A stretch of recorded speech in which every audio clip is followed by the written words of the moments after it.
Every destined protagonist's growth is an inevitable trend, a tide of fortune that cannot be resisted.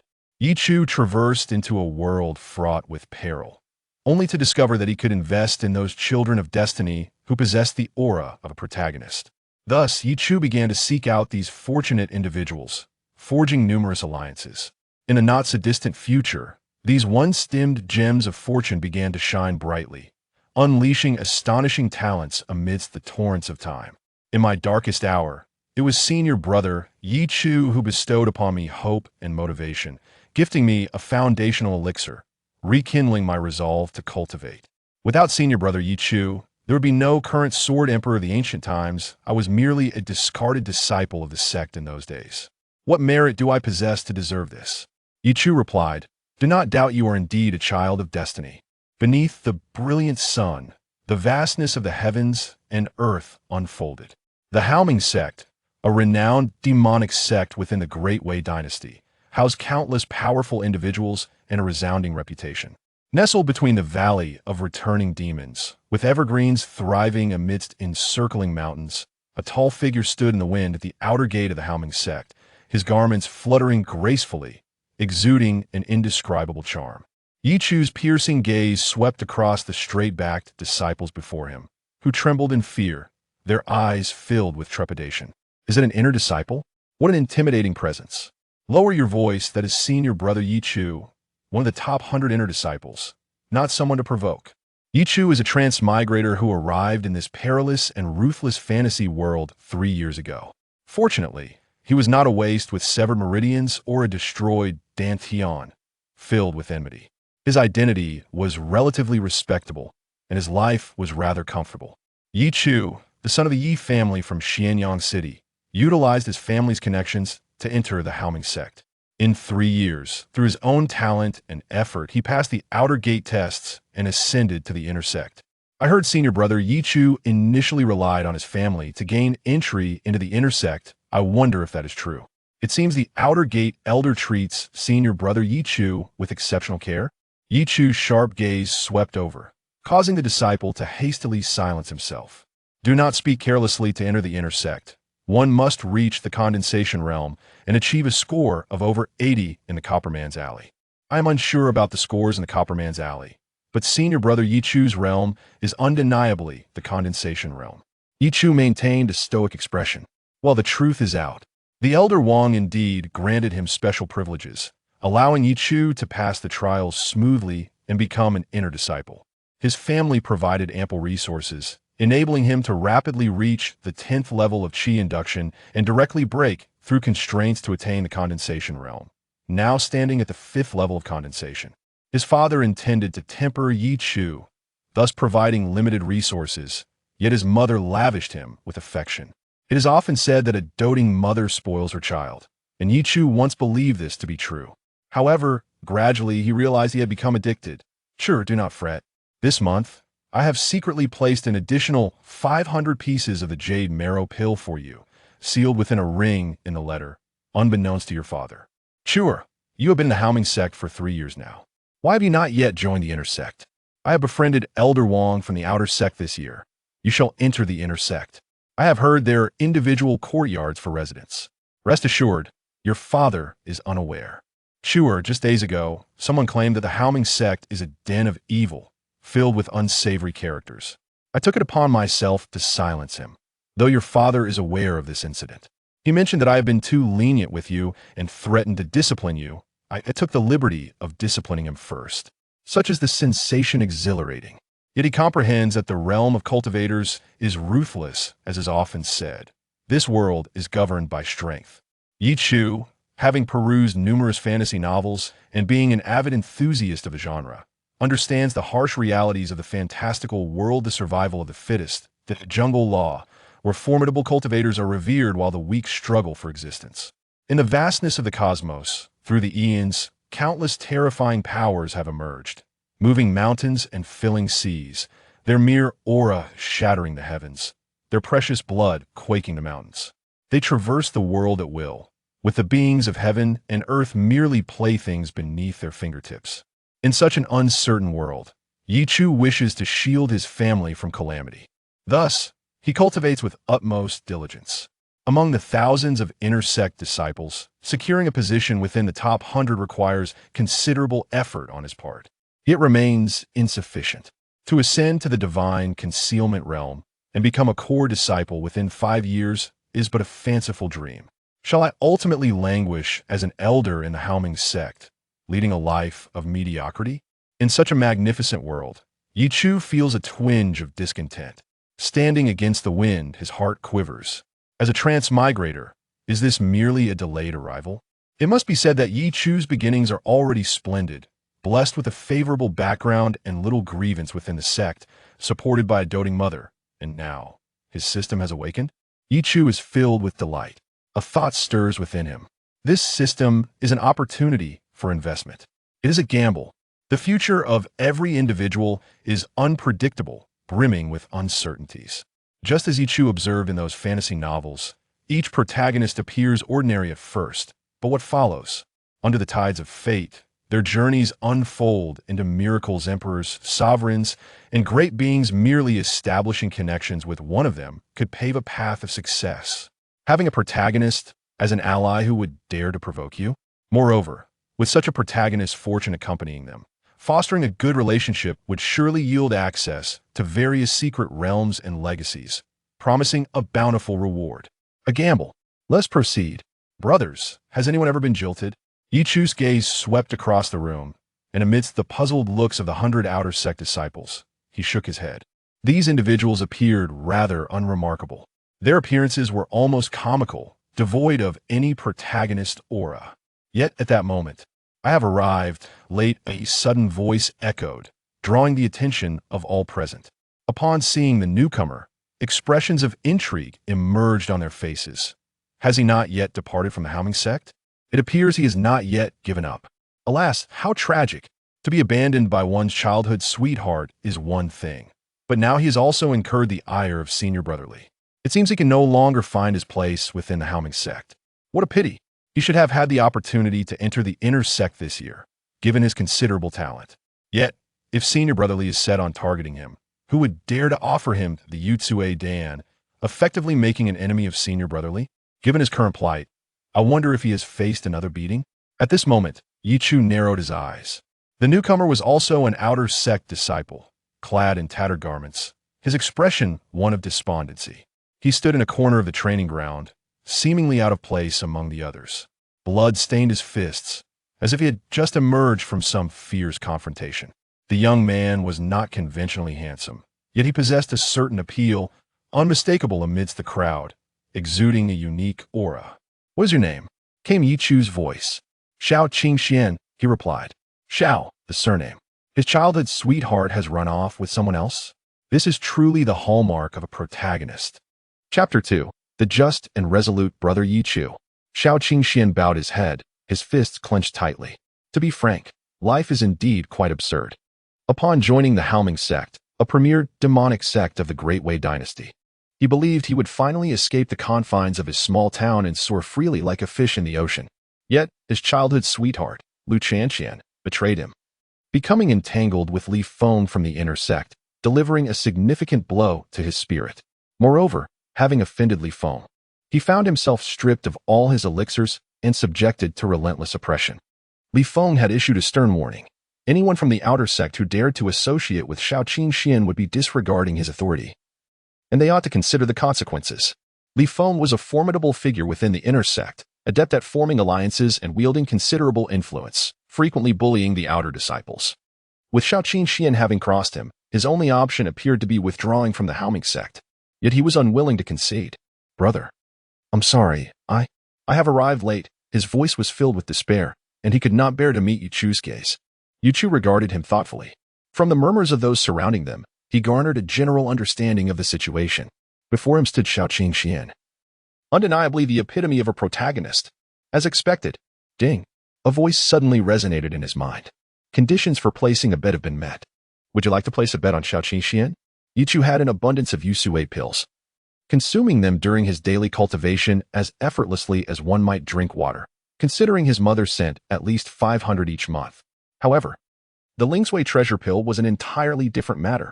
The Yusui pill was merely a standard cultivation resource. Outer disciples received one monthly to aid their training. And it was a low-grade yellow pill. In contrast, the Lingsui treasure pill, as its name suggests, is a true treasure. Such pills are exceedingly rare and invaluable. The effects of the Lingsui treasure pill are extraordinary, likely reserved for core disciples alone. The worth of 1,000 Yusui pills pales in comparison to that of a single Lingsui treasure pill, for the potency contained within cannot be compensated by mere quantity. To bet on Shaoqingxian, was there any need for contemplation? Ye Chu, currently at the 5th layer of qi condensation, had exhausted all his Yusui pills and could barely reach the 6th layer, requiring at least a month to do so. After all, one cannot consume 10 buckets of water in a single day. Yet the Lingsui treasure pill was different. It could propel one to at least the 7th layer of qi condensation. Ye Chu raised his gaze to Shaoqingxian. He exuded an imposing presence, reminiscent of his father. With sharp brows and a striking demeanor, his elongated and profound eyes emanating a subtle pressure. In this moment, his stare bore down on Shaoqingxian, undoubtedly instilling a sense of great unease within him. To the inner disciples, the outer disciples were little more than weeds, and Shaoqingxian, particularly, felt dwarfed by the reputation and fiery temperament of the esteemed Ye Chu, whose background and prowess loomed over him like an insurmountable mountain, stifling his breath. The surrounding outer disciples observed the unfolding drama with evident amusement. Shaoqingxian finds himself in a dire predicament. Not only has he offended Senior Brother Li Feng, but he has now also incurred the displeasure of Senior Brother Ye Chu. Could he possibly be the child of destiny? In just a few days, he has managed to antagonize 2 inner disciples. In my opinion, it would be prudent for Shaoqingxian to withdraw from the Haoming sect at once. Otherwise, he might soon find himself the target of nefarious deeds, rendered incapable of cultivating his essence, thus ruining his life forever. The outer disciples around him began to murmur among themselves. Ye Chu felt a twinge of discomfort, uncertain of how to appropriately present the elixir to Shaoqingxian. After all, they were not related, and it seemed rather unreasonable to simply bestow such a precious item upon him. Shaoqingxian, how long have you been at the 10th level of qi induction? Suddenly, Ye Chu spoke up. I have been at it for 2 years now. Will I be able to break into the condensed essence realm and join the inner sect this year? In response to Ye Chu's inquiry, Shaoqingxian tightened his fist. Indeed. Under normal circumstances, he was on the verge of a breakthrough, poised to enter the condensed essence realm and become an inner disciple. However, his elixirs had been seized, leaving him in disarray, his mental state fragile. With only a month remaining before the year-end assessment, achieving the breakthrough now seemed a mere fantasy.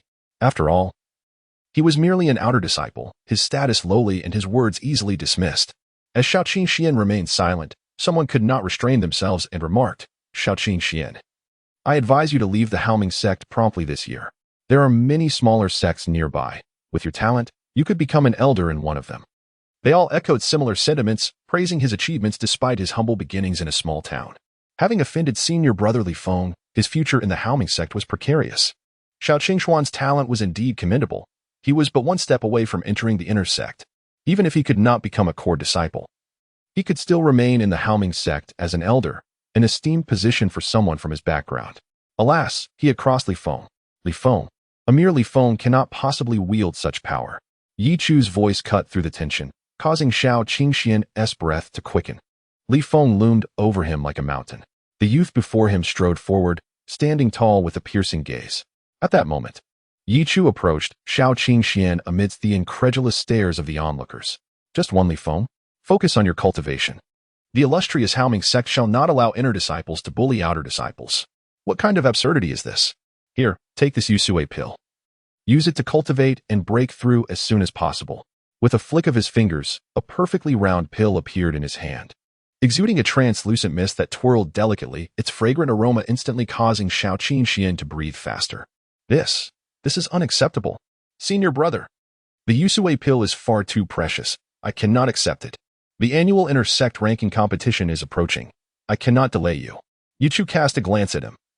His demeanor did not appear to be feigned. Such character, one could only say, was truly befitting a protagonist. Take it, just take it, Ye Chu asserted, directly placing the elixir into Shaoqingxuan's hands. The inner sect is not solely comprised of individuals like Li Feng, who are narrow-minded and insidious. Li Feng's reputation is infamous. He frequently abuses his power, leveraging his minor influence within the inner sect to intimidate disciples from the outer sect. Many harbor grievances against Li Feng, yet they dare not voice their discontent. However, today marks a significant occasion, as it is the first time someone has openly criticized Li Feng's narrow-mindedness in front of such a large assembly. Furthermore, this bold critic is none other than Ye Chu, ranked 98th in the inner sect, a position of considerable prestige. This is the inaugural instance of an inner sect disciple speaking out on behalf of an outer sect disciple. Many gazes upon Ye Chu shifted dramatically. Xiao Qingxian stood frozen, contemplating the jade marrow pill in his hand, feeling a tumult of emotions. It was astonishing that someone would dare to offend Li Feng for the sake of his seemingly insignificant existence. Brother Ye Chu, I shall forever remember your kindness today. Chapter 3. Investing in their future. Ye Chu observed the external disciples around him, their gazes transformed in awe. He chose not to claim the reward. At that moment, the remarkable words spoken by Ye Chu elevated his stature in the hearts of all external disciples. For years, no one dared to offend Li Feng, who stood as a formidable presence among the external disciples. Ranked 85th in the inner sect and possessing strength at the 6th level of the condensation realm, Li Feng was an unassailable figure, bolstered by countless sycophants, rendering the external disciples too intimidated to cross him. Brother Ye Chu is truly magnificent. Today, I shall demonstrate the Longhong fist for all my junior brothers, he declared with a calm demeanor. Suddenly, an aura of authority enveloped him, imbuing his presence with an imposing force. With a decisive stride, he unleashed an overwhelming energy that altered the expressions of the surrounding external disciples. Ye Chu's movements flowed with grace, blending ferocity with finesse. The Longhong fist, characterized by its grand openings and closures, unleashed a vigorous display. As he executed a nearly flawless sequence of punches, the stone slabs beneath him cracked, winds surged, and leaves cascaded to the ground in disarray. Upon completing the demonstration, Ye Chu clasped his hands behind his back and departed with an air of nonchalance, leaving the external disciples in a state of astonishment. Is this the prowess of the top 100 disciples in the inner sect? A seemingly ordinary technique, under Brother Ye Chu's execution, transformed into something so formidable. This Longhong fist is merely a low-grade human-level martial art, yet its display might suggest at least the power of a mid-grade human-level technique. After all, he belonged to the top 100. It was said that Brother Ye Chu had joined the Haomeng sect merely 3 years prior, yet he had already attained the 5th level of the condensation realm. Such talent was beyond our reach. He might very well become a core disciple with an unbounded future ahead. Brother Ye Chu hailed from a powerful lineage, and his integrity was utterly captivating. Several female disciples were unable to suppress their admiration. Meanwhile, Xiao Qingxian, clutching a pill in hand, gazed at Ye Chu's receding figure, lost in thought.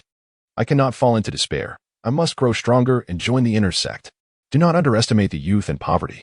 One day, I shall repay Brother Ye Chu. Everyone else isolated, humiliated, and bullied him, yet it was Brother Ye Chu who extended a hand during this critical moment. At that instant, Ye Chu's silhouette was indelibly etched in his heart. Brother Ye Chu, I will not disappoint your expectations. Ye Chu might not have realized that his words awakened the latent spirit within Xiao Qingxian. Claim. Suddenly, a rich aroma of elixir filled the air, crystalline mist wafting around him, refreshing Ye Chu instantly. In the next moment, around it, purple glowing Ling Sui Bao Dan materialized in the palm of his hand. It was said that elixirs of celestial grade existed, capable of illuminating the heavens with radiant light upon their emergence, though their truth remained uncertain. In the grand and illustrious Wei dynasty, the celestial grade medicinal pills were few and far between. Yet, Ye Chu exhibited no hesitation. Faced with the ethereal spirit essence pill before him, he swallowed it whole without a second thought. In an instant, he felt the pure spiritual energy permeate through every pore of his being. His eyes widened, and amidst the radiant glow, he was enveloped in a divine aura, transcending the mundane. He exhaled deeply, a surge of energy coursing through him as his presence ascended with astonishing rapidity, akin to a rocket taking flight. He reached the pinnacle of the 5th layer of qi condensation, then the 6th layer, and finally, the peak of the 6th layer. Boom. A terrifying force erupted from Ye Chu, shaking the entire room into disarray. The 7th layer of qi condensation. As Ye Chu opened his eyes, his piercing gaze resembled a divine sword, his newfound strength coursing through him, exhilarating and liberating. As anticipated, Ye Chu had crossed the threshold of the 6th layer and attained the 7th layer, with residual potency from the spirit essence pill yet to be fully absorbed, promising further enhancement in the days to come. The efficacy of this system was indeed remarkable. A seemingly inconspicuous jade essence pill had bestowed upon him a treasure of immense value. I now find myself eagerly anticipating future ventures. Within the Haoming sect, Ye Chu's exploits in the outer sect swiftly took flight, akin to wings unfurling, spreading throughout the inner sect. Many were astounded that Ye Chu would confront Li Feng, a figure ranked above him, over a mere matter involving the unassuming Shaoqin Xian. It was said that Ye Chu displayed remarkable audacity during the encounter. Who would have thought that this Ye Chu would be so fiercely protective, embodying a chivalrous spirit, unable to tolerate the tyranny of the powerful? Numerous individuals could not help but express their admiration. Indeed, Li Feng had overstepped his bounds regarding Shaoqin Xian, but alas, Li Feng was not one to be trifled with. However, it seemed that Ye Chu had now incurred Li Feng's wrath. As you all know, Li Feng was known for his vindictiveness and narrow-mindedness. Ye Chu, being a person of integrity, had much to fear from Li Feng's potential underhanded tactics. Greetings to you, Brother Ye Chu. Have you had your meal yet? Fresh from his breakthrough to the 7th layer of qi condensation, Ye Chu stepped out of his courtyard, where disciples of the inner sect were bustling about. This time, many greeted him with enthusiasm upon seeing him. The tale of Shaoqin Xian had spread throughout the inner sect, and Ye Chu's image had transformed into one of righteous valor. Ye Chu felt elated. After all, it is a blessing to thrive in such an environment.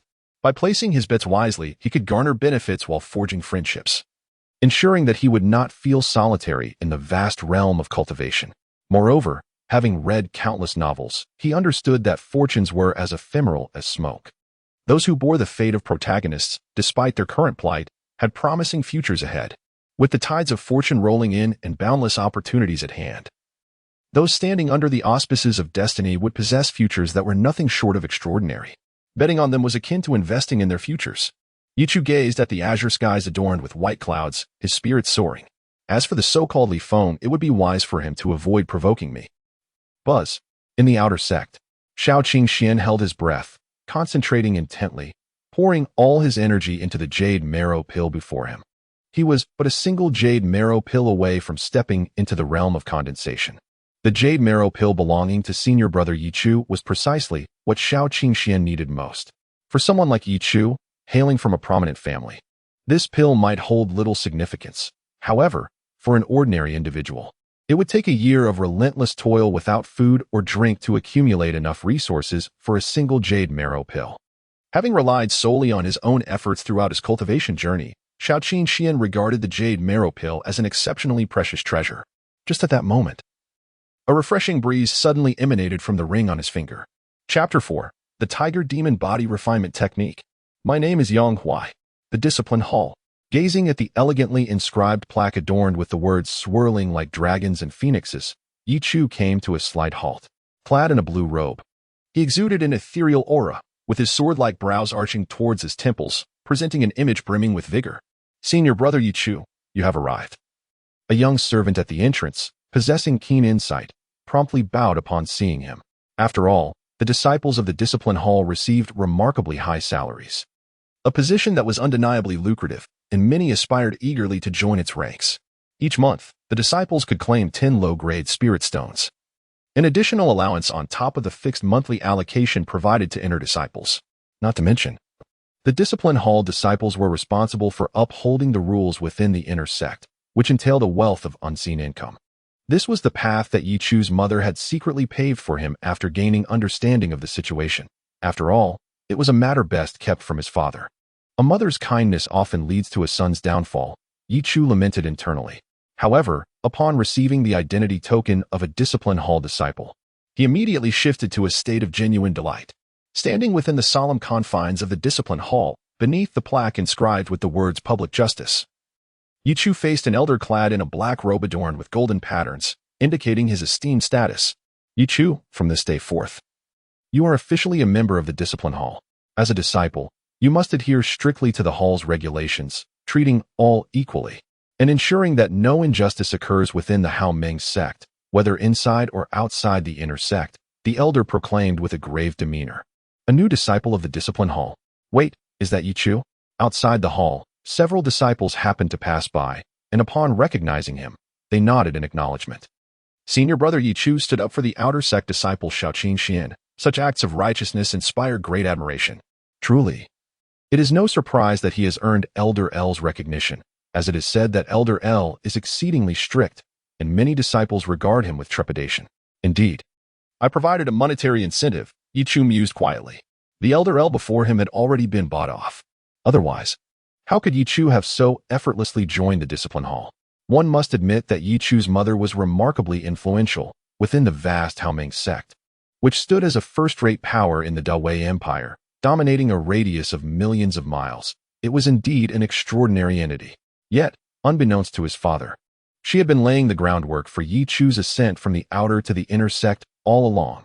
How fortunate my father is, Ye Chu sighed inwardly. Having obtained the discipline hall token, he entered the hall, which was expansive, connected to several pavilions. The discipline hall wielded significant power within the Haoming sect, holding a crucial position. Here are your garments. Ye Chu donned the attire of a discipline hall disciple. A robe of sumptuous black satin that was soft in texture and exuded an air of dignified elegance. Once adorned, he radiated an impressive charisma, as though the robe had been tailored specifically for him, fitting him flawlessly. Senior Brother Ye Chu is truly handsome and striking, blessed with exceptional talent and formidable strength. I wonder how many young ladies of the inner sect harbor secret affections for him. Beside him, a servant who had been following along expressed his admiration. "Ha! You must strive as well." The young man replied, "I am but a mere janitor. What is there to fear? Every individual's future remains undefined. Become a being unbound by definitions." Ye Chu had merely mentioned this in a moment of good spirits. Suddenly, Ye Chu was taken aback. What was happening? He turned his attention seriously to the servant, who wore the coarse uniform of the menial workers, appearing rather unremarkable, yet possessing a certain charm. As he listened to Ye Chu's words, the spark in his eyes grew brighter. Most of the servants in the Haoming sect hailed from impoverished backgrounds, sold into servitude at a young age. At least the sect provided meals, and with such a formidable backing, as long as the Haoming sect endured, these individuals could lead an ordinary life, stable and secure, a form of happiness that belonged to the common folk. Thus, they lived a monotonous existence, devoid of dreams. However, Ye Chu's remark about being undefined sparked a flicker of hope in the servant's eyes, only for it to quickly fade into silence. Observing this, Ye Chu retrieved a low-grade spirit stone from his pocket. For the servant, the low-grade spirit stone was an unattainable treasure, something he could never hope to accumulate in a lifetime. They were provided with food and shelter, and in their frugal lives, they might save a few coins for occasional indulgences, yet those coins held no value within the Haoming sect. Conversely, a spirit stone was entirely different. Its worth in currency was unpredictable, as its value depended on demand. A merchant family, devoid of cultivation resources, could spend their entire fortune and still fail to obtain a single spirit stone. After all, worldly wealth was of no use to cultivators. Here, this is for you. Senior Brother Ye Chu, this is too much. He immediately knelt on the ground, filled with anxiety. He had not anticipated such generosity from Ye Chu, yet he dared not accept it. I am merely a lowly janitor. Today I am only fulfilling my duty by bringing you here. A spirit stone is too precious. I am unworthy. He was flustered and at a loss, unsure of how to proceed. His life was as insignificant as dust, unworthy of such a treasure. Ye Chu observed him, feeling a stirring in his heart. In the realm of cultivation, each person's future remains uncertain, much like Ye Chu's earlier assertion that everyone is undefined. Had his casual remark inadvertently resonated with the betting system? Could it be that his words had unexpectedly thrust a humble servant, destined for a life of menial labor, into a tumultuous tide of fate? Otherwise, why would the system suddenly respond? With a newfound determination, he resolved to guide the servant further along his path. Are you willing to remain a servant for life, swallowing your pride and bowing low? The words of Ye Chu caused the young servant to suddenly lift his head, his eyes reflecting a mixture of confusion and an inexplicable flame that flickered within. Beneath the mountain at the outer gate, one could exchange a single spirit stone for the most fundamental cultivation technique. One must always be willing to try. With his hands clasped behind his back, Ye Chu placed the spirit stone into the servant's palm. Ye Chu, Brother Ye Chu. The young servant cradled the translucent spirit stone, feeling its weight. As tremors coursed through him, fear and unease etched across his face. He had grown accustomed to a life of silent endurance. His emotions had long been sealed away in the deepest recesses of his heart, yet in this moment, he found himself overwhelmed by an unfamiliar surge of feeling. He was merely a humble sweeper, Yet today, he encountered a pivotal benefactor in his life. Ye Chu's demeanor was genuine. He smiled at him, handsome and imposing. Unlike any of the inner disciples he had previously encountered, those who looked down upon him with an air of superiority as if they were divine flames. Dismissing someone of his lowly status, tears welled in his eyes. He bowed deeply several times, his voice trembling. "My name is Yang Huai. Please remember me. I cannot make promises, for I am insignificant, as ephemeral as dust. But, Ye Chu waved his hand dismissively and turned to leave. Do your best. Yang Huai raised his head, watching Ye Chu's graceful retreat. Is this truly Brother Ye Chu? The rumors in the outer gate were indeed true. He is truly an exceptional senior brother. Having been sold into this life, Yang Huai had experienced the vicissitudes of human sentiment, accustomed to the cold stares of others. Yet, in an instant, Ye Chu's spirit stone filled his once frigid heart with warmth. Chapter 5. The Convergence of a Terrifying Destiny. Ye Chu sat solemnly at a grand table. At this moment, his class was scheduled for duty, as each disciple of the discipline hall was required to spend 2 hours daily on watch within its confines. Yet, Ye Chu could not help but delve into contemplation regarding the current betting system. To think that a mere utterance from my lips could resonate with this system was utterly unforeseen. Ye Chu gently rubbed the corners of his eyes. The humble servant, Yang Huai, whose life should have been as inconspicuous as dust, might inadvertently be the catalyst for a unique destiny through my casual remark. This destiny, perhaps, resembles the fated paths portrayed in the fantastical novels of my previous life. In essence, for individuals embodying certain traits, Ye Chu could facilitate their destinies through encouragement and guidance. Suddenly, he found himself looking forward to Yang Huai's future. What kind of protagonist attributes would he possess?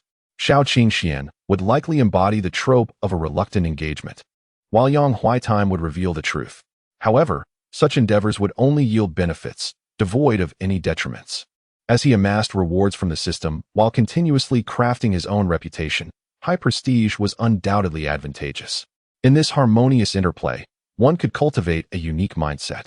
A prodigy born invincible could forge an unassailable heart of Tao, firmly believing in their innate supremacy. With this conviction, they could swiftly transcend boundaries, growing at an unparalleled pace, rendering them invincible among peers. Furthermore, profound prestige would undoubtedly cultivate a righteous mindset, enabling one to act with integrity and clarity of purpose, which would also prove beneficial. Ye Chu smiled subtly, now that he had become a disciple of the discipline hall. His initial goal prior to acquiring the betting system had been to dominate the younger disciples and reap the rewards, to be a devil of the world. Pray, for I am now amidst the pinnacle of the demonic sects within the Great Wei dynasty, the Haoming sect. Such conduct is commonplace. Indeed, the discipline hall is a place that instills dread in all disciples of the Haoming sect, regarded as the most formidable entity within the inner sanctum. The position of the chief of the discipline hall is akin to that of the core itself, enjoying the same privileges as core disciples. Yet now, he felt the urge to shift his perspective. From this day forth, I shall strive to be a brother of the discipline hall who upholds its regulations. Bullying the weak and oppressing the disciples? According to the conventional fantasy narrative, are not such actions characteristic of canon fodder villains? While it may be momentarily gratifying to bully the weak, once the protagonist rises, it would inevitably lead to the hall's demise. In the realm of fantasy, protagonists often emerge from a background of oppression, overlooked and inconspicuous. They are pearls concealed in dust, dragons hidden in the abyss. What Ye Chu aspired to do was to identify these individuals during this pivotal period, to foster benevolent connections. In the future, as he traverses the cultivation world, surrounded by children of destiny and fortuitous protagonists, his journey would undoubtedly be smooth, with benefactors aiding him at every turn. However, the prevailing climate within the discipline hall, characterized by the oppression of the weak, had become a fixed reality. The world was a dark place, and if I were to become a refreshing current amidst this turmoil, I would surely offend countless individuals. Ye Chu hesitated for a moment before suddenly clenching his fists. In a world where the heavens and the earth are majestic, and humanity is but a mere speck, he could not expect to be sheltered by his parents for all eternity. In the realm of cultivation, it is not enough to simply avoid trouble to ensure a peaceful existence. The harsh truth remains that weakness invites suffering. Should he encounter the vast uncertainties of life amidst the tumult of the world, he might not even be able to protect his own family. Mediocrity, in the end, is not a mere choice, but a lamentable state of insignificance. He could no longer afford to dwell in the ordinary. Ye Chu took a deep breath. If he wished to befriend the protagonist and elevate himself on the wings of the protagonist's fortune, he must first mold himself into a figure worthy of such companionship. Ye Chu closed the door to his private quarters. System, claim my reward. Boom. An explosion of information suddenly erupted within Ye Chu's mind, revealing to him a superior-grade body refinement technique. Within the Haoming sect, such techniques are exceedingly rare and precious, typically found only in the third level of the scripture repository, accessible solely to the top 10 inner disciples. At that moment, Ye Chu inhaled deeply, following the cultivation method inscribed in the tiger demon body refinement technique. A jet-black energy began to slowly manifest within his dantian, gathering and flowing throughout his limbs and bones. With his eyes closed, he became completely immersed in this body refinement technique, envisioning a powerful demon tiger, its muscles rippling as a surge of vitality and ferocity coursed through it, letting out a wild roar. An inexplicable sense of oppressive darkness permeated the atmosphere within the discipline hall, overwhelming many disciples who felt as if they were suffocating under an unseen weight. Some attendants trembled uncontrollably, their limbs growing cold. What kind of aura is this? How terrifying. Time passed swiftly. After a considerable while, Ye Chu suddenly opened his eyes, and a dark radiance flickered like ink. He abruptly rose, feeling a remarkable surge of physical strength that erupted within him, his muscles becoming more resilient and defined, appearing even more robust than before. Clenching his fists, he sensed an unprecedented power coursing through his arms. He thrust forward with a punch, unleashing a terrifying force that reverberated through the air with a thunderous boom. Having only just begun, this tiger demon body refinement technique had already bestowed upon him such extraordinary enhancements. It was no wonder that body refinement techniques were held in such high esteem within the Haoming sect. Ye Chu began to comprehend why only disciples of the third level of the scripture repository could access these techniques. Their effects were indeed formidable. However, although his talent was commendable, it remained insufficient. A towering edifice must be built on a solid foundation, and true talent is that foundation. What purpose do outer disciples serve? Is Senior Brother Ye Chu here? Are you looking for him? An attendant hurriedly led an outer disciple to Ye Chu's location. After knocking and receiving permission, the outer disciple pushed open the door, only to be met by a savage and fierce aura that seeped through the crack, instantly paling his face. The aura of Senior Brother Ye Chu is truly terrifying. However, at this moment, he recalled the purpose of his arrival here. Senior Brother Ye Chu, please go to the outer gate and check. Senior Brother Li Feng has gone to seek out Xian. Oh? Ye Chu lifted his gaze, and at that instant, this outer gate disciple felt as though he had been fixated upon by an ancient, fearsome tiger. It was indeed dreadful. Chapter 6. The Hidden Malice. A secluded ancient path connects the inner and outer gates, flanked by lush trees, with a few leaves scattered along the road. As one traverses this ancient route to reach the outer gate, a broad plaza comes into view. Xian, I have warned you that I shall not allow you to find peace within the Haoming sect. In the center of the plaza, amidst a cluster of onlookers, a robust inner gate disciple with shadowed eyes spoke slowly, his cold gaze contemptuously fixed upon the youth before him.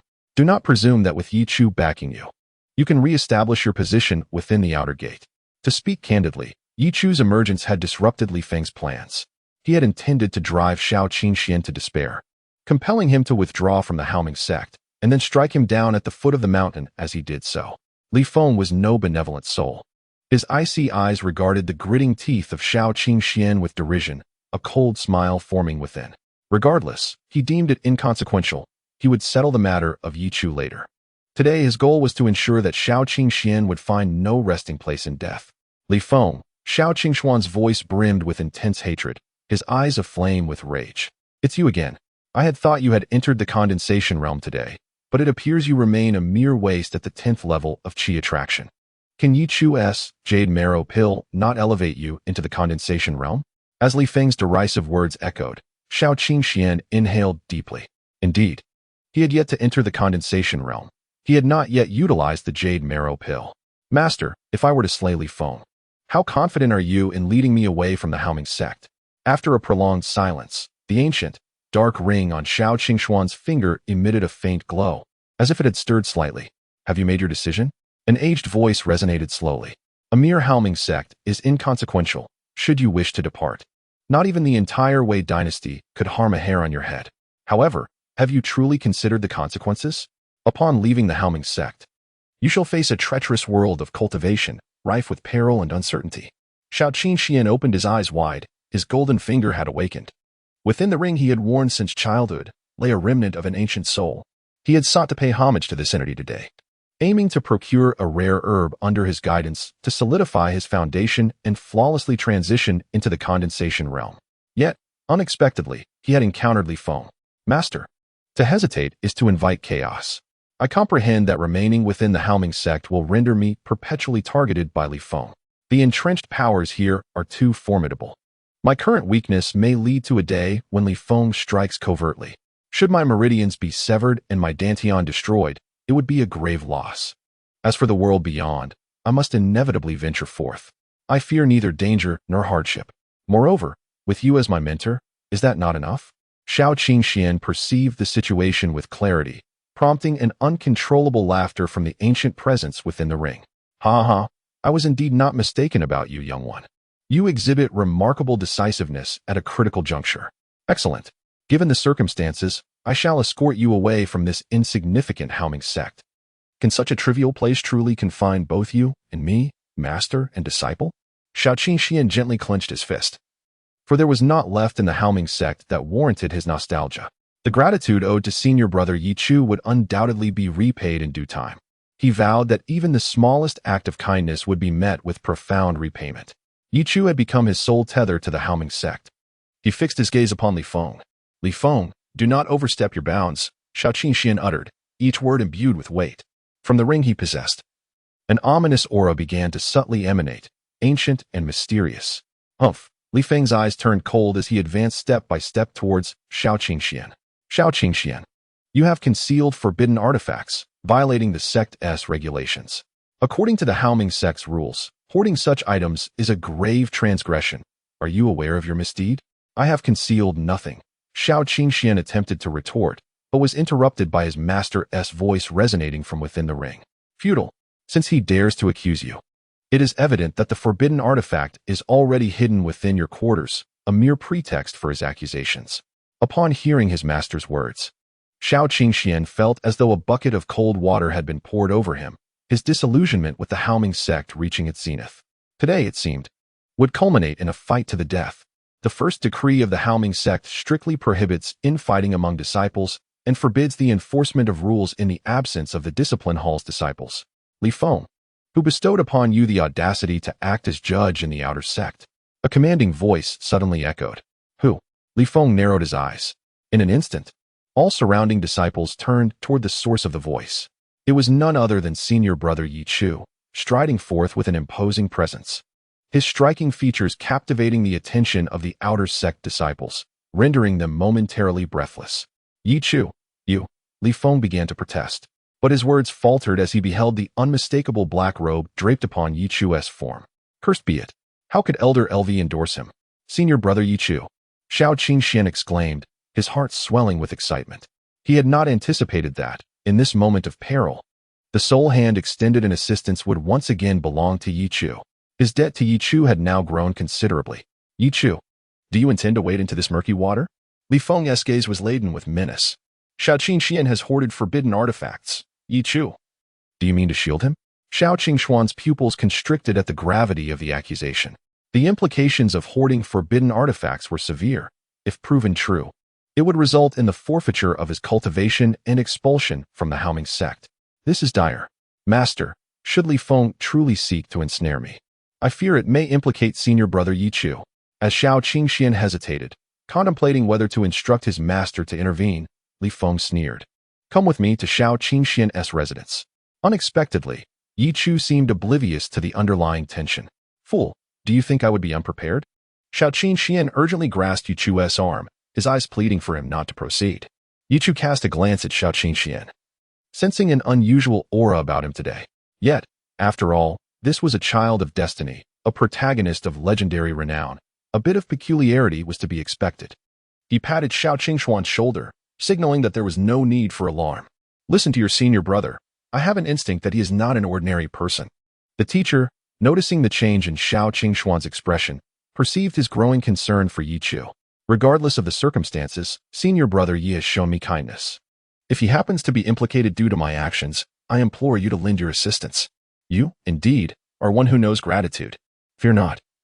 Should this lad Ye Chu find himself ensnared, I shall intervene.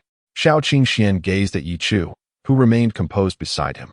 If Ye Chu were to suffer consequences because of him, the guilt that weighed on Xiao Qingshuan's heart would only deepen. Soon, amidst the throng of onlookers, the group arrived at Xiao Qingshuan's quarters, a shared dormitory for the four of them. Senior Brother Ye, a disciple exclaimed excitedly upon seeing someone enter. Xiao Qingxian has been hoarding forbidden items. This morning, while tidying up, I stumbled upon this malevolent weapon, which is why I summoned Senior Brother Li Feng. Wang Xianyu. Xiao Qingxian then realized that it was Wang Xian who had betrayed him. Wang Xian had likely been bribed by Li Feng. As Wang Xian focused his gaze, he spotted Ye Chu clad in the garb of the discipline hall, and an unsettling premonition surged within him. Chapter 7. An eye for an eye. Ye Chu. My senior brother. To my astonishment, Ye Chu has actually joined the discipline hall. The status of a disciple from the discipline hall carries immense weight among us outer disciples. Wang Xian's eyes flickered, but upon noticing the imposing figure of Li Feng behind Ye Chu, he immediately felt a sense of relief. Li Feng is still here. What is there to fear? Wang Xian, you claim to have discovered Xiao Qingxian hoarding forbidden weapons. I must warn you, the implications of forbidden weapons are vast. Should there be even a hint of falsehood in your report, you will face dire consequences, Li Feng stated sternly. Upon hearing Li Feng's words, Wang Xian hurriedly bowed and replied, what I have reported is entirely true. Please, esteemed seniors, take a look. Xiao Qingshuan's heart raced. Li Feng was meticulous in his dealings. Otherwise, he would not have managed to cause havoc within the inner sect without facing repercussions. Who knows the rules of the discipline hall better than those who wish to transgress them? Esteemed seniors, this is the forbidden item, Wang Xian declared. Rummaging beneath Xiao Qingshuan's bed and producing a small metal dagger, exuding a chilling aura. The blade was sharp, emanating a sinister and malevolent essence. Indeed, it is a forbidden item. Ye Chu was taken aback, realizing that Li Feng had acquired such a thing. It is impossible for Xiao Qingxian to conceal such items. Does he believe I have never read a novel? This is merely a frame-up, a tired old trick that Ye Chu had previously ridiculed. Yet now, standing here and observing the forbidden weapon, he regarded Li Feng with a stoic expression, silently indicating for him to commence his performance. Li Feng coldly continued, Xiao Qingxian. A century ago, the evil clan of the Great Wei dynasty invaded, and countless formidable warriors sacrificed their lives for the hard-won peace we enjoy today. The previous patriarch of our Haoming sect perished in that battle. Since then, hoarding forbidden items has been inscribed in the rules of the discipline hall. Those who violate this rule shall have their cultivation abolished and be expelled from the Haoming sect. Ye Chu, am I not correct? Indeed. Disciples of the discipline hall are not permitted to enforce the sect's regulations. But now that you are present, Li Feng sneered at Ye Chu. With evidence in hand. Your arrival is fortuitous. You shall personally address this matter concerning Xiao Qingxian. Ordinarily, stripping someone of their cultivation would be a significant affair, requiring the consent of an elder. However, that was when the rules were first established. Now, in this environment rife with hostility within the Haoming sect, who still cares for such formalities? Who would dare blame a promising disciple of the discipline hall for the actions of a mere outer disciple? Xiao Qingxian glared fiercely at Li Feng. Never having encountered such shamelessness, Ye Chu, you wouldn't dare to shield a fellow disciple, would you? Li Feng ignored Xiao Qingshuan's glare. Oddly enough, he found himself disliking Xiao Qingxian, and with Lu Qianqian by his side, he was determined to eliminate Xiao Qingxian. Otherwise, this individual felt like a thorn in his side. Ye Chu turned his gaze towards Li Feng, remaining composed. The depth in his eyes instilled an ominous premonition within Li Feng. Forbidden items? Ye Chu slowly approached Wang Xian. And in that moment, Wang Xian felt as though he was standing before an ancient ferocious tiger, trembling uncontrollably. In an instant, Ye Chu's hand moved with lightning speed, catching everyone present off guard. With a single hand, he seized the small dagger. A dark, ink-like aura erupted from his fingertips, a raw power surging forth. Crack, crack, crack. To the astonishment of the onlookers, Ye Chu crushed the dagger effortlessly, a sinister energy rapidly spreading forth, akin to a venomous serpent. Yet, with merely a firm grip, he shattered that malevolent force into oblivion. What are you doing, Ye Chu? Ye Chu's piercing gaze fixed upon Li Feng, radiating an overwhelming pressure. What so-called evil weapon exists? Li Feng, Are you fabricating lies with your eyes wide open? You. Li Feng stammered, utterly speechless and enraged. He had not anticipated such brazen conduct from Ye Chu. Abominable. Utterly despicable. Forgive me, but my righteous facade is merely a guise. I relish in employing violence to quell violence. Ye Chu stood calmly, arms crossed. Xiao Qingxian watched in awe from the sidelines. This Ye Chu is truly formidable. Ha. Your Ye Chu is quite an intriguing fellow, aligning perfectly with my temperament. I find myself rather eager to witness the future of this Ye Chu. From within the ring, an ancient voice seemed equally astonished by Ye Chu's domineering display. Did you not speak of evil weapons? I have crushed them outright. Where are those evil weapons? Forgive me, but I seem to have overlooked them. You brazenly destroy wicked artifacts. Who witnessed this? Please, step forward for a confrontation. I. Wang Xian. Li Feng's eyes turned crimson, a pressure building in his chest. Ye Chu's icy gaze locked onto Wang Xian. Did you see it? Wang Xian nearly wept. Collapsing to his knees with a loud thud, his forehead striking the ground repeatedly. Please, two esteemed seniors, spare me. You divine beings may clash, but do not involve me. Gasping for breath, Li Feng glared fiercely at Ye Chu. Ye Chu, I will ensure you do not escape unscathed. Xiao Qingxian frowned slightly. Li Feng was notoriously vengeful and ruthless. He suddenly felt concern for Ye Chu, as the latter had undoubtedly provoked Li Feng's ire due to his own actions. Master, I wish for him to perish unnoticed within his dormitory. The ring fell silent, yet Xiao Qingxuan's resolve was unwavering. Ye Chu, I shall remember you. Li Feng shot a venomous glance at Ye Chu before turning to leave. However, Ye Chu's expression turned icy in an instant, and without warning, he struck out. Boom. One punch sent Li Feng hurtling backward like a cannonball. Ye Chu's voice rang out with clarity and conviction. Regulations of the Discipline Hall, Article 5. No one shall threaten the disciples of the Discipline Hall. Li Feng, do you dare to threaten me? Li Feng lay on the ground, suddenly sensing a shift in fortune. He had ambushed countless individuals, yet today he found himself the target of a righteous ambush. Wait, when did I ever threaten you? He was both anxious and furious. When have I ever threatened you?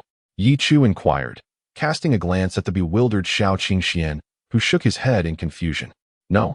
Ye Chu smacked his forehead, realizing that his overindulgence in fantasy novels had led to an unfortunate misinterpretation.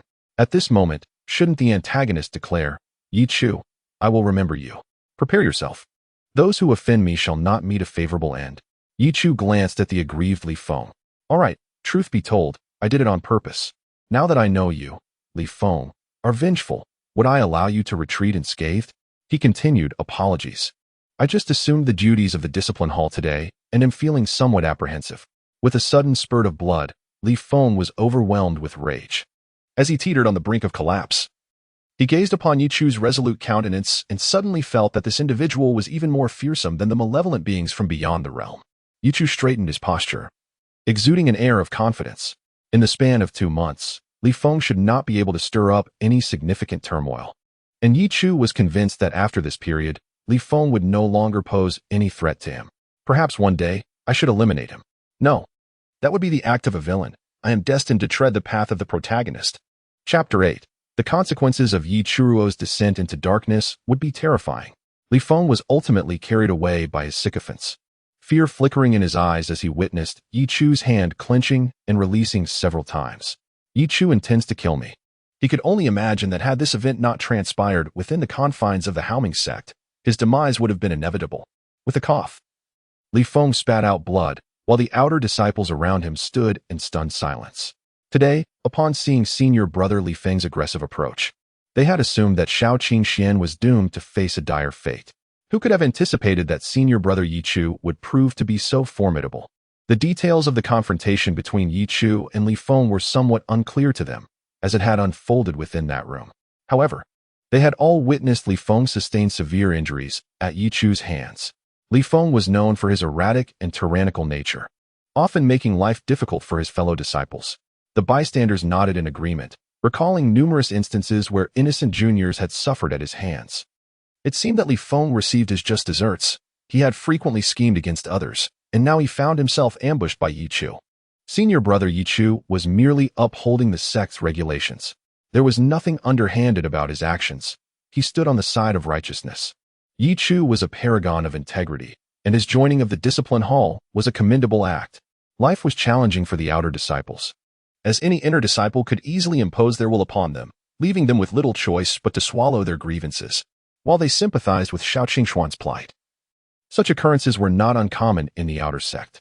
Senior Brother Ye Chu was truly a good person. Such upright individuals were rare. Had Li Feng been privy to the thoughts of the outer disciples, he would have surely coughed up another mouthful of blood. Although he had little interaction with Ye Chu until today, to label Ye Chu as a good person would be akin to calling a featherless bird innocent. Li Feng's heart turned cold. This Ye Chu must not be allowed to remain. A person as formidable as he could pose endless trouble if offended. The gratitude Xiao Qingxian felt towards Senior Brother Ye Chu would last a lifetime. Ye Chu glanced at Xiao Qingxian, perhaps sensing the changes within him. He had grown more confident. Was it due to having found a protector? In the future, should Senior Brother Ye Chu require assistance from his junior, Xiao Qingxian would not hesitate to risk his life. All he awaited was that promise from the destined protagonist. Ye Chu smiled gently. It's nothing, just a trivial matter. Focus on your cultivation and do not dwell on gains or losses. The Haoming sect is a pragmatic place. Listening to Ye Chu's words, Xiao Qingxian remained rooted in place. After a long pause, he nodded solemnly. I understand, Senior Brother Ye. As he watched Ye Chu depart with grace, the voice of the ancient remnant in his mind echoed. That Ye Chu lad is indeed quite admirable. Xiao Qingxian confidently asserted, Senior Brother Ye Chu is forthright and righteous. He would never resort to violence for violence's sake. Xiao Qingxuan's unwavering loyalty to his esteemed senior brother, Ye Chu, left the lingering spirit in a state of helplessness. Master, how long will it take for me to catch up to Senior Brother Ye Chu? Based on your earlier remarks, it appears that Ye Chu has been concealing his true abilities. He has already reached the 7th level of qi condensation. If you follow my guidance, utilizing various special herbs and elixirs, and perhaps seeking out some of the legacies I left behind, then in a month's time, achieving the 7th level of qi condensation should pose no challenge. Senior Brother Ye Chu has truly reached the 7th level? Xiao Qingxian nodded earnestly. I shall guard Senior Brother Ye Chu's future. Unbeknownst to Ye Chu, who was simply reveling in his newfound fame, the reality of the Haoming sect was starkly brutal. Here, the strong preyed upon the weak, and within the sect, survival of the fittest reigned supreme. The notion of being flexible and adaptable was a mere facade for tyranny, transforming the sect into a veritable den of demons. Today, Ye Chu's bold defense of an outer disciple and his severe injury of Li Feng immediately branded him as an anomaly, his actions rapidly spreading through the inner sect. This Ye Chu is intriguing, daring to openly oppose the majority within the Haoming sect. It is indeed unprecedented for an outer disciple to stand up for another. Outer disciples were barred from entering the inner sect, and thus could not truly be considered disciples of the Hao Yue sect. Ye Chu's naivety was evident. Righteousness? Our disciples are often seen as formidable fiends in the outside world. I am curious to see how long this Ye Chu can survive within our ranks. Standing outside the inner sect, Ye Chu gazed into the vastness of the Haoming sect, unaware of the multitude of eyes silently observing him. Every disciple who exited the Haoming sect was often regarded as a notorious villain. Yet, a faint smile graced Ye Chu's lips, and he appeared unfazed. In truth, being an outlier makes it all too easy to cultivate enemies. My strength has yet to fully mature, and Xiao Qingxian will not progress in the short term either. It seems I must seek out a powerful ally. Ye Chu narrowed his eyes, pondering the individuals connected to him, perhaps Elder Wang from the outer sect and Elder L from the law enforcement hall. It would be prudent to invest more effort in developing relationships with them, though that may be premature. For now, my priority must be to elevate my own strength. Upon returning to his quarters, Ye Chu immediately resumed his practice of the tiger demon body refinement technique, while simultaneously harnessing the growing power of his physical form to continually absorb the medicinal properties of the spirit essence pill. I lack sufficient resources, which diminishes my chances of activating the treasure system. Perhaps the system is not solely aimed at those fated protagonists? Ye Chu resolved to give it a try. However, my current resources are scant, and while my family is well off, I cannot recklessly purchase items of no use to me. Is there anything with a clear purpose? As Ye Chu pondered, a sudden realization struck him. Tomorrow, it seemed, was the day of the outer sect competition. Chapter 9. The Alchemy of Wealth. Brother Ye Chu's Noble Intentions. Today marks the External Disciples Grand Competition, a contest to determine their rankings. This event is not without its rewards. It is rumored that the disciple who secures the first place shall be bestowed with a mid-grade martial arts manual of the human tier. This prospect instantly ignited the fervor among the entire outer sect. Even those who do not claim the top position can earn spirit stones by entering the top 100. Thus, countless disciples set their sights on this coveted goal. At this moment, however, Ye Chu found himself at the elixir pavilion. 100? The younger sister could not suppress her astonishment at Ye Chu's request. The rejuvenation pill is the most basic of elixirs, with a single furnace yielding 10 pills. Its production cost is low, its price affordable, and its efficacy commendable, while many patrons frequent the pavilion. This was the first time she had encountered someone wishing to purchase such a large quantity at once. I will need to fetch the elixirs from the back room. May I take your name for the order? Ye Chu. Is he truly Ye Chu? The younger sister marveled at Ye Chu, captivated by his striking appearance.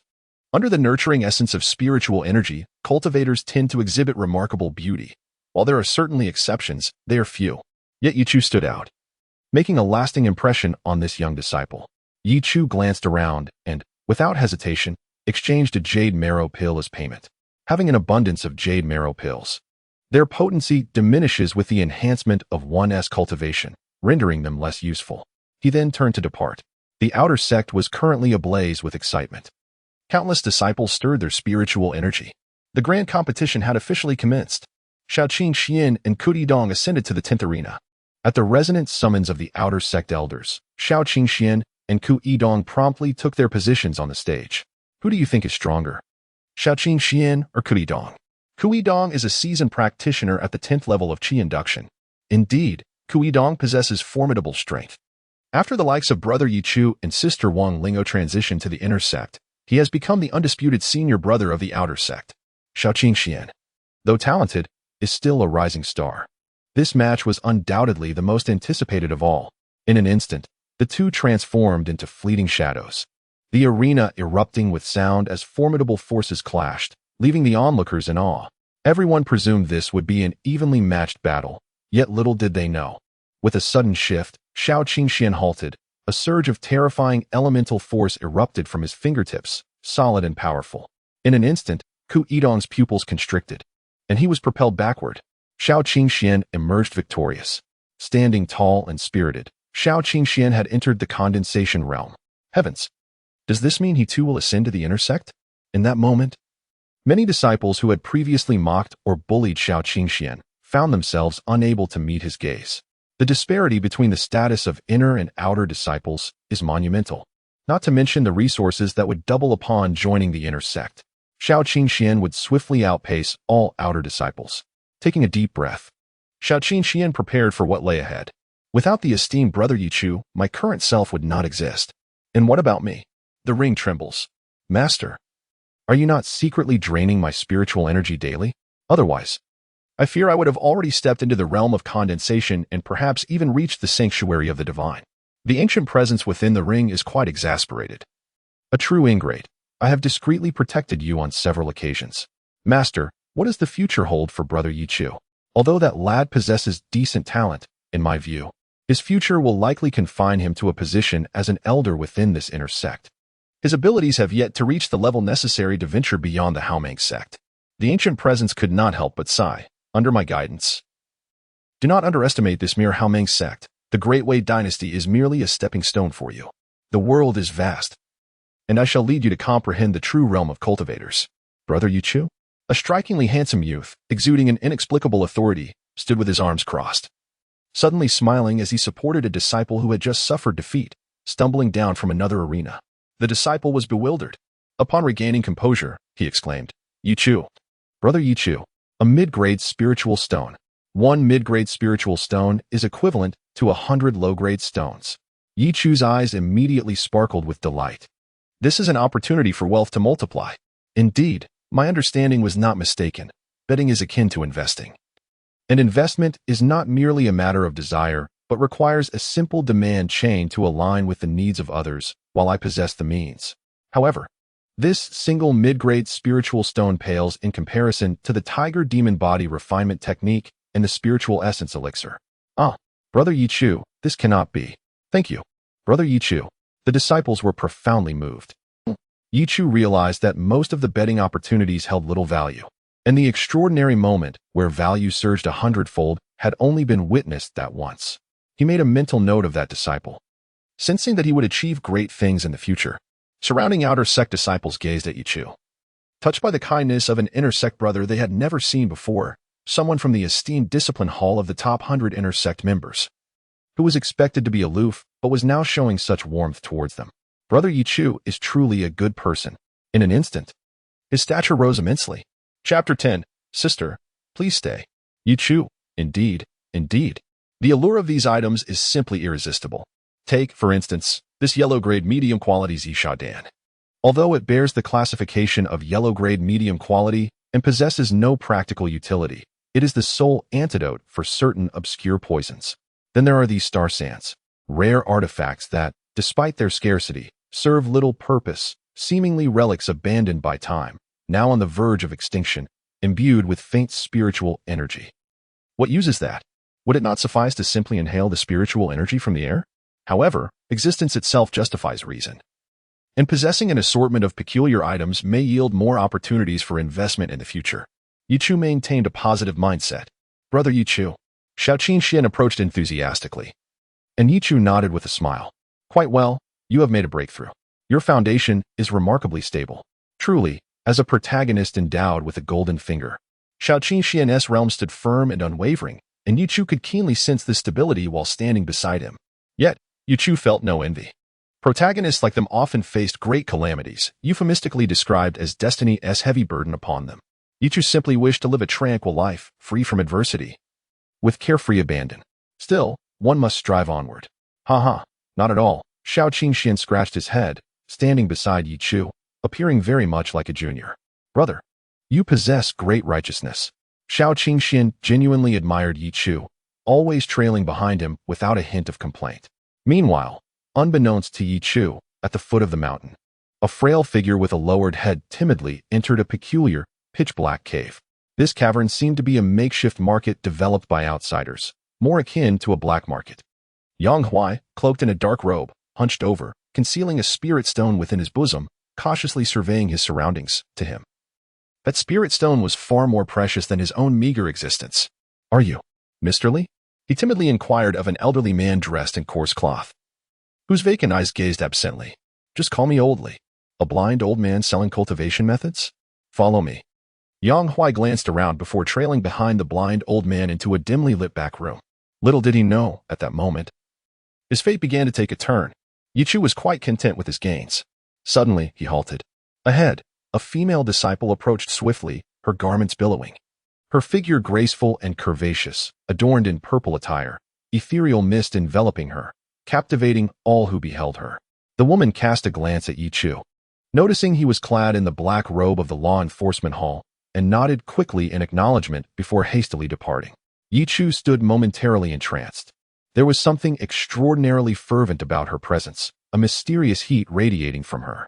Ye Chu paused to observe the female disciple. He had never encountered someone like her before. Within the Haoming sect, she wore her own attire, eschewing the characteristic inner and outer sect garments. Could she be a core disciple? She must be a senior sister. Sister, please stay. Ye Chu hastily called out to the female disciple. The young woman, seemingly caught off guard by the attention from this disciple of the disciplinary hall, paused for a moment in surprise. What do you want? Her mind appeared preoccupied, and as Ye Chu addressed her, a hint of impatience crept into her demeanor. Beads of sweat formed on her forehead, indicating her discomfort. The frost here, an unexpected acquisition, resembled a drop of dew imbued with extreme cold properties. Ye Chu was troubled, pondering how best to present this frost here to the sister before him in a manner that would be both reasonable and fitting. Suddenly, the woman's delicate brow furrowed tightly, a surge of intense heat radiating from her body. Amidst the haze, it was as if the sound of a phoenix's lament filled the air, while vibrant colors blossomed at her brow, soaring through the sky.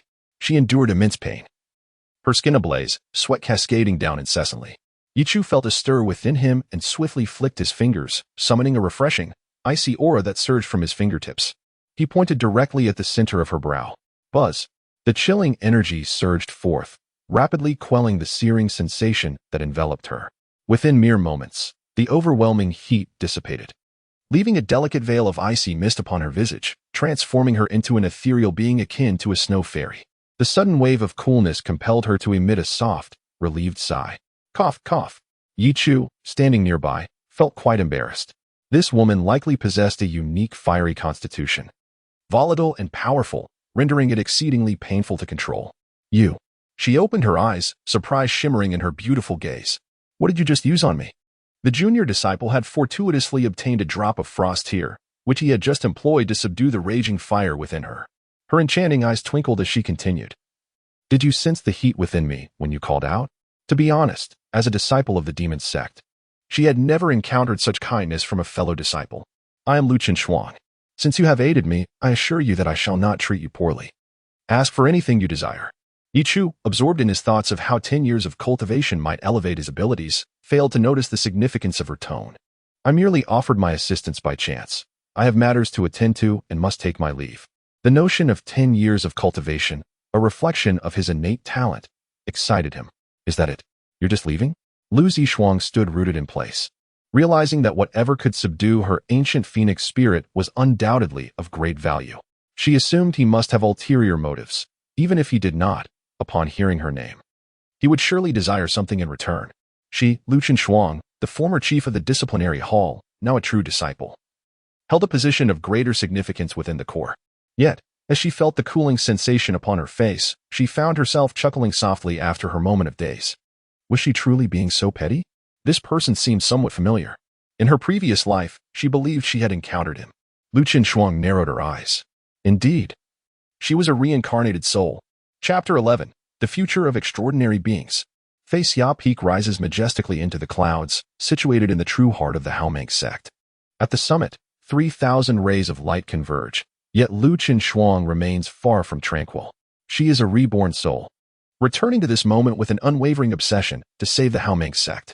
Indeed, according to her memories, the future will unfold into a vast era, where divine and sacred bodies emerge in succession, and the world itself will engage in fierce competition. The once mighty Wei dynasty, now regarded as a colossal entity, will find itself shaken by tumultuous storms. Amidst the raging fires of chaos, the Haomeng sect will give rise to an extraordinary figure, one of the 5 transcendent beings destined to reshape the Eastern domain. To be truthful, the emergence of such a formidable individual should have propelled the Haomeng sect to a position of strength, allowing it to preserve itself amid the disorder. Alas, the sect foolishly offended this extraordinary being during their youth, leading to an unending feud. After the ascendance of this remarkable figure, they ruthlessly annihilated the faction within the Haomeng sect that bore enmity towards them. While they did not eradicate the sect entirely, the once powerful Haomeng sect gradually succumbed to decline, inching closer to annihilation. That individual is known as Shaoqing Xian. In his youth, he faced oppression from his peers and was ultimately cast out from the Haomeng sect. Who could have anticipated that this seemingly insignificant person would rise at an astonishing pace, ultimately becoming a transcendent existence capable of bringing the Wei dynasty to its knees with a mere gesture? Luchin Shuang's journey is precisely calculated. She seeks to uncover the true reasons behind Shaoqing Xian's expulsion from the Haomeng sect. To her astonishment, she discovers that he has deviated from the original path of fate and has not fled the sect as expected. Instead, he has ascended to the rank of the top outer disciple and joined the inner sect, regardless of the circumstances. With the forthcoming ancient relics and various inheritances emerging in succession, I must remain ahead of the times and become a true titan. As Luchin Shuang gazes upon Fei Xia Peak, she ascends to its pinnacle. Are you saying you nearly encountered disaster with the fire phoenix devouring body, but were rescued by a passing disciple of the discipline hall? Step closer so I may see. Luchin Shuang hurriedly approaches, and the courtyard atop Fei Xia Peak exudes an intense chill. Surrounding ice trees shimmer with clarity, enveloped in a veil of ethereal mist. A delicate jade hand emerges from the cloud curtains and lightly touches Luchin Shuang's brow. Fei Shuanglei, is this an exquisite cold spiritual treasure? How could a mere disciple of the discipline hall wield such a treasure? Fei Shuanglei is an exceptionally rare and precious ice attribute spiritual artifact. The mysterious woman in the mist has searched for 3 years for Luchin Shuang, unable to even locate the most basic ice attribute treasures, let alone a spiritual artifact. Luchin Shuang's heart stirs. Could this truly be a spiritual treasure? The disciple of the unexpectedly presented an extreme cold attribute spiritual treasure with such nonchalance.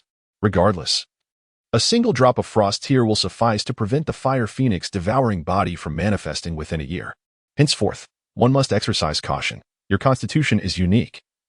And without locating a suitable cultivation method for the phoenix spirit body, it is imperative to tread carefully.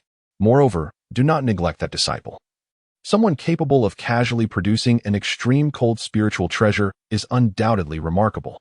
Had it not been for this encounter, the fire phoenix devouring body might have reduced you to mere ashes. The woman's voice was melodious. Lu Qinshuang nodded heavily, her heart still lingering in trepidation. While circumstances remain unchanged, I must promptly seek the ancient phoenix scripture. Lu Qinshuang's eyes sparkled. Once I shatter the shackles of the divine repository and step into the purple mansion, I shall depart from the Haoming sect to explore the ancient ruins. As for that junior brother, a flicker of tenderness graced her beautiful eyes, accompanied by a twinge of guilt, for he had indeed saved her life. Yet her demeanor had not been particularly amiable at the time. Meanwhile, Ye Chu sat in his courtyard, his hands resting on his knees. A surge of excitement coursing through him as he prepared to receive his reward. With a sweep, a terrifying aura of spiritual energy inundated Ye Chu's body, causing him to tremble as a formidable mist enveloped him, swirling and rising like the essence of enlightenment, strands of white mist hissing as they evaporated from above his head. Fortunately, Ye Chu had secured the doors and windows. Otherwise, such an extraordinary sight would have surely caused a commotion. This decade of cultivation was propelled by my innate potential, projecting a decade into the future. In other words, without consuming any elixirs or utilizing any cultivation resources, I sought to ascertain what level I would attain in 10 years. The internal atmosphere surged, and Ye Chu's aura rapidly ascended. Peak of the 7th layer of condensation. 8th layer of condensation. Peak of the 8th layer. 9th layer of condensation. Peak of the 9th layer. Ye Chu's eyes widened in anticipation. Has it stopped? His expression darkened. After another decade of cultivation, I would only ascend from the 7th layer to the peak of the 9th layer? He felt a sense of dissatisfaction, yet despite his considerable efforts, he could not breach the threshold into the divine repository. Ye Chu's countenance was grim. Nevertheless, the peak of the 9th layer of condensation already represents the strongest combat power within the inner sect, merely a step away from the core. As the year draws to a close, various secret realms within the sect will successively open, traversing the cold abyss, ascending the immortal peak, and climbing the sword burial ridge. Entering the cold abyss grants the opportunity to access the scripture repository. Ascending the immortal peak allows one to temper their physique and solidify their foundation. Climbing the sword burial ridge permits the extraction of a weapon, and even disciples who do not wield swords may retrieve a weapon of the same tier from the divine armory. Ye Chu pondered the sequence of his endeavors. First, I shall venture into the cold abyss, then ascend the immortal peak, and finally climb the sword burial ridge. With my current level of cultivation, I should be invincible. A smile graced Ye Chu's face. However, I must first consolidate my foundation. He immediately sat cross-legged, having achieved a breakthrough in an instant. He felt somewhat unsteady in his newfound strength, so Ye Chu resolved to first solidify his personal realm. Chapter 12. The cold abyss gorge. 10 fleeting days passed swiftly. Ye Chu opened his eyes, and his gaze was as sharp as a blade. The morning breeze caressed him, and he exhaled a breath of stale air, relishing the refreshing essence of dawn. How astonishingly fast these 10 days had flown by. During this time, Ye Chu had successfully solidified his cultivation at the pinnacle of the 9th layer of yuan condensation. Alas, his breakthroughs had come in rapid succession, spanning several levels at once, leaving his foundation rather tenuous. Ye Chu could only hope that when he ascended to the unfading peak, he could refine himself and temper the lingering superficiality within, for otherwise, such hasty advancements could jeopardize his foundation, leading to obstacles in his future progress. Stepping out of the courtyard, he was greeted warmly by the inner disciples. Good morning, Brother Ye Chu. Brother Ye Chu, you look exceptionally handsome today. He appeared as the embodiment of a gentle elder brother, fully aware of the admiration he garnered. Among the thousands of inner disciples, his position within the top 100 was indeed prestigious, particularly since he was a member of the discipline hall, assisting in the management of the inner sect. Under such a distinguished status, it was only natural that the ordinary disciples would treat him with utmost respect. In regard to the incident involving Li Feng, many perceived Ye Chu as a formidable figure, not to be trifled with. Although Li Feng was at the 6th layer of yuan condensation, one rank above Ye Chu's previous standing, his current plight was nothing short of tragic. He would likely miss out on the inner sect ranking competition this year, thus losing access to a plethora of resources. Given his prior standing within the top 100 of the sect, it was likely that he would not even place within the top 200 by the following year. Such was the terror of Ye Chu, even at the 5th layer of yuan condensation. Little did they know, Ye Chu had now reached the pinnacle of the 9th layer. At the cold abyss gorge, a refreshing aura enveloped him as he stepped into the cold, misty waters. Figures darted swiftly ahead, splashing waves in their wake. This place is the cold abyss gorge, one disciple informed him respectfully. It is a naturally formed arena, where a gravitational force prevails above the water surface, creating an ideal battleground. As Ye Chu entered, he was immediately approached by someone eager to explain the trials of the cold abyss gorge. Essentially, one needed to gather 100 participants, after which battles would commence upon the waters of the gorge. The order of elimination would determine the final rankings, with the top 3 disciples gaining access to the first level of the scripture repository, while the first-ranked disciple would be granted entry to the second level. As a member of the discipline hall, you are exempt from the registration fee for the cold abyss gorge, the disciple added. And Ye Chu savored the privileges bestowed upon him. At this moment, he stepped further into the gorge. Outside the cold abyss gorge, numerous eager inner disciples had already gathered, eagerly anticipating the competition. Elder, how many disciples have registered? 98 so far. How much longer must we wait? Amidst the throng, Ye Chu stood out in his distinctive black attire as a disciple of the discipline hall, drawing many friendly glances. Suddenly, someone approached him. Brother. A disciple from the inner sect suddenly approached and discreetly handed Ye Chu a low-grade spirit stone, leaving him momentarily stunned. Could you assist me for a moment? The inner sect disciple whispered a few words, and Ye Chu quickly grasped their intentions. It was yet another display of the inner sect's bullying tactics. Today, a group of inner sect disciples had gathered in the cold abyss gorge to target an individual named Lu Han. Ye Chu followed the disciple's gesture and cast his gaze in that direction. The man had a strikingly handsome visage, clad in the standard attire of inner sect disciples. Yet his expression was far from pleasant. Detected an opportunity for a wager, Ye Chu observed intently. Lu Han, a practitioner of superior-grade human-tier martial arts. Precisely what Ye Chu currently lacked. Brother, take a look. The inner sect disciple beamed as he pressed the low-grade spirit stone into Ye Chu's palm.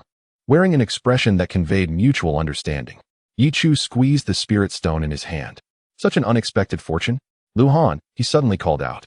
The man named Lu Han had been acutely aware of the situation, feeling somewhat disheartened as he had merely come to participate in a trial at the cold abyss gorge. Yet, upon his arrival, the inner sect disciple Zhang Liang had summoned a multitude against him. As for the disciple from the discipline hall, he had never held out any hope, for it was widely known that those who could bribe the discipline hall disciples would have the rules favoring them. But who could have anticipated that, at that moment, the disciple from the discipline hall would unexpectedly call out to him, catching him off guard. The disciple suddenly flicked the spirit stone in his hand towards Lu Han. In a rush, Lu Han managed to grasp the spirit stone. Consider it a gift. Lu Han stood frozen in place, while the expression of the inner sect disciple Zhang Liang transformed into one of fury, his eyes widening as he glared at Ye Chu. Ye Chu cast a sidelong glance at him. Gather 100 people. The cold abyss gorge shall open. Zhang Liang shot Ye Chu a venomous look, as if to warn him that trouble was imminent, yet Ye Chu remained indifferent. It was merely a casual act, with the prospect of a reward. The cold abyss gorge opens.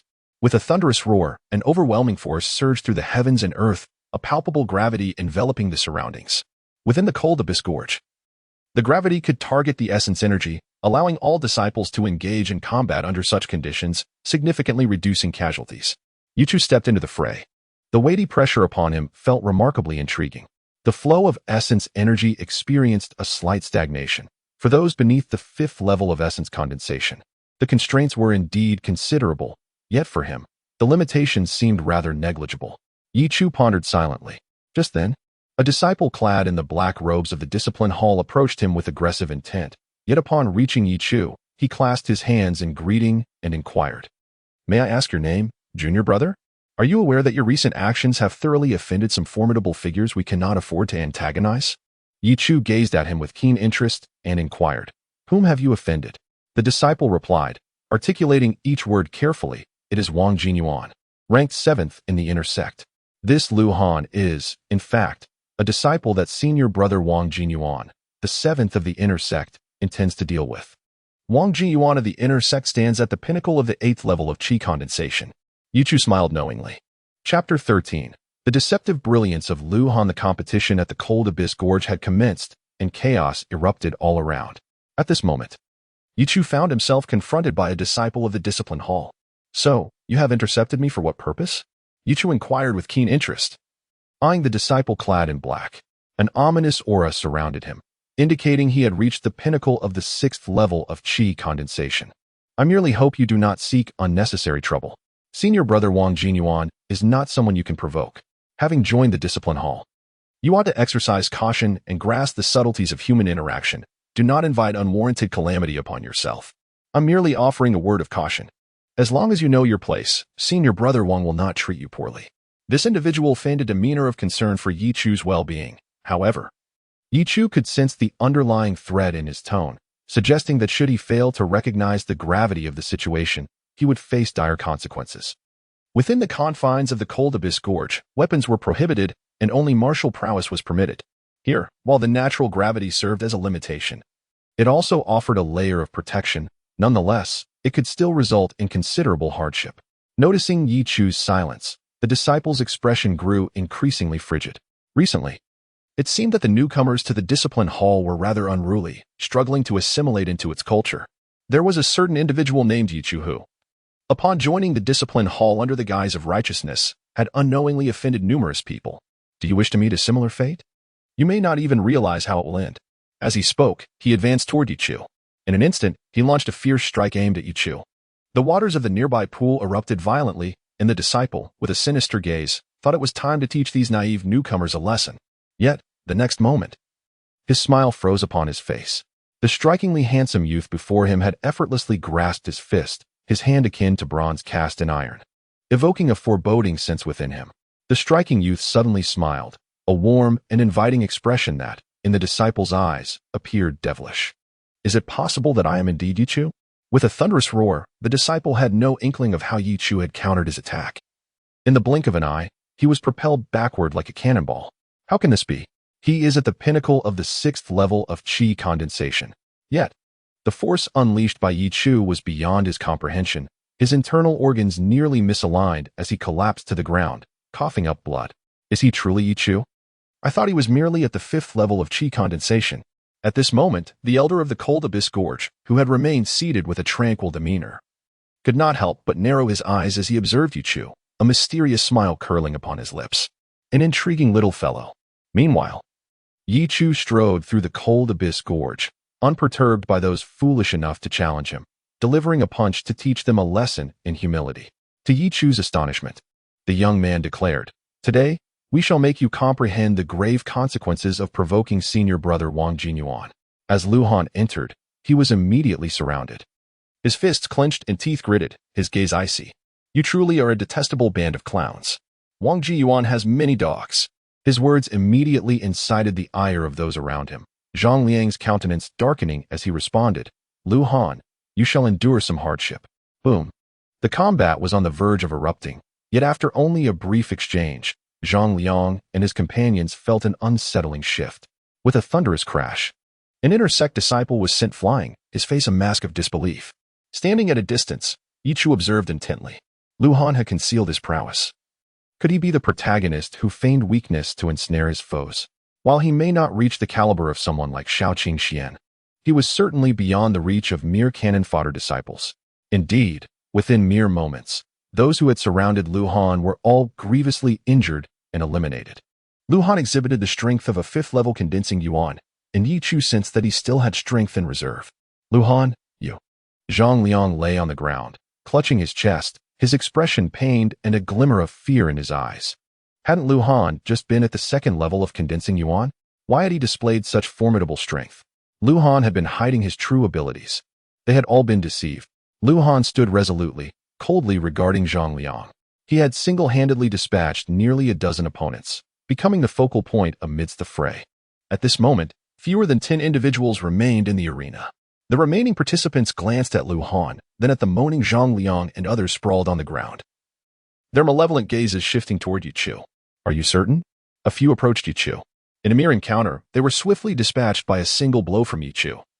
crashing down into the icy abyss. Chilled to the bone, they gazed incredulously at Ye Chu, clad in the black garb of the law enforcement hall. What manner of monster is this? He hadn't even unleashed his yuan strength, yet had effortlessly taken them all down. Ye Chu rubbed his hands together and turned his attention to Lu Han. Lu Han hurriedly bowed, saying, "Senior brother, I forfeit. The championship is yours." Ye Chu, scratching his nose, replied with a gentle smile, "You still have strength left. Why not give it another try?" Lu Han could not help but chuckle bitterly. "To easily one-shot Ji Yuanhai, I could never be your match." Ji Yuanhai was the peak 6th-level disciple of the law enforcement hall who had been vanquished by Ye Chu in a single blow. After witnessing that scene, Lu Han realized that this senior brother, who had previously looked down upon associating with Zhang Liang, was not someone he could afford to provoke. The duel among the 100 participants at Hanyuan Gorge concluded swiftly. The elder announced Ye Chu as the ultimate victor, yet Ye Chu appeared disinterested, feeling little excitement. Each disciple had only one opportunity to participate annually. Were there no constraints? The more formidable disciples would have undoubtedly emptied the scriptures and martial arts contained within the storied pavilion. Yet, to his astonishment, Lu Han secured the 2nd rank, a commendable achievement he had not anticipated. The subsequent challengers were effortlessly vanquished by Ye Chu, allowing Lu Han to seize the opportunity. He lingered in Ye Chu's shadow, seemingly wishing to express his gratitude. "What trouble have you stirred with Wang Jinyuan?" Ye Chu inquired casually. However, this question caused a noticeable shift in Lu Han's demeanor.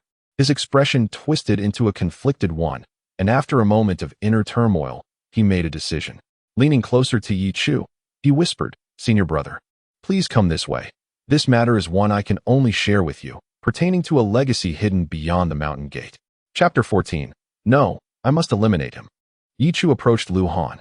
It appeared that Lu Han had not offended Wang Jinyuan.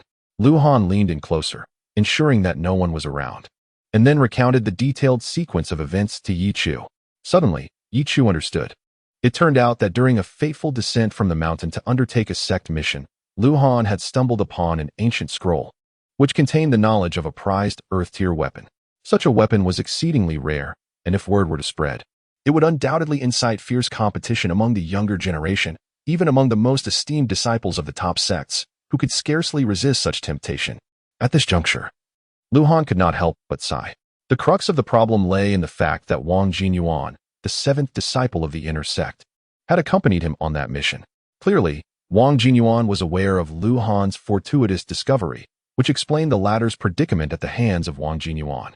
Although Wang Jinyuan refrained from being overly aggressive within the confines of the Haoming sect, Lu Han was acutely aware that evasion was not an option. Wang Jinyuan would only grow more ruthless. He had already foreseen that should he dare descend the mountain now, he would meet a fate so dire that his remains would be obliterated. "Senior brother," Lu Han said, handing a scroll to Ye Chu. Ye Chu's heart stirred with intrigue. What did this mean? I am fully aware of my own limitations. I cannot contend with Wang Jinyuan. This inheritance would only bring me calamity if it remained in my possession. Thus, you wish for me to accept it? Ye Chu, naturally, found it hard to believe that Lu Han was being so altruistic. Lu Han felt his face flush under Ye Chu's scrutiny and finally stated, "If you accept it, I shall inform Wang Jinyuan, allowing me to extricate myself from this predicament." Ye Chu regarded him with a smile. Why not simply hand it over to Wang Jinyuan? Ye Chu understood that he was being used as Lu Han's banner against Wang Jinyuan, enabling Lu Han to escape the clutches of danger. Indeed, if only Ye Chu and Lu Han were privy to this inheritance, and should Ye Chu acquire it, Lu Han would inevitably face elimination. This was the brutal reality of the cultivation world. Wang Jinyuan posed no significant threat to Ye Chu, being merely at the peak of the 8th level of qi condensation. Ye Chu accepted the scroll, and Lu Han respectfully bowed to him, expressing gratitude. "Thank you, senior brother." Ye Chu's prior decision not to exacerbate Lu Han's plight, but rather to assist him against those who conspired against him, had deeply moved Lu Han. Now, as the responsibility was shifted to Ye Chu, a sense of guilt stirred within him. However, he knew that Ye Chu's formidable strength meant that if the inheritance truly fell into Ye Chu's hands, he could act with a clear conscience. After all, had he retained the inheritance, it would have been impossible for him to benefit from it, and he might have lost his life in the process. Once Lu Han departed, Ye Chu carefully concealed the scroll, ensuring that no one would catch sight of it. "Senior Brother Ye, please hand me your token. I will record it for you."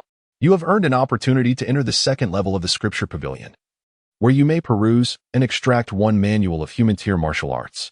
Ye Chu retrieved the token. Upon returning to the courtyard, he finally unrolled the scroll, gaining a preliminary understanding of its contents. After memorizing the location, Ye Chu promptly incinerated the scroll. Earth-grade weapons are not ordinary. It is worth noting that for an inner sect elder, possessing a single high-quality human-grade weapon is already commendable, whereas Earth-grade weapons surpass human-grade in power, more than doubling their might.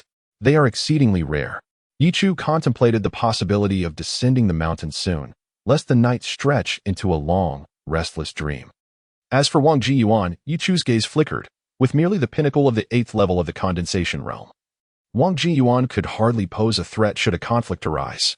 However, the fear lay in the potential for him to resort to underhanded tactics against Ye Chu. Yet, within the inner sect, it would be difficult for him to act. Otherwise, Lu Han would have been eliminated by Wang Jiyuan long ago. After much consideration, Ye Chu found himself gradually succumbing to drowsiness. A glance out the window revealed that night had fallen, fatigue washed over him, and he succumbed to slumber. As for Wang Jinyuan's matter, it could wait until later. The night deepened. Suddenly, Ye Chu jolted upright from his bed, glancing out the window, unable to sleep.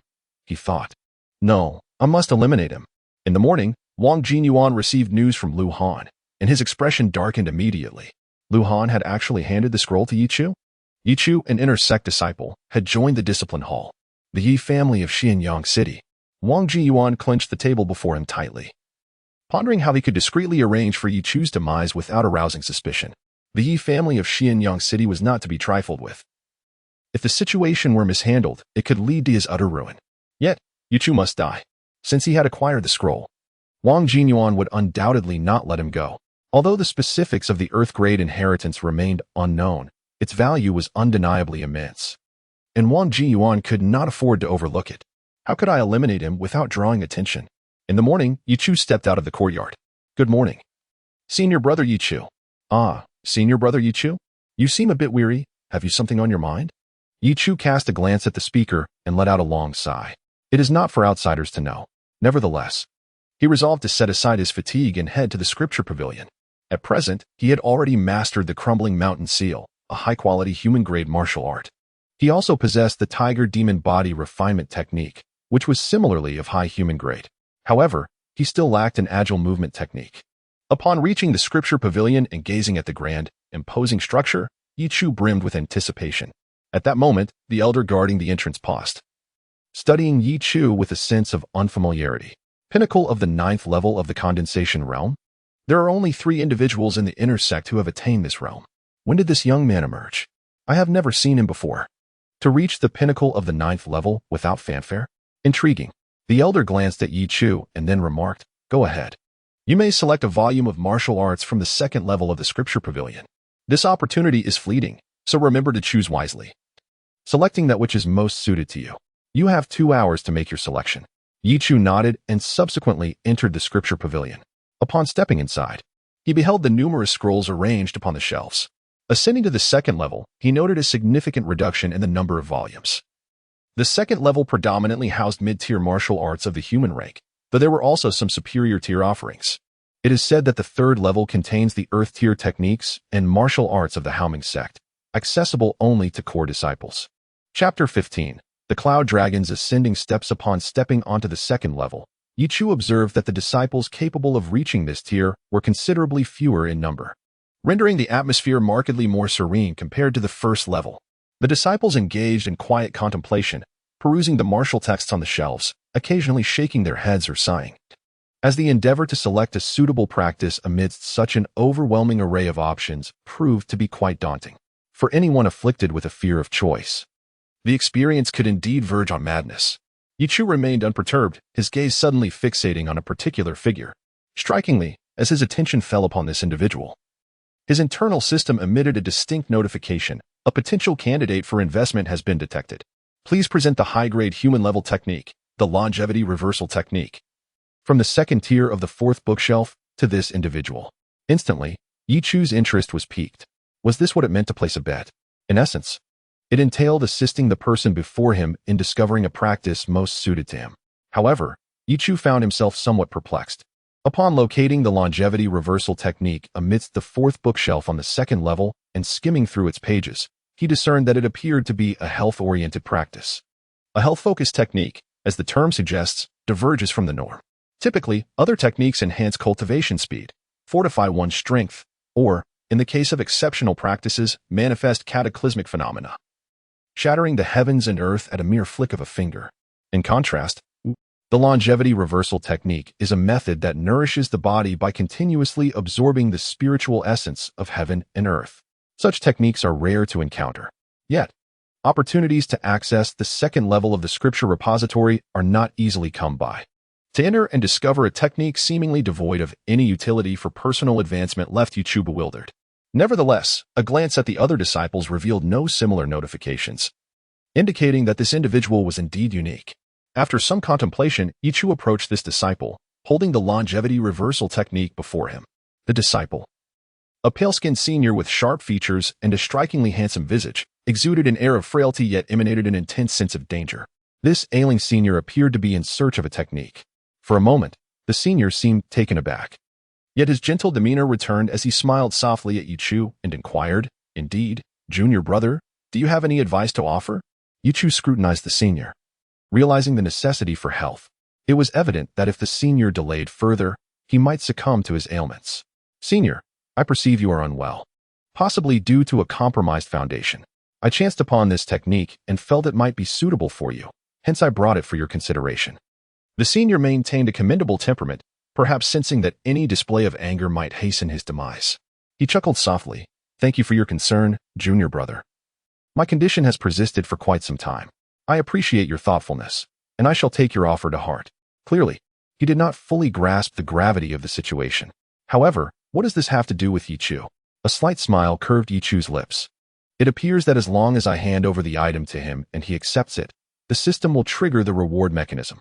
Regardless of whether he genuinely desires it or sincerely accepts it, as long as he takes it, the system will deem it a successful gamble, since the reward is secured.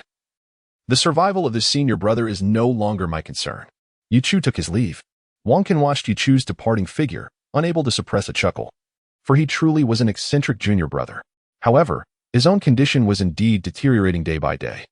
The few remaining elders in his family constantly advised him not to act recklessly until they clarified the situation. Should he truly harm his foundation, it would spell his ruin. Wang Can's talent was formidable. He must not fall so easily. At this moment, Ye Chu was tirelessly perusing martial arts texts, unable to refrain from grumbling internally. If only someone could place the most suitable martial art directly before him. Flipping through them one by one was a true test of patience. Taking a deep breath, after much deliberation, Ye Chu finally unearthed a movement technique that he deemed fitting. There was no alternative. There was but one high-grade human-level movement technique, while the others were merely mid-grade, which Ye Chu found unworthy. The Cloud Dragon Soaring Step, a high-grade human-level technique. Ye Chu meticulously reviewed it several times, then nodded in approval. This would suffice. As he exited the scripture repository, he glanced once more at the ailing senior brother, and indeed, he saw the longevity cycle technique carelessly placed on the shelf. Ye Chu shook his head in resignation. The system's reminder indicated that this senior brother was in dire need of the longevity cycle technique. Evidently, his health had reached a critical state, for the affliction etched upon his face was no trivial matter. He appeared on the verge of collapse, ready to succumb at any moment. Cloud Dragon Soaring Step, commendable. Your discerning eye has identified the only high-grade human-level movement technique in this second tier. The elder guarding the repository could not help but chuckle, his gaze flickering slightly.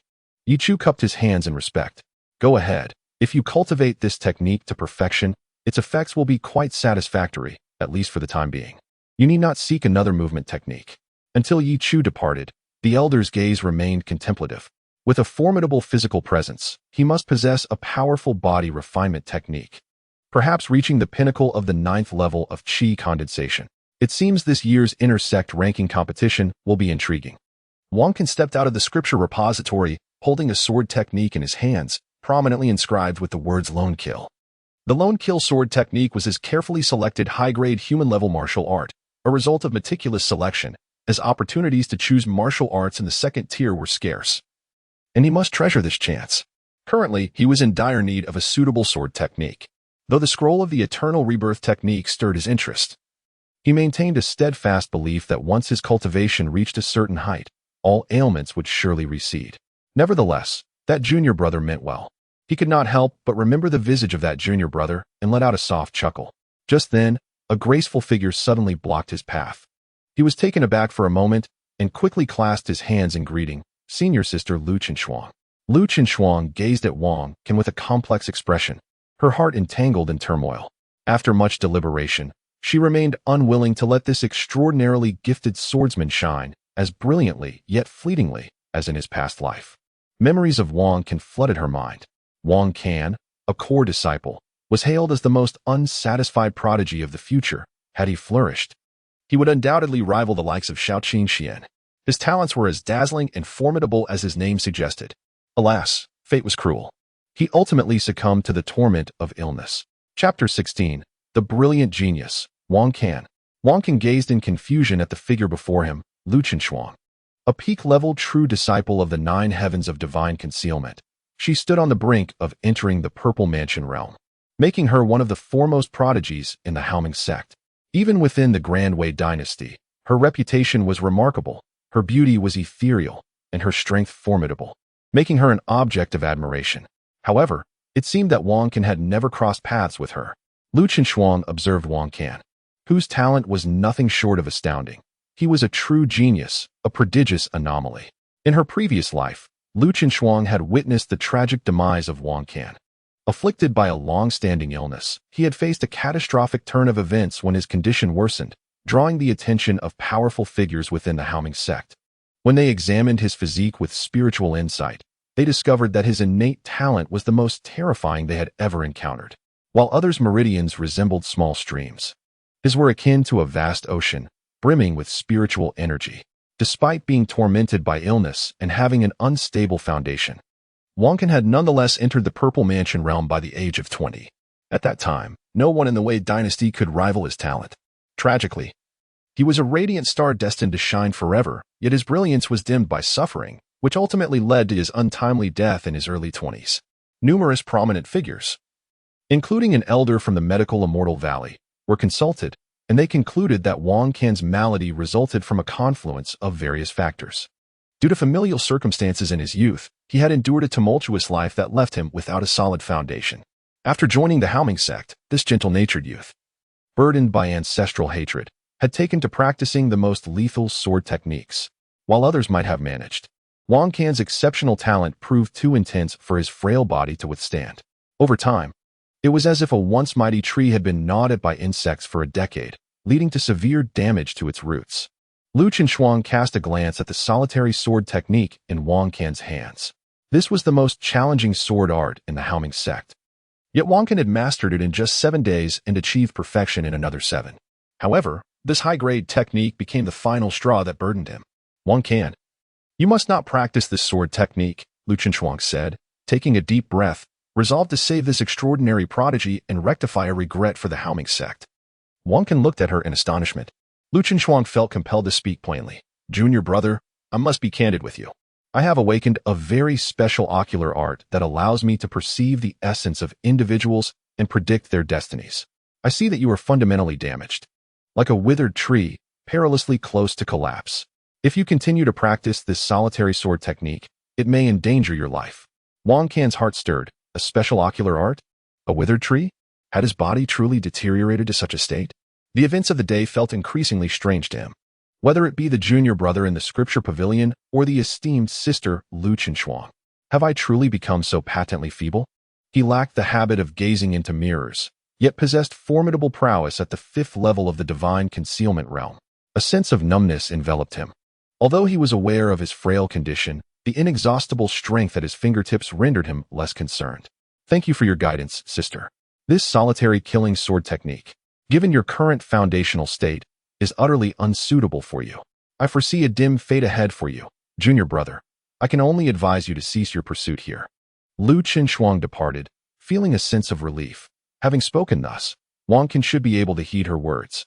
In the future, he could seek the aid of the medical Immortal Valley to reinforce his foundation. Regardless, it was fortuitous for her to forge a connection with such a prodigious talent as Wang Can Lu Qinshuang, endowed with immense strength and exceptional aptitude. A true disciple of the sect surely would not jest with him. Elder, may I forego this solitary killing sword technique? Wang Can approached the elder of the scripture pavilion. The elder appeared taken aback for a moment. Wang Can, what troubles you? If one masters this solitary killing sword technique, its power is extraordinarily fearsome. Achieving great perfection could even grant you the opportunity to unleash a strike of earth-tier might. To abandon it would be a grave misfortune. Does the scripture pavilion house this technique? Wang Can pondered. Ah, indeed, it seems to have existed here for quite some time, relegated to some forgotten corner. Perhaps even beyond my reach. Had you not mentioned it, I might have completely forgotten its presence. Observing the elder, who had taken considerable time to recall this obscure technique, Wang Can realized just how rare and elusive it truly was. That junior brother. This is no laughing matter. The vast array of scriptures within the pavilion represents the accumulation of countless years by the Haoming sect. To seek out such a technique based on its effects is akin to searching for a needle in a haystack, especially when he remains oblivious to what he truly needs. It was as though that junior brother had directly placed the answer to his arduous riddle before him. The elder hesitated for a moment. Very well, you may proceed. But a low-grade spirit stone shall be deducted from you. He settled into a meditative posture. A peculiar glow began to emanate around him, swirling with ethereal clouds and exhaling spiritual mist. After circulating his energy for a full cycle, he suddenly opened his eyes, revealing a look of astonishment. Could it truly be effective? Having grown accustomed to his ailments, he now felt an unprecedented sense of ease after completing the cycle. Spiritual energy intertwined with a faint vitality continuously nourished his body, bestowing upon him an unparalleled comfort. He was immensely grateful to that junior brother. As for Sister Lu Qinshuang, his expression shifted, gradually darkening. Something is amiss. Her actions today are far too peculiar. Was it ocular art? She has underestimated me. Wang Can possessed an astonishing intellect and remarkable perception. He discerned that senior sister Lu Qinshuang lacked the ocular technique she purported to have. Yet, she concocted such a falsehood, compelling Wang Can to harbor a sense of wariness. Although Lu Qinshuang's intentions were rooted in goodwill, her actions appeared overly peculiar, as if driven by a deliberate agenda, which left Wang Can feeling unsettled. Deception does not elicit gratitude. In contrast, that junior brother's seemingly casual act of kindness proved to be immensely beneficial to him. Was it destiny? Chapter 17. A remarkable surge in power. Ye Chu remained blissfully unaware. He was merely fulfilling a task's requirements. Yet that senior brother, after much deliberation, had chosen to bestow his gratitude upon him. Upon receiving his reward, a unique aura enveloped Ye Chu's palms, revealing a pill adorned with golden patterns, resting quietly around him. The enlightenment pill, capable of rapidly enhancing one's comprehension within the span of an hour. A smile graced Ye Chu's lips. The value of such a pill was unparalleled, saving immense amounts of time. He consumed it without hesitation. In an instant, a refreshing sensation washed over him, as if a cascade of pure water had been poured onto his spiritual platform, clarifying his vision and drastically elevating his understanding. Ye Chu promptly settled into a meditative posture. An hour equated to 120 minutes, and the martial arts he currently possessed included the foundational tiger demon body refinement technique, the yet-to-be-practiced mountain-shattering seal, and the newly acquired cloud dragon sky step. Now, he aimed to leverage the enlightenment pill to significantly enhance all of them. The light around him gradually dimmed. This was a harrowing transformation. A surge of pure energy coursed through his limbs and bones, erupting explosively from the depths of his being. Boom.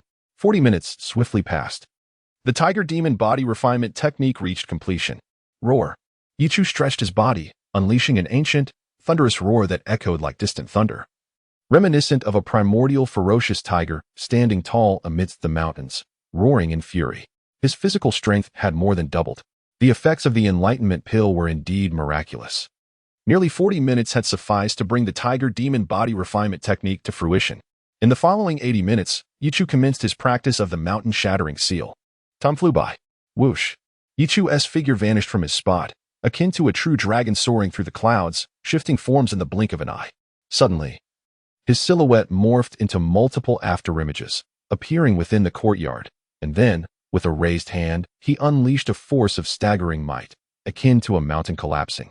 As he formed the seal, generating a terrifying roar that sent ripples through the air. What was that sound? I felt my blood surging, fluctuating wildly. Which senior brother is practicing martial arts within the inner sect? How powerful? a high-grade human-level technique? Such formidable martial arts are exceedingly difficult to master currently. Only a select few within the inner sect could even grasp such a level. In an instant, the commotion drew the attention of the inner sect disciples from their respective courtyards. They emerged, only to witness a fleeting array of afterimages. Unsure if their eyes were deceiving them, the Cloud Dragon Sky Step and Mountain Shattering Seal had both been initiated and were just a step away from perfection. The effects of the Enlightenment Pill were indeed extraordinary. When might he acquire a few more to elevate these martial arts to their fullest potential? Ye Chu wore a resigned smile. Alas, rewards were beyond his control. He scratched his head, glancing outside as if someone with good intentions was approaching to investigate. He swiftly circumnavigated his courtyard. Within the inner door, Ye Chu never anticipated that in just a few days since acquiring the system, his strength had already reached the pinnacle of the inner door. Is this considered a form of leveraging? Ye Chu sighed, yet he could not find joy in his heart. Senior Brother Ye Chu. Suddenly, a voice filled with delight rang out. Ye Chu turned to see Xiao Qingxian, who had recently entered joining the inner door after achieving first place in the outer door. It was not surprising to encounter him within the inner sanctum. Senior Brother Ye Chu, you seem troubled. Xiao Qingxian remarked, his mood buoyant now that his rival, Li Feng, was gravely injured and confined to bed. He felt as if he were living a second life in the Haoming sect. In his euphoric state, he had already reached the pinnacle of, merely a step away from. This was all thanks to Senior Brother Ye Chu. Ye Chu sighed again. Indeed.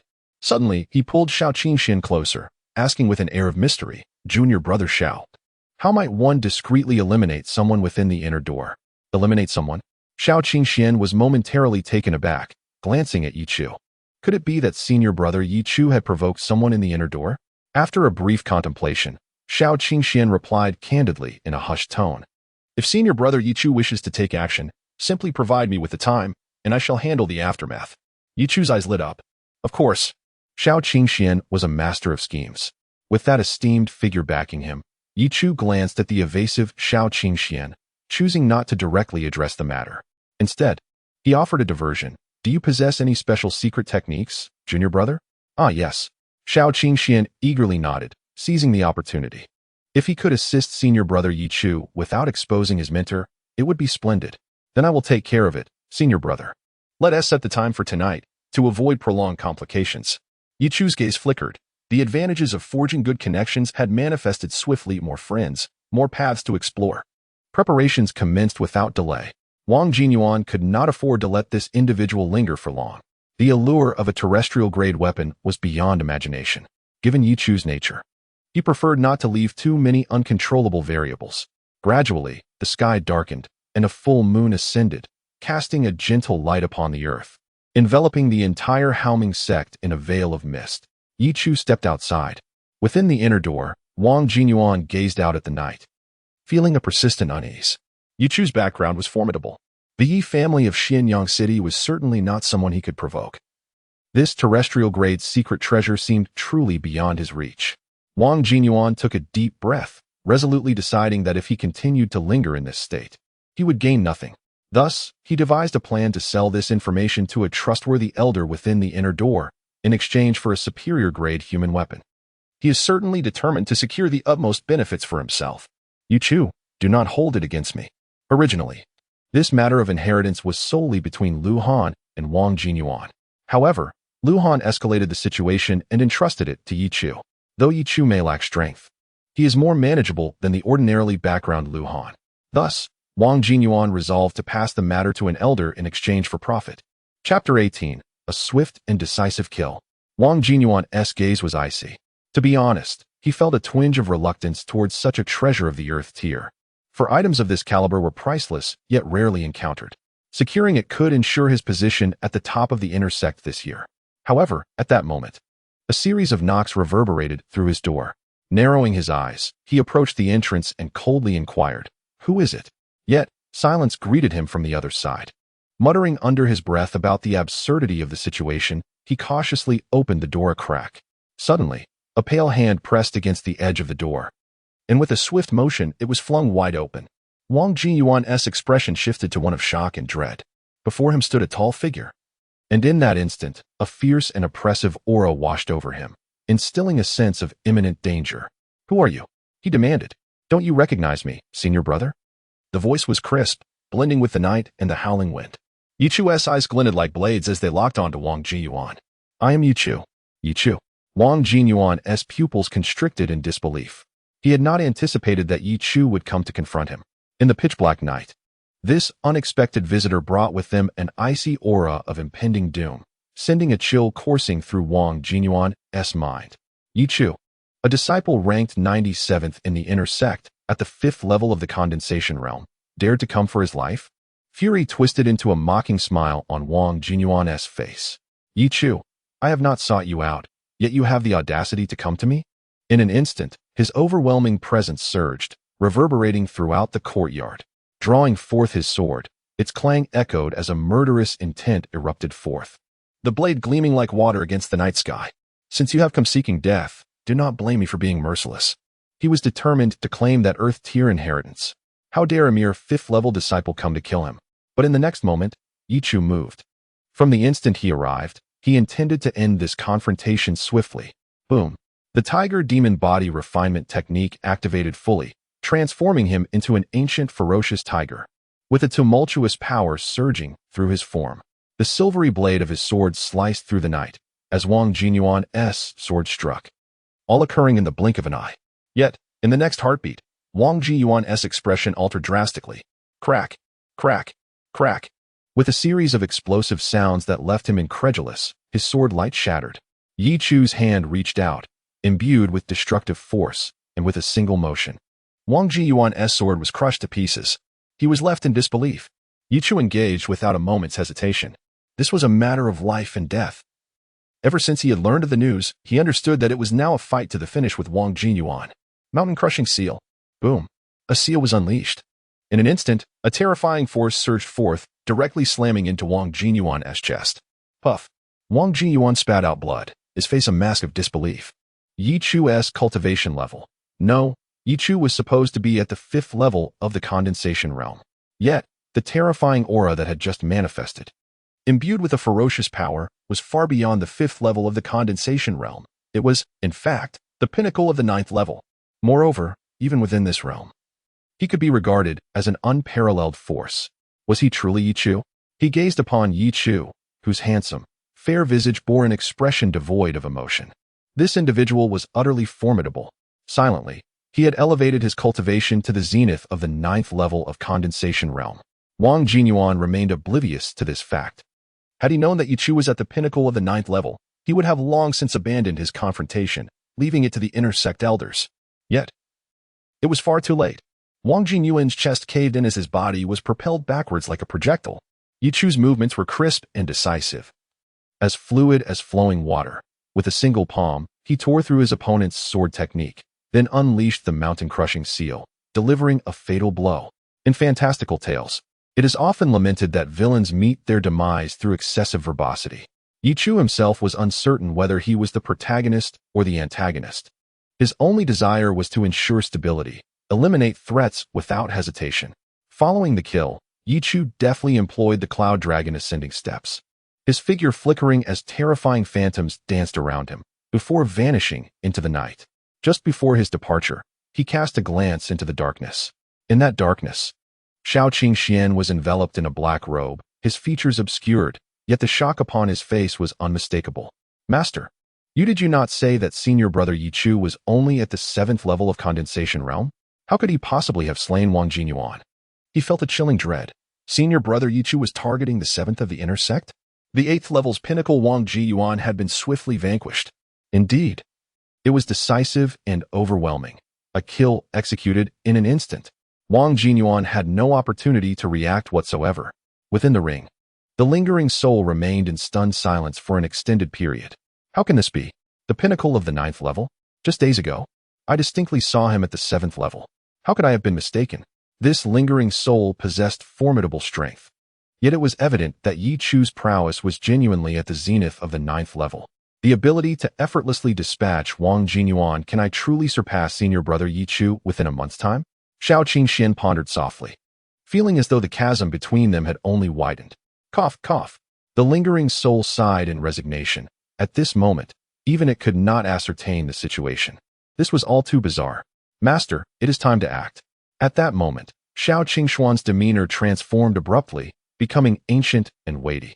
As though he had assumed an entirely different persona, his aura, in the blink of an eye, seemed to drift amidst the clouds, as if transcending this realm, rendering all else insignificant by comparison. He immediately immersed himself in the task at hand. A flickering flame ignited suddenly, engulfing Wang Jinyuan's body, reducing it to nothing but ash, leaving not a trace behind. Soon after, numerous elders from the inner sect of the Haoming sect rushed to the scene. Outside Wang Jinyuan's courtyard, disciples gathered, only to find that Wang Jinyuan had been reduced to mere cinders. Cursed be it, who could be responsible for this? How dare one commit the heinous act of slaying a disciple within the sacred halls of our Haoming sect? Does this not signify a blatant disregard for our esteemed institution? The elders, consumed by fury, interrogated fervently, yet gleaned no substantial leads. Wang Jinyuan appeared to have vanished from existence. They were utterly bereft of any clues. Even the spiritual energy in the air seemed to have been entirely incinerated. At this moment, a throng of inner disciples had gathered, and amidst the crowd, Lu Han's complexion turned ashen. The night felt unbearably frigid to him. Wang Jinyuan was dead. In just a few days of confrontation, the very thought of the suffocating presence of Wang Jinyuan now extinguished in a chill through Lu Han. Who could have perpetrated this atrocity? In an instant, myriad thoughts flooded his mind, amplifying his sense of dread. Among the crowd, he caught sight of Ye Chu, who wore a disconcerting smile. Ye Chu noticed him too, offering a smile in return. In that fleeting moment, Lu Han felt dwarfed by the vastness of the world, rendered insignificantly small. How terrifying was Senior Brother Ye Chu. Chapter 19. The Top Prodigy from the Outer Gate. The death of Wang Jinyuan was indeed shrouded in mystery. It is said that even the Grand Elder of the Haoming sect intervened to investigate, yet no clues or signs were uncovered. Recently, an air of unease permeated the Haoming sect, as if a formidable force was fixated upon them. The one most affected by this turmoil was undoubtedly Lu Qinshuang. She did not recall Wang Jinyuan's demise being so abrupt in her previous life.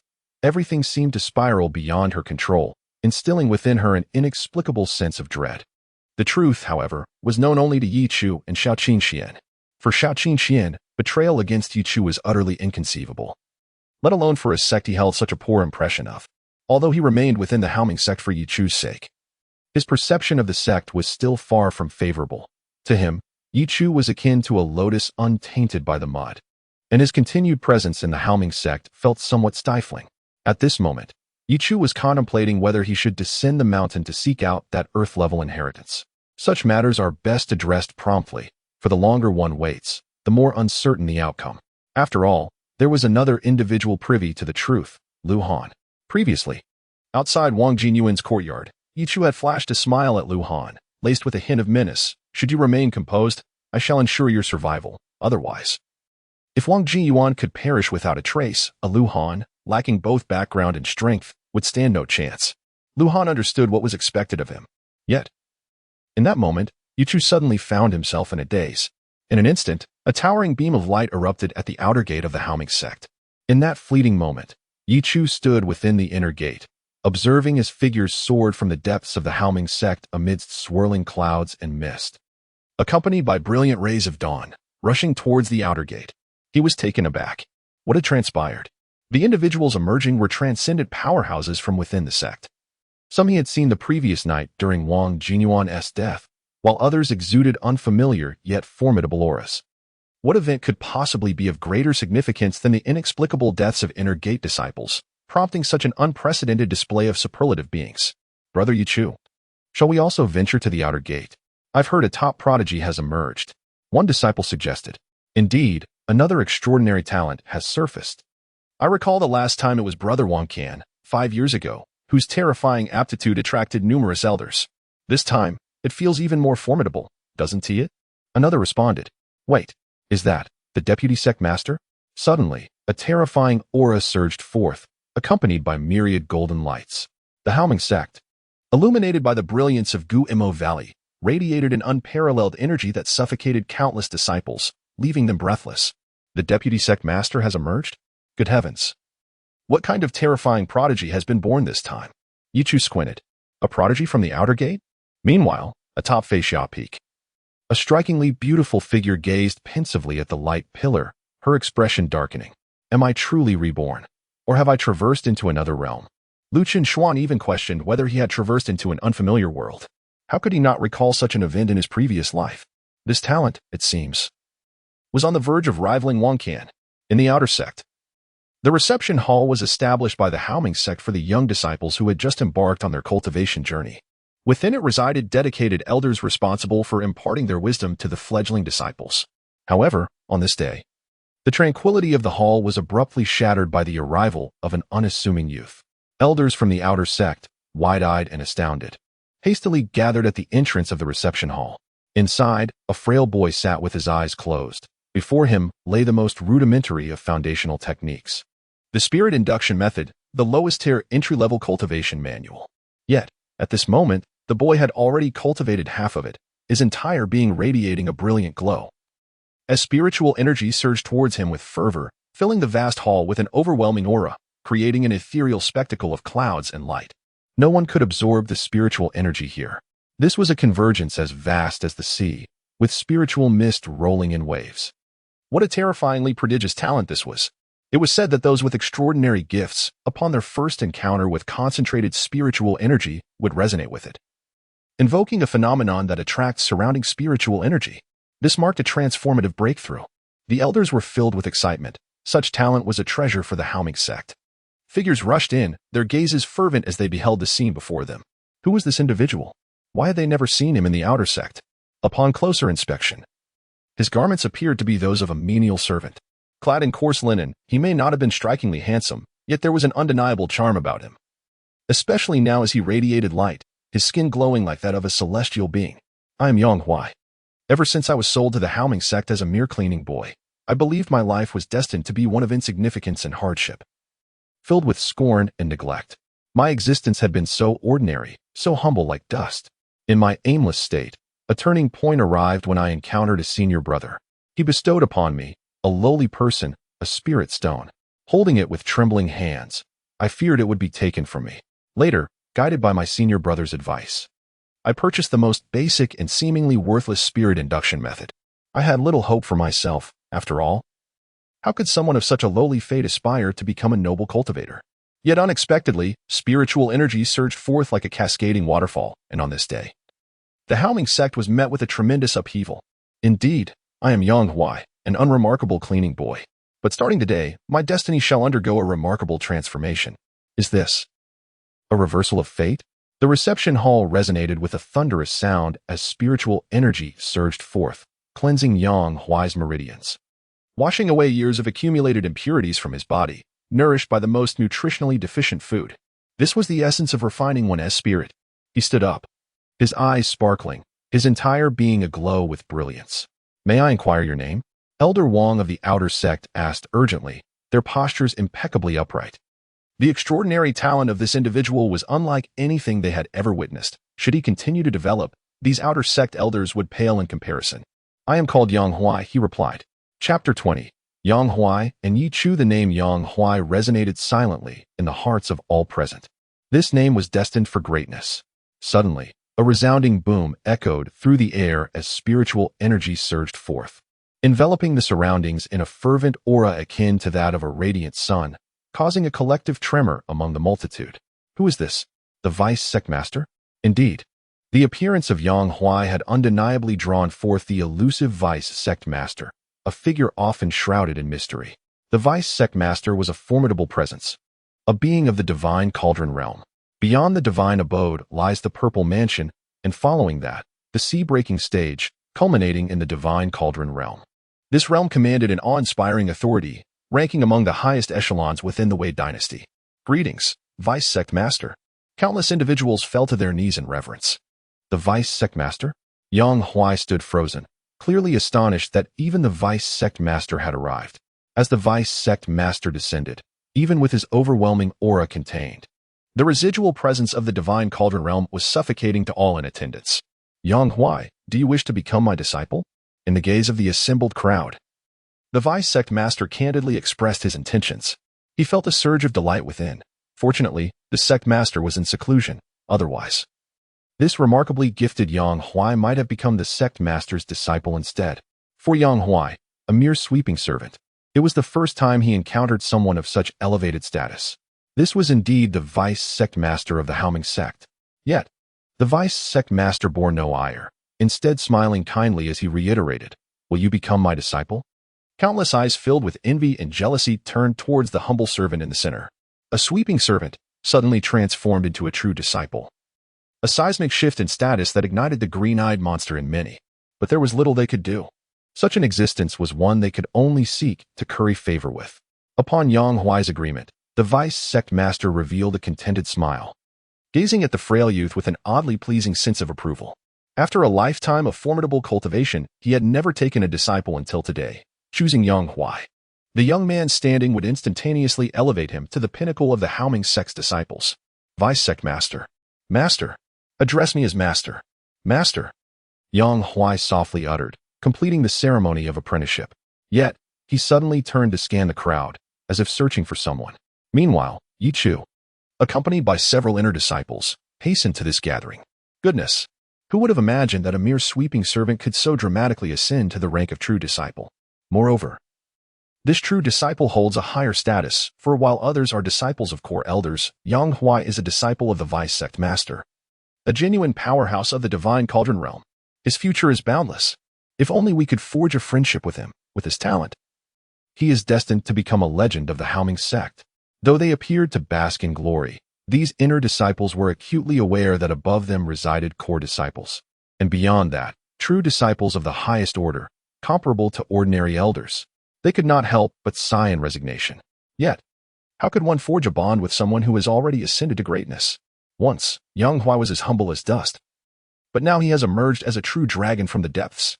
Ye Chu never anticipated that Yang Huai possessed such terrifying talent, merely through a casual remark. His fate underwent a dramatic transformation. At that moment, Yang Huai's gaze suddenly fixed upon Ye Chu as he approached him. The inner disciples were momentarily stunned, each contemplating how to cultivate a favorable relationship with this promising true disciple. Unexpectedly, Yang Huai arrived before Ye Chu and, to everyone's astonishment, knelt down, bowing his head with fervent gratitude. Brother Ye Chu. Yang Huai was overwhelmed with appreciation, unsure how to express it, and ended up bleeding from his forehead. The vice sect leader, witnessing this, felt a pang of sympathy yet seemed to realize something upon observing Yang Huai and then glancing at Ye Chu. Ye Chu was taken aback and hastily assisted Yang Huai to his feet, smiling helplessly. You are no longer that humble servant. You are now a true disciple with boundless prospects. What need is there for this? Yang Huai's current standing was entirely due to Brother Ye Chu. Having been sold to the Haoming sect as a child, he held Ye Chu in his heart as the closest person in his life, his benefactor.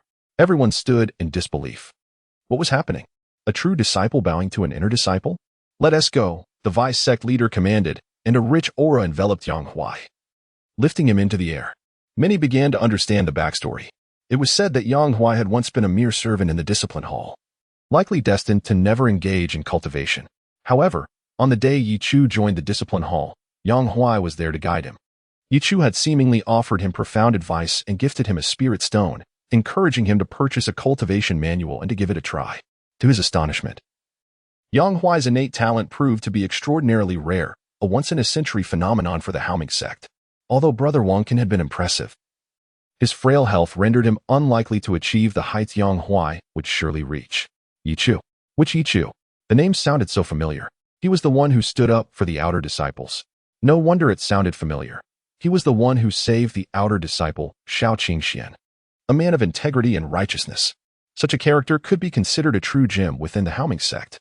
Many began to discuss this inner disciple who could inspire a true disciple to bow willingly before the powerful. In an instant, Ye Chu's reputation soared. Meanwhile, standing amidst the crowd, Shao Qingxian watched the scene unfold, filled with admiration for Brother Ye Chu. Yet, only the lingering spirit within the ring sensed something amiss.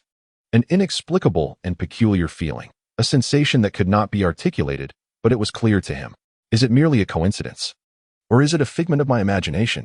Should I inquire of this disciple? This disciple indeed possesses considerable talent within the realm of the Great Wei dynasty. Yet from his perspective, it merely appears adequate. Nevertheless, this disciple embodies an extraordinary resilience, seemingly capable of transforming the mundane into the miraculous, making the impossible possible. With an acute perception and insightful thoughts, has Qingxian discerned something? Qingxian, have you sensed anything? Brother Ye Chu is truly a good person. Goodness will surely be rewarded. the lingering soul? Xiao Qingxian gazed at Ye Chu with fervent admiration. Chapter 21. The Fabled Individual. Huang Yongchang, Ye Chu never anticipated that his reputation within the Haoming sect would grow so formidable. Nevertheless, to the outside world, he was merely perceived as a humble disciple of the fifth tier of the inner gate, not someone who would provoke any trepidation. Following the incident involving Yang Huai, many began to regard Ye Chu as an individual not to be trifled with. The prodigy he had once aided, Xiao Qingxian, had entered the inner gate as the foremost disciple of the outer sect, a testament to his extraordinary talent. Historically, the top disciple from the outer sect would invariably achieve notable success within the Haoming sect. As for Yang Huai, his future was undoubtedly bright, with every true disciple poised to become a formidable force capable of suppressing the Wei dynasty. It was likely that Yang Huai considered Ye Chu his sole kin. Anyone daring to harm Ye Chu would first have to contend with Yang Huai. Moreover, Ye Chu himself hailed from the esteemed Yi family of Xianyang City, a distinguished lineage within the Wei dynasty. Although still a far cry from the top-tier sects like Haoming, it was certainly not a clan that could be compared to ordinary disciples. Xianyang City served as the main metropolis, and its dominant families wielded significant influence. Ye Chu, known for his integrity and willingness to assist others, was rarely met with animosity. At the very least, his reputation outside was exemplary. At this moment, Ye Chu found himself at the task hall, a magnificent palace and one of the most iconic structures of the Haoming sect. The task hall comprised 4 distinct pavilions, and he had arrived at the pavilion designated for issuing tasks to those venturing out of the mountains. All disciples of the inner and outer sects wishing to descend must adhere to this protocol. Otherwise, aside from the designated family visitation period at the year's end, unauthorized descents were strictly prohibited. May I inquire if your brother Ye Chu? A disciple responsible for assigning tasks approached him, his eyes lighting up upon recognizing Ye Chu. I have long admired your esteemed name. I am Lu Rui. Is this truly Brother Ye Chu? He appeared handsome and composed, his gaze clear and gentle, embodying the qualities of an amiable senior. Ye Chu nodded and smiled. Junior brother, please find me a task. Something straightforward and efficient. Lu Rui immediately understood. Such occurrences were commonplace within the Haoming sect, where disciples often utilized tasks as a pretext to descend the mountains for personal endeavors. Disciples were allotted 3 days for their tasks. Should they fail to return within that time, the elders of the task hall would initiate a search, which typically escalated to a pursuit mission. Pursuit missions were swift and decisive, killings executed promptly. Completing such tasks allowed disciples to attend to their affairs within the 3-day time frame. Generally, securing these tasks required a bit of bribery, as they were limited in number. However, this was Brother Ye Chu, a figure of renown. Indeed, Brother Ye Chu, there is a task available for you. To eliminate a cultivator named Huang Yongchang near Yi City. Task reward, 10 low-grade spirit stones. Huang Yongchang. Ye Chu nodded. Lu Rui, did you not promise to assign me the task of pursuing Huang Yongchang? Suddenly, a voice erupted nearby, laced with a hint of anger. Lu Rui, upon hearing it, hastily turned her gaze, avoiding direct eye contact. Ah, Senior Brother Lu, I will find you another task, she implored, casting a pleading glance at the disgruntled inner sect disciple approaching. This disciple had evidently prepared himself for the hunt of Huang Yongchang, but upon his arrival, Lu Rui had unceremoniously assigned the task to someone else. How could he not be infuriated? Lu Han declared, though I may appear unassuming, I am not someone to be trifled with within this inner sect. Who is it? Damn it. Senior Brother Ye Chu. Cough, cough. Senior Brother Ye, it is you. Very well, this task is yours. I shall find another, Ye Chu said with a smile. Lu Han shook his head repeatedly, cold sweat beading on his forehead. How did I encounter this calamity? Since the incident with Wang Jinyuan, I have assessed Ye Chu's danger level to an unprecedented high. He enjoys playing the fool, but is exceedingly cautious in all endeavors. Now, standing before him, I feel a shiver run down my spine. He forced a smile. Senior Brother Ye, this task was indeed meant for me, as I have already gathered information on Huang Yongchang. However, since it is Senior Brother Ye who speaks, I am willing to yield. You have shown me kindness, so please do not insist. Lu Han then revealed, I also possess a dossier regarding Huang Yongchang and his anticipated whereabouts. This information he had just acquired. Ye Chu, upon seeing this, smiled and accepted the details, reflecting on the convenience of having acquaintances. Lu Rui sighed in relief. Truly, Senior Brother Ye is impressive. Ye Chu descended the mountain. Utilizing a unique teleportation array, He exited the Guamo Valley and, following the conditions provided by Lu Han, promptly commenced his search. After approximately 2 hours, Ye Chu found himself outside Yi City, which was bustling with activity, and he soon blended into the crowd. Huang Yongchang, at the 8th level of condensing yuan, was gravely injured, which is why the task hall had dared to assign the mission to Ye Chu, who was publicly only at the 5th level of condensing yuan. However, Lu Han's audacity in accepting this task hinted that Ye Chu had underestimated him. The protagonist of the playing the fool act was indeed cunning. Ye Chu began to explore swiftly. The information provided by Lu Han was indeed crucial. And after a few twists and turns, he discovered some leads. Not far outside Yi City, Ye Chu perched atop a tree, following Lu Han's clues. Convinced that the target was just ahead, after a thorough search, Ye Chu located Huang Yongchang within a cave, a figure drenched in blood, his face radiating a deadly aura. The expression on this man's face was grim, suggesting he was not someone to be trifled with. At that moment, Ye Chu's pupils constricted, surprise etched across his features. Is this truly possible? This immortal spring dew is rare even within the Haoming sect. At that moment, Huang Yongchang wore a sinister expression, cautiously surveying his surroundings. Damn the Haoming sect. Once I've healed, I shall slay each disciple of the Haoming sect I encounter. Chapter 22. You were deceived. I am a disciple of the Haoming sect. Huang Yongchang's expression was fierce. At this juncture, he had come to realize that he was ensnared within the task hall of the Haoming sect, relentlessly pursued by its disciples, which ignited his fury. In his pursuit of demonic powers, he had slaughtered several villages. The Haoming sect was notoriously protective, and such tasks were swiftly approved. Once my injuries are healed, I shall ensure the utter destruction of every disciple of the Haoming sect. His words of destruction were indeed genuine. However, that was a matter for the future. At present, he lay in a cave, his wounds entwined with strands of spiritual energy, causing him immense agony. He yearned to use his spiritual energy to expel the pain, but doing so would only exacerbate the tearing of his wounds. I require healing elixirs. Yet, he was now outside Yi City and dared not venture into its confines. The intelligence network of the Haoming sect was exceedingly formidable, and in such a tangled web, any place teeming with people was fraught with danger. Just then, outside the cave, a figure suddenly came to a halt.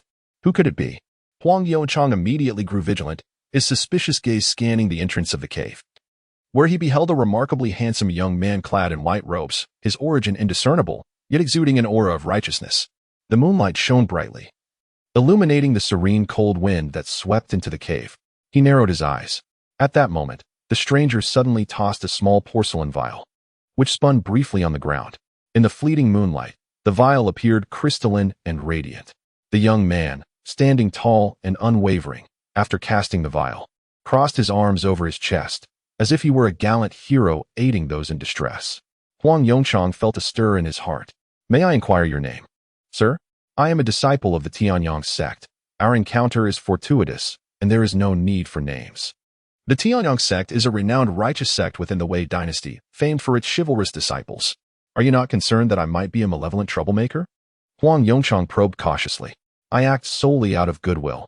Your nature, whether virtuous or wicked, is of no concern to me. My actions stem from benevolence, and that suffices.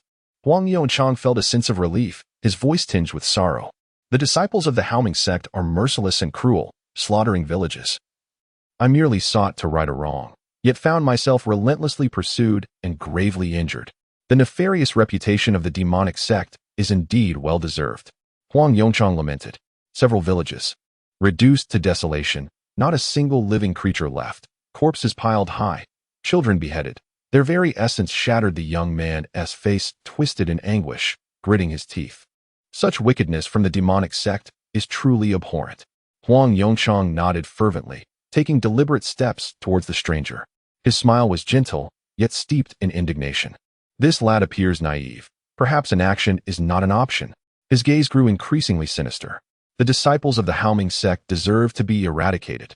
As he spoke, he edged closer, while the young man remained utterly unguarded.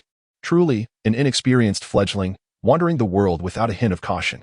As he drew closer to the individual, the latter ceased to conceal his intentions. All right, truth be told, I was deceiving you. I am the one who slaughtered the village, and I am no virtuous person. Now, I shall end your life. A sinister grin spread across his face, his teeth glinting ominously, his body coiled like a spring, ready to strike. at such a close range. The disciple of the Tianyang sect was destined to perish. Yet, unexpectedly, that disciple chuckled. In fact, I too have been dishonest. I am a disciple of the Haoming sect. And now, I shall take your life as well. Beneath the shimmering moonlight, his smile exuded a chilling aura. In an instant, the disciple from the Tianyang sect erupted with a terrifying presence. He was Ye Chu. Huang Yongchang's eyes widened in disbelief. In that fleeting moment, the disciple before him unleashed the overwhelming aura of a pinnacle ninth-layer condensation realm cultivator. It seemed he had been prepared all along. Cursed be this fate. His body, which had been taut with tension, now betrayed him as he swiftly retreated. Where do you think you're going? Ye Chu glared fiercely, his powerful hand gripping Huang Yongchang's shoulder with such force that it crushed the bone to powder. Ah! Huang Yongchang screamed in agony, and in the next heartbeat, Ye Chu's aura surged violently, the surrounding air rapidly heating up as a thick mist billowed outward. With a thunderous punch, the air trembled. Boom! This strike pierced through Huang Yongchang's chest, ending his life in an instant. Ye Chu felt an immense satisfaction. I misspoke. I didn't pay any price at all. As he assessed the situation, he noted there were still 2.5 days remaining to seek out the inheritance. It should pose no issue. Ye Chu had descended the mountain at noon, and now, under the cover of night, he had dispatched Huang Yongchang in merely half a day's time, leaving him with ample opportunity. He collected an item that would serve as proof of Huang Yongchang's demise before departing the scene. Following the map etched in his memory, Ye Chu arrived at a desolate mountain near Yi City. Towering peaks loomed, their great leaves withered. A chilling aura permeated the air as he spotted numerous demonic beasts lurking nearby, swiftly evading them with his agile movements. Before long, Ye Chu found what he sought. The fallen dragon of ruins, the remnant spirit plummets, mountains and seas shattered, all thoughts silenced. A series of archaic incantations drifted outward as a concealed door slowly swung open. Ye Chu squinted, glancing around to ensure no one was nearby, and then cautiously stepped inside. An ancient essence surged forth to greet him. Alas, even this mere earth-tier inheritance possesses such profound antiquity. I can only wonder how terrifying the higher celestial tier inheritances must be. Unbeknownst to Ye Chu, within the Great Wei dynasty, earth-tier inheritances were undeniably alluring. Their emergence would inevitably herald a storm of bloodshed. As for celestial tier inheritances, they had appeared only a few times, each occasion resulting in calamity and rivers of blood. Ye Chu's anticipation grew. Could it be an earth-tier weapon? Chapter 23, The Wild Dragon Halberd. The accompanying martial arts. Ye Chu traversed the narrow corridor. Hiss, hiss, hiss. The walls of the passage were adorned with the flickering, dimly glowing scales of monstrous azure serpents, advancing menacingly towards him with gaping maws, exuding a foul stench. Without hesitation, Ye Chu unleashed the mountain-crushing seal. The devastating power of the seal erupted from his palm, illuminating the surroundings as the serpents shrieked in agony, swiftly disintegrating into fragments of flesh. Ye Chu arrived at the very heart of this earth-tier inheritance, which housed 3 secret chambers. From each chamber, he unearthed a plethora of resources, 100 mid-grade spirit stones, 5 body-refining pills, and an unnamed martial manuscript. The body-refining pills held immense utility for enhancing physical strength, and to his astonishment, Ye Chu discovered 5 of them in this very place. The manuscript, with its ancient script and yellowed pages, contained esoteric content that proved difficult to comprehend. Despite several attempts to decipher its intricacies, Ye Chu could only perceive its essence as a formidable and authoritative martial art. Yet, these treasures were merely a prelude. The main event awaited him. As Ye Chu entered the central chamber, a thunderous roar erupted. Gale winds howled, the stone walls trembled, and dust cascaded to the ground as a terrifying pressure surged from the depths of the chamber. For a fleeting moment, Ye Chu was engulfed by a savage and domineering force, rendering him momentarily breathless. In the center of the room, upon a uniquely dark stone pedestal, stood a colossal halberd radiating an aura of brutality. This halberd, with its distinctive ears, resembled the Feng Tianji, featuring a long, gilded shaft and 2 fierce dragon figures glaring upward, coiling around it. A grim, oppressive sensation emanated from the weapon, entwined with a dark, destructive essence. As Ye Chu approached, he noticed small inscriptions beside the halberd: Wild Dragon Halberd, Earth Tier Superior. He was taken aback. He had presumed the Wild Dragon Halberd to be merely an inferior Earth-tier weapon. Yet it was, in fact, a superior spiritual weapon. The revelation struck him with clarity. Should the existence of this Earth-tier superior weapon be revealed, it could spell his doom. The disclosure of an inferior Earth-tier weapon would attract the attention of all the young prodigies within the Dawei dynasty, but the superior tier would incite a true bloodbath, provoking many venerable figures to take action. Ye Chu acted decisively, allowing his blood to drip onto the wild dragon halberd. A resonating sensation of bloodline connection surged through the halberd. Suddenly, he experienced a peculiar sensation, as if a nebulous essence entered his mind. In a moment of clarity, he swiftly opened the unnamed martial manuscript once more. This time, he comprehended its contents, the 3 techniques of the wild dragon. When combined with the Earth-tier superior wild dragon halberd, they constituted the accompanying martial arts of this formidable weapon. The possession of such accompanying martial arts signified that the wild dragon halberd was indeed an extraordinary spiritual weapon. After a meticulous reading, Ye Chu sensed the overwhelming power of this martial art. Its grand movements roared like a wild dragon, causing stars to plummet and mountains to collapse as chaos reigned. With a flick of his hand, the wild dragon halberd transformed into a streak of dark light and vanished. In the palm of Ye Chu's hand lay a fierce pattern of the wild dragon, exuding a deep black hue. This earth-level inheritance was indeed exceedingly precious. He had been contemplating what weapon would suit him best, and the imposing and unparalleled halberd was undoubtedly the perfect choice. Ye Chu felt immense satisfaction. The moonlight fell gently, casting a silvery veil over the earth. Suddenly, amidst the chaos of heaven and earth, several figures gradually emerged. They were all youthful, radiating a perilous aura in the nocturnal ambience. The leading woman stood with grace in her armor, her gaze piercing through the void, sweeping across the realm. Have you found her yet? Not yet. Understood. That wretched Zeming may seem ethereal and gentle, untouched by the mortal realm, yet she harbors many schemes. You all must remain vigilant. As soon as she uttered these words, everyone around dispersed like startled birds, the dark mist swirling and expanding. Their movements swift to an extraordinary degree. This bountiful harvest uplifted his spirits. Ever since acquiring the system, his cultivation had advanced at an astonishing pace. While those protagonists were indeed favored by destiny and blessed with fortune, none could rival the sheer dominance of his investment system. As long as Ye Chu could continuously find investors, he could swiftly grow stronger. Relying on others is ultimately inferior to relying on oneself. Ye Chu's gaze flickered slightly, the glow in his eyes reflecting the soft moonlight. He understood that in all matters, it is better to depend on oneself than on others.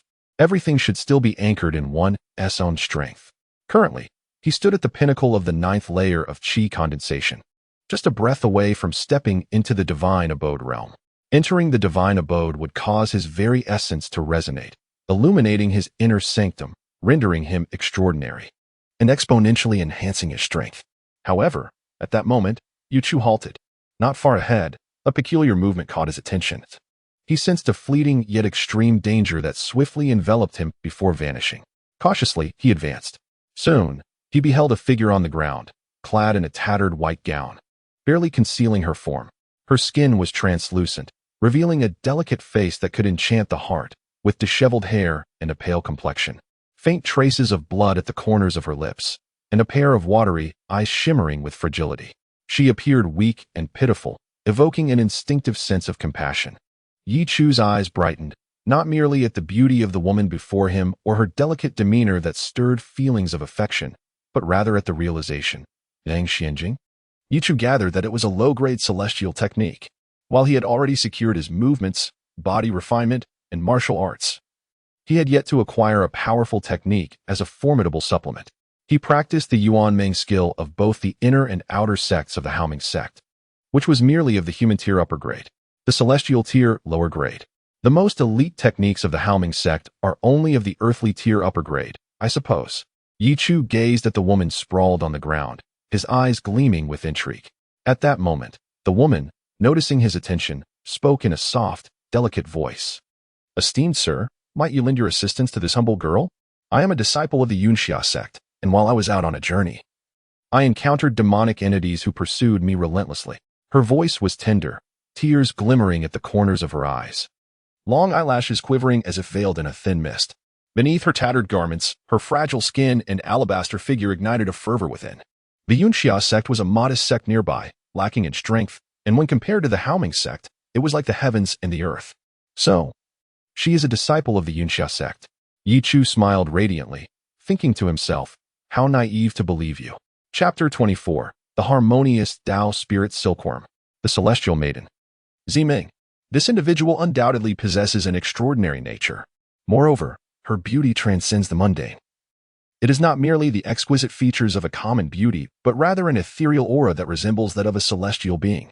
A mere sect like the Yunxia sect, with its leader only at the Purple Mansion realm, could never cultivate such a presence. Who then is she? In the contemporary Wei Empire, the most formidable powers are divided into 3 palaces and 5 sects: the Ziyun Palace, the Tianma Palace, and the Shindao Palace. These 3 forces are regarded as the pinnacle of the Wei Empire, acknowledged to surpass the 5 sects in strength, albeit by a slim margin. Of the 5 sects, the Haoming sect stands out for its profound heritage, its might potentially rivaling that of the 3 palaces. Is she one of the 3 palaces? Ye Chu lightly bit his tongue, striving to maintain clarity. A breathtakingly beautiful woman, unknown and seemingly celestial, lay before him in this desolate wilderness. Her demure and enchanting demeanor was indeed a harbinger of great peril. Who are you, my lord? I am merely a wandering cultivator, Huang Youchang, of no consequence.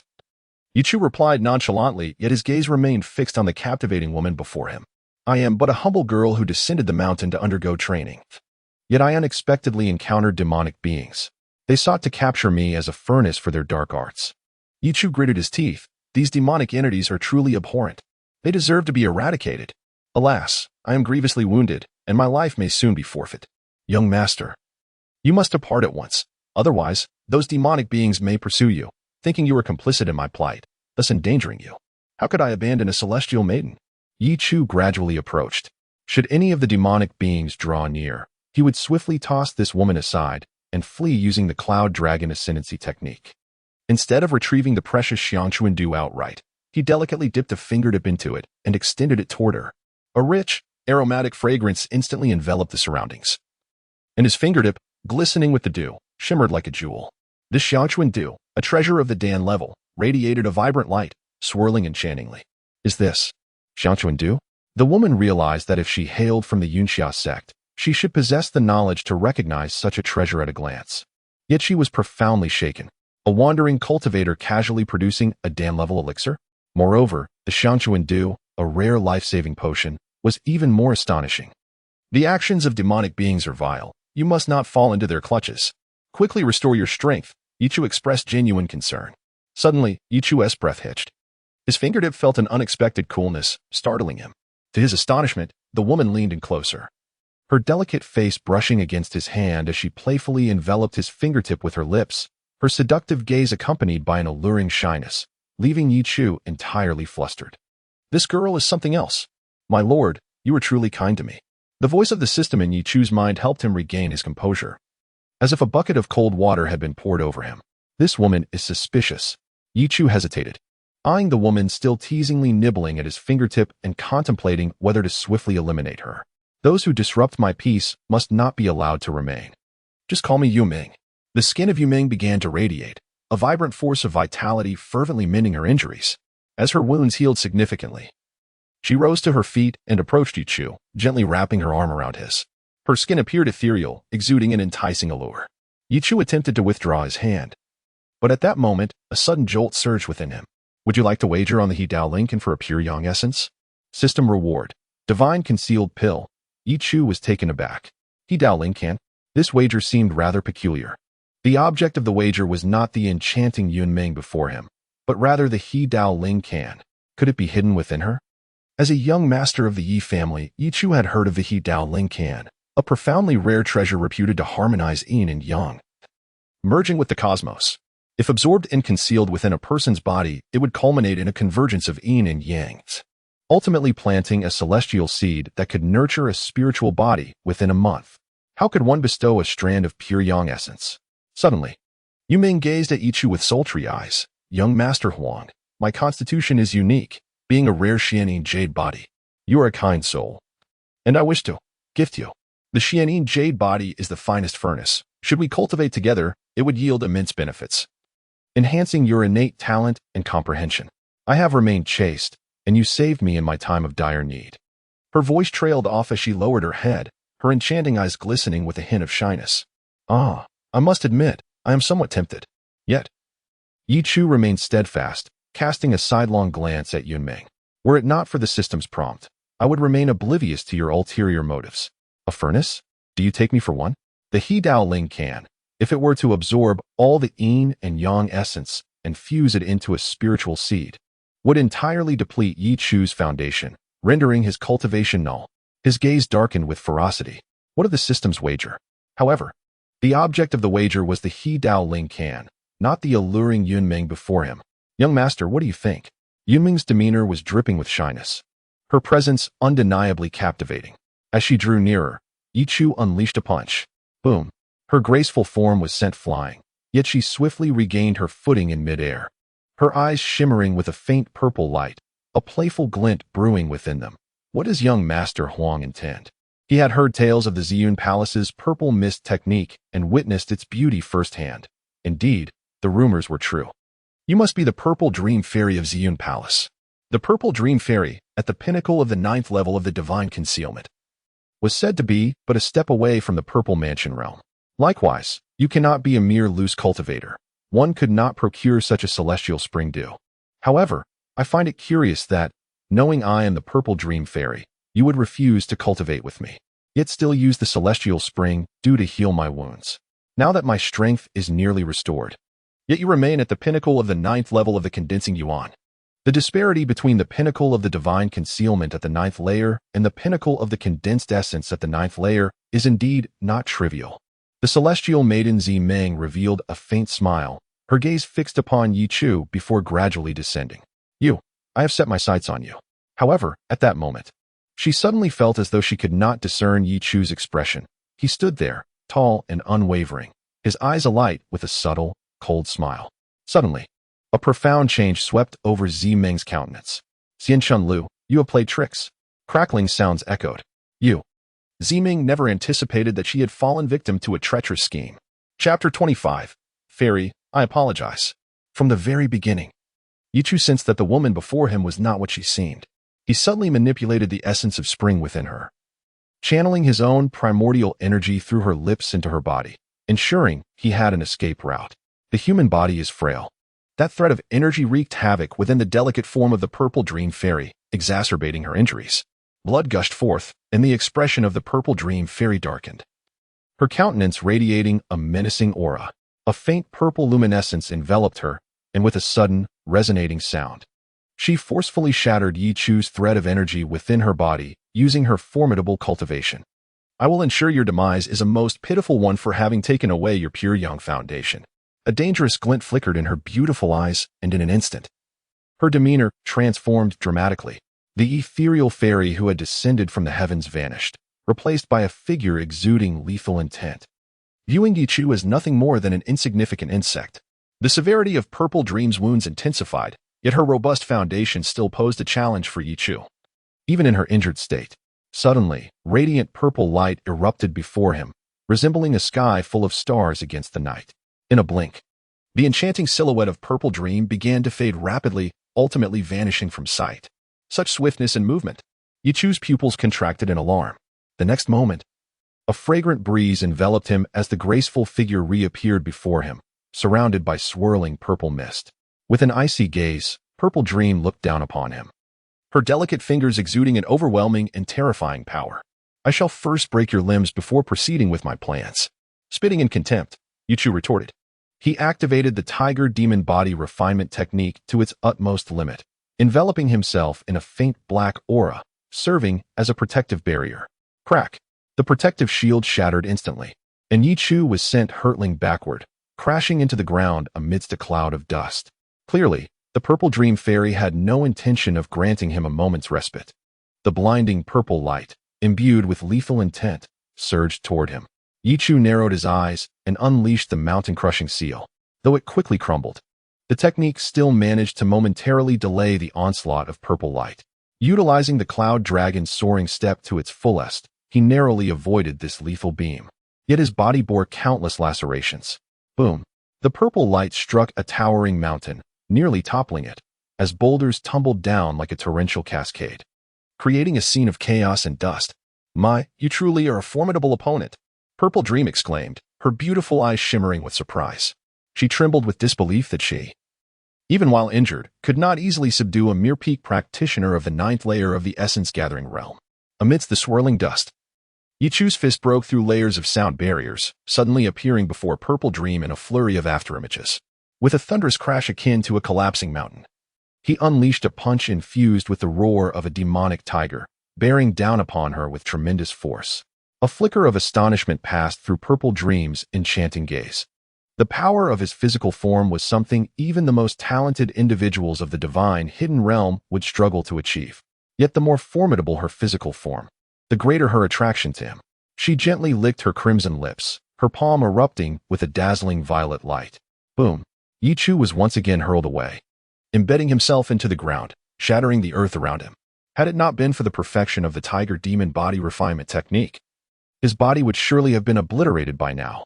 The Purple Dream Fairy is indeed a renowned prodigy of the Great Wei dynasty. Even in a severely injured state, she was undeniably beyond his capacity to contend with. Ye Chu gasped for breath, lying motionless on the ground. Why bother, my lord? I assure you, I shall not treat you unfairly. Her voice was delicate, yet after merely 3 strikes, the surroundings lay in ruins, scorched marks marring the earth.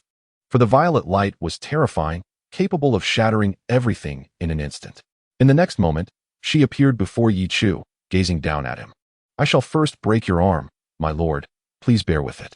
In the following instant, an astonishing violet glow manifested upon her delicate hand, swiftly forming a radiant blade of chilling purple light, aimed at Ye Chu's arm. Ye Chu was at a loss for words. What was happening? Yet the next moment, he steeled himself, the murderous intent within him surging forth uncontrollably. He lay there, awaiting a moment when Purple Dream would let her guard down. In the very next instant, a wave of heat surged through his right hand, accompanied by a sudden emergence of dark light.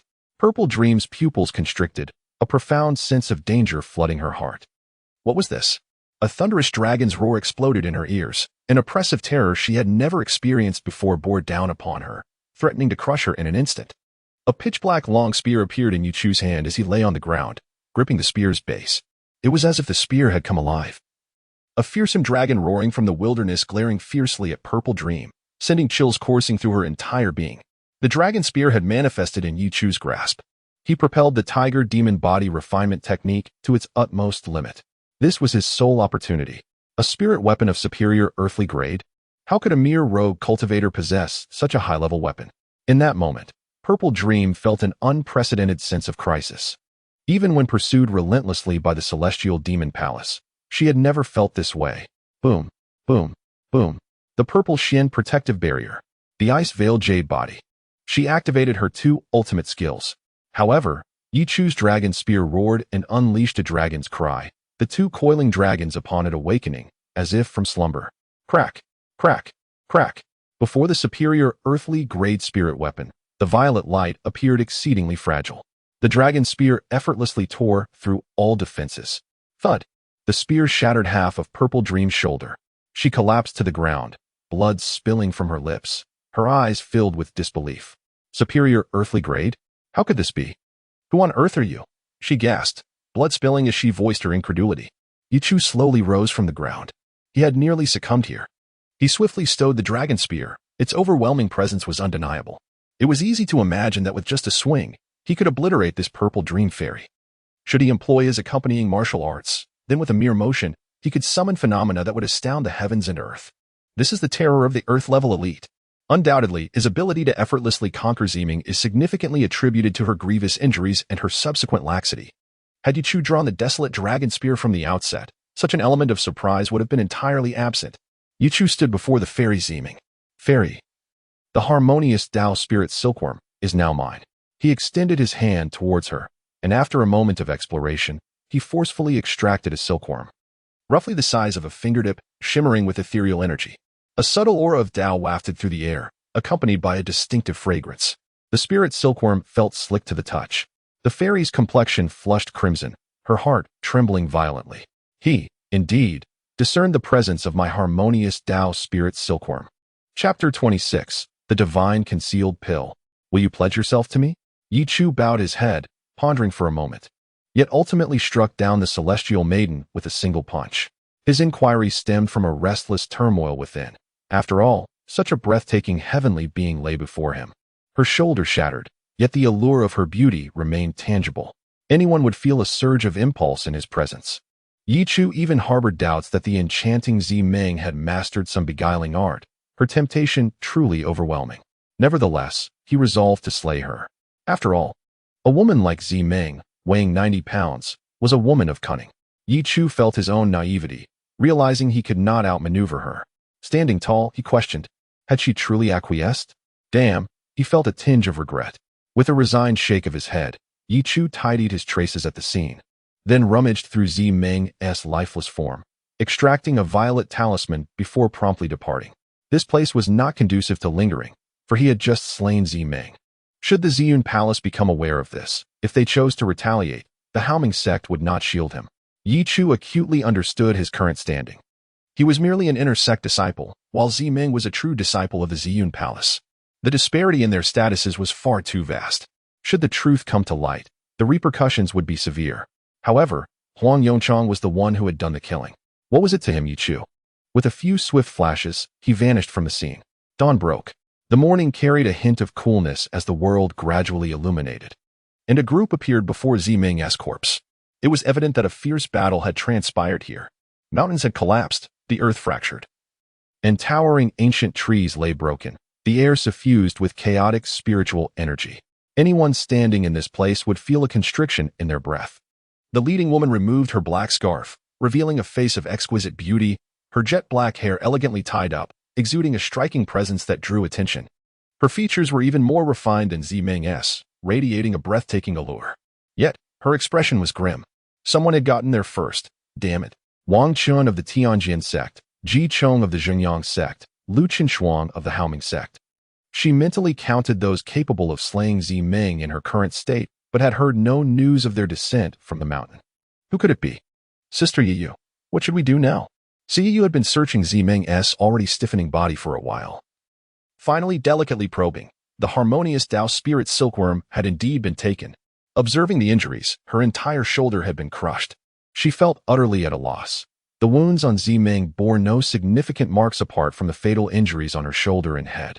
She began to contemplate. Among those talented individuals she recalled, none matched the strength required to wield such weapons. Even she, to slay Zi Meng, would have to engage in a protracted battle before victory could be determined.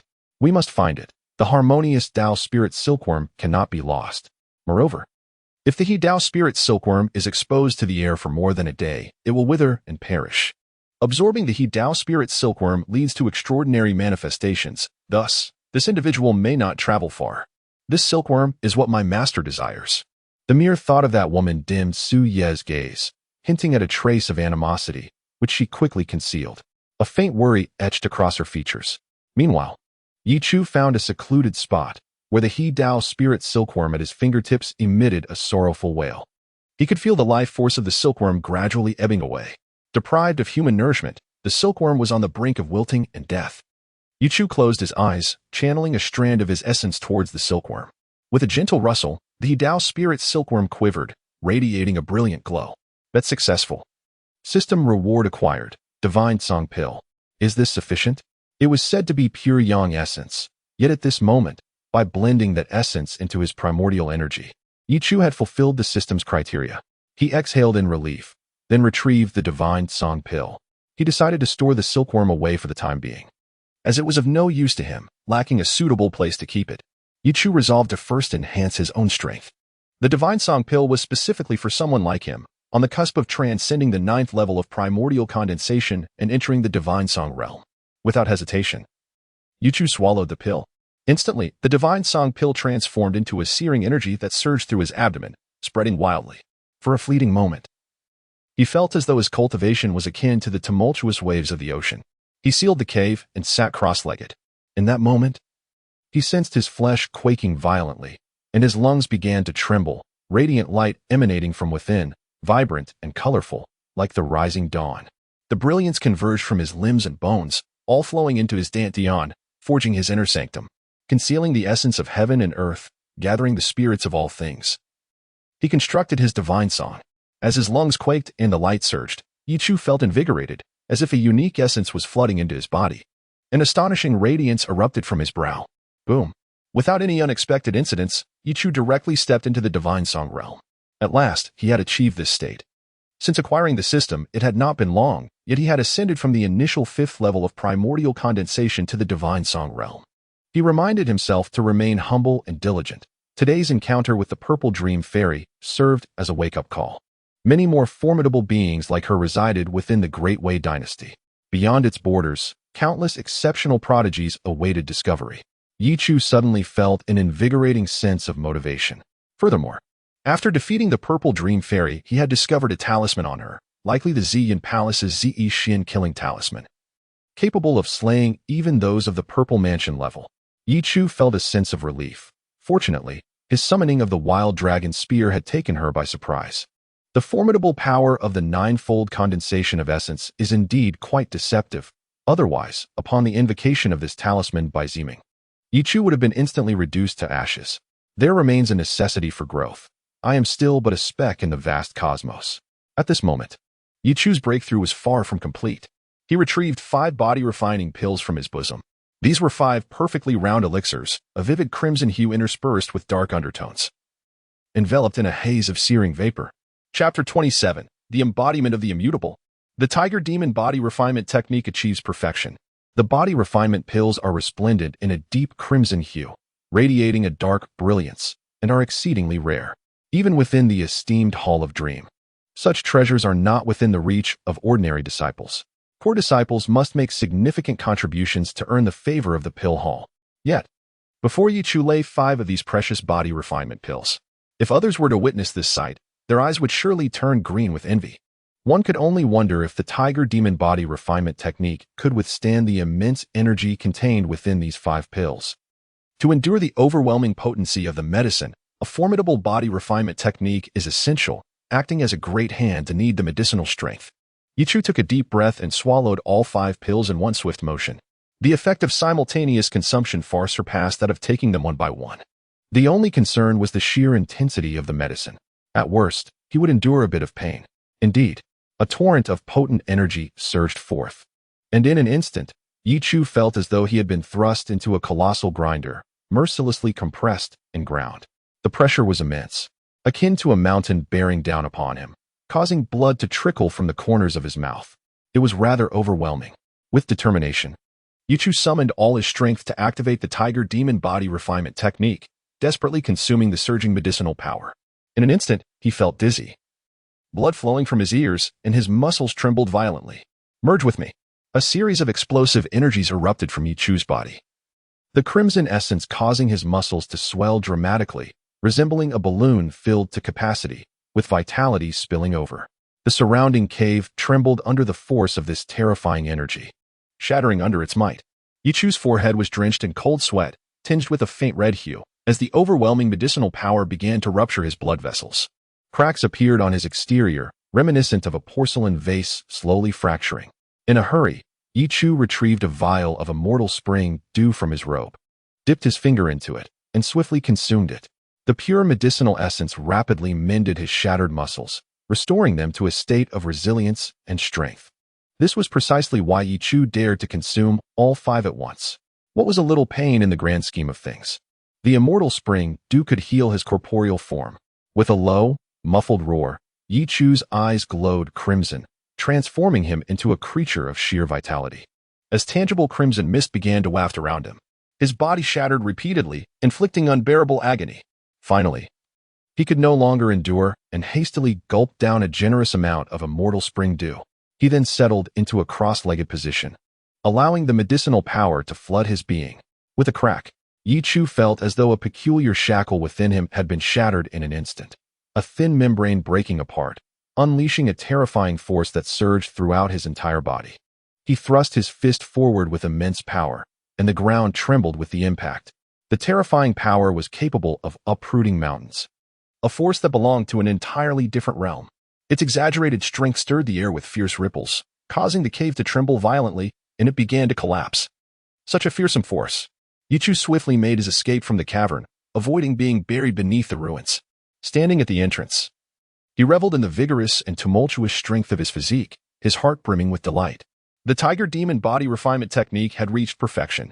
Moreover, The medicinal effects had been entirely absorbed. And my physical strength. Wait, the stage of rock.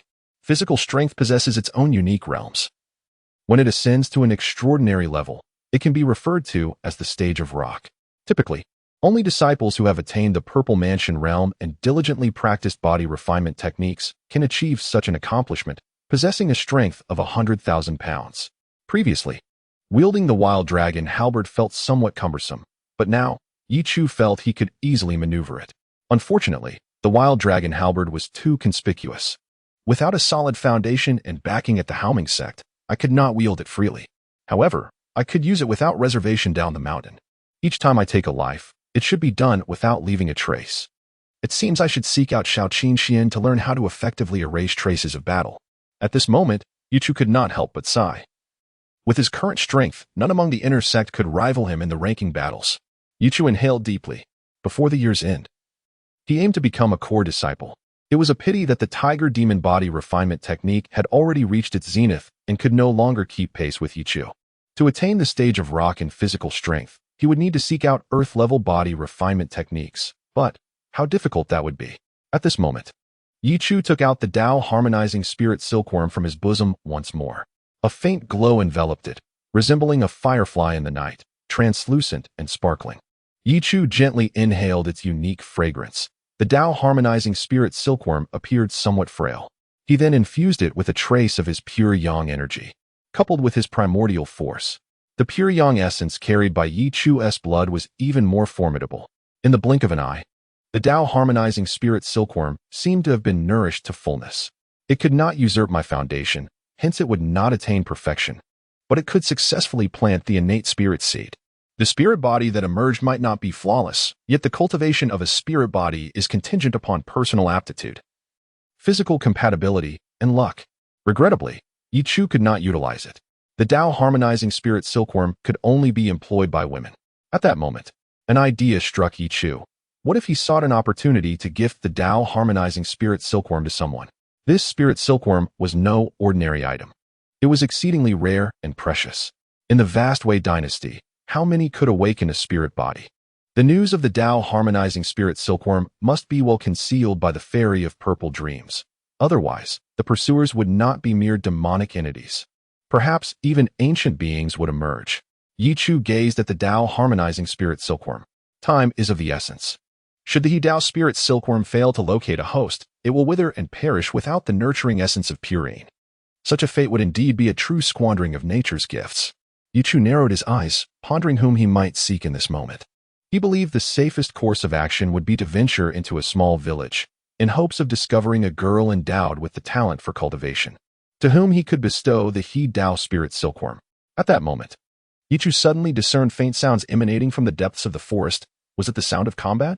The ground trembled with resounding crashes as trees in the distance were violently snapped, and a myriad of formidable energies surged through the air, causing a fierce tremor that shook the atmosphere and set the mountains quaking, leaves cascading down in their wake.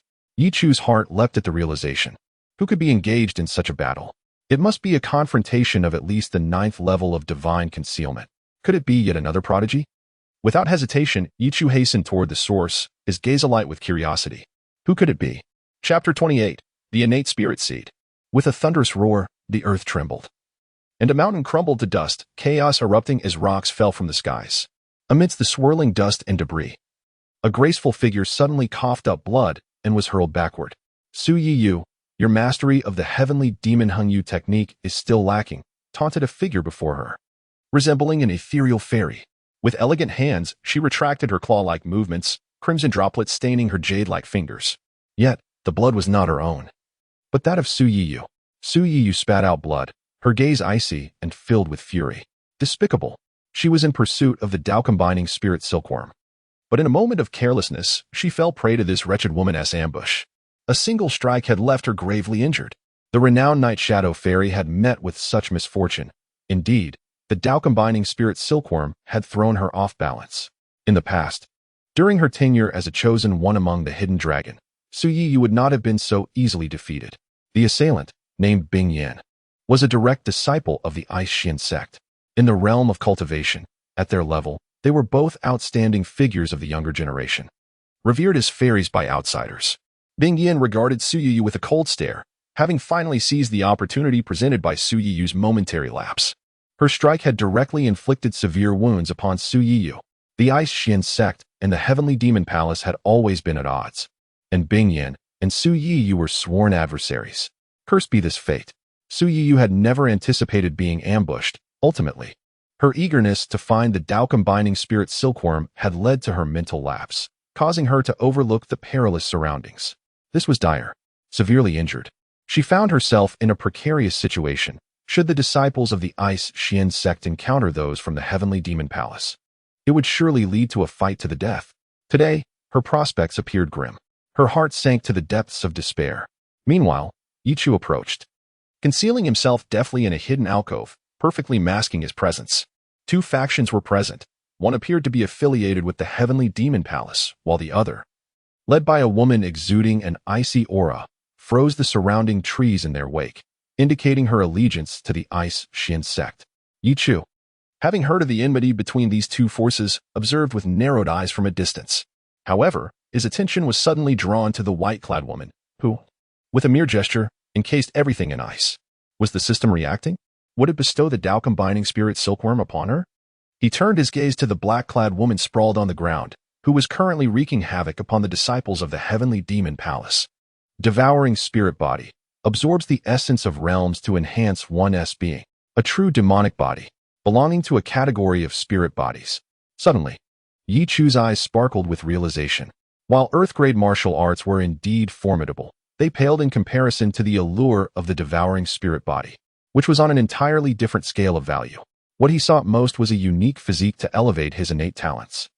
The rarity and demand of such a powerful spirit body rivaled that of the heavenly-grade ultimate techniques. He surveyed the scene, resolving to remain idle for the time being.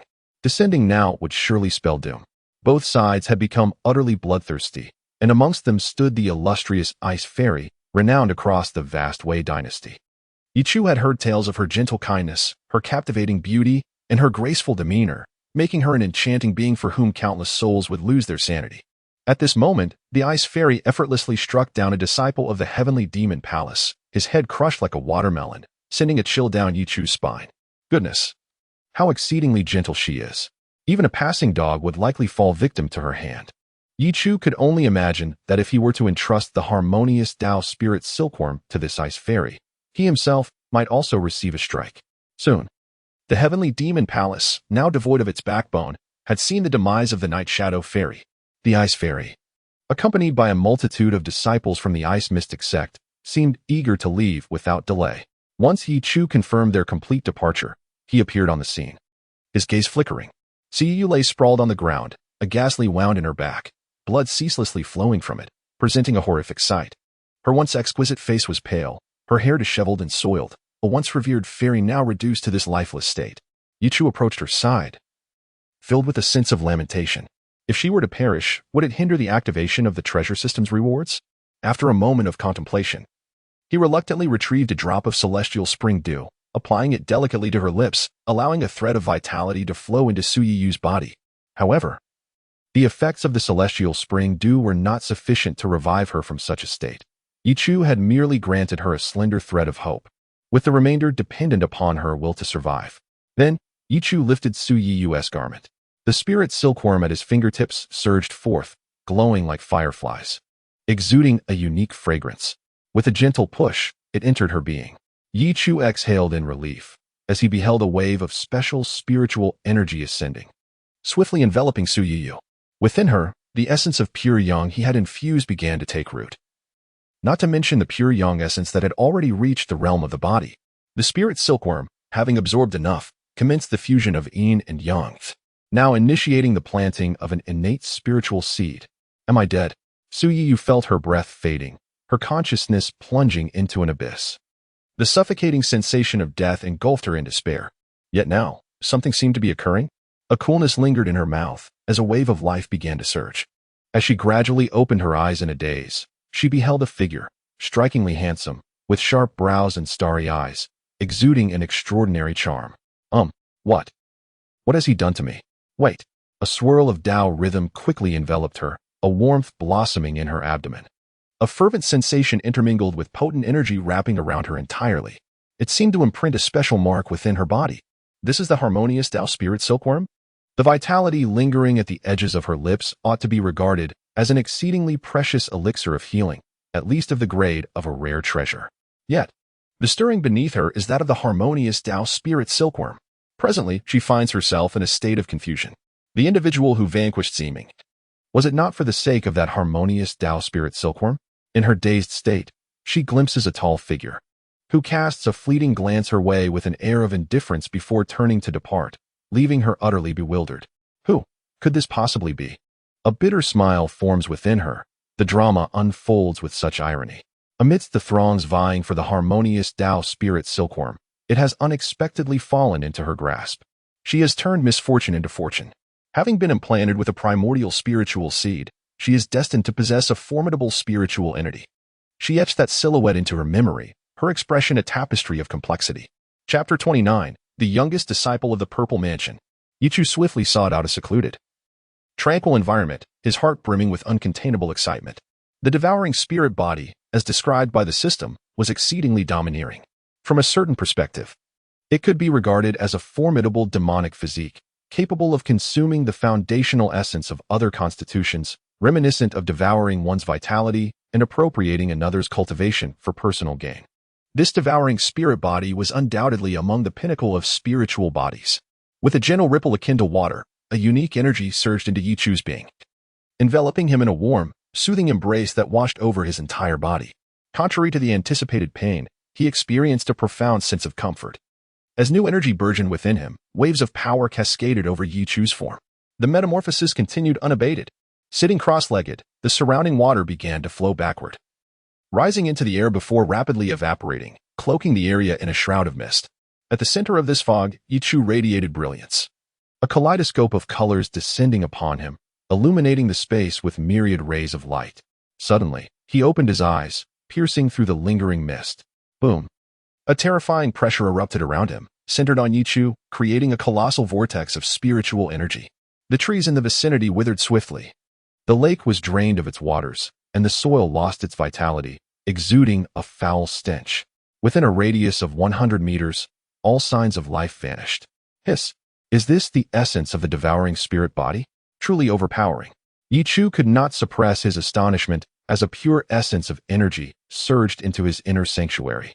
He ascended to the second heaven of the divine sanctuary. Indeed, he had reached the second heaven. Rising to his feet, Ye Chu marveled at the formidable strength of the devouring spirit body, whose benefits were seemingly limitless, endowed with talent, comprehension, and even a subtle connection to fortune converging upon him. Moreover, Ye Chu suddenly raised his hand, and at his fingertips, a stream of pitch-black energy surged forth. The air around this energy thinned, the atmosphere growing tense as it was swiftly drained, rendering the space visibly sparser. Devouring spirit power. This was the privilege of possessing a spiritual body. The spiritual body would naturally generate a powerful aura, and upon reaching perfection, could transform all its internal essence into such spiritual energy, resulting in unparalleled combat prowess. Those invincible spiritual bodies of the same realm were manifestations of this principle. Ye Chu's nascent aura was imbued with an insatiable appetite for absorption, perfectly harmonizing with his constitution. Thus termed devouring spirit power. Seated in meditation, Ye Chu resumed his cultivation. With the acquisition of the devouring spirit body, he felt his cells invigorated, his mood serving as a catalyst for learning. At this moment, he commenced the practice of his diverse martial arts. Time passed quietly. Ye Chu felt invigorated. Suddenly, he raised his hand, expertly executing the mountain-crushing seal. This martial art, categorized as superior among human ranks, manifested a colossal handprint in the void as he unleashed it. Boom! Before him, the towering mountain trembled slightly, revealing a vast cavern within. The collapse of the mountain seal reached its culmination. Yet, regrettably, the arcane dragon's three forms proved to be exceedingly intricate and perplexing. Ye Chu had perused the text numerous times, yet remained utterly confounded. It would be prudent for him to first comprehend and memorize the words above, for inspiration might strike at any moment. Inspiration is an enigmatic force, elusive and unpredictable, and no one can foretell when it will manifest. Thus, Ye Chu resolved to prepare himself adequately. After his initial surge of excitement waned, he rose and exhaled a long breath of murky air. He had spent half a day descending the mountain to slay Huang Yongchang, and that very evening, he vanquished Zimeng. The following day was devoted to cultivation, after which he presented the Tao Spirit Silkworm to Su Yiyu. This accounted for 2 days. Today marked the third, and as dusk began to settle, Ye Chu recognized that a considerable amount of time had also elapsed since he had utilized his soul-devouring body. The Valley of Demonic Return sprawled majestically, with 3 intertwining mountain ranges, their peaks cloaked in lush greenery, exuding a peculiar chill. Traversing the Valley of Demonic Return, one could not help but feel a profound sense of insignificance. The vastness of the land was complemented by towering ancient trees, revealing the formidable heritage of the Haoming sect at a glance. Senior Brother Ye Chu. Just as Ye Chu approached the mountain gate, a disciple eagerly approached him with great enthusiasm. Grasping Ye Chu's arm, he excitedly boasted to the disciples nearby, "This is Senior Brother Ye Chu of the inner sect. He is truly a wonderful person." Ye Chu was taken aback. "Who are you?" It became clear. The disciple beside him had heard of Ye Chu's exploits. He was indeed a figure of considerable renown. After exchanging a few pleasantries, the 2 disciples bowed respectfully, saying, "We wish Senior Brother Ye Chu great success in the upcoming inner sect ranking battle. You 2 disciples must also strive diligently." Ye Chu ascended the mountain. To his surprise, mere moments later, he overheard an astonishing piece of news. The core disciples residing on the Huangtian Peak were enveloped in purple mist that had lingered for 3 days without respite. Ye Chu was taken aback. Disciples at the Purple Mansion realm were a rare sight. Among the true disciples, only 1 or 2 could reach such heights. The youthful elite of the Purple Mansion realm were indeed a rarity within the vast Wei dynasty, scarcely exceeding a handful. Was the Haoming sect about to unveil another extraordinary presence? "May I inquire which senior brother you were discussing?" he asked. It is Senior Brother Ye Chu. The purple mist has lingered for 3 days without dissipating. In the past, such prodigies would typically shroud themselves for merely 3 hours. This senior brother has also shattered the age record for entering the Purple Mansion, being the youngest disciple to achieve this realm. Have you heard his name? The disciple spoke with great fervor, but as the conversation continued, one of the quieter disciples suddenly raised his head and interjected unexpectedly, "I know, his name is Wang Can." Chapter 30. Anticipating the moment when Wang Can unleashes his full potential. Wang Can, the frail-looking disciple, who seemed as if a gust of wind could whisk him away, has astonishingly transformed into the youngest prodigy of the Haoming sect, reaching the Purple Mansion realm. Ye Chu strolled through the sect, realizing that the conversations among disciples, from the outer gates to the inner sanctum, predominantly revolved around Wang Can's ascension to the Purple Mansion realm. Indeed, the sect's record for the youngest Purple Mansion cultivator has been shattered, igniting a fervor among many disciples, infusing them with renewed vigor and enthusiasm. At that moment, Ye Chu suddenly halted in his tracks, for he spotted a familiar figure. Wang Can. Although still appearing somewhat frail, Wang Can's complexion today was markedly improved. He stood tall, adorned in a flowing Taoist robe that accentuated his stature, exuding an ethereal quality reminiscent of a seeker of truth. Perhaps it was his entry into the Purple Mansion realm that bestowed upon him an air of natural grandeur, rendering him extraordinarily remarkable. His presence moved many, who gazed at him with fervent admiration. What brings Brother Wang Can here? Indeed, he resembled the legends, still frail, yet possessing eyes that sparkled with profound depth. Could this truly be the youngest Purple Mansion genius of the Haoming sect? Is this really Brother Wang Can? I heard that our sect's master, having just emerged from seclusion, took him as a disciple upon witnessing this scene. Is it true? Incredible. With such formidable talent and a prestigious background, Brother Wang Can's future appears limitless. It seems our Haoming sect has recently produced an abundance of prodigies. Yang Huai, Wang Can, such talents are rare in a century.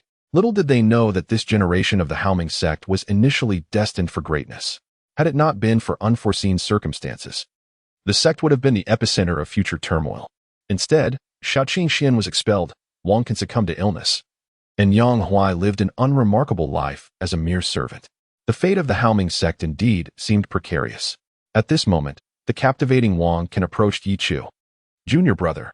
His demeanor remained gentle, refined, and his voice soft, enveloping others in a warm embrace like a gentle spring breeze. Today, Wang Can appeared significantly rejuvenated. It could be said that his body requires a technique capable of continuously nurturing his vibrant potential to support his immense talent. Strangely enough, others might find it hard to believe that Wang Quan's talent still remains somewhat constrained. Only a fraction of his vitality has been unleashed, and he has yet to reach a state of worry-free cultivation. This is Wang Quan, a prodigious talent so vast that he struggles to contain it within himself. Brother, you flatter me. I merely took advantage of an opportunity to share this technique. A fortunate coincidence indeed. Coincidence? As for the junior brother before him, he could only regard him as a benefactor. After a moment's hesitation, he slowly spoke. Ye Chu, today I have come specifically to seek you out. As your elder brother, I possess little of value, but should you ever find yourself in distress, rest assured that I will not stand idly by. This is my solemn promise. Wang Quan spoke with utmost seriousness, causing Ye Chu to momentarily be taken aback. Wang Quan's innate talent signified that his future was destined for greatness. While his promise filled Ye Chu's heart with delight, Wang Quan patted Ye Chu on the shoulder and then walked side by side with him towards the inner gate. Despite his gentle demeanor, it was hard to believe that such a person could wield a sword imbued with such formidable killing intent. After conversing for a while, their personalities harmonized beautifully, and they soon engaged in spirited dialogue. In this upcoming inner sect ranking tournament, you shall undoubtedly astound everyone, Wang Quan remarked with a smile. Having discerned from his own level that Ye Chu had already reached the second level of the divine concealment, placing him within the ranks of core disciples. You are quite the enigma, my junior brother. Within the inner sect, are you not a force to be reckoned with? However, I have come to realize that you are indeed Ye Chu. Many will undoubtedly target you this time. Target me? Ye Chu inquired. As Wang Quan promptly relayed the intelligence he had gathered, Ye Chu's various exploits within the inner sect had garnered considerable discontent among many. Although they refrained from openly confronting him due to Yang Huai's influence, the inner sect ranking tournament would likely render Ye Chu a focal point of animosity. Alas, in a place like the Haomeng sect, where formidable entities congregate, countless dark deeds transpire that ordinary folk could scarcely fathom. Ye Chu, perceived by outsiders as just and benevolent, was certainly an anomaly among them. Even in the absence of direct conflict, others would still seek to undermine him. Ye Chu believed he had maintained a low profile, yet the reality was different. My junior brother, sometimes, from the perspective of someone who has walked this path, being low-key is not the optimal solution. Some individuals need to be decisively thwarted, struck hard enough to instill fear. Only then will they refrain from pursuing you. Strike hard? Instill fear in them? Wang Quan's words illuminated Ye Chu's mind. What could those who targeted him possibly achieve? His strength could sweep them aside. It was they who should be concerned. It seemed he had been overly cautious, perhaps due to recent events upon descending the mountain that had left him on edge. My junior brother, I shall take my leave. Safe travels, senior brother. Ye Chu closed the door behind him, unaware of what transpired within the third floor of the scripture pavilion. There, a breathtakingly graceful figure gazed at the scroll in her hands with astonishment. It was a mid-tier technique for longevity. If she were to present this technique to Wang Quan, it would surely alleviate his concerns for the near future. This individual was Lu Qinshuang. Her lithe form and exquisite features were captivating, her eyelashes fluttering gently as a veil of mist enveloped her. She was here to search for a technique that could alleviate Wang Quan's affliction, a task that proved immensely challenging. She scoured from the first to the third floor of the scripture pavilion and at last found the longevity technique on the third floor. Having secluded herself for 4 days, she was unaware of Wang Quan's recent breakthrough. With a sigh, she mused, I truly anticipate the moment when Wang Quan's talent fully blossoms. It will undoubtedly be a sight to behold. Chapter 31. Unease and turmoil. At this moment, the elder in the scripture pavilion displayed an unmistakable expression of surprise.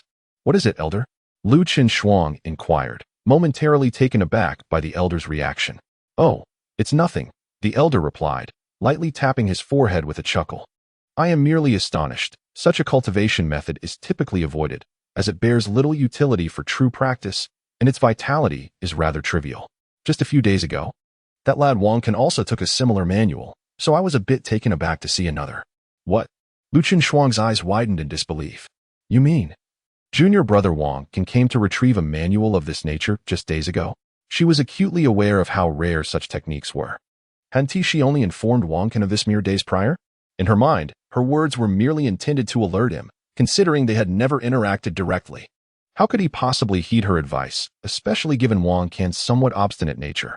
Thus, she had hastened to enter seclusion within the scripture pavilion, seeking a method to invigorate him, intending to persuade him with reason and evidence.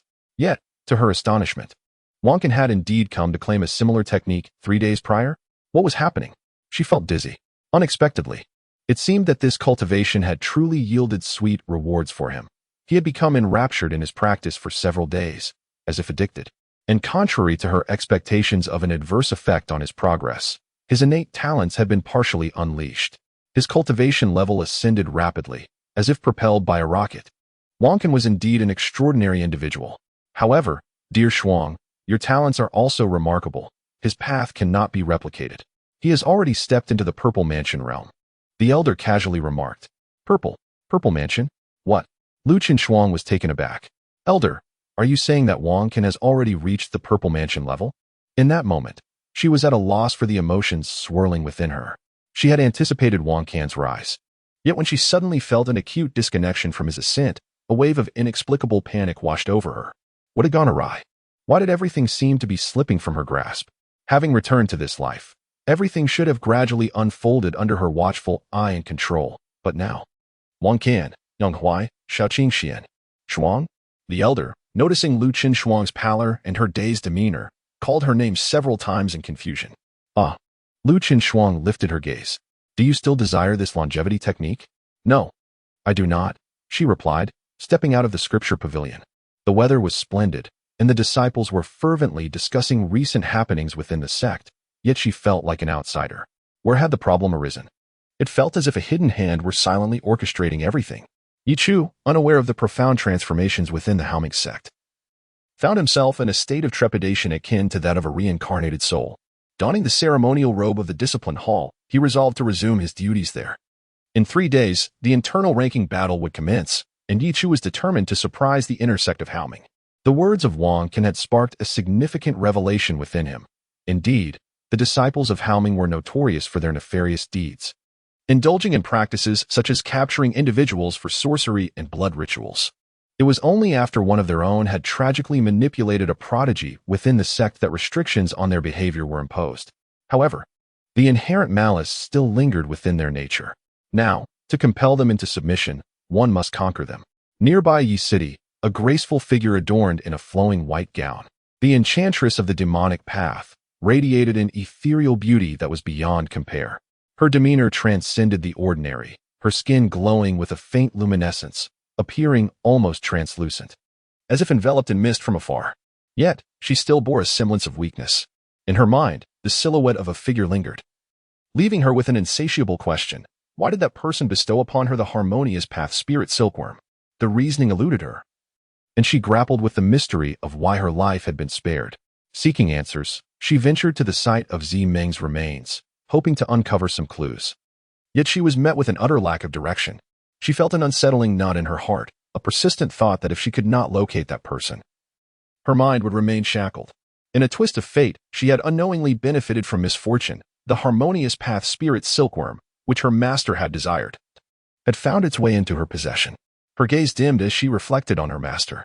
From a young age, she had been taken in by him. Not in the manner of a typical mentor-student relationship, but rather as a cold and ruthless figure of the demonic path seeking flesh and blood for his own gain. Had she not possessed exceptional talent, she might have long since met her demise. Now, the harmonious path spirit silkworm had entered her being. Su Yi sighed. But at least she had awakened her spiritual body. With the emergence of her innate spiritual seed, she had ascended to the Purple Mansion realm. Yet, in comparison to her master, this achievement felt insignificantly small. For now, she would focus on her recovery. Within the discipline hall, just as Ye Chu prepared to proceed, he was intercepted by a group of individuals. Ye Chu, junior brother, they called out, all clad in the black robes of the discipline hall. The weakest among them being at least at the 5th level of chi condensation. Ye Chu sensed that the strongest of them stood before him, and confusion clouded his mind. He was uncertain of their intentions. Who are you? He inquired.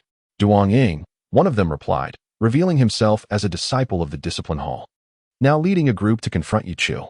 What could he possibly want? A faint smile crept upon Ye Chu's lips as he regarded the assembly. I have long heard of your reputation, junior brother Ye. Today, upon meeting you, it is evident that you are indeed extraordinary. Is there something you seek? Indeed. Duang Ying responded. Every year at the end of the year, the disciples of the discipline hall partake in a collective endeavor. We have come to inquire if you would join us. We must collect tributes, which could be considered a form of protection fee. The collection of protection fees is exclusively directed towards the disciples beyond the 100 within the inner sect.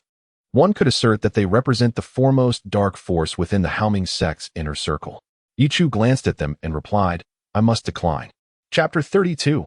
Brother Ye Chu feels wronged. I shall certainly make a scene. Duan Ying had envisioned numerous encounters with the disciple named Ye Chu before him, believing that Ye Chu would be difficult to recruit. However, he did not anticipate the other's rejection to be so resolute, causing his countenance to darken immediately. Ye Chu. Very well, take care of yourself. Ye Chu remained expressionless. Brother, safe travels. The group hastily departed, casting threatening glances at Ye Chu before leaving, their actions serving as a form of coercion, implying, join us in our misdeeds. Although Ye Chu acknowledged that he was no paragon of virtue, he thought to himself, please, associating with you would render him mere cannon fodder. The confrontation today, with so many present, was indeed laced with intimidation. Yet, who would fear such a thing? In Ye Chu's eyes, they were merely a collection of pretentious nuisances. A mere inner sect disciple at the 5th level of chi condensation. It seems he has yet to experience true hardship.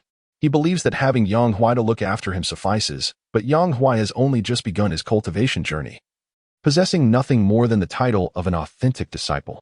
Did Ye Chu truly think that they would be intimidated by him? In a realm where all struggle in the mire, he wishes to be an exceptional individual, emerging unsullied from the filth? Such anomalies are destined for eradication. Indeed. In 3 days, during the inner sect ranking competition, he would face us. Must he really prepare for a situation where all are his adversaries? I still cannot comprehend it.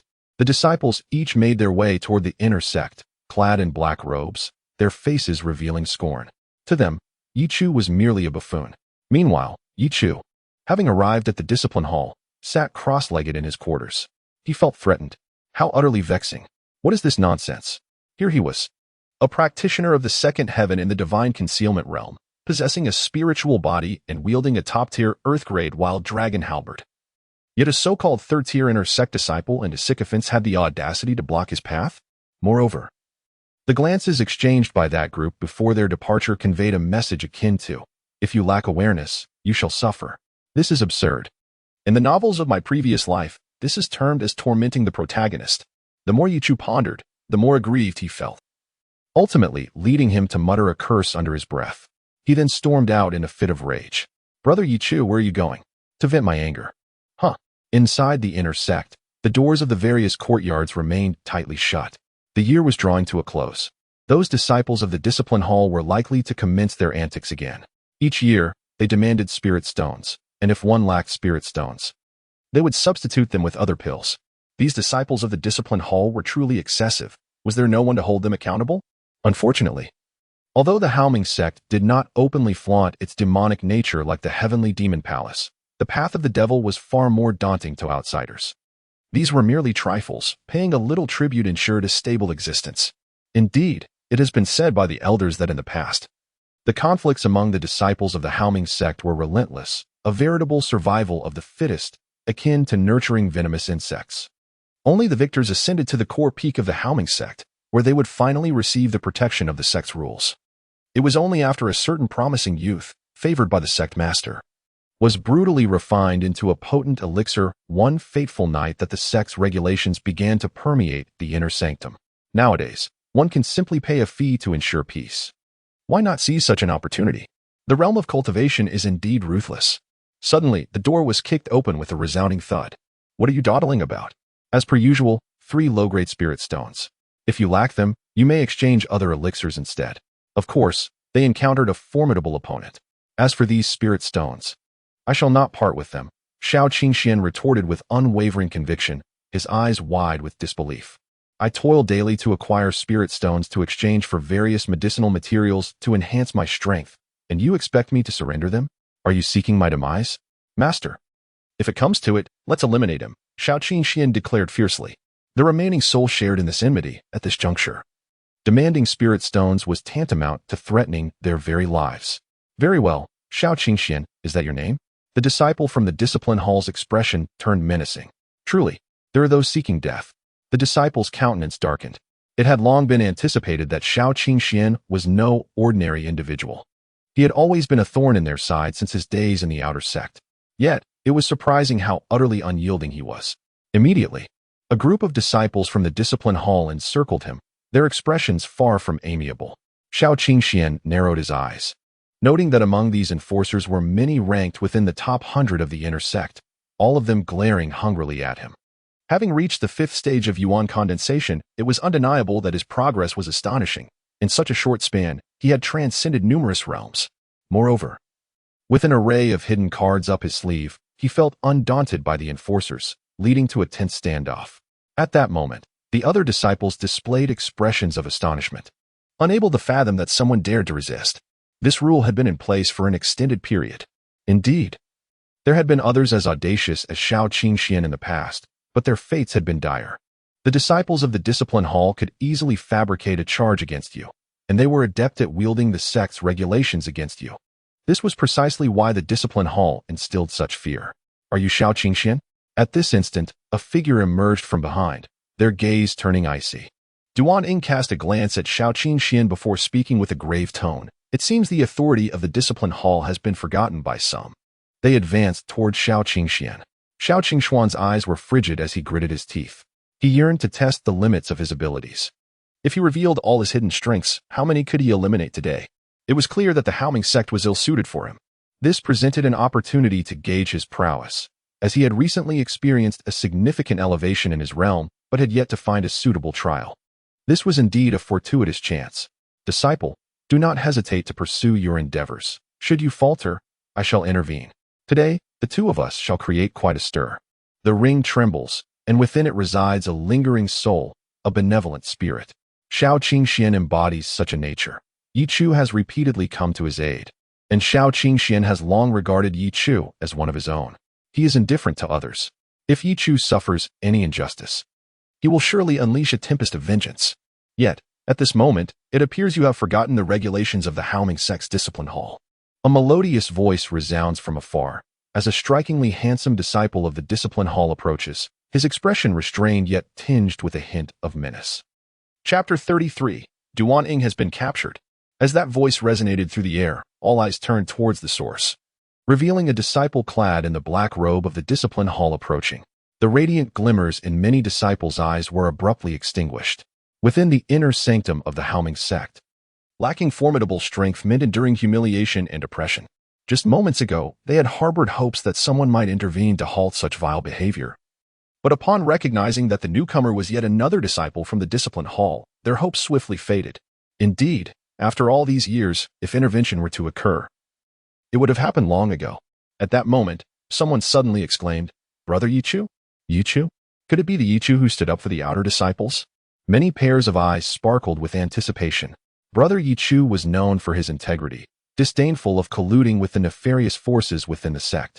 What they failed to realize, however, was that Ye Chu had no desire to involve himself in their affairs. At that moment, he was primarily irked by the threats directed towards him. Ye Chu had not even recognized that he detested being threatened. When Li Feng threatened him, he had swiftly incapacitated Li Feng. When Wang Jinyuan posed a threat, he had gone out that very night to eliminate him. For Ye Chu, being threatened was akin to having a blade hanging ominously over his head. He had already slain disciples of the Ziyun Palace, so what concern did he have for them?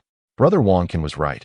If one does not project a fierce demeanor, instilling fear in all, one might find themselves subjected to indignities daily. Why did you not come when called earlier, and now you choose to appear? Ye Chu's displeasure was evident, and the other disciples' expression darkened in response. As Ye Chu approached, his expression gradually settled into a calm demeanor, his icy gaze sweeping over the discipline hall disciples. However, upon spotting Xiao Qingxian in the distance, he momentarily froze. You truly are the chosen one. Yet calamity seems to follow you. Xiao Qingxuan's expression grew complex. A pang of concern struck his heart. To be truthful, he did not wish for Ye Chu to wade into this murky water. He had already entangled Ye Chu in his troubles far too many times. Master, what should we do? If truth be told, Ye Chu was indeed correct. There was a rule in the sect that warranted such actions. Today, they had witnessed an anomaly. Ye Chu dared to confront them. All the inner disciples now regarded Ye Chu, their gazes shifting to fervor. The disciples of the discipline hall glared at Ye Chu with evident hostility, a hint of scorn in their eyes, as if to say, "What can you do?" Of course, it is to enforce the sect's regulations. As soon as Ye Chu's words fell, an uproarious laughter erupted from all the discipline hall disciples. Their derisive glances directed at Ye Chu, a mere jester. Do you truly believe that donning this facade grants you the authority to act as an arbiter of justice? How naive you are, boy. I have long found you displeasing. All the disciples of the discipline hall trembled with a palpable aura, most of whom were ranked among the top 100 inner disciples.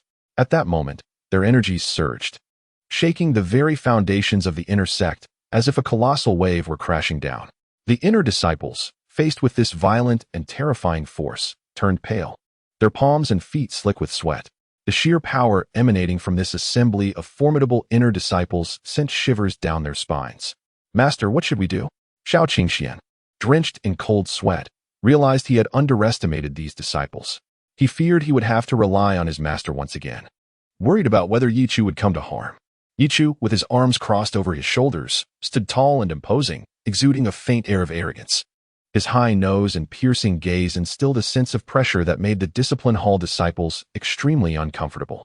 Ye Chu, at the 5th level of Qi condensation and ranked 97th in the inner sect, to behave so audaciously with such power raises questions about your intelligence.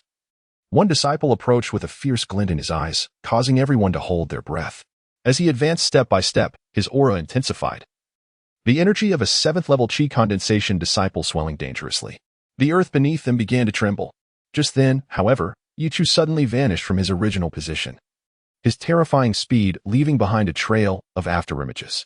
Wang Yin was momentarily stunned, only to realize in an instant that Ye Chu had disappeared.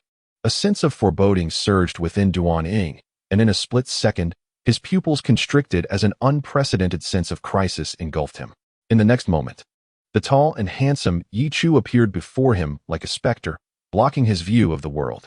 His heart raced. What an alarming display of speed. Ye Chu smiled brilliantly at him, sending chills down his spine, his physical form radiating a terrifying power akin to a towering mountain before him. A massive hand suddenly descended with overwhelming force. The terror of his physical prowess erupted in that instant. Boom. Duan Ying was engulfed in darkness, feeling as though he had been struck by a great mountain, instantly flattened to the ground. The terrifying force drove him deep into the earth, shattering the surrounding ground as a violent energy, centered around Ye Chu, caused the very ground to sink. Amidst the billowing dust and flying debris, Shao Qingshuan's eyes widened in disbelief. At that moment, the residual soul within his ring erupted with an incredible roar, losing all composure. How could he have ascended to the 2nd layer of the divine concealment so rapidly? Wait, and what about his physical form, the pinnacle realm? Chapter 34. The elders of the discipline hall arise. The remnant soul was in disarray. To speak candidly, from his perspective, while Ye Chu's rate of advancement was astonishing, it was still confined to the Dawei Empire. Beyond its borders, such cultivation speeds were commonplace, with even more outrageous examples to be found. The remnant soul had already formed a preliminary impression of Ye Chu's talents, and in his view, it was inconceivable for Ye Chu to ascend through the realms so swiftly. Moreover, the physical realm had directly reached the stage of Pinjing. Master, what is Pinjing? When one's physical strength attains a colossal force of 100,000 pounds, a transformation occurs, as the body cannot bear such immense power. This transformation marks the initial stage of Pinjing. What astonishes me is how rapidly Ye Chu's physical strength has escalated. Body refinement is not an instantaneous process, but requires prolonged cultivation. Hence, my shock, have I misjudged him? That cannot be. Shao Qingxian listened to his master's astonished words, staring blankly at Ye Chu. He had thought he was drawing closer to his senior brother Ye Chu. This was his motivation for striving. However, he now felt an increasing distance, as if Ye Chu loomed like a mountain, suffocating him. Duan Ying had lost consciousness, struck down by the tremendous force. In an instant, he had been vanquished, the 3rd in the inner sect. Is this truly our senior brother Ye Chu? The gazes of all the disciples immediately ignited with fervor. Ye Chu surveyed the surrounding disciples of the discipline hall. Should I take action myself, or allow them to proceed? Ye Chu, senior brother, Ye Chu, where should we go now? According to the rules of the Haoming sect, strength reigns supreme. Ye Chu's power left them bewildered, and thus they began to refer to him as senior brother. Let us head to the discipline hall. To the discipline hall? Elder Li of the discipline hall was a prominent figure, wielding immense authority. Within such a specialized hall, he was nearly omnipotent. Ye Chu raised a hand gently, reassuring Xian. Foolish child, there is no need for concern. Since we are all disciples of the disciplined hall, who among us lacks a protector? The remnant soul within the ring observed with clarity. Xian suddenly recalled that Ye Chu was backed by the Yi family, a dominant lineage within the main city of the Dawei Empire. Moreover, Ye Chu's admission to the discipline hall naturally implied a formidable support system. The path of cultivation is fraught with inner demons. This is truly astonishing. Is this real? The 97th in the inner sect, vanquishing the third? I must be dreaming. Someone pinch me. Is this truly happening? Senior Brother Ye Chu, how ferocious. The inner sect's formidable figures stood by, dumbfounded by the spectacle. In a moment, the news spread like wildfire, reverberating throughout the inner sect. Wait, is Senior Brother Ye Chu taking these disciples of the discipline hall to face punishment? This cannot be a jest. Each of these disciples has an elder behind them. Has Senior Brother Ye Chu lost his mind? My heavens, something monumental is about to unfold. Quickly, to the discipline hall. Each disciple of the discipline hall is intricately connected, embodying a true force of malevolence within the inner sect, feared and unapproachable by all. They have formed a nexus of interests continuously supported by the elders behind the scenes. However, it seems that someone has audaciously attempted to dismantle this interest group entirely. A palpable sense of foreboding envelopes all the disciples. As the disciples of the discipline hall entered, they resembled defeated roosters, their spirits visibly diminished. An immediate silence fell upon the hall. Rather than becoming arrogant upon seeing their backing, they were not entirely fearful either. They raised their heads and observed the unfolding confrontation. It was now the turn of the elders and Ye Chu. Esteemed elders, I trust you have heard of the nefarious deeds of our fellow disciples within the discipline hall, and have gathered here today to seek justice for the inner sect disciples. Ordinarily, such a formidable assembly of the elders would intimidate most into retreat. Yet, Ye Chu stood resolute, his gaze unwavering. He boldly accused the disciples of abusing their power for personal gain, thus violating the sect's regulations. Elders, how shall we address these disciples? In that moment, the elders were momentarily taken aback by the fervor of his righteous inquiry. They found themselves in a bewildering state. As the scenario of being questioned on how to enforce the sect's regulations upon the disciples felt strangely unfamiliar. Ye Chu. Chapter 35, The Silent Tome. The elder, who led the assembly, uttered nothing more than Ye Chu's name, seemingly devoid of further discourse. Perhaps he had no words to offer. The law of the jungle has always been the essence of the demonic sect. Beneath this ruthless reality, they merely cloaked their actions in a thin veil of human sentiment. The disciples were under their protection, each possessing their own backing, bestowing favors upon the elders annually. Thus, they could wield power within the inner sanctum, provided they kept their eyes half open, ensuring that talents of Yang Huai's caliber were not stifled, allowing them to turn a blind eye. In an instant, the vast hall of discipline was filled with elders, all eyes fixed upon Ye Chu, an overwhelming pressure bearing down upon him. Ye Chu squinted. This sensation felt rather insignificant. He cast a fleeting glance at Xian behind him, who wore a slight frown. A strange, mysterious aura enveloped Xiao, as if a unique veil of spirit shrouded them both, effortlessly countering the elder's oppressive force, leaving no trace of anomaly visible to the onlookers. Truly remarkable, Junior Brother Xiao. At that moment, the elders were evidently taken aback by Ye Chu's upright stance. This young man could withstand their pressure? Despite their attempts to amplify their auras, Ye Chu did not even blink. The atmosphere was thick with tension. Ye Chu, accused of harming his fellow disciples. What a grave charge. The words struck the disciples below like a cold wave, darkening their gazes. There was no denying it. An elder is an elder, and Ye Chu remained merely a disciple. Still too green for this arena. I shall teach you the ways of the Haoming sect.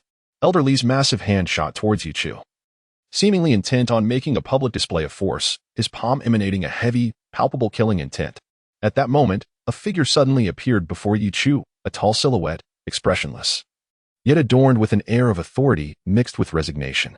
He blocked Elder Li's advancing hand and declared, "You cannot lay a hand on Ye Chu." This figure was Elder L, who had facilitated Ye Chu's entry into the Hall of Discipline through connections established by his mother. Ye Chu had always placed his trust in his mother's dealings, which emboldened him in this situation. Had it been another elder, he would not have dared to act so recklessly. However, Elder L was no ordinary individual. Any entrance to the Hall of Discipline required his final approval, placing him on par with Elder Li in status. Elder Li's expression darkened immediately. "Elwan, what do you mean by this?" Let today's affairs conclude here. It has already become chaotic enough. Do you still crave further disgrace? The law of the jungle dictates that if one intends to oppress disciples, one must possess the strength to subjugate all. If he could not best Ye Chu, did he not have the dignity to withdraw? Should Ye Chu be mercilessly beaten today, he would only feel shame, not place blame on others. Ye Chu rolled his eyes, pondering the metaphor. However, Elderly was thoroughly enraged. A terrifying aura erupted as Elderly, at the pinnacle of the 9th layer of the sea opening, unleashed his formidable presence. The disciples present immediately changed their expressions. Hastily retreating a step, Shaoqin Xian, slightly delayed compared to the others, cautiously glanced at those nearby, relieved that no one was focusing on him. Otherwise, his retreat would have appeared rather disingenuous. Elder Lu's aura surged as the two-peak 9th layer of sea opening elders confronted each other, causing the entire inner sect to tremble with incessant rumblings, leaving the disciples pale-faced. Both were esteemed elders within the inner sect, capable of taking on disciples, and thus, their students were considered true inheritors. This is precisely why the discipline hall holds such a peculiar status, fostering an environment where its disciples could act so arrogantly. In contrast, the outer sect elders are merely at the Purple Mansion realm, while the average inner sect elder is typically at the 9th layer of Purple Mansion. The Grand Elder of the inner sect has only just stepped into the sea opening realm. This clearly highlights the elevated status of the two elders from the discipline hall. Elder Lu glanced at Elder Li and, with a wave of his hand, took Ye Chu away from the scene. Elder Lu led Ye Chu into a secluded chamber. His gaze toward him filled with complexity. He wished to reprimand him, but was uncertain how to articulate it. This lad certainly possessed a certain devilish charm. Elder Lu had observed the entire situation unfold. However, as if struck by a thought, he sighed and inquired, "What is your relationship with Elder Jiang?" Elder Jiang? Ye Chu was momentarily taken aback, clearly unaware of whom Elder Lu referred to. Noticing his confusion, Elder Lu furrowed his brow, lost in contemplation. "You do not know Elder Jiang?" Ye Chu shook his head. Elder Lu nodded, choosing to remain silent about Elder Jiang, instead softly remarking, "You must be quite certain that I would intervene, correct?" Feeling somewhat embarrassed, Ye Chu scratched his head and replied with a light chuckle, "Thank you, Elder Lu. It is merely a matter of reciprocity. Within the Haoming sect, I will ensure your safety, but this sect is not solely under my authority. Even within the discipline hall, Elder Li is no trivial opponent. You must exercise caution moving forward.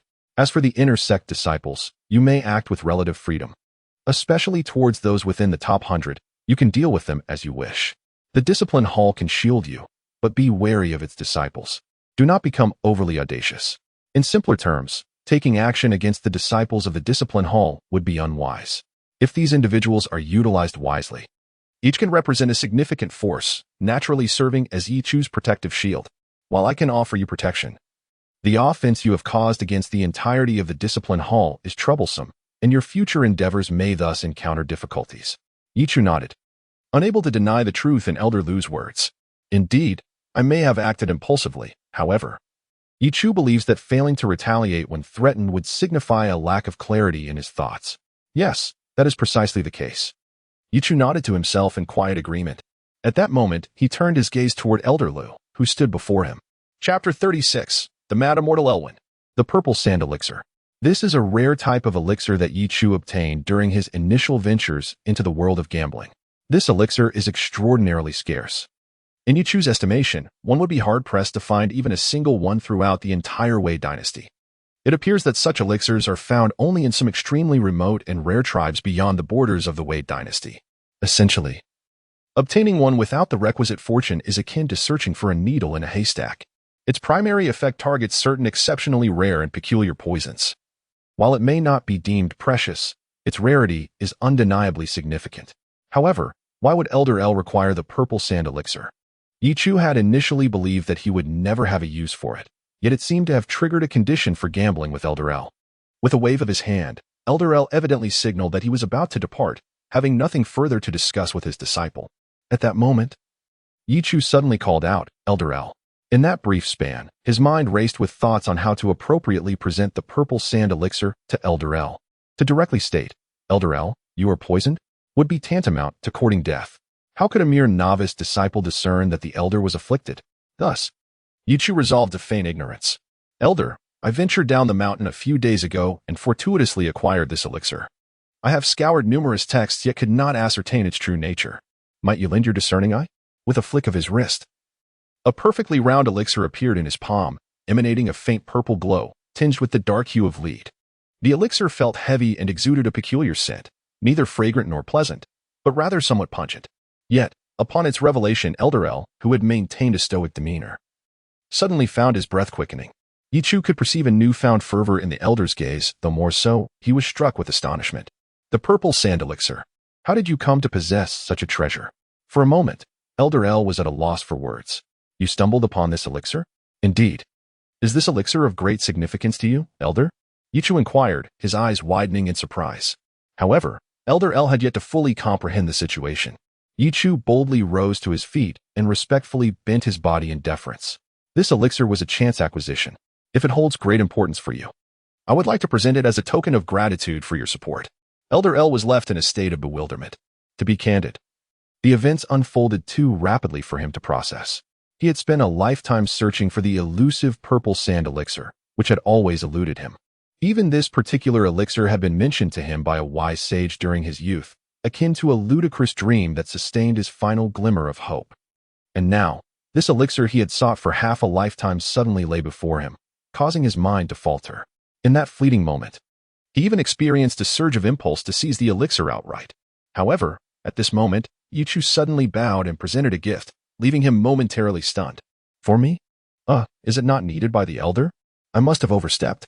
Ye Chu scratched his head, feeling somewhat embarrassed. Yet, Elder El quickly interjected, I need it. Indeed, I require it. He realized he had lost his composure. After a brief silence, he sighed deeply and continued, this purple sand pill. I have sought it for most of my life. Never did I expect it to be delivered to me by a disciple. Truly, fate plays tricks on us. Well, to be honest, I am not originally from the Great Wei dynasty. Elder El sighed, seemingly moved by Ye Chu's candid gesture. In that moment, he began to recount his past. Perhaps for the first time since entering the Haoming sect, he opened his heart to another. The purple sand pill held immense significance for him. He had once traveled the world, possessed exceptional talent, relished in both friendship and rivalry, and had achieved formidable strength. Entering the divine cauldron realm by the age of 50, gaining notable fame at that time. Yet, he was merely a wandering cultivator. In the vast realm of cultivation, small groups like the Discipline Hall were far too numerous, not to mention the terrifyingly powerful super clans. He had offended one of these clans. Eventually, he found himself pursued to the point where there was no escape, until he was rescued by a mysterious adept. He was immensely grateful, but the adept informed him that he had been poisoned. It was a malignant toxin, colorless and tasteless, and he could not discern where he had been infected. The consequence was that Elder El's cultivation plummeted to the sea-breaking realm, leaving him with no hope of advancing further in this lifetime. For a young man who once brimmed with ambition, this was a devastating blow. The antidote to his poison was none other than the purple sand pill. He had searched for it his entire life, yet he had never found a single one, ultimately arriving at the Haoming sect in despair. To be honest, he had begun to resign himself to his fate. He was old, his youthful aspirations had faded. Yet, this matter remained a thorn in his heart. And he had become a solitary figure, the most difficult person to approach within the discipline hall of Haoming sect. Ye Chu could not help but feel a twinge of sympathy. For someone with such lofty ambitions, the inability to advance in cultivation was more painful than death itself. He had long heard of Elder El's reclusive nature and how difficult he was to interact with. Now, he understood the deeper reasons behind it. Elder, all that is past is behind us. The path of cultivation is long, and your journey is far from over. Ye Chu placed the purple sand pill before Elder El. The elder's body trembled as he accepted the pill.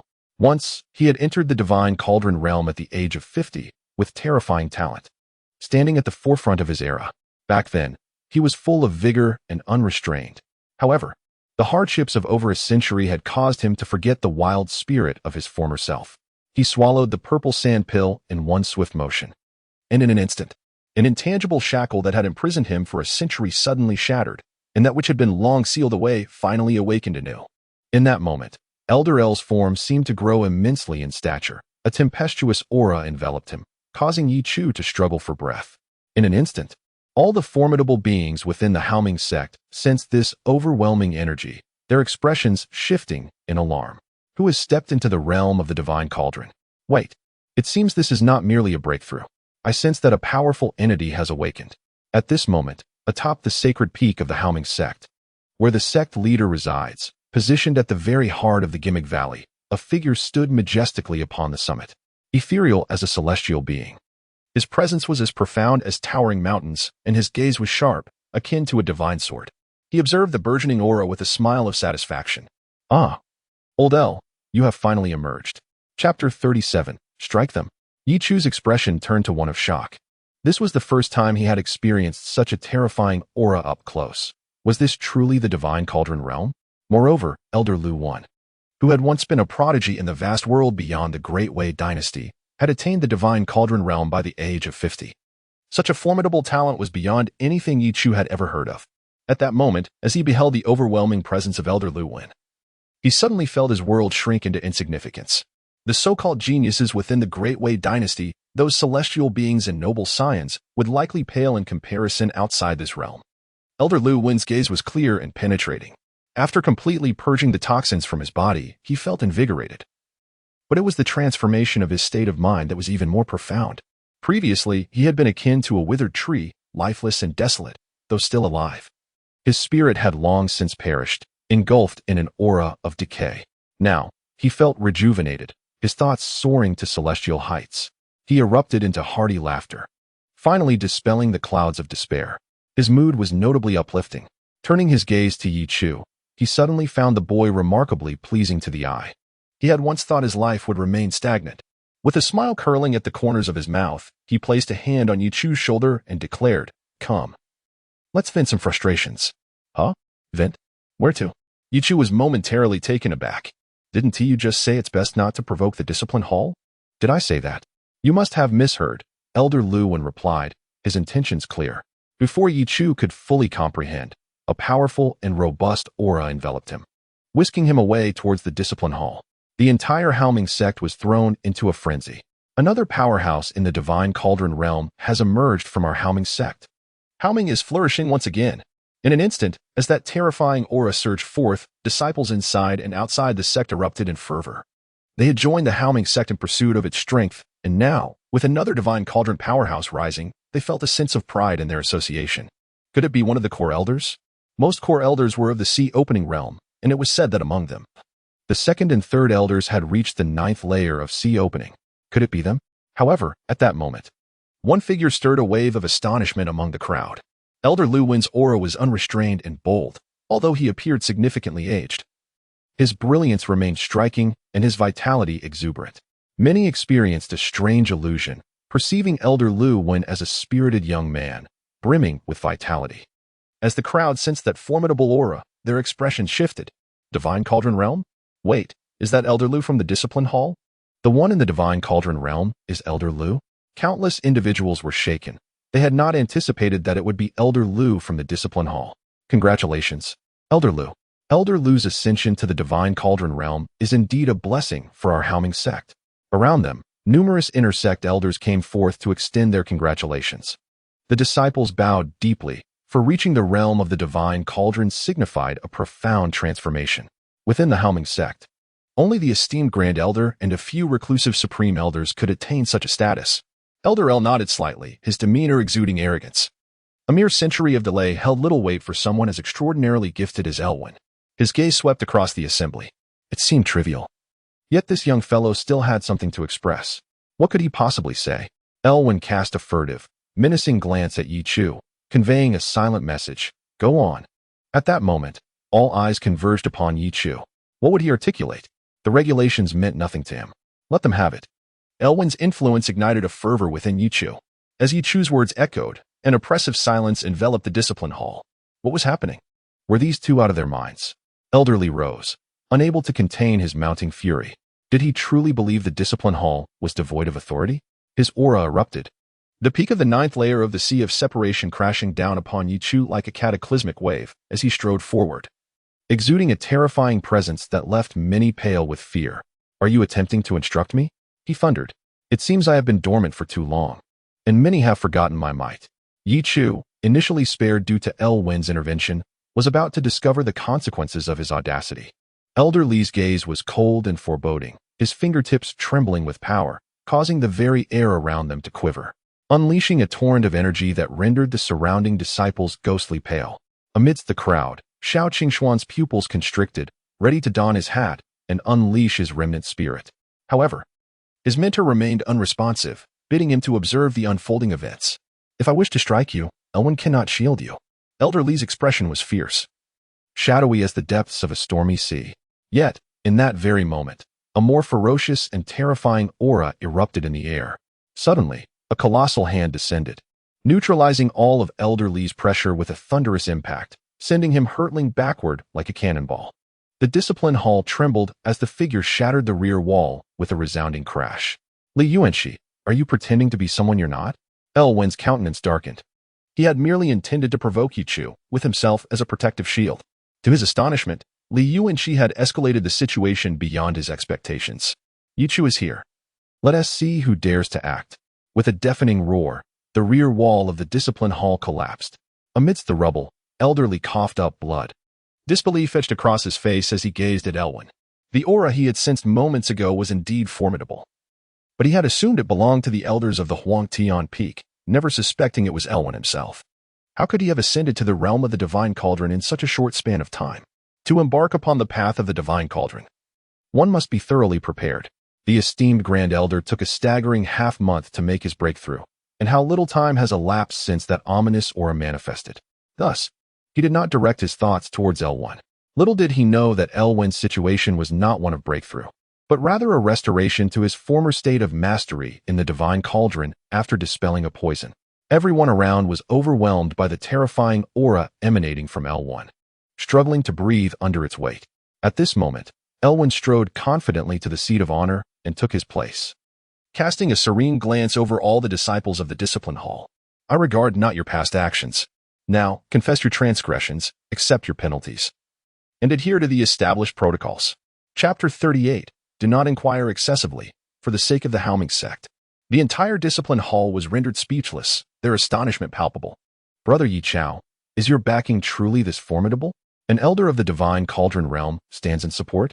No one had anticipated that the typically stern and reticent Elder L had quietly ascended to the Divine Cauldron realm.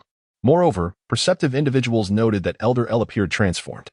Once taciturn and reserved, he had now revealed a demeanor marked by boldness and pride. The disciples of the discipline hall were left in sheer terror, each forced to suppress their cultivation. The elders bore grim expressions, yet were powerless to intervene. Under their silent directive, the inner disciples approached, wielding heavy clubs. Their hearts secretly elated, though their faces betrayed a sorrowful reluctance. Brother, endure this. In an instant, the air was filled with anguished cries. Ye Chu observed the scene with a sigh. The so-called rules were merely a pretext for him to assert control, for true efficacy lay in strength. In the realm of cultivation, what significance do rules hold? At that moment, a terrifying radiance erupted above the Haoming sect, an overwhelming aura rivaling that of Elder L. A magnificent figure emerged, standing tall against the sky, descending from the heavens. Clad in flowing robes, he exuded an ethereal presence, his countenance formidable as he descended. Greetings, Sect Master. The surrounding individuals hastily bowed in respect. It was none other than the Sect Master of Haoming. This was Ye Chu's first encounter with the Sect Master, and he found himself captivated, taking a moment to admire the imposing figure whose aura surpassed even that of Elder L. Old L, have you regained your strength? The Sect Master smiled, fully aware of Elwen's circumstances. He had once sought the elusive Zisha Dan for Elwen through the resources of the Haoming sect. Yet the rarity of the Zisha Dan rendered the search futile after many years. His acquaintance with Elwen dated back to his youth, a time when the Sect Master was brimming with ambition, having ventured beyond the Great Wei dynasty to hone his skills in the outside world.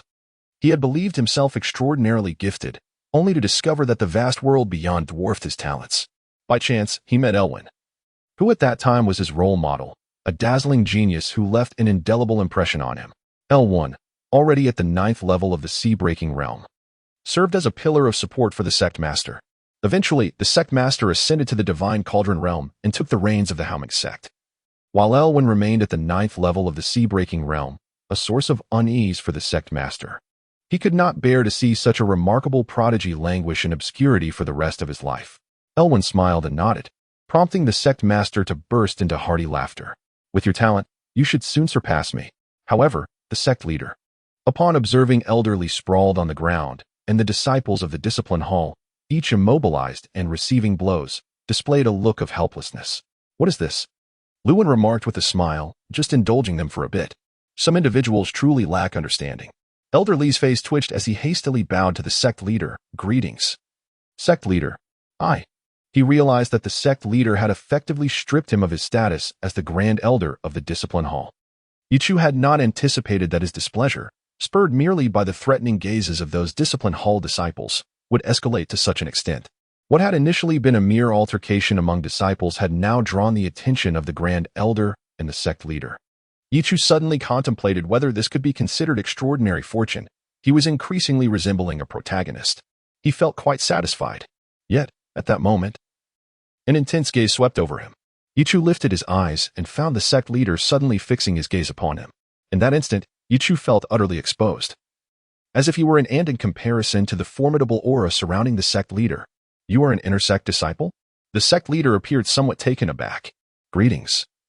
"Sect leader, I am Ye Chu from the inner sect." Indeed, the sect leader replied, repeating "not bad" twice. "My disciple has mentioned you. I should express my gratitude." The sect leader, evidently in high spirits, even jested with Ye Chu. "You flatter me, sect leader." Soon, the 30 strikes administered to the Discipline Hall disciples came to an end. The inner sect disciples, filled with concern, helped the already battered Discipline Hall members to their feet. "Senior brother, the elder is watching," they said apologetically, well aware of their own backing. Unbeknownst to them, Xian had been closely following Ye Chu, seemingly ready to intervene several times. "My good brother, such loyalty," Ye Chu mused, appreciating the value of having more friends like Xian. However, he could not guarantee that every bid he placed would yield allies as principled as Xian. "Brother Ye Chu, you must be quite confident about the upcoming inter-sect competition," Xian remarked with a smile. Ye Chu returned the smile, saying, "Are there any you find displeasing? I shall sweep them all away." The two exchanged smiles and departed from the scene. Meanwhile, in a secluded chamber, the sect leader and Lu Wen sat in meditation. The sect leader, Zhang Daoran, understood that Lu Wen was ultimately someone from another world. "You are only 150 years old, in that realm. You should still be considered quite young."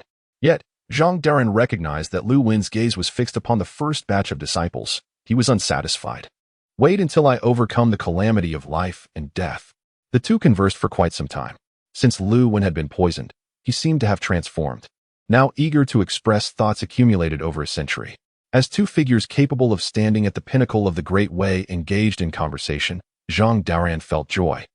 Though the mood shifted as they began discussing Ye Chu. How could a Miryu family possess such Zisha? Moreover, this young man has already reached the second level of the divine concealment, his physical form having stepped into the realm of the rock, concealing his true capabilities quite adeptly. Zhang Daoran was evidently filled with curiosity. However, Lu Wen let out a sigh and said, "I understand your thoughts. There may be something unusual about him. But refrain from inquiring further, as it is ultimately for the benefit of the Haoming sect." Zhang Daoran was momentarily taken aback. "What do you mean?" he inquired. "I will take a stand for him, partly because he is entrusted by the esteemed figure who saved me all those years ago." Zhang Daoran's expression instantly changed. Chapter 39. Brother Ye Chu is my idol. On this day, an array of events transpired within the Haoming sect. The disciples of the Discipline Hall were mercilessly beaten to a pulp by the inner disciples before their protective patrons, weeping and wailing in agony. Yet, the most astonishing revelation was that the usually unassuming Elder L from the Discipline Hall had silently ascended to the divine cauldron realm. Elder Li was dismissed, and the other elders of the Discipline Hall have maintained an exceptionally low profile as of late. Ultimately, even the sect leader intervened. The uproar had grown too immense. Behind all of this turmoil, there was one disciple weaving through it all, Ye Chu. Recently, Ye Chu seemed to be quite active. At this moment, a disciple furrowed his brows, often hearing the name Ye Chu, whose style of conduct appeared to diverge significantly from the ethos of the Haoming sect. It seemed that many of the momentous events shaking the sect were intricately linked to him, as if he stood at the eye of the storm. Clearly, he is an individual worthy of attention. Those who could engage in such discussions were likely the core disciples of the Huangtian Peak. At the end of the day, he is merely an inner disciple. If he ascends to a core position, we shall bestow upon him a splendid welcome ceremony as a newcomer. As for the inner and outer disciples, Ye Chu has undoubtedly achieved a legendary status. You cannot fathom how imposing I felt at that moment. Those were the disciples of the discipline hall. I wielded a 2-meter-long stick, displaying a pained expression while striking. The exhilaration was unparalleled.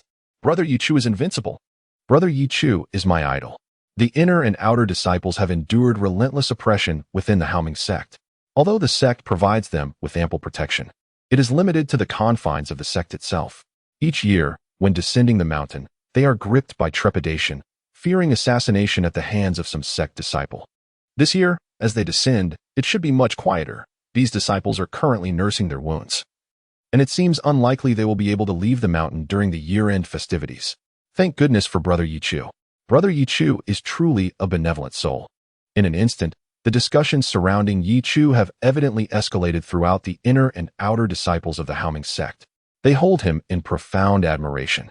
In such a sinister sect, Ye Chu's existence has afforded them a sense of relief, akin to finding a reliable ally.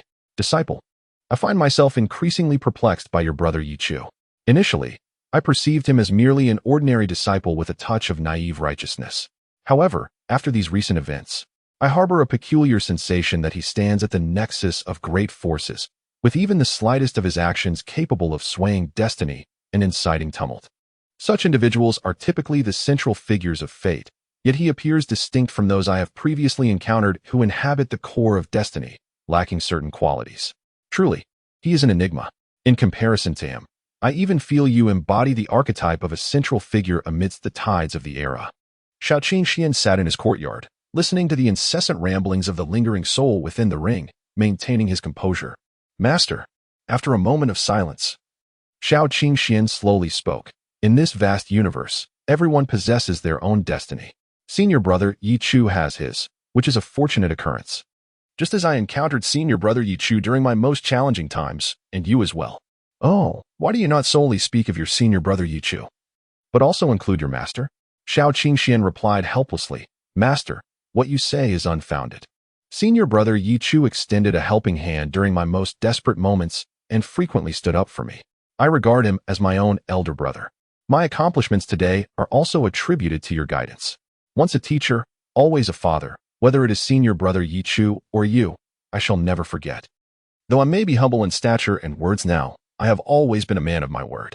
In the future, no matter how arduous the path may be, even if I face the scorn and ridicule of countless people, I will undoubtedly seek a suitable vessel for you, allowing you to live a second life, rather than being confined within a mere ring. Upon hearing these words, the ring fell silent. The lingering soul within the ring was moved. Having been by Shao Qingxuan's side for so long, their souls had formed a connection. He could sense that Shao Qingxuan's declaration was heartfelt, devoid of any pretense. This was also the reason he chose Shao Qingxian. He would forever remember those who treated him well. He may not be a virtuous person, but he certainly possessed loyalty. I am not a ruthless villain. If you save me, who would dare to scold you? Shao Qingxian chuckled foolishly. Then let me ask you, if I and Ye Chu fell into a river, whom would you save first? Ha ha ha. The lingering soul laughed without morals. Shao Qingxian sighed. Master, you have yet to grow up. While jesting, Shao Qingxuan's aura suddenly surged, reaching the 6th layer of condensation. This time, in the inner sect ranking battle. Breaking into the top 100 should be assured. What a disappointment. Aim for the top 10 for your master. After all this time, it should be a simple matter to surpass a few levels and crush them, right? This could be considered a unique friendship. Wouldn't you agree? Ye Chu revealed a faint smile. Yet, he did not perceive himself as possessing an extraordinary support. Everything still relied on himself. In the realm of cultivation, one must remain vigilant, for otherwise, one might not even know how they perished. Ye Chu took out the blank book. This tome appeared rather peculiar, as it bore no inscriptions, yet he felt it was filled with words. It was a strange sensation, akin to sitting in an empty room where nothing was present, yet feeling an overwhelming sense of crowding. Ye Chu put away the tome. It was best to practice the Xiang Xinjing. Directly entering cultivation, Ye Chu could not help but acknowledge that after mastering the devouring spirit body, his innate talent and comprehension had indeed improved significantly. The devouring spirit body leaned towards a more sinister form of devouring constitution. Unlike those focused on enhancing comprehension and spiritual amplification, it served a functional purpose. Ye Chu could devour other spiritual bodies to undergo evolution. This was the essence of the devouring spirit body. Ye Chu practiced the Xiang Xingong, akin to the purple sun rising in the east. with rays of light converging and descending, causing a vapor of purple energy to swirl within his chamber, rendering it exceptionally mystical. At that moment, outside the mountain, the disciples hurriedly bowed in reverence, exclaiming, "Greetings, Senior Brother Ye."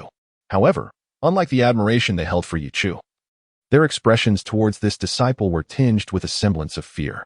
This individual was known as Gu Yefeng, the foremost in the inner sect. Chapter 40. The commencement of the ranking battle. The astonishing outer disciples. Gu Yefeng was in high spirits. This descent from the mountain had brought him unexpected fortune. With a significant enhancement in his cultivation, his strength had surged dramatically. In this inner sect ranking competition, he aimed to secure first place and subsequently gain entry to the illustrious Huantian Peak. First, he decided to check on that young man, the one who had proven to be quite disappointing. Upon pushing open a door, his pupils suddenly constricted. Inside lay a young man on the bed, devoid of ambition, his gaze vacant and hollow, his body swathed in bandages, clearly indicating severe injuries. "What has happened to you? Cousin, cousin." Upon hearing that voice, the man quickly lifted his head. The sight of Gu Yefeng was akin to witnessing a savior. This individual was none other than Li Feng, who had initially been grievously wounded by Ye Chu's unexpected betrayal. Li Feng's arrogance within the inner sect stemmed from the backing of Gu Yefeng, the most esteemed disciple of the inner sect, renowned for his exceptional talent and limitless potential. He treated Li Feng, the sole relative he had within the Haoming sect, with great kindness. "Cousin, should we first probe into Ye Chu's capabilities? He may not be as simple as he appears."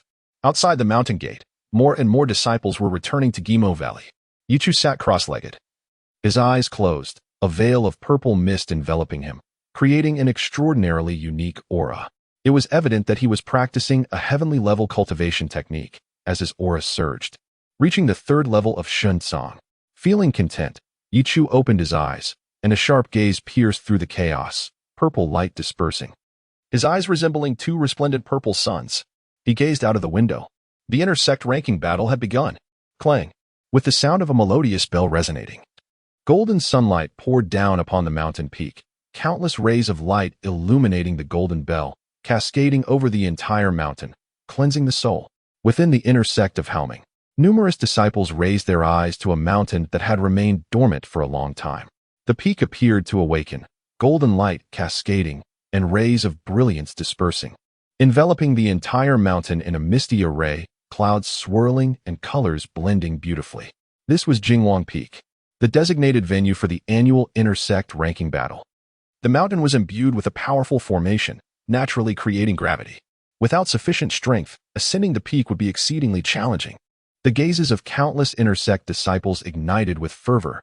The inner sect ranking battle had commenced.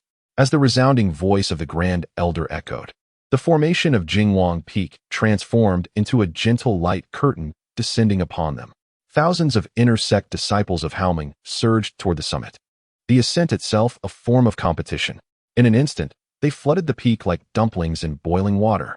At that moment, a flash of crimson light suddenly appeared. A dense scent of blood rapidly spreading. The figure surged forth with the speed of lightning, surpassing countless individuals in the blink of an eye.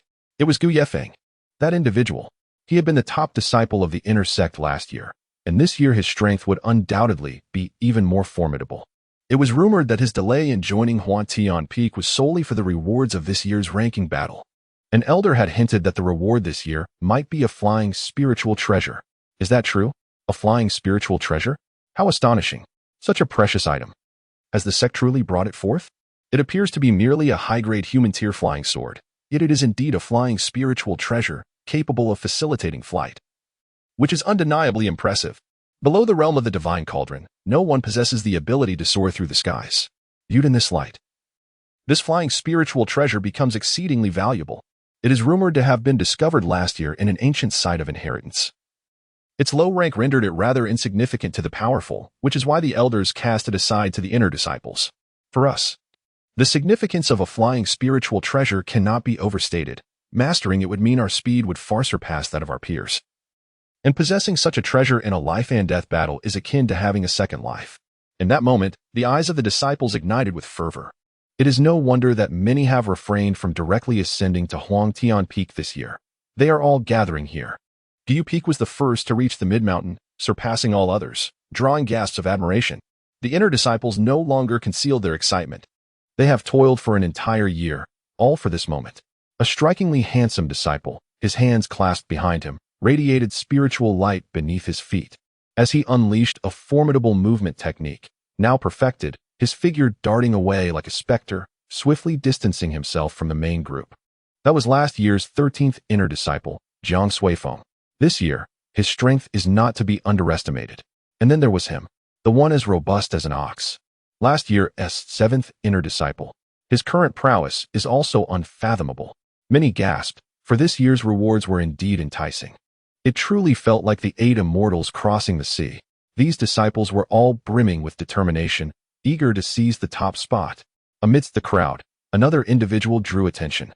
This person, though not exceptionally striking, possessed a captivating presence that made him easily recognizable amidst the throng. He exuded a unique aura, and his speed was astonishing, rapidly distancing himself from many others. That person is Shaoqing Xian. Suddenly, someone recognized him. The very same who clashed with Li Feng. Did he not just join the inner sect this year? His strength is beyond expectation. Quite formidable indeed. Disciple, I shall not intervene in this competition. Your strength shall be tested now. Do you understand? Understood. Shaoqing Xian ascended the mountain with great haste. Outer disciples flocked to witness the spectacle. It was truly exhilarating. Is this what inner disciples are like? However, at that moment, an unexpected figure surged forth like an arrow released from a bow, dashing up the mountain at an astonishing pace, conjuring a tempest that shattered the air, swiftly surpassing countless disciples. Such velocity made even the elders' hearts race. The individual was strikingly handsome, clad in the black garb of the disciplined hall, with flowing black hair cascading down his back like a dark waterfall. His gaze was electrifying as he effortlessly outpaced Shaoqing Xian and Jiang Suifeng, surpassing the leading Gu peak by a considerable margin. His speed was unparalleled, his demeanor tranquil. As he ascended the mountain directly, at that moment, it seemed someone recognized the frontrunner. A sharp intake of breath echoed, followed by rapid breaths.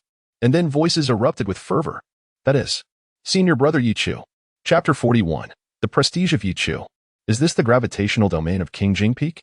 As Ye Chu felt the pressure enveloping him like a suit of iron, he could not help but murmur, yet this force was of little consequence to him. Boom. Ye Chu's aura surged, shattering the overwhelming gravity pressing upon him in an instant. With the utmost execution of the cloud dragon ascending step, he transformed into a fleeting shadow and ascended the mountain. In that moment, he left everyone behind. His speed had undoubtedly captured the attention of all. Determined to instill awe in everyone and deter the lurking troubles, Ye Chu chose to abandon his low profile. However, he had never truly been inconspicuous. He simply lacked an opportunity to showcase his abilities. Countless eyes were drawn to Ye Chu's ghostly figure, stunned into silence. The elders below narrowed their eyes. Within the confines of King Jing Peak's domain, they could not discern Ye Chu's cultivation level, but his astonishing speed was beyond their expectations. Ye Chu was indeed deeply concealed. At that moment, the outer disciples were set ablaze with fervor, having already admired Ye Chu for his various feats. Witnessing him surge ahead with an almost overwhelming velocity ignited their enthusiasm to an explosive degree. Brother Ye Chu is invincible. Brother Ye Chu is my idol. Brother Ye Chu is kind-hearted and always willing to help. He is a paragon for all outer disciples of the Haoming sect, and his strength is simply formidable.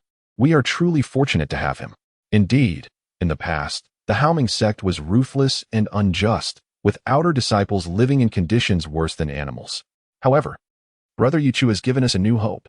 The outer disciples clenched their fists, feeling a surge of gratitude. In previous generations alone, the casualties among outer disciples before the new year would exceed 20%. After all, the inner disciples required resources for their cultivation. If they refused, the inner disciples had their ways of eradicating you. They would either collude with the discipline hall to fabricate charges, crippling you and casting you out, or ambush you on your way down the mountain. But this year, the discipline hall had suffered severe repercussions, and the inner disciples, influenced by Ye Chu, rarely targeted the outer disciples, allowing them to enjoy a relatively prosperous existence. Suddenly, atop King Jing Peak, the light screen trembled violently, the domain quaked, and a beam of light shot skyward. Ye Chu had reached the summit. His tall figure stood proudly atop King Jing Peak, arms crossed, his black robe billowing, and long hair cascading like a waterfall in the wind. Countless inner disciples still climbing the mountain were driven to frenzy. Hurry up. Brother Ye Chu has already reached the top. We cannot fall behind. The inner disciples seemed to be ignited with competitive spirit. At this moment, a figure floated in from the distance. It was the second elder of the inner sect. Upon arrival, he was momentarily taken aback. What is the background of this young man? How can he possess such strength, surpassing Guyu Peak to reach the summit directly? Moreover, this level of prestige is truly astonishing. After Ye Chu ascended to the summit, the inner disciples were all invigorated, as if they had been infused with a surge of adrenaline. He was aware of what Ye Chu had accomplished. What could not be obtained would be seized. What could not be seized would be taken by a group. This method of extracting the potential of the disciples, creating a cold and severe environment to spur their growth, was necessitated by the scarcity of resources in the Haoming sect at that time. However, now that the Haoming sect was growing stronger by the day and resources were abundant, such measures seemed irrelevant. What difference did it make between the righteous path and the demonic path, as long as humanity was not utterly extinguished and bloodshed was avoided? Gu Yefeng stared wide-eyed, incredulous at the rapidity of it all. He had been confident in his ability to sweep through the inner sect. Yet, Ye Chu's speed was rather astonishing, was it not? How infuriating. Was he destined to be second? Suddenly, a figure darted past him. It surpassed Gu Yefeng. Unbelievable. He turned to see the fervent expression of Shao Qingxian, who was moving like the wind, his speed extraordinary.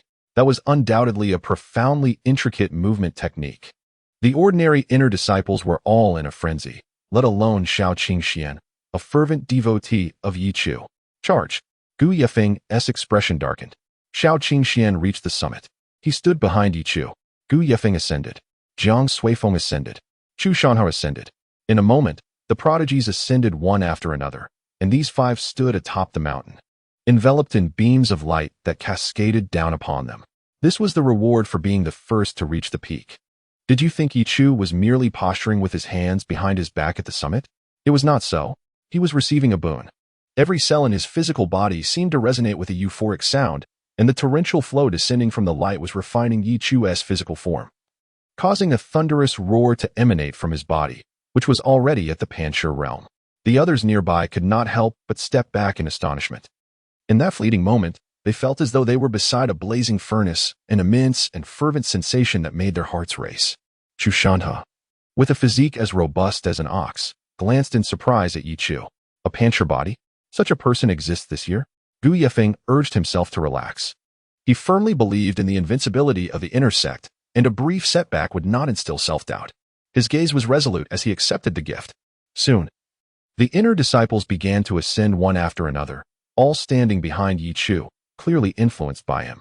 Shao Qingxian remarked, "I am not alone in my path." Ye Chu shot him a sidelong glance, contemplating giving him a kick down the mountain. The elder glanced at the time. It was almost up.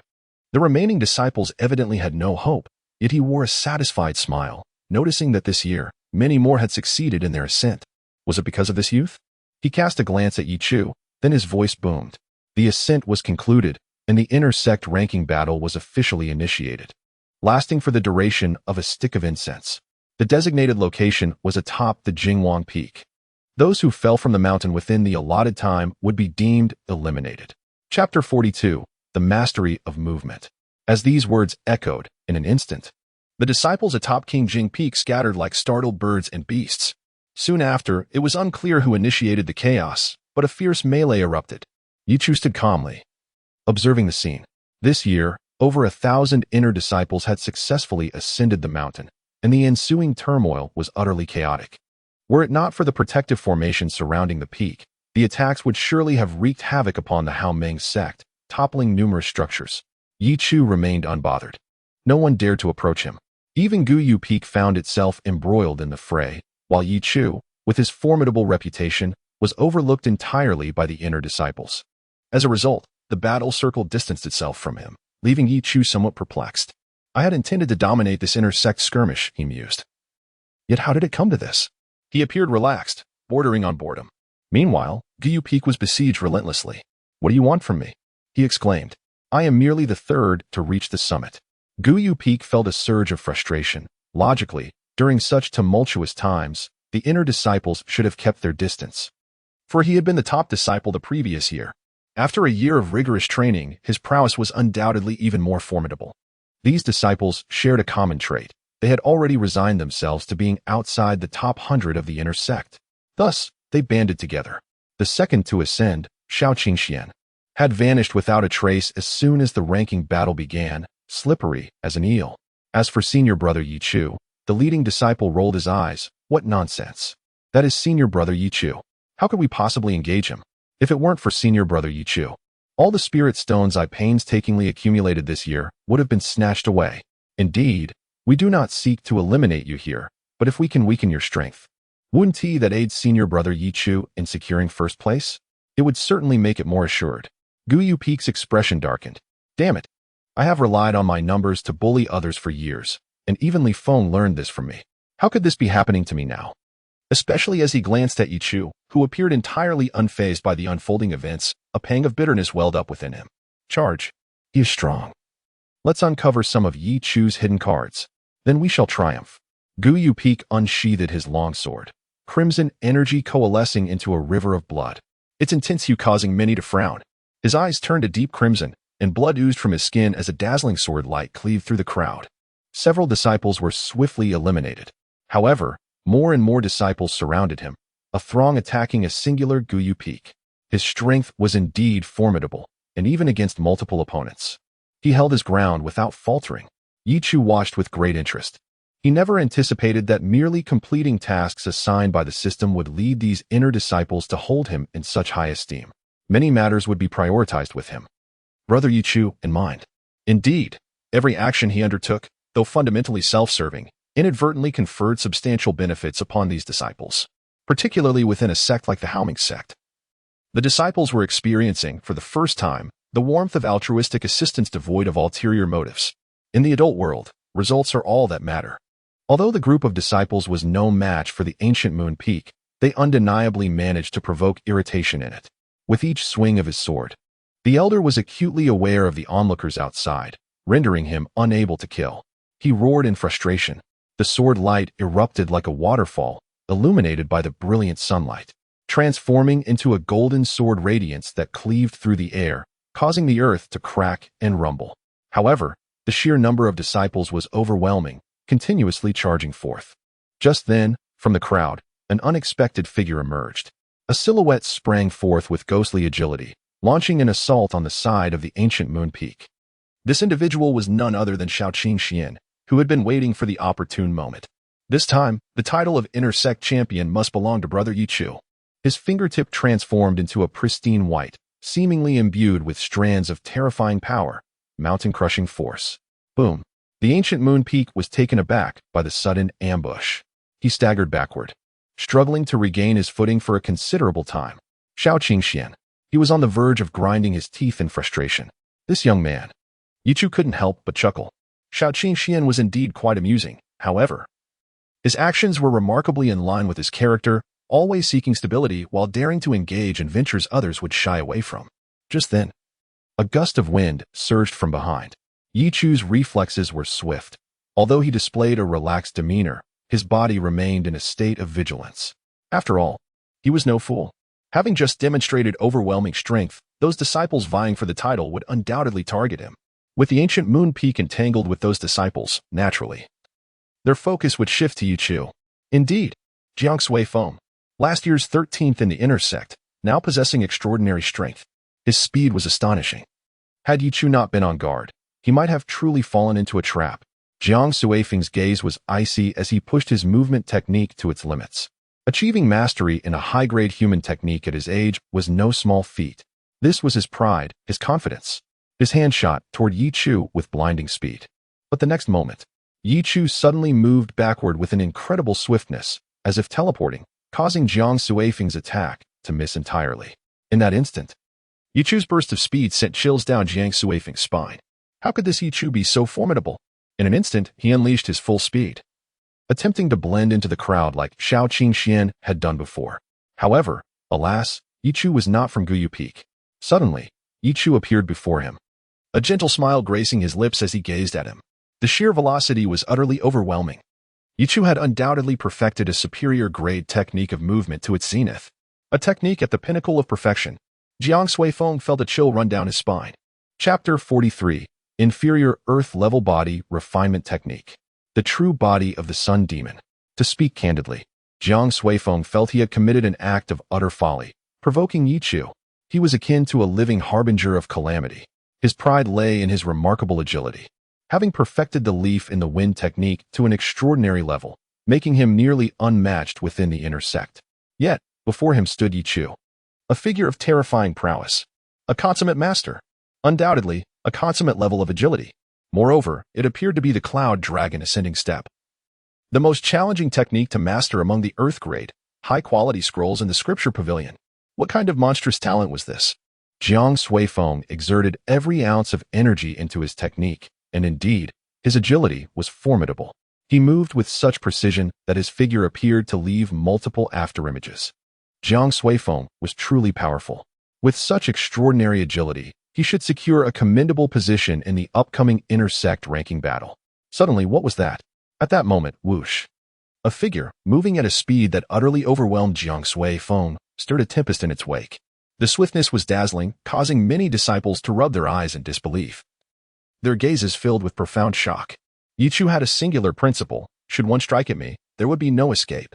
In the next instant, he appeared directly before Jiang Suifeng. With a surge of primal energy, he unleashed a force akin to mountains and seas, and in a heartbeat, puff, Jiang Suifeng, as if pierced by an arrow, was sent sprawling through the air. Jiang Suifeng was eliminated. Onlookers stood in stunned silence. My heavens, Ye Chu's strength? Is it not a bit excessive? Jiang Suifeng's agility was widely acknowledged, regarded as unparalleled within the inner sect. Yet he was crushed by Ye Chu's technique. The most terrifying aspect was the manner of his defeat within a realm where he was supposed to excel. The gazes of all disciples towards Ye Chu gradually shifted in hue. Although they were aware of Ye Chu's strength, this was a level beyond comprehension. At that moment, Ye Chu stood confidently, hands clasped behind his back, surveying his surroundings. Clearly, no one dared to provoke him any longer. Ye Chu had initially anticipated that this ranking battle would be fiercely contested, especially after reading numerous tales where protagonists faced collective opposition in such scenarios. Yet here he was, with the disciples uniting to eliminate obstacles from his path.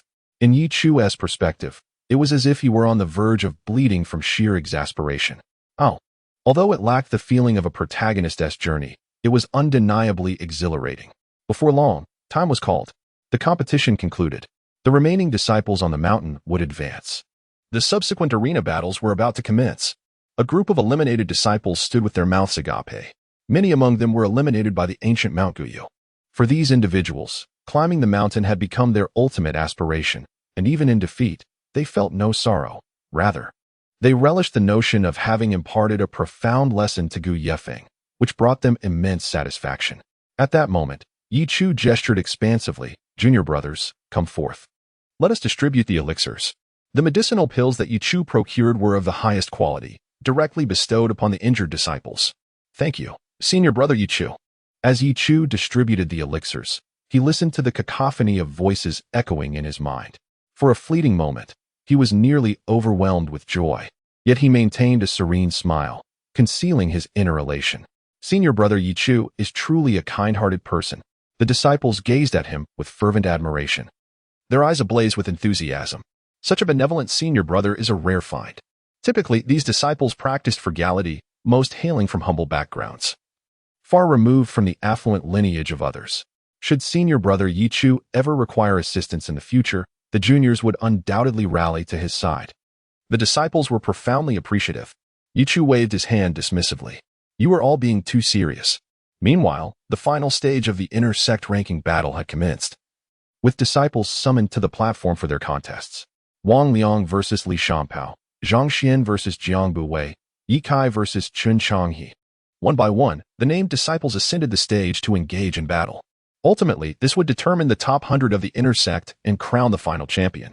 Yet, Ye Chu remained remarkably low-key. Thank you, Senior Brother Ye Chu. No need for thanks, no need, he replied, affectionately ruffling the hair of one disciple. You are truly a treasure. Ye Chu possessed a storage ring, a rarity indeed, and such items were always more desirable in greater numbers. The storage rings from the 10 directions were possessions that most disciples could scarcely hope to acquire.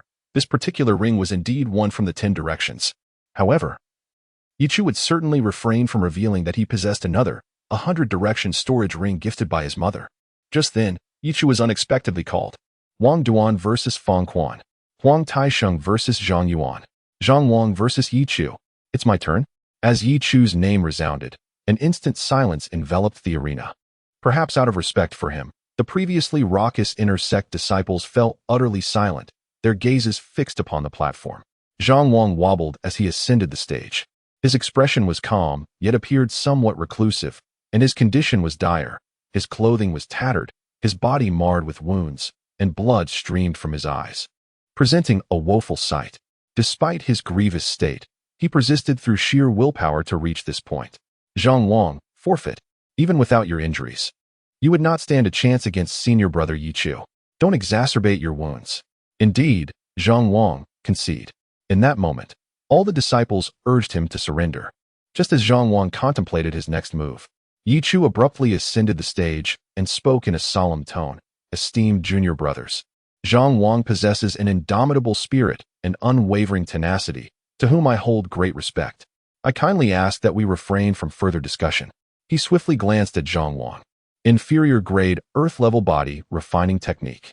Ye Chu regarded Zhang Wang, sensing something amiss with the young man. Chapter 44. The Heart's Depths Like an Immortal's Abode. Meridians as Divine Pathways.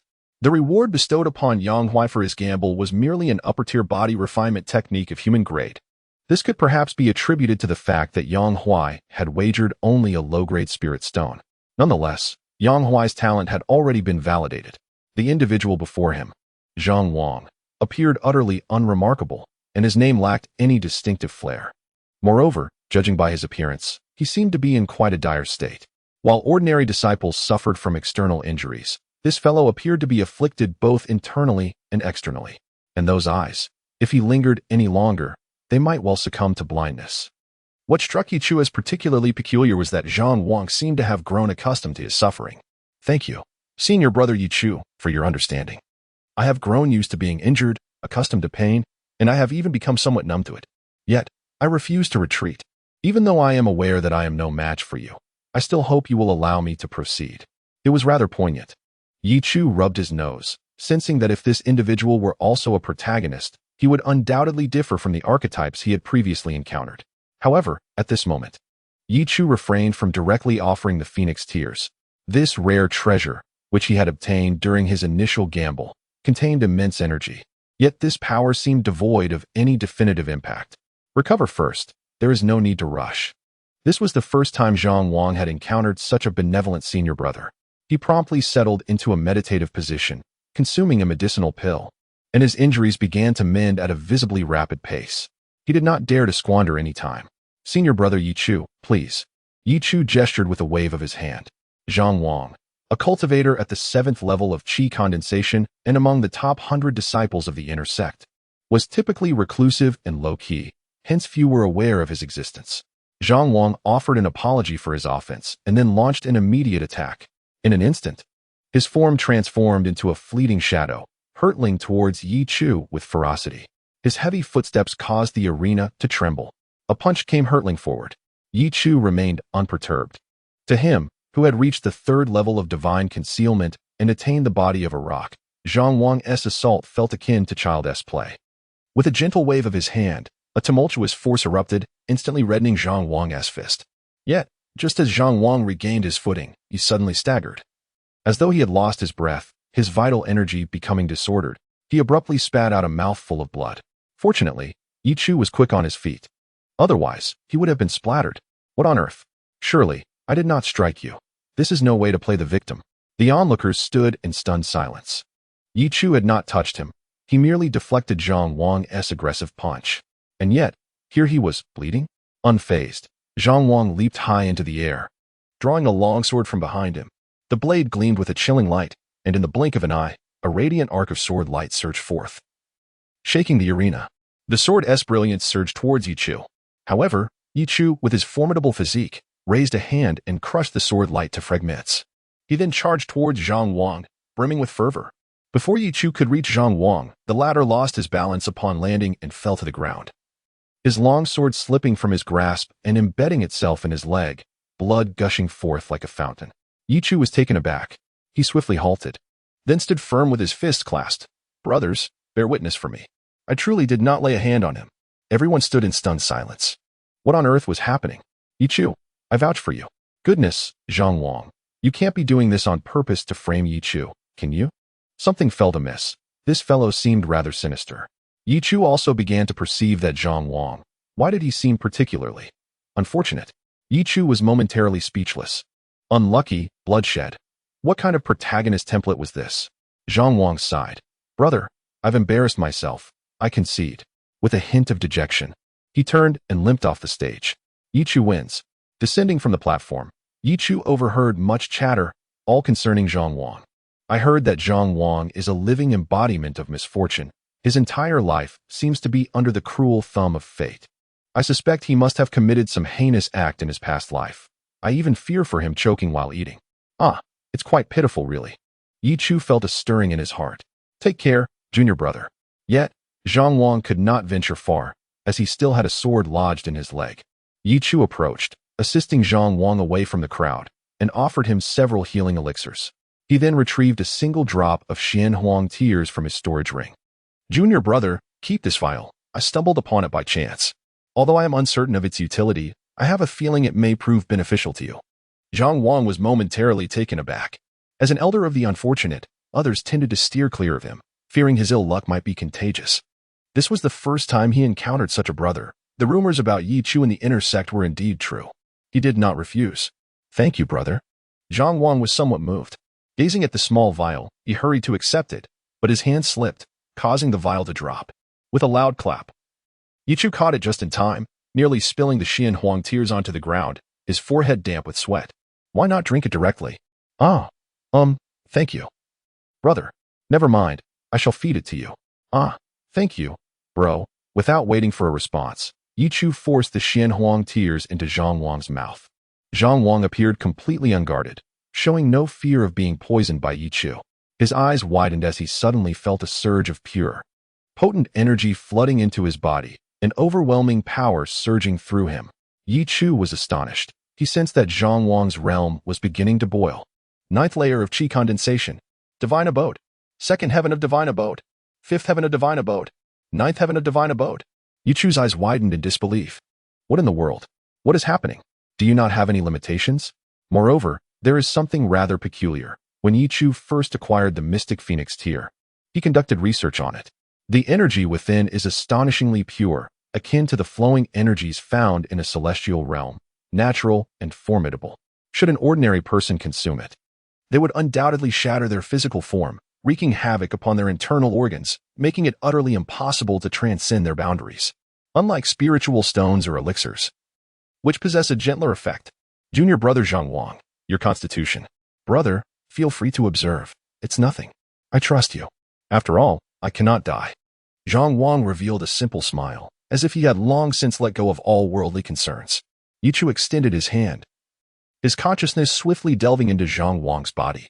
My goodness, this must be the day of utmost astonishment for Ye Chu. For he perceived that Zhang Wang's physique was teeming with vitality, resembling a secret treasure of the celestial realm. His meridians could not even be described as robust. While others possess at least a linear structure, his resembled a divine pathway leading to the heavens. An endless sea of stars, boundless and vast. Every inch within Zhang Wang's body exuded an extraordinary sanctity, his lungs shimmering brilliantly, enveloped in ethereal light. His bones appeared as if forged from celestial weaponry. Ye Chu distinctly observed that the wounds on Zhang Wang's legs were healing at an astonishing rate. What manner of creature is this? You have yet to be sliced apart? Ye Chu inquired softly. I have been sliced a few times, yet they all perished. Zhang Wang replied with a grin. A chill ran down Ye Chu's spine. Chapter 45. The duel of the most powerful body in the inner sect. There have been several, but they all perished. Zhang Wang, with his formidable physique, undoubtedly arouses the curiosity of countless individuals who are eager to delve into the mysteries of his body. After all, such a physique, with organs akin to those of celestial beings, radiates brilliance and emits a resplendent glow. His meridians resemble a divine pathway, extending towards peaks unattainable by mere mortals. While his bones, strong and luminous, harbor an overwhelming power comparable to that of celestial weapons. What dreadful secrets might lie hidden within such a being? Yet, all who sought to uncover these mysteries met their demise. How did they perish? Ye Chu suddenly felt a chill run down his spine as he gazed at the seemingly simple and somewhat carefree Zhang Wang, his junior brother. This lad is indeed a monster. Thank you, Senior Brother Ye Chu. I have attained the 9th level of divine concealment. If there is ever a need in the future, Zhang Wang will not hesitate to assist. No need for that, Ye Chu replied, beads of cold sweat forming on his brow. Let it go, brother. With your unfortunate physique that can cough up blood from a mere rotation of techniques, it's best you refrain from getting involved. Ye Chu sighed in relief. At this moment, he stood among a throng of excited disciples, who seemed to take great pride in standing beside him. For many isolated and unsupported disciples from humble backgrounds, Ye Chu represented their sole pillar of support. Although Ye Chu had never overtly expressed this, the impression lingered in the air. Amidst the hustle and chatter of the crowd, he quietly absorbed the essence of the Yang demon true body technique in his mind. To his astonishment, this technique was accompanied by a unique martial art, reminiscent of an innate skill, named the Yang Demon Shattering Fist, a rather flamboyant title, yet it was indeed a genuine low-grade, earth-level masterpiece. Moreover, when executed based on the foundation of the Yang Demon True Body technique, its effects would be extraordinarily powerful. At this juncture, the inner sect ranking battle was nearing its conclusion. Ye Chu's previous performances had been so overwhelmingly fearsome that many disciples revered him greatly, leading to multiple instances where he was called upon, only for his opponents to concede immediately. To encounter Senior Brother Ye Chu so early. Well, Senior Brother, I respect you, and I concede this match. Senior Brother Ye Chu, I admit defeat.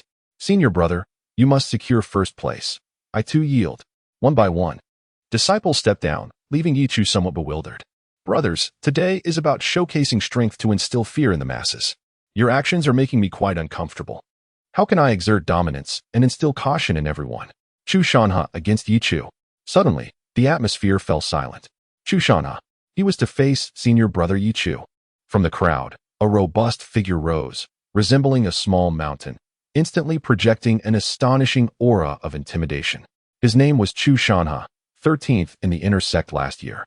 After a year of hard work and refinement, his strength had undergone a monumental transformation, bolstered by his extensively trained muscles. Chu Shanha's prowess was not to be underestimated. It is said that Chu Shanha unexpectedly acquired a top-tier physical cultivation technique at a young age. He began honing his foundation early, and now his physique has been refined to resemble a weapon of exceptional quality, robust and formidable, with a powerful aura. Senior Brother Ye Chu possesses unparalleled agility. Yet his exact strength remains unknown, as does his ability to withstand what lies ahead. Chu Shanha's physical realm is rumored to be approaching the legendary domain that only disciples of the Purple Mansion might enter, the Panga realm. His physical strength is likely in the tens of thousands of pounds. He is undoubtedly the strongest in the inner sect. I have long suspected that Chu Shanha could be a formidable rival to Senior Brother Ye Chu. Come on, Senior Brother Ye Chu. The atmosphere began to boil as the disciples cheered in encouragement. Chu Shanha felt somewhat unsettled by the noise. He leaped into the air and landed perfectly. Boom. The arena trembled violently, and everyone felt a jolt beneath their feet. Chu Shanha grinned, with his short hair standing on end, his voice booming like thunder. Ye Chu, come. Ye Chu ascended the platform, calm and unperturbed. He was not pretending. He simply wished for Chu Shanha not to concede. Fearing another withdrawal, he observed Chu Shanha's eager demeanor, adorned with a hint of cruelty, and his eyes sparkled with renewed confidence. With this assurance, Ye Chu's smile began to transform. Since entering the competition, Ye Chu had maintained a relaxed, almost playful attitude. However, in this moment, he became serious. Chu Shanha felt a twitch in his eyelids. Inexplicably, at that very instant, Ye Chu's aura shifted dramatically, resembling a awakened beast smiling radiantly at him, a sensation that sent chills down his spine. Was it merely an illusion? A foreboding feeling rose within Chu Shanha as he gazed at Ye Chu before him. Begin, commanded the elder. To be frank, in the earlier rounds, upon hearing this command, Ye Chu had remained stationary, exuding a laid-back and zen-like demeanor. But now, the moment the elder's voice resonated, a terrifying sound erupted from Ye Chu's body, reverberating like an avalanche, as if heaven and earth were collapsing. The overwhelming power of his physique, infused with a surging vitality, emanated forth, leaving everyone momentarily dazed, as if standing amidst towering mountains where an ancient ferocious tiger had broken free from all constraints. What on earth? Are you putting on a show? Chu Shanha couldn't help but take a step back, his face paling instantly. What level of physical prowess was that? Ye Chu suddenly vanished from sight. Typically, those with immense physical strength lack remarkable speed, as they follow two distinct paths, making the combination nearly impossible. Yet Ye Chu defied this expectation. His physique was like a furnace, and his movements were ghostly, leaving behind multiple afterimages. Outside the arena, two elders exchanged glances, shaken to their course. The perfected cloud dragon sky step. Pengu realm physique. When did the inner sect give rise to such a monstrous prodigy? It seems as if he appeared out of nowhere. In the next moment, Ye Chu stood directly before Chu Shanha, whose imposing stature towered over him, almost capable of encompassing him twice. Yet, at this moment, Ye Chu's presence evoked an unprecedented sense of insignificance within Chu Shanha. Suddenly, with a thunderous roar, Chu Shanha was sent hurtling backward like a cannonball. Countless onlookers widened their eyes in astonishment. Had they ever witnessed a mountain take flight? This was precisely the sensation. The foremost physical prowess of the inner sect had been toppled so effortlessly. Even if Chu Shanha was not a match for Ye Chu, such a result was utterly inconceivable. Chapter 46: The Final Battle. Chu Shanha was hurled into the air. In that moment, he roared with fury. Every ounce of his strength erupted forth, and in midair, he delivered a fierce punch downward. The overwhelming force reverberated, infused with potent elemental power, his blood surging, the air trembling. Yet, at that moment, Chu Shanha felt as if he were but a fragile boat amidst a tempestuous sea, utterly insignificant. Ye Chu appeared before Chu Shanha in an instant, one hand effortlessly grasping the punch that was aimed at him, casually shattering the vast energy behind it. Then, he retaliated with a punch of his own. Like a dragon's roar, the energy surged mightily. Puff! Chu Shanha spat out a mouthful of blood, his eyes wide in disbelief. As the power within him surged like a raging torrent, his organs feeling as though they were being displaced. What terrifying strength was this? It was a massacre. A visceral slaughter. For the first time, Chu Shanha encountered a force from the inner sect that utterly crushed him. Boom, boom, boom. Chu Shanha was powerless to retaliate. Ye Chu unleashed his full might, and the so-called strongest in physical prowess within the inner sect, Chu Shanha, was reduced to the status of a defenseless child in Ye Chu's hands. Everyone stood in stunned silence. They could discern that Chu Shanha's physical strength was indeed formidable. Yet Ye Chu was even more terrifying. With his swift movements, he overwhelmed Jiang Suifeng, and now he dominated Chu Shanha with sheer physical might. Did Ye Chu possess no limits? Was he a monster? Everyone remained transfixed by the horrifying spectacle. Chu Shanha was mercilessly crushed by another's physical prowess. The grinding, the trampling. It was a sight too ghastly to behold. Terrifying, utterly terrifying. Dazed, Chu Shanha, through the flickering light, glimpsed Ye Chu standing calmly in place. Ye Chu's stature was not particularly tall or robust. In fact, he appeared somewhat slender compared to Chu Shanha, merely proportionate. Yet, within that frail frame lay an unimaginable strength. The power of 100,000 pounds. This was the realm he had yearned for nearly a decade, now manifested in Ye Chu. He lost consciousness. Ye Chu emerged victorious. The smiling figure of Ye Chu in the sunlight, wielding a terrifying physical strength, had crushed the one known as the strongest in the inner sect. Chu Shanha. Countless gazes were left in a daze. Soon after, a fervent voice erupted within the inner sect. Ye Chu is invincible. Beyond this proclamation, no words could truly encapsulate the emotions they felt at that moment. With his swift movements, he dispatched Jiang Suifeng, and with his physical might, he overwhelmed Chu Shanha. Who else in the inner sect could rival him? Gu Yifeng? What could he possibly do against Ye Chu? The aforementioned remarks were merely the personal opinions of a fervent admirer of Ye Chu, a man surnamed Shao, and bore no relation to Ye Chu himself. Gu Yifeng, having ground his teeth in frustration, thought to himself, "You are truly detestable." Yet, what realm had Ye Chu truly attained? Gu Yifeng had already stepped into the second layer of the divine concealment realm. However, he had an inkling that Ye Chu's strength likely surpassed his own. When had Ye Chu emerged? His power was astonishingly exaggerated. Gu Yifeng, however, remained unperturbed. He had his trump cards. Very strong trump cards. He eagerly anticipated the confrontation with Ye Chu. As Ye Chu descended from the stage, he could distinctly perceive the heightened awe emanating from the disciples surrounding him. Indeed, the thrill of vanquishing an opponent paled in comparison to the shock of overwhelming them in their area of expertise. Ye Chu had now been characterized as a formidable behemoth. The competition continued. Next, Gu Yifeng took the stage once more, unleashing a crimson sword light that enveloped the heavens. His opponent trembled in fear of being annihilated. The disparity was simply too vast. That disciple had devoted himself to intense training and had concealed his true strength, achieving the 9th layer of condensation, yet was still effortlessly defeated by a single strike, leaving all in awe of the chasm between their abilities.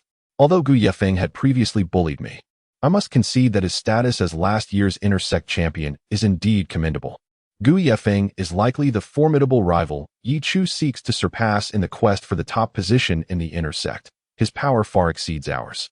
At this moment, the Grand Elder and the Second Elder of the intersect, unbeknownst to the time, had settled atop a nearby mountain, observing the proceedings from a distance. Amidst the swirling clouds, an 8 immortals table was set between them. The Grand Elder stroked his beard, unable to suppress a chuckle as he inquired, "Who do you think will emerge victorious, Gu Yefeng or Ye Chu?" Indeed, the ultimate champion would likely be one among the two, as their strengths surpassed those of the others. If I am not mistaken, Chu Shana has already reached the 1st layer of divine concealment, yet he still exhibited no ability to retaliate. The two exchanged knowing smiles. The outcome remains uncertain. However, this year's intersect has produced several remarkable talents. The Heavenly Demon Palace has birthed a holy demon. The Purple Cloud Palace has unveiled a harmonious Linglong body. And the Divine Path Palace has introduced the Jade Pointer Sword Immortal. Our Howling sect, while having one cannot yet trust him to engage in battle due to his weakened state. The two elders engaged in fervent discussion. I believe Gu Yefeng will triumph. The second elder asserted confidently, seemingly possessing great faith in Gu Yefeng. I beg to differ. The Grand Elder replied mysteriously, Ye Chu is not to be underestimated. The second elder paused, gazing at the strikingly handsome disciple in the arena, his sharp brows and starry eyes revealing a smile. Let us wait and see. The competition persisted. And atop Jingwang Peak, the atmosphere remained electrifying. Yet, at that moment, a remark from the elder ignited the fervor of Jingwang Peak. The final showdown. Ye Chu versus Gu Yefeng. Boom. Countless disciples erupted in excitement. The ultimate battle had arrived. Suddenly, someone exclaimed, "Divine concealment. 2nd layer." Indeed, Gu Yefeng had long possessed the strength to be a core member. He had achieved the 2nd layer of divine concealment. This spells trouble for Brother Ye Chu.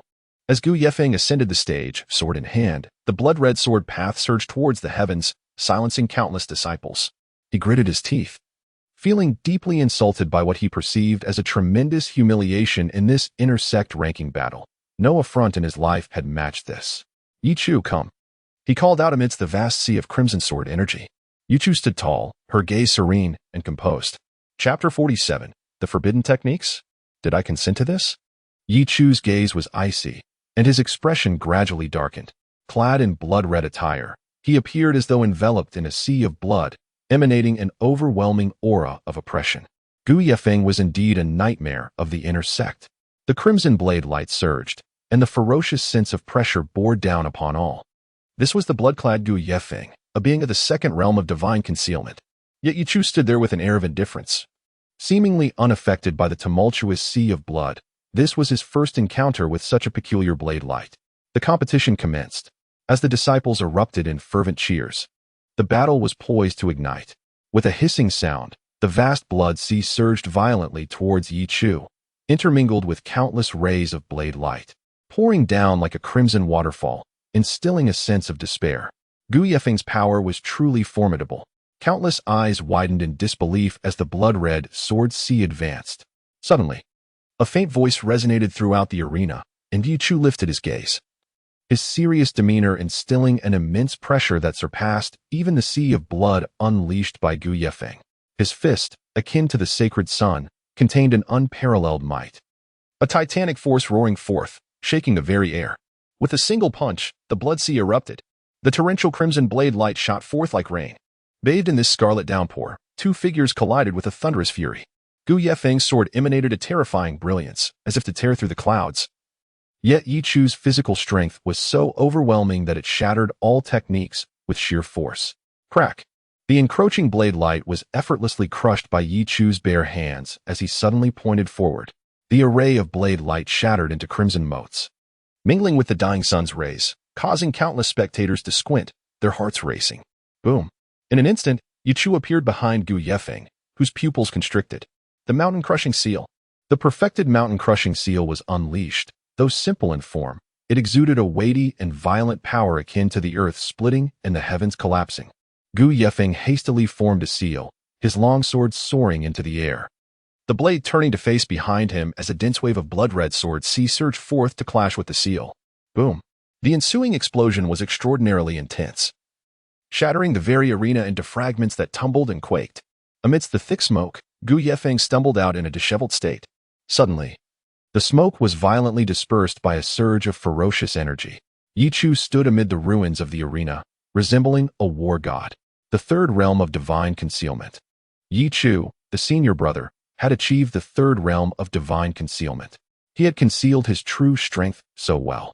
Initially, everyone believed Ye Chu was merely at the fifth realm of chi condensation. Even realizing his current might, they never anticipated he had reached the third realm of divine concealment. Countless individuals were astounded, and even Gu Yefeng's expression darkened. He had been suppressed throughout the entirety of the confrontation. His sword could not breach Ye Chu's defenses. Any blade light that approached was shattered by that immense force. Gu Yefeng never anticipated that what he believed would be an effortless sweep through the inner sect would instead lead to the emergence of Ye Chu, an entity capable of utterly overwhelming him. Taking a deep breath, he suddenly felt his skin radiate a crimson glow, transforming him into a figure reminiscent of blood itself. The sword in his grasp began to emit a cacophony of ringing sounds, as torrents of blood light surged forth, imbuing him with a strikingly different aura. Was this a special physique? On another peak, amidst swirling clouds, the Grand Elder displayed a hint of astonishment. The sanguine radiance emanating from Gu Yefeng's sword had initially led him to believe it was a unique swordsmanship technique, only to reveal itself as a rare physical trait. "Did you know all along?" inquired the second elder with a smile. "The blood sword body, combined with the mystic blood sword technique I selected for him, will elevate Gu Yefeng's combat prowess beyond our wildest imaginations. The blood sword body, with its blood-like sword light, is a distinctive swordsmanship physique. Possessing such a physique renders one virtually invincible among peers." The second elder, filled with pride and optimism for Gu Yefeng, observed as he unleashed his sword. This time, invoking the blood sword body, his sword light thickened to resemble genuine blood, and a pungent scent of blood filled the air. The summit of King Jing Peak was shrouded in a sea of blood. Could this truly be a special physique within the inner sect? At that moment, atop Huang Tian Peak, core disciples stood at the summit gazing down upon King Jing Peak, witnessing the dispersal of the blood sea, their astonishment evident. Such a physique in the cultivation world is indeed a rare gift. It is said that the crown prince of the Great Wei dynasty possesses the true dragon battle body, a supreme spiritual body that unleashes the essence of the true dragon in battle, rendering him invincible among equals. This must be Gu Yefeng from the inner sect. It is surprising that he possesses such a remarkable physique, albeit not yet at the level of a spiritual body, yet still capable of significantly enhancing his combat capabilities. Indeed, it seems this year has birthed an impressive talent in the inner sect, one who can push Gu Yefeng to such extremes. Gu Yefeng's voice turned icy. "I never imagined you could compel me to this extent."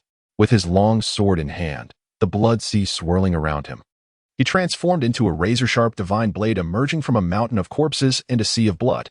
With a single stroke, he unleashed a terrifying wave of blood-colored sword energy, one that seemed poised to cleave King Jing Peak in two. To fall before my blade, Ye Chu, would not be a disgrace. This strike represented the zenith of Gu Yefeng's power. The sword energy surged and roared, enveloping the surroundings in a heavy, oppressive atmosphere. As if a blood sun had been unleashed, under its light, none would escape unscathed. All eyes turned anxiously towards Ye Chu, confronting that overwhelming sword strike. Ye Chu remained resolute, launching a punch that radiated like the blazing sun, causing the very air to tremble. Boom! The terrifying sword energy exploded upon impact. The vast sea of blood shattered in an instant, the remnants cascading like rain. A profound silence fell over the arena, leaving everyone in a state of disbelief. They initially believed that Gu Yefeng's exposure of the blood sword body assured them of victory, for such a unique constitution was something they deeply coveted. What remarkable accomplishments awaited those gifted with such a physique? Yet, was it truly so? Shattered by a single punch? Is there a distinction? Ye Chu's calm voice resonated. Gu Yefeng's expression instantly morphed into one of utter despair, akin to a resounding slap to the face. Boom, boom, boom. With frenzied intensity, he unleashed a series of fervent sword strikes, quickly engulfing Ye Chu in a tempest of blades. However, In the next moment, crushing mountain seal. The perfected crushing mountain seal obliterated all sword energy in an instant. Amidst the crimson light, Ye Chu soared into the heavens. His body enveloped in a terrifying aura of elemental energy, his physique akin to a furnace, reminiscent of an ancient war god. With a single punch, he sent Gu Yefeng crashing to the ground, the earth shattering beneath them, the entire scenic king peak nearly collapsing under the impact. Gu Yefeng, gasping for breath and spewing blood, was consumed by rage and shock. The scenic king peak trembled, all eyes wide in disbelief. Even the second elder stood frozen, rising abruptly, causing the 8 immortals table to quake. Who is this Ye Chu, truly? The Ye family of Xianyang City? I have only heard whispers of a remarkable talent named Ye Qiming from that family, who joined the Divine Path Palace. But this Ye Chu? I have never heard of him. How could such a genius remain unnoticed? Gu Yefeng, a talent I greatly admired, to whom I offered considerable assistance, was well aware of his combat prowess. Yet, even after activating the blood sword body, he was still utterly crushed? Ye Chu had not anticipated the blood sword body to be so feeble, though perhaps it was due to his own formidable strength. After all, he was indeed a level above Gu Yefeng. He had perfected the superior human-grade body refinement technique, the superior human-grade movement technique, and the superior human-grade crushing mountain seal. Ye Chu could be considered a veritable hexagonal warrior. Was the blood sword body truly powerful? It was not even worthy of carrying the shoes of the devouring spirit body. Ye Chu did not wander far, nor did he let his guard down. Typically, in such inter-sect competitions, a character like Gu Yefeng, with his villainous style, would undoubtedly possess some hidden trump card, such as burning blood essence or sacrificing his life force. As a well-versed adventurer in the realms of the fantastical, Ye Chu would not make such a Navi error. As expected, a sudden determination flickered in Gu Yefeng's eyes, filled with despair and rage. He let out a low, furious roar while lying amidst the ruins, his hands fumbling around until he grasped his sword. Suddenly, a radiant crimson light enveloped him, a mesmerizing yet sinister glow igniting as he lifted his sword, aiming to stab it into his own abdomen. No. On the peak, the second elder sprang to his feet. This is madness. Piercing the sword into one's own body to ignite the essence of the blood sword body would dramatically enhance one's strength. But at the cost of losing one's sanity, this method is exceptionally treacherous, bordering on forbidden. The second elder lamented the rarity of the blood sword body. It is not easy to find a special constitution within the inner sect. Is this not sheer folly? He must be stopped. There was no time left. The second elder's expression darkened, his heart aching. But at that moment, a voice rang out. Do not fear, elder. I am here. A heavy figure strode forth. And Ye Chu had long been prepared, having arrived before the ancient moon peak unbeknownst to anyone. Observing the grotesque visage of the ancient moon peak, drenched in blood and contorted in rage, he mercilessly brought his foot down. Boom. Everyone felt as though their hearts had been shattered by that very strike. The blow landed squarely upon the abdomen of the ancient moon peak, the crimson light erupting violently, followed by a wretched scream. Ye Chu had always suspected that those novels were mere fabrications. Indeed, after such a lengthy incantation, I can shatter your spellcasting with a single step. Burn if you dare. The earth fractured beneath them, leaving only ruins in its wake. The ancient moon peak lay sprawled on the ground like a lifeless dog, teetering between life and death. Ye Chu turned to the second elder.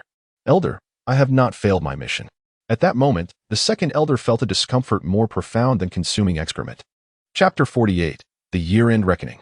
The Assassin's Guild has been quite busy this year. The intersect ranking battle has concluded, with Ye Chu triumphing in first place. Upon the elder's announcement, the vast expanse of King Jing Peak erupted into fervent cheers from all the inner disciples. The victory of Brother Ye Chu was truly a foregone conclusion. Unlike previous years, this time the atmosphere was electric. With every disciple raising their arms in jubilant celebration, only Brother Ye Chu was worthy of this honor. Even with Gu Yefeng activating his unique physique, he was still overwhelmed by Brother Ye Chu's prowess, leaving one to wonder where the limits of Ye Chu's strength truly lie. At the very least, Gu Yefeng could not compel Ye Chu to reveal his full potential. Regardless, I wholeheartedly acknowledge Brother Ye Chu as the rightful champion of the inner sect.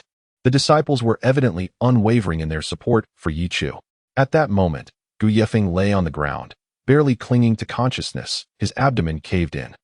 It would likely take him a year and a half to recover. This was not due to Ye Chu's cruelty, but rather a call for caution. If one wished to avoid severe injuries, they ought to cease their reckless actions. I too feared an unexpected burst of power that might turn the tide against me. Thus, I opted for a more prudent approach. At this juncture, the elder began to announce the top 100 names of the inner sect. Notably, Xiao Qingxian had astonishingly secured the 6th position. Despite being at the 6th level of qi condensation, he managed to overpower a disciple at the 7th level, even ultimately defeating one who had just ascended to the 8th level of qi condensation in a fierce confrontation. Following this, Ye Chu received his reward, a dazzling flying sword. Imbued with spiritual energy, surged through the air with remarkable speed, its brilliance illuminating Ye Chu's presence. It exuded an ancient and mysterious aura, adorned with intricate and unique patterns, reminiscent of a special formation designed to enhance speed. This sword was not an ordinary weapon, but a flying spiritual treasure. By dripping his blood upon it, Ye Chu could command this flying sword. Such treasures possess a unique characteristic, through the special formation. They can be manipulated in size at will. The Grand Elder observed with satisfaction as he reminded Ye Chu of this capability. As Ye Chu dripped his blood onto the sword, vapor rose in wisps, rapidly merging into the formation of the flying treasure. He felt a genuine connection forming between himself and the sword. With a mere gesture, the sword swiftly diminished in size, transforming into a slender object that slipped into Ye Chu's sleeve. The others looked on enviously at his petite blade. Xiao Qingxian smiled, a question stirring within him. Teacher, do you believe Brother Ye Chu exerted his full strength this time? Not at all. He must still possess a formidable hidden card. That is my intuition. Throughout his clash with Gu Yefeng, he maintained a level of ease and did not unleash his full power. His growth has been remarkably swift. It seems this Brother Ye Chu is far from simple. I fear the small Dewei dynasty may not be his final destination. Upon hearing this, Xiao Qingxian was evidently stirred. That would be splendid. In the future, as we step beyond the borders of the Great Wei dynasty, I shall have the comfort of knowing that Brother Ye Chu is there to watch over me. Before long, the news of Ye Chu securing the 1st position in the inner sect spread like wildfire throughout the Haoming sect, causing a significant commotion. Brother Ye Chu is invincible. Brother Ye Chu is the people's choice. Among the outer sect disciples, excitement surged, revealing their deep admiration for Ye Chu. Is this year's inner sect champion truly a lad named Ye Chu? I have not heard of him. Who is this young man? The Guyu Peak has already established its core strength, having undergone a year of secluded cultivation, aiming for the 1st position, yet he was defeated? It seems we ought not to underestimate this Ye Chu. Moreover, it appeared that the inner sect disciples were rather overly enthusiastic about him. Many were unable to contain their astonishment. The reverence for Ye Chu among some was matched only by the resentment he invoked in others. Suddenly, someone remarked, "This year's descent from the mountain promises to be lively. I hope to see Ye Chu again on our return next year." The descent from the mountain at year's end has historically been a time of great peril for the inner sect disciples. A moment when grievances accumulated over the year are settled. Those from the Assassin's Guild will surely be overwhelmed with work. Shortly thereafter, a knock echoed through his chamber. Upon opening the door, he was greeted by a familiar figure. "Brother Wangcan?" Ye Chu exclaimed in surprise. Today, Wangcan appeared notably more spirited. The dark circles under his eyes had lightened considerably. Though he still bore an air of frailty, it was evident he had recovered significantly. The effects of the Chongqing Baijuan Gong could not be this dramatic. It seemed the Haoming sect had provided substantial resources to restore his vitality. "I have come to congratulate you, Brother Ye Chu, on attaining the 1st position in the inner sect," Wangcan said. Due to his previous illness, he had been somewhat reclusive, lacking in friends. Now, upon hearing of Ye Chu's triumph, he genuinely rejoiced, bringing forth exquisite dishes and a jug of wine, which caused Ye Chu to feel a twinge of apprehension. "Ahem, brother, is it wise for you to drink alcohol in your condition?" "It's fine. My master has assured me that I can live for at least 5 more years." "Ahem, brother, you are only 20. Is reaching 25 truly something to boast about?" Ye Chu mused silently as the night began to envelop them, and the two commenced a joyful revelry over the wine, engaging in conversation for quite some time.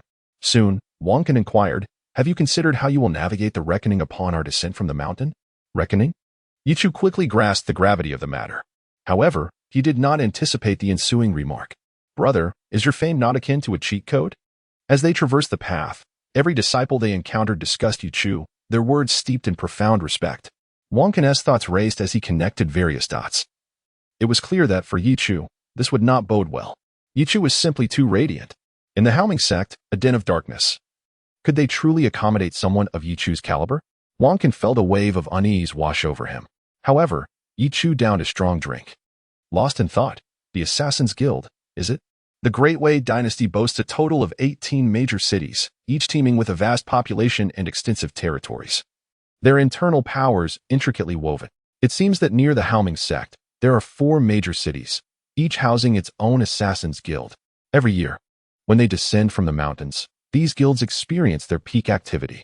I wonder how many assassins will carry Ye Chu's name this year. This has become a method employed by many. His mother must be thinking of him. Chapter 49. The 4 Notorious Assassins' Guilds. An ambush on Ye Chu. As the year draws to a close, the Haoming sect is awash with a festive spirit. Crimson fabric adorns several mountain peaks, and the disciples wear expressions of joy as they anticipate returning home. However, many choose to remain within the sect to pursue their cultivation, for once they descend the mountains, the protection of Haoming sect will cease. At that juncture, they may find themselves in precarious situations. Who can guarantee that they will not evoke jealousy within the sect? A slight misstep, and unbeknownst to them, they might usurp another's position, only to be ambushed by assassins upon their descent. Yet, for the moment, Haoming sect remains the safest haven. Indeed, there is no other option, as you well know. Yes, we are all in the same boat. I have reached out to several senior brothers, and we shall drink together when the time comes. That sounds splendid. Such gatherings are common among the inner disciples.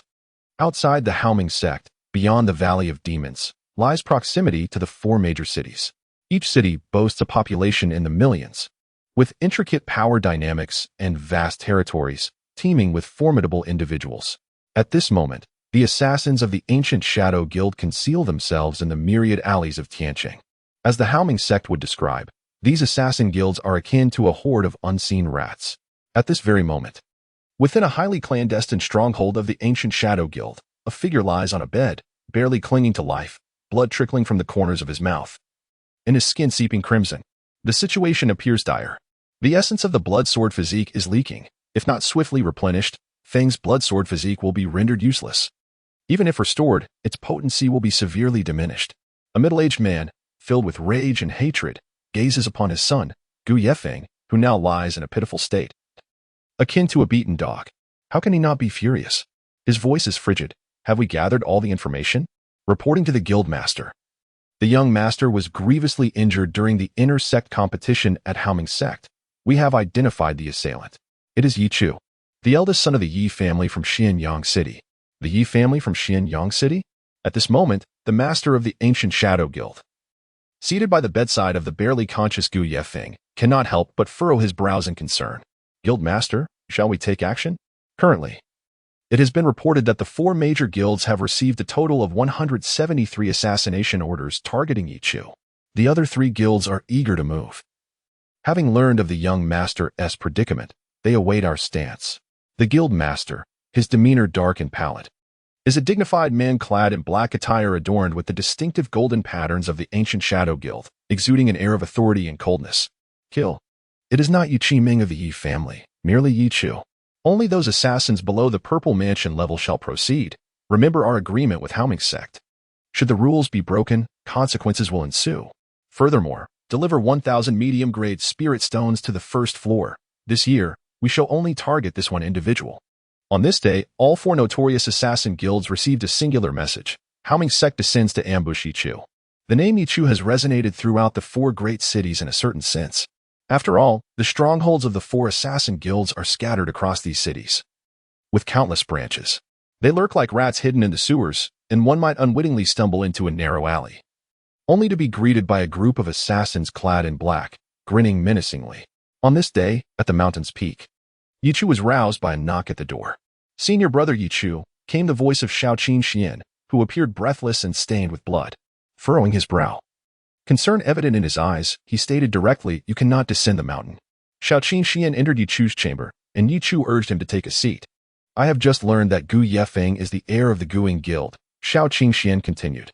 "I descended the mountain to infiltrate the Assassin Guild and discovered from a killer known as Xian that their coalition has a singular objective. You." It was clear that Shaoqin Xian had endured much to bring this news. "Thus, Senior Brother Ye Chu, it would be prudent for you to remain within the confines of the Haoming sect and not descend. There are numerous killers lurking, including those of the divine concealed level. And some may even possess the power of the Purple Mansion realm, which poses a significant threat." Ye Chu frowned slightly. He had been reminded of this by Senior Brother Wang Can, but he had not taken it to heart. With his current strength, coupled with a flying spiritual treasure, he believed no one could detain him as long as the Purple Mansion realm remained unchallenged. However, the pressing matter was that the 4 assassin guilds sought to ambush him. Brother, Xiao Qingxian sighed, I will not dissuade you, but if you decide to descend, I shall accompany you without hesitation. Furthermore, I unexpectedly encountered an ancient inheritance during my descent and acquired a treasure, which I have come to present to you in hopes of aiding you through this perilous time. He suddenly produced a round piece of armor from his robe, crafted from an ancient and rare metal, enveloped in a mist of celestial energy, emanating a chilling aura, certainly not an ordinary object. This is the Ice Jade Heart Shield, capable of withstanding 3 fatal strikes from the Purple Mansion realm. Its ability to deflect such lethal attacks signifies that the Ice Jade Heart Shield is at least an Earth-grade armor. Ye Chu gazed at Xiao Qingxian with a complex expression. He understood that this was a gesture stemming from Xiao Qingxuan's knowledge of the threat posed by the 4 assassin guilds, and he had ventured into an ancient inheritance specifically to procure this armor for him. Ye Chu recognized the depth of Xiao Qingxuan's loyalty. He had invested in many, but none had displayed such unwavering camaraderie as Xiao Qingxian, whose steadfast support touched Ye Chu profoundly. The exchange of a single jade marrow pill had forged a bond with a brother who stood resolutely by his side. Ye Chu accepted the heart shield. Junior brother, should I survive this ordeal, know that if you ever find yourself in difficulty, I shall not turn away. This marked the first time Ye Chu made such a heartfelt pledge. Xiao Qingxian hastily waved his hand. Senior brother, what are you saying? You have saved me countless times, and I have always felt that you have remained remarkably composed. The assassin organization will surely come to regret offending you today. In Xiao Qingxuan's eyes, he owed his senior brother an immense debt, and upon learning of Ye Chu's impending danger, he descended the mountain to gather intelligence. After acquiring the news, he implored their teacher for an extended period, ultimately venturing into peril to retrieve this protective heart armor, hoping it would aid his senior brother. After bidding farewell to Xiao Qingxian, Ye Chu remained seated, waiting for the Yi family. At this moment, in the main hall of the Xianyang City Yi family, a woman, graceful and dignified, smiled gently before suddenly slamming her hand on the table. I do not concern myself with the other disciples. I have only one son, Ye Chu. If the Yi family does not take action, I shall intervene myself. Should anything go awry, the Yi family will bear the consequences. The formidable head of the Yi family sat upright, while the elders surrounding him were drenched in cold sweat. Dear lady, who claimed that the Yi family would not act? Chapter 50. The Return of the Flying Sword. So arrogant. At this moment, just as the family head had firmly made a decision with a resounding bang on the table, the beautiful and mature Huangfu Wanha entered. She appeared gentle in nature, often adorned with a captivating smile, yet do not be deceived by her exterior. She is indeed the formidable Huangfu Wanha. It was at this juncture that they learned of the 4 assassins targeting Ye Chu. The 4 Assassins Guild? To lay hands on Chuer? Is this not a flagrant insult? Do they believe the Yi family has no one to defend itself? My lady, there is no need for your intervention. We shall handle this ourselves. My lady, please remain seated. We old bones will take care of it. A group of elders, drenched in cold sweat, cast anxious glances toward the family head, who had just moments ago exuded authority and decisiveness. However, he sat upright, staring straight ahead. Do not look at me. I am quite anxious myself. Huangfu Wanha regarded them with suspicion. Do you possess the capability? If any other members of the Yi family were to witness these figures, who could make the very Xianyang city tremble merely by stamping their feet, now soothing a woman of extraordinary beauty, they would be utterly astonished. But alas, Huangfu Wanha, in their era, was a tempestuous sorceress who stirred the winds of the great Wei dynasty. Everyone trembled at her sight. After a considerable time, satisfied, Huangfu Wanha departed from the main hall, allowing the elders to finally exhale in relief. Head of the family, you are being too lenient, one elder remarked. The head of the family, Ye Chu's father, shot him a glare but soon sighed. I shall counsel Wanha. If the Yi family takes action and Wanha intervenes, there will be no reservations. The elders nodded vigorously, like chicks pecking at rice. Meanwhile, as Huangfu Wanha stepped out of the Yi family's main hall, the murderous intent in her beautiful eyes remained unabated. She gazed indifferently into the void, murmuring to herself, I cannot place my trust in the Yi family. Chua cannot be put in peril. Strangely, the air around her rippled with an eerie resonance. Within the Haoming sect, as the sun rose, in Ye Chu's courtyard, he resembled a great demon, radiating a brilliance akin to the sun. His physical strength surged wildly, and in an instant, every cell within him trembled, evolving. He opened his eyes. As his body rejuvenated, a terrifying force surged forth, akin to a revived beast, exuding an aura of brutality. He had successfully entered the realm of the Earth-level lower-tier body refinement technique, the Sun Demon True Body technique. With the foundation of a perfected human-level upper-tier body refinement technique as a springboard, Ye Chu mastered this technique with remarkable ease. 200,000 pounds of strength. Feeling the tumultuous power coursing through his body, Ye Chu rose to his feet. With confidence, he tucked the heart-protecting armor given by Shao Qing Xian into his garments, instantly enveloped by a chilling aura that invigorated him. Senior Brother Ye Chu. As Ye Chu descended the mountain, several disciples on guard hurriedly bowed in respect. After exchanging a few pleasantries, he turned to head down the mountain, his gaze suddenly turning icy. With an air of murderous intent permeating the path from Guemo Valley to Xianyang City, on Saint's Peak, a figure stood tall as a mountain. Gazing into the distance, Wang Can, adorned in splendid purple robes and possessing a striking visage, did not hesitate and promptly descended the mountain. Junior Brother Ye Chu, your elder brother has come to lend you a hand. He displayed a gentle smile, yet the formidable aura emanating from his profound cultivation exuded a fierce pressure. Wang Can, at the 4th level of the Purple Mansion realm. Meanwhile, atop another peak, a figure sighed, Brother Ye Chu, I shall join you as well. Just as this figure took a few steps, he unexpectedly lost his footing and tumbled down the mountainside. Many disciples rushed over in alarm. Is he not dead from that fall? Truly, he possesses a remarkable constitution. Dragging his severely injured body, he managed a wry smile. Junior brother, I am unable to assist.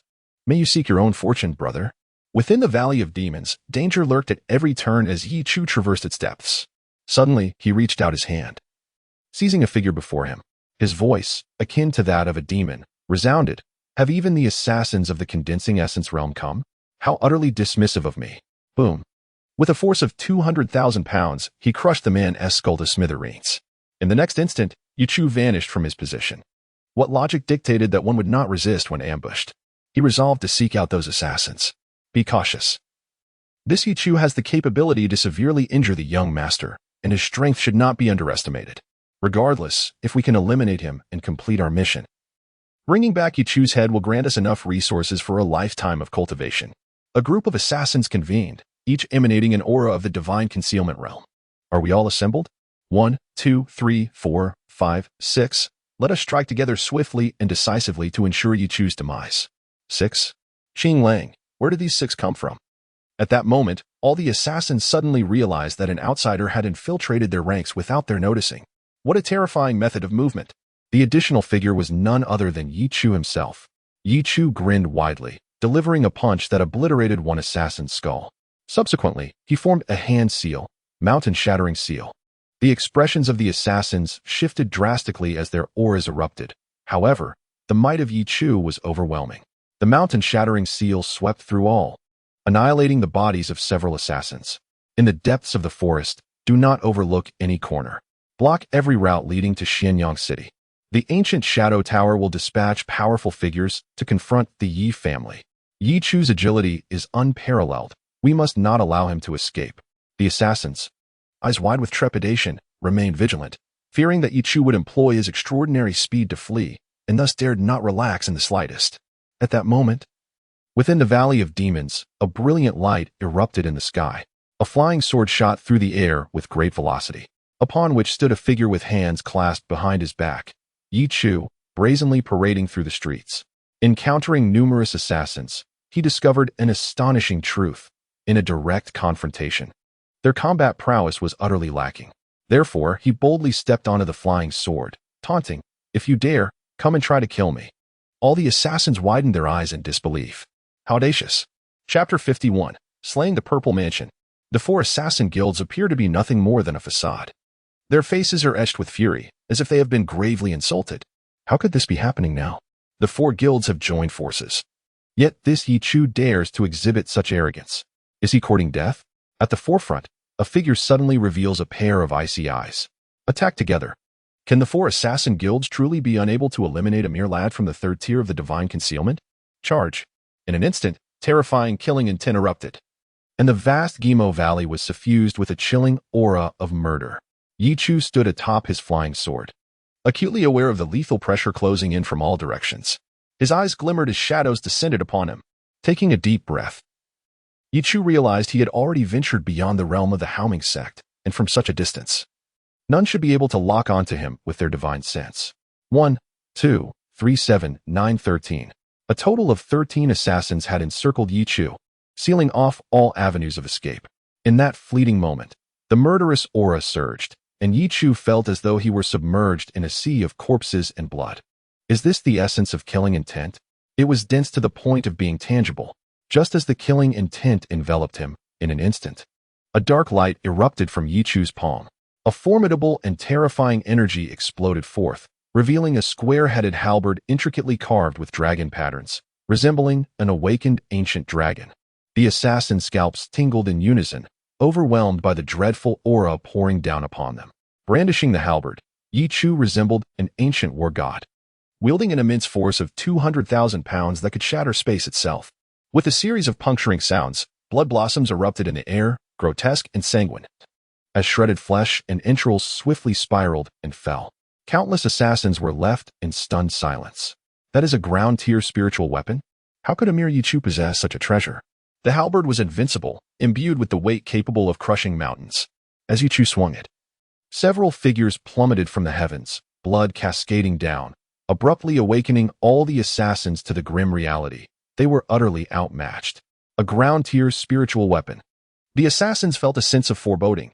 Ye Chu was already a prodigy of the Haoming sect, the foremost inner disciple, with astonishing combat prowess. And now he wielded a ground-tier spiritual weapon. Standing atop his flying sword, Ye Chu transformed into a terrifying streak of light, charging towards the assassins. Now their positions were revealed. Ye Chu descended upon them like a wolf among sheep, a horde of assassins who typically lurked in the shadows, seeking opportunities to strike. Now rendered powerless to retaliate. 9th level of Yuan condensation? Do you dare to come for me? 3rd level of divine concealment? So weak? Boom. 9th level of divine concealment? Why so feeble? Had these assassins truly possessed an optimal environment for assassination, they might have engaged him despite their disadvantage. However, Ye Chu's prior actions had laid bare their positions. They had vastly underestimated him. Ye Chu, akin to a war deity, bathed in blood. The acrid scent of fresh blood assaulting his senses elicited a frown. Ye Chu's agility was undeniably on par with theirs, and he had refined his physical form to the level of a solid foundation disciple, a moving fortress such as he was the nemesis of their fragile assassins.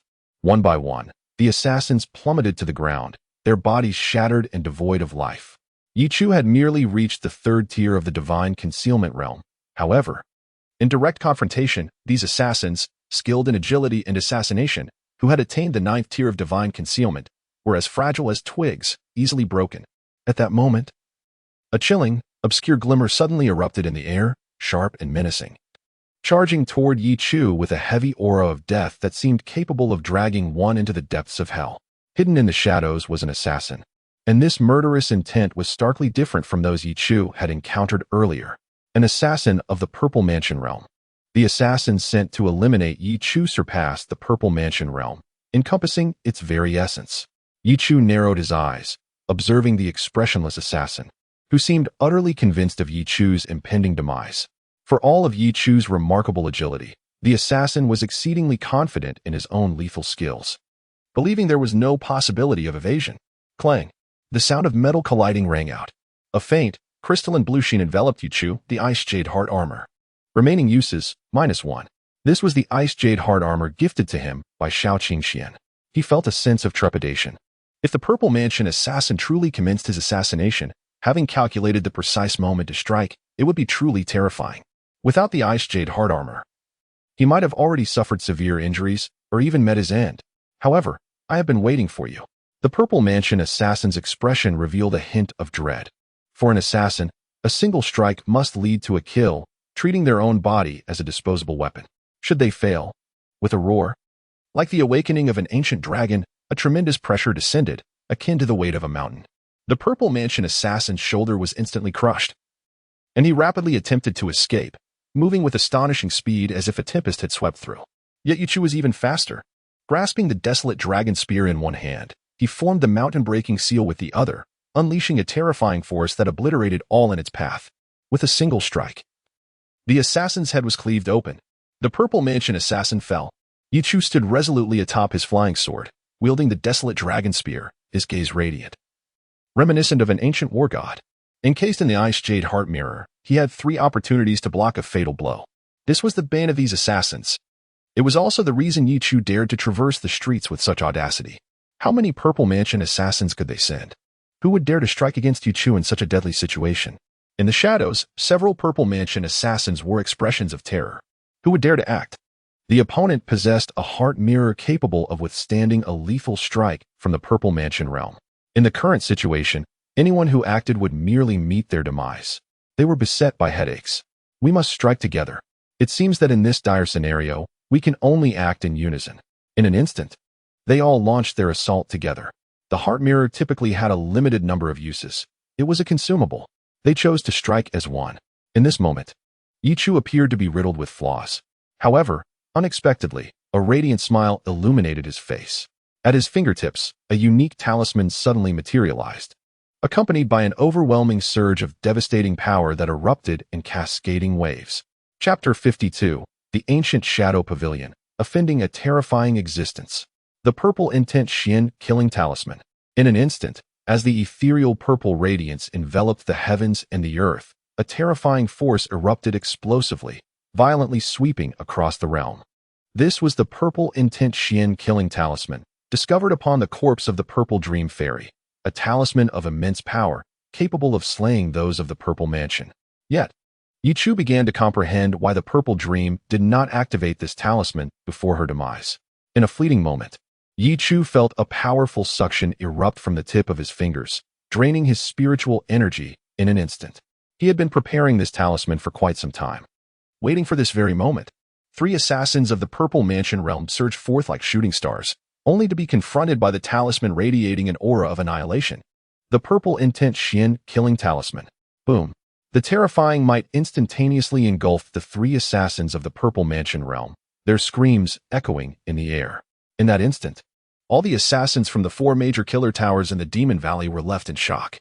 Assassins of the purple mansion realm, true Earth-level assassins, held a high status within the killer towers, and yet, they were obliterated in mere moments. Ye Chu had summoned a single talisman, instantly slaying so many. These were Earth-level assassins, usually exalted beings. There was even a time when several Earth-level assassins collaborated to assassinate a peak purple mansion 9th heaven prodigy, causing quite a stir. Yet now, how could Ye Chu, merely at the level of the 3rd heaven of divine concealment, possess such overwhelming hidden strengths? Earth-level spiritual weapons, a talisman capable of extinguishing the purple mansion, and the ability to withstand the heart-protecting mirror of the purple mansion realm. This individual had too many hidden cards. Who exactly was Ye Chu? The eldest son of the Yi family. I recall the fame of only Yi Qingming. Yet Ye Chu, I had never heard of him before. How could he be so astonishing? Wasn't this mission supposed to involve 5 Earth-level masters? Now, for have perished, what of the last one? Suddenly, someone recalled that this mission had directly mobilized 5 purple mansion assassins from the 4 towers. It is well known that cultivating assassins is exceedingly challenging. They dwell in shadows, striking with lethal precision, contrasting sharply with the current cultivation system. Purple mansion assassins, when utilized effectively, can even coordinate to ambush those at the sea opening stage under favorable circumstances. Yet now, for had fallen, only one remained. Just then, a figure emerged from the distance, casting a lifeless body, riddled with fatal sword wounds, completely deceased. The newcomer was clad in purple, exuding a serene demeanor, with an unfathomable aura. The energy of the longsword in his hand starkly contrasted with his presence. It was Wang Can. "Junior brother, I have come to assist you," Wang Can declared, having intercepted a purple mansion assassin, initially intending to rescue Ye Chu, only to find this scene unfolding. Ye Chu unexpectedly summoned the talisman, vanquishing all the assassins of the purple mansion. At this moment, Wang Can could not help but steal another glance at Ye Chu, for he recognized that the talisman was none other than the purple intent Xian killing talisman of the Ziyun Palace, a treasure only possessed by the true disciples, capable of slaying beings at the purple mansion level. It was exceedingly rare, specifically designed to safeguard the lives of the talents within the Ziyun Palace. Was it the legendary Princess Zeman? Wang Can was aware of her fall, a matter that had stirred considerable commotion within his circle, rumored to have been at the hands of an unknown assailant, with no trace left behind. The perpetrator had yet to be discovered. Could it be that Ye Chu was the one responsible? Princess Zeming was a formidable presence, having reached the ninth heaven of divine concealment. Suddenly, Wonkin felt a sense of relief, as if his assistance was no longer required. The assassins cast their gaze upon the corpse, recognizing it as the last of the Purple Mansion assassins, and they were immediately overtaken by a chilling dread. Meanwhile, at the ancient Shadow Tower, a cacophony of shattering sounds filled the air as the tokens of the fallen Purple Mansion assassins disintegrated, signifying their failure in the mission and their demise. The expression on Gu Meng's face darkened to an extreme. He glared at the fallen Gu Yefeng, consumed by rage. A bunch of useless fools. Among the 5 Earth-level assassins, 2 belonged to the ancient Shadow Tower, and training even one Earth-level assassin was an endeavor of great rarity. Their loss was an unbearable blow. He clenched his fists tightly. Sound the ancient bell. Raise the suspended sun banner. The ancient Shadow Tower was poised to unleash their full force upon Ye Chu. Instantly, the onlookers were stricken with terror. The tolling of the ancient bell was a time-honored tradition of the Assassin-S Guild, signifying a relentless pursuit to the death. The suspended sun banner called upon all assassins to assemble. Boom. Was this the ancient Shadow Tower? Who had provoked them? The very act of sounding the bell sent shockwaves through the multitude. In the city, countless practitioners fell silent, for the oppressive aura of the Assassin-S Guild was tangible. The palpable threat of death loomed over them, and none wished to confront it with their lives. As the bell tolled, a tempest of ferocity surged forth, and innumerable assassins emerged. Atop the ancient Shadow Tower, Gu Meng's expression was as dark as night, his figure towering above the edifice. All strongholds within the city revealed an astonishing surge of murderous intent in an instant. The master of the Assassin Guild was indeed a formidable figure at the sea-breaking realm. Having previously slain peak experts at the ninth heaven of sea-breaking, instilling fear in the hearts of many, he stood resolutely upon the ancient Shadow Tower, intent on dealing with the Yi family. The Yi family would never allow such a prodigy to perish. Yet, unexpectedly, they had discovered another exceptional genius beyond Yu Chi-Meng. But just then, an oppressive, foreboding aura suddenly descended. Gu Meng's pupils constricted. A colossal pressure enveloped him. What kind of presence was this? In an instant, he trembled, his scalp prickling as he felt a terrifying force lock onto him, a sensation akin to being thrust into the depths of hell. Who could it be? A voice suddenly thundered in his ear, reminiscent of a tempest. The ancient Shadow Pavilion has offended an entity it ought not to have crossed, and a path to annihilation has been set. What manner of existence is this? When did the ancient Shadow Pavilion provoke such a terrifying force? In an instant, the heavens and earth trembled. Before the watchful eyes of the multitude within the city, the ancient Shadow Pavilion was obliterated in a flash. Simultaneously, a tremendous aura descended. Within the entire assassin hall, every assassin's body erupted, transforming into a mist of crimson. Countless onlookers stood in stunned silence, gazing into the void, yet perceiving nothing. However, they could sense a dreadful figure standing in the emptiness, descending upon the ancient Shadow Pavilion. What indeed has the ancient Shadow Pavilion awakened in this formidable existence? Chapter 53. The extraordinary background of Ye Chu. The ancient Shadow Pavilion tolled its ancient bell, and the sun-hanging flag fluttered. The entire main city was thrown into a frenzy. A spectacle so grand that it sent tremors through the hearts of onlookers. However, what left them even more astounded was, in a fleeting moment, akin to the heavens collapsing and the great Tao fading into oblivion, an unexpected and magnificent aura descended abruptly. The master of the ancient Shadow Pavilion, a super killer of the sea-breaking realm, was instantaneously reduced to a mist of blood. Simultaneously, every stronghold of the ancient Shadow Pavilion within the main city was annihilated in an instant. Countless assassins were transformed into mere clouds of blood. What level of power is this? My heavens, a single thought could obliterate an entire ancient Shadow Pavilion? In that fleeting moment, I felt as though a grand divine consciousness had descended, seemingly probing all that was connected to the ancient Shadow Pavilion, obliterating everything in an instant. What sort of formidable figure had the ancient Shadow Pavilion offended? The tolling of the ancient bell undoubtedly signified a strike against a terrifying entity. Were they targeting an assassination that involved someone of immense consequence? Concurrently, the bell sounded in the cities of the other 3 major assassin guilds. Yet this sound was not that of the ancient bell. Its tone was peculiar, hoarse and unpleasant, a heavy and oppressive resonance. As the yellow bell rang, the assassins fell silent, immediately abandoning their missions. The 3 major assassin guilds received news of the mysterious annihilation of the ancient Shadow Pavilion and were left in shock. Hastily, they rang their yellow bells and ceased their tasks. The assassins dispatched towards the return to Demon Valley from the 4 assassin guilds had already begun to set out, traversing through perilous jungles teeming with threats. At this moment, Ye Chu stood beside Wang Can Jr. brother. It appears that the 4 major assassin guilds are indeed investing heavily in their attempts to kill you. The ancient Shadow Pavilion must have offered a substantial reward. Yet, Wang Can noticed that Ye Chu remained completely unperturbed. At this juncture, a figure clad in black robes appeared beside Ye Chu, their hood obscuring their face, rendering their features indistinguishable. Wang Can's pupils contracted. He sensed not a trace of aura from this sudden arrival. Ye Chu could not help but chuckle. This cautious fellow, Shao Qingxian, had indeed been vigilant.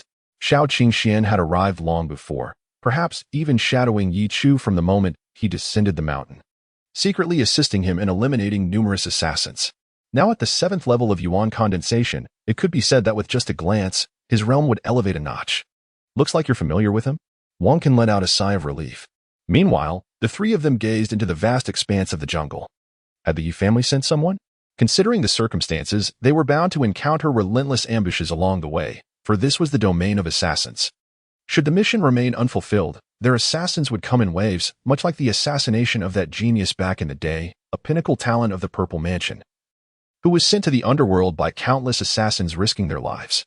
Ye Chu crossed his arms. Logically speaking, they should be here by now. In my experience, my mother is quite reliable when she makes a promise. Throughout my life, she has never failed to deliver on her commitments. Qingxian, peculiar in demeanor, noted that the hidden assassins within the forest began to retreat. Suddenly, a strange expression crossed Shao Qingxian's face. Master, why are they withdrawing? Have they given up?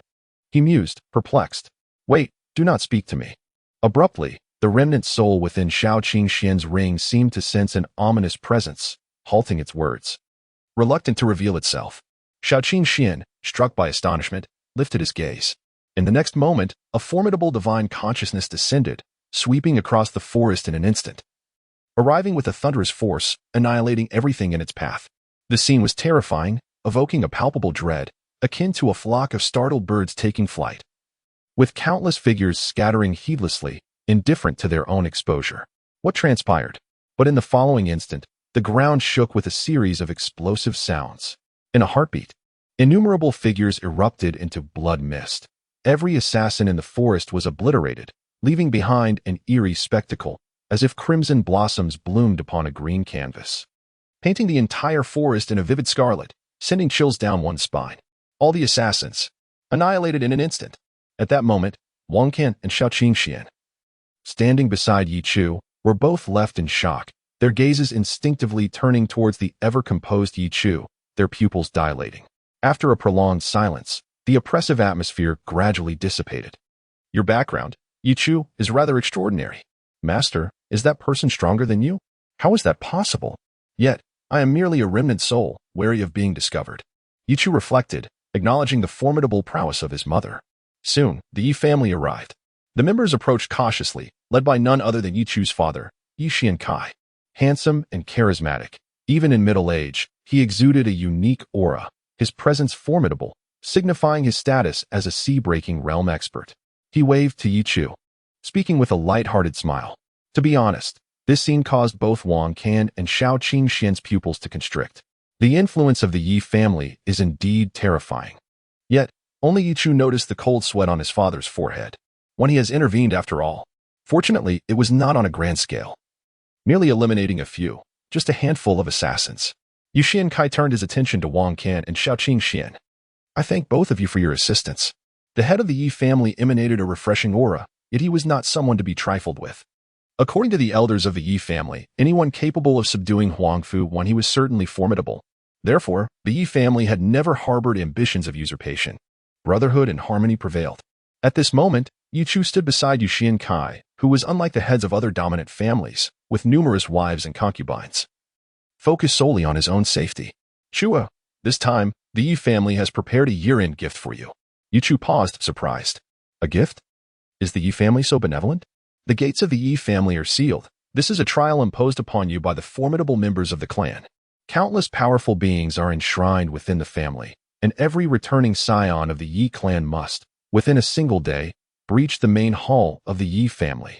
Ye Chu, at a loss for words, felt a certain resemblance to the sensation of having an elder from a previous life slam a tome of 3 years of college entrance examinations and 5 years of simulations against his face.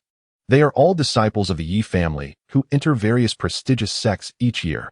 Chapter 54. The Fallen Genius Girl, Ye Qingming. The Ye family is naturally situated at the heart of Xianyang City, in close proximity to the city lord's residence, which is presided over by Ye Chu's second uncle. In simple terms, Xianyang City is synonymous with the Ye surname. At this moment, Ye Chu stood outside the Ye residence, observing numerous returning members of the Ye clan. They exuded an air of confidence, and it is said that this generation of Ye descendants is faring quite well within various sections. This year, Brother Chu feels somewhat different. Ye Xiang circled around Ye Chu. Having played together since childhood, she now sensed a certain change in him. It was a transformation in temperament, particularly the unique pressure emanating from Ye Chu. He spoke little, merely ruffling Ye Xiang's hair affectionately. And look at Ye Feng over there. This lad typically keeps a low profile, yet according to the Tianjin sect, he has secured first place among the outer disciples this year and has just ascended to the inner sect. Ye Xiang named each one, and upon seeing Ye Chu, they all smiled kindly, for he was the heir of the Ye family, the only son of Ye Xian, and few dared to cross him. Ye Chu nodded. Was he not in a similar position? Suddenly, a commotion arose in the crowd. A figure of ethereal grace approached from the distance, exuding an elegant and serene aura. With exquisite beauty and a slender silhouette, draped in a long gown, shrouded in delicate veils, radiating an otherworldly charm. The foremost of the Ye family. It is said that she has already become a true disciple in the Divine Path Palace, attaining the 9th level of the Divine Concealment. Without a doubt, she is this year's top among the Ye family. Alas, with Ye Qingming present, we are but a tragic footnote, no matter how hard we strive. The world only recognizes Ye Qingming of the Ye family. Ye Qingming bore a silver longsword, yet something felt amiss in the atmosphere. At this moment, the second elder couple stood nearby, appearing somewhat despondent, as if something had transpired. Ye Xiang whispered to Ye Chu, I heard that Sister Qingming is having issues with her cultivation. Her realm has fallen. Fallen? Ye Chu glanced at Ye Qingming in astonishment. What is happening? A decline in her realm? A dissipation of spiritual energy? This sequence, according to his understanding, should have occurred to a certain man named Xiao. Did everyone know? Many remained oblivious, yet some were aware.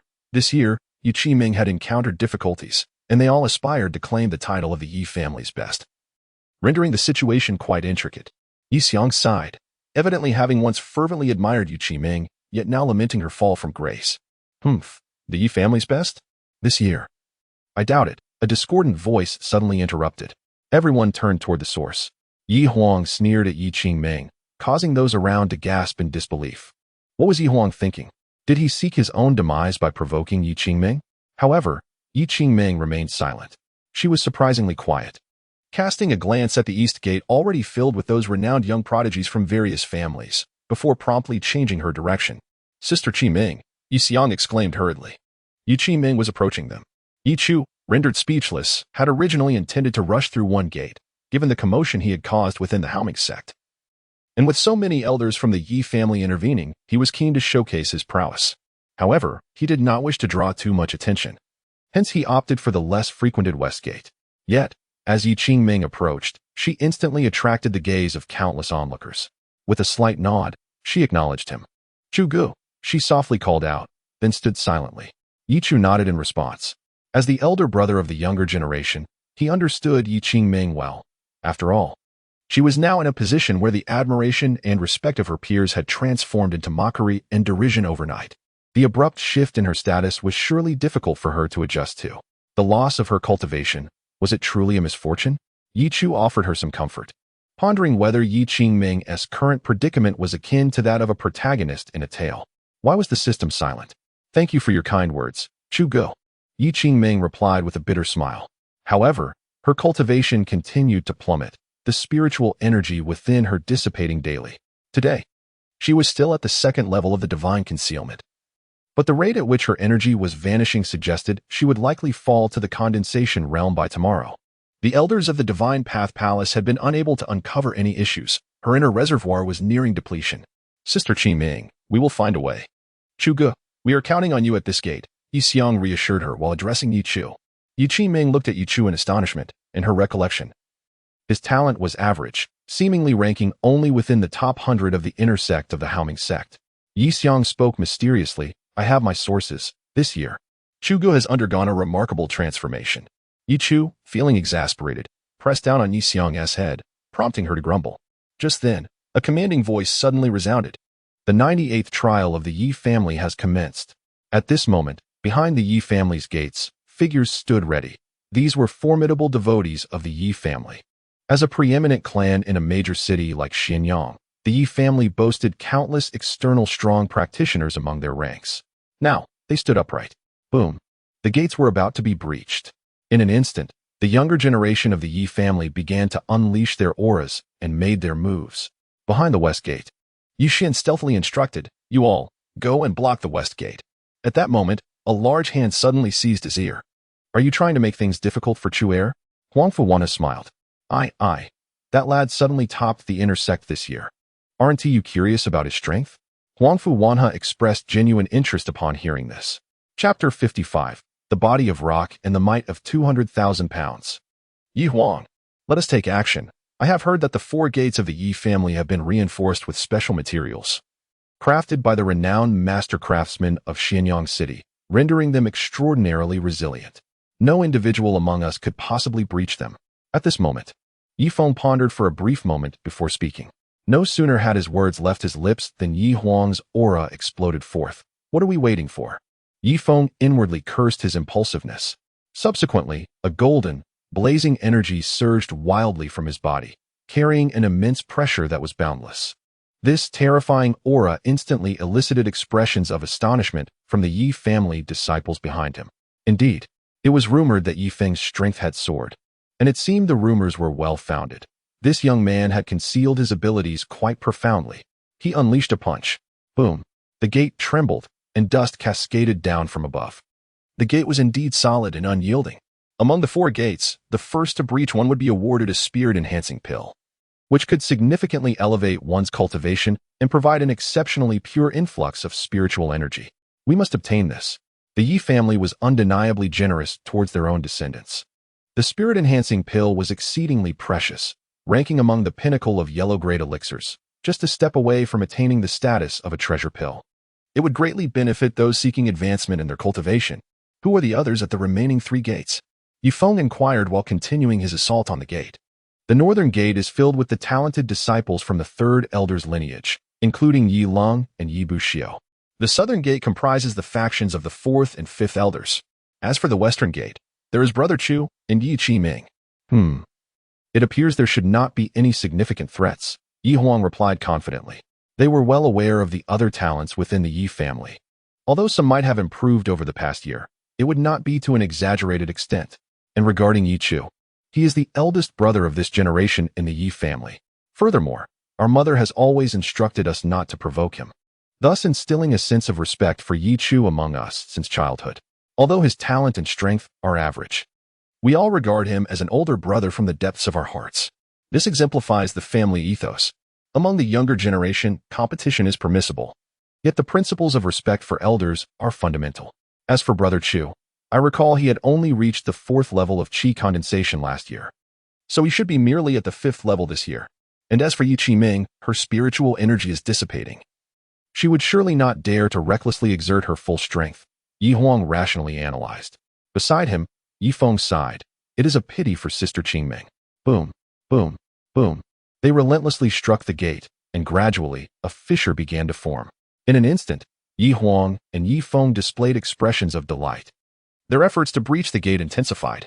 Brother Chu, what should we do now?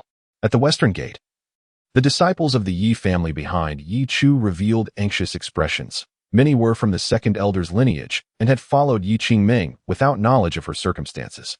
They gazed fervently at her, their excitement palpable, regarding the 2nd elder's faction and indeed the entire Yi family.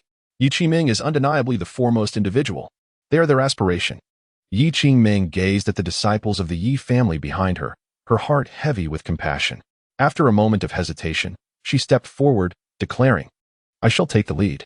The essence she possessed would diminish with each use, yet she could not bear to see the disappointment on the faces of her kin.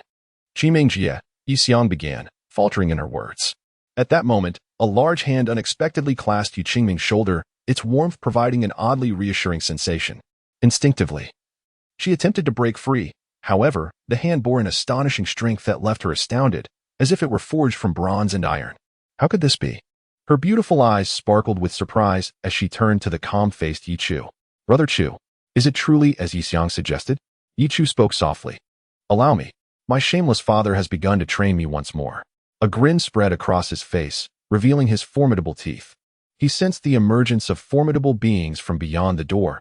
It was evident that this was orchestrated by his father.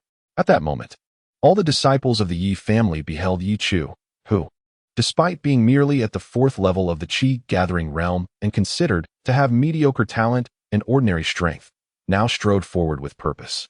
They were about to voice their thoughts when suddenly, an overwhelming aura erupted from Ye Chu. The weight of his physical power was tremendous.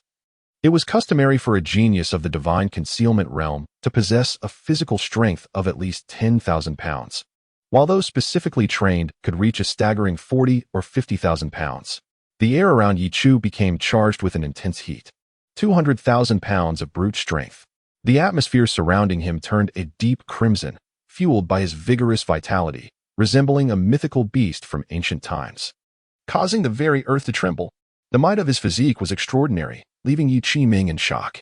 Yet, before they could contemplate further, in the blink of an eye, Ye Chu transformed into a blade of precision, slicing through the air as he charged towards the western gate. Boom! The deafening roar accompanied by billowing smoke erupted, capturing the attention of all present. Countless eyes widened in disbelief. The western gate had been breached. The door, reinforced with special metals and crafted by an exceptionally skilled blacksmith, shattered upon being struck by that immense force. Ye Chu, fueled by his full strength in the cultivation of the 3rd level of the divine concealment realm, crashed through the western gate. Those strong individuals behind the gate staggered, each gasping in astonishment. What terrifying power was this? Amidst the thick smoke, a figure emerged. Exuding an aura of fearsome vitality, he stood tall, his dark hair flowing wildly, and his eyes gleamed like 2 divine swords, piercing through clouds and mist. Was that Ye Chu? No way. Did Brother Chu just break through the gate? The western gate lay in ruins. This was utterly terrifying. Yi Feng and Yi Huang had not breached the eastern gate, yet Brother Chu had shattered the western gate? My Brother Chu is simply incredible. The disciples of the Yi family erupted in fervor. This was truly beyond comprehension. Was this still the Ye Chu they knew? As the eldest among the younger generation of the Yi family, Ye Chu's prowess had always been rather mediocre. Yet now, he charged through the door with sheer force, leaving them utterly astonished.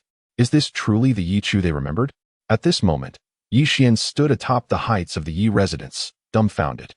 What kind of strength does this young man possess? Beside him, Huangfu Wanhe displayed a proud expression, a body of the piling realm, and not just any ordinary piling realm. It boasts at least 200,000 pounds of immense strength. That feeble door may withstand the power of the divine concealment realm, but it cannot resist the raw might of a formidable physical presence. The piling realm? How did this young man achieve such a feat? Meanwhile, Yi Qiming was left in a daze. Gazing at that upright silhouette, a sudden sense of loss welled up within her. If only my cultivation had not dissipated. As a prodigy who had been the center of attention since childhood, the disparity she felt was indeed profound. Chapter 56. Shimen shattered. Is our young master truly this formidable? At this moment, the revered warriors were sent crashing to the ground by an overwhelming force, their expressions revealing profound astonishment. Our young master is astonishing. Wait, is that young master Ye Chu? The heir of the Yi family? When did he become this powerful? They were utterly dumbfounded. Suddenly, a grand voice echoed in their ears. What are you waiting for? Strike him. It was the voice of the family head. Yu Xian looked at his wife with an awkward smile. Am I not just putting him through his paces? Huangfu Wanhe responded with an unfazed demeanor. 1 hour. Understood. Yu Xian recognized this as their private code, accustomed to it, and readily accepted. Most of the revered warriors were at the divine concealment realm, specifically selected by the Yi family to train their disciples, including even a formidable figure at the 9th heaven of the divine concealment realm. However, this had originally been intended for Yi Qiming. Young master, we have offended you. They unleashed their auras, charging towards Ye Chu. Yet, once the battle commenced, they quickly realized several crucial points. Firstly, young master Ye Chu was undoubtedly at the divine concealment realm. Weren't they under the impression that he was merely at the condensation realm? He had actually ascended to the divine concealment realm. Secondly, The sense of pressure was astonishing. They were all seasoned veterans within the divine concealment realm, each possessing remarkable strength and a solid foundation. Yet at this moment, they felt an unprecedented intensity emanating from Ye Chu. This pressure was something they had never experienced from any other individual at the divine concealment realm. In just a brief encounter, several revered warriors were ruthlessly sent flying, and the ferocious force allowed Ye Chu to move through them like a wolf among sheep. It was utterly unstoppable. They all comprehended that resistance was futile. Ye Chu surged forward with unrelenting vigor. The power of the young master's physique was terrifically fearsome. Not only that, but his speed. Goodness, he excels in both physical prowess and agility? What manner of prodigy is this? Ye Chu left everyone with the impression of an impeccably perfect being, even if his physical form was terrifying. Typically, those endowed with such brute strength possess a naturally robust physique, towering and intimidating, instilling fear merely by their presence. While such individuals undoubtedly wield tremendous physical power, their imposing stature often renders them cumbersome and slow. Yet, Ye Chu's physique was well proportioned, his strength explosive while his movements were as swift as the wind. Boom, boom, boom. Several revered warriors were forced into a chaotic retreat by Ye Chu's mountain-crushing palm. One against several, and he did not falter in the slightest. Observing from behind, Yi Qingming's eyes sparkled with excitement. Meanwhile, Yi Xiang exclaimed, "Brother Chu is invincible." The disciples behind them were all exuberantly shouting, "Brother Chu is invincible." It is important to note that after breaching the gate, it was not just Ye Chu who would reap the rewards. Instead, all of them would receive a spirit-purging pill. Those who performed exceptionally would be granted too. The crisp sound of a sword being drawn resonated through the air as Yi Qiming, with a light and graceful demeanor, swiftly plunged into the throng. Undoubtedly, she was the pride of the Yi family, and despite a decline in her realm, her combat prowess remained astonishing. Her keen battle instincts and an array of exquisite sword techniques, even without a significant exertion of spiritual energy, left the surrounding venerable warriors in a state of disarray. Was this truly the strength of the younger generation of the Yi family? Many of those who had only just entered the Yi family this year could not help but be awestruck. The dominance of Xianyang City was indeed well-deserved. Boom, boom, boom. With each resounding explosion, the eastern gate shattered. Yi Huang and Yi Feng, accompanied by numerous disciples, surged in. The northern gate fell. Yi Ling, with her sword held horizontally, emanated an aura that seemed to repel all, her stature tall and her skin radiant. She unleashed a torrent of sword energy that sent the nearby venerable warriors reeling. Finally, the southern gate crumbled. All Yi family disciples officially breached the grand estate. However, upon entering, they discovered at the western gate. Could it be? Were they about to breach the heart of the Yi family? The leader among them was none other than Chu Gu. Such ferocity. Ye Chu, like a god of war, wielded an indomitable hand. A venerable warrior at the 5th level of the divine concealment realm was rendered utterly defenseless against his overwhelming aura, standing frozen in place. Just as he attempted to react, darkness enveloped him as a colossal hand grasped his head, slamming him backward into the ground, shattering the earth and collapsing the walls. Dust and debris filled the air. All the strong warriors were struck with fear. This young man was truly beyond human. On the platform, all the elders stood wide-eyed in astonishment. Ye Chu, was this truly Ye Chu? The younger generation wore expressions of dread, suddenly feeling the weight of pressure multiply. On the platform, Yi Xian looked at Ye Chu and finally revealed a satisfied smile. Thank goodness for my strict discipline. I did not pamper or indulge him, instead providing a harsh environment for him to grow. Huangfu Wan has silently nodded in agreement. The effectiveness of my parenting policy is evident. The effects of the Jade Suadan were too weak. Next year, I ought to provide Chu with the spirit-nourishing pill. Perhaps 100 a month? Would that be sufficient? At this moment, Ye Chu reveled in the atmosphere. So many individuals to accompany him in honing his skills. He was eager to discover the limits of his current potential. Truth be told, the life and death duels in ordinary circumstances lack this sensation. After all, in a battle for survival, the critical moment often hinged on a single move.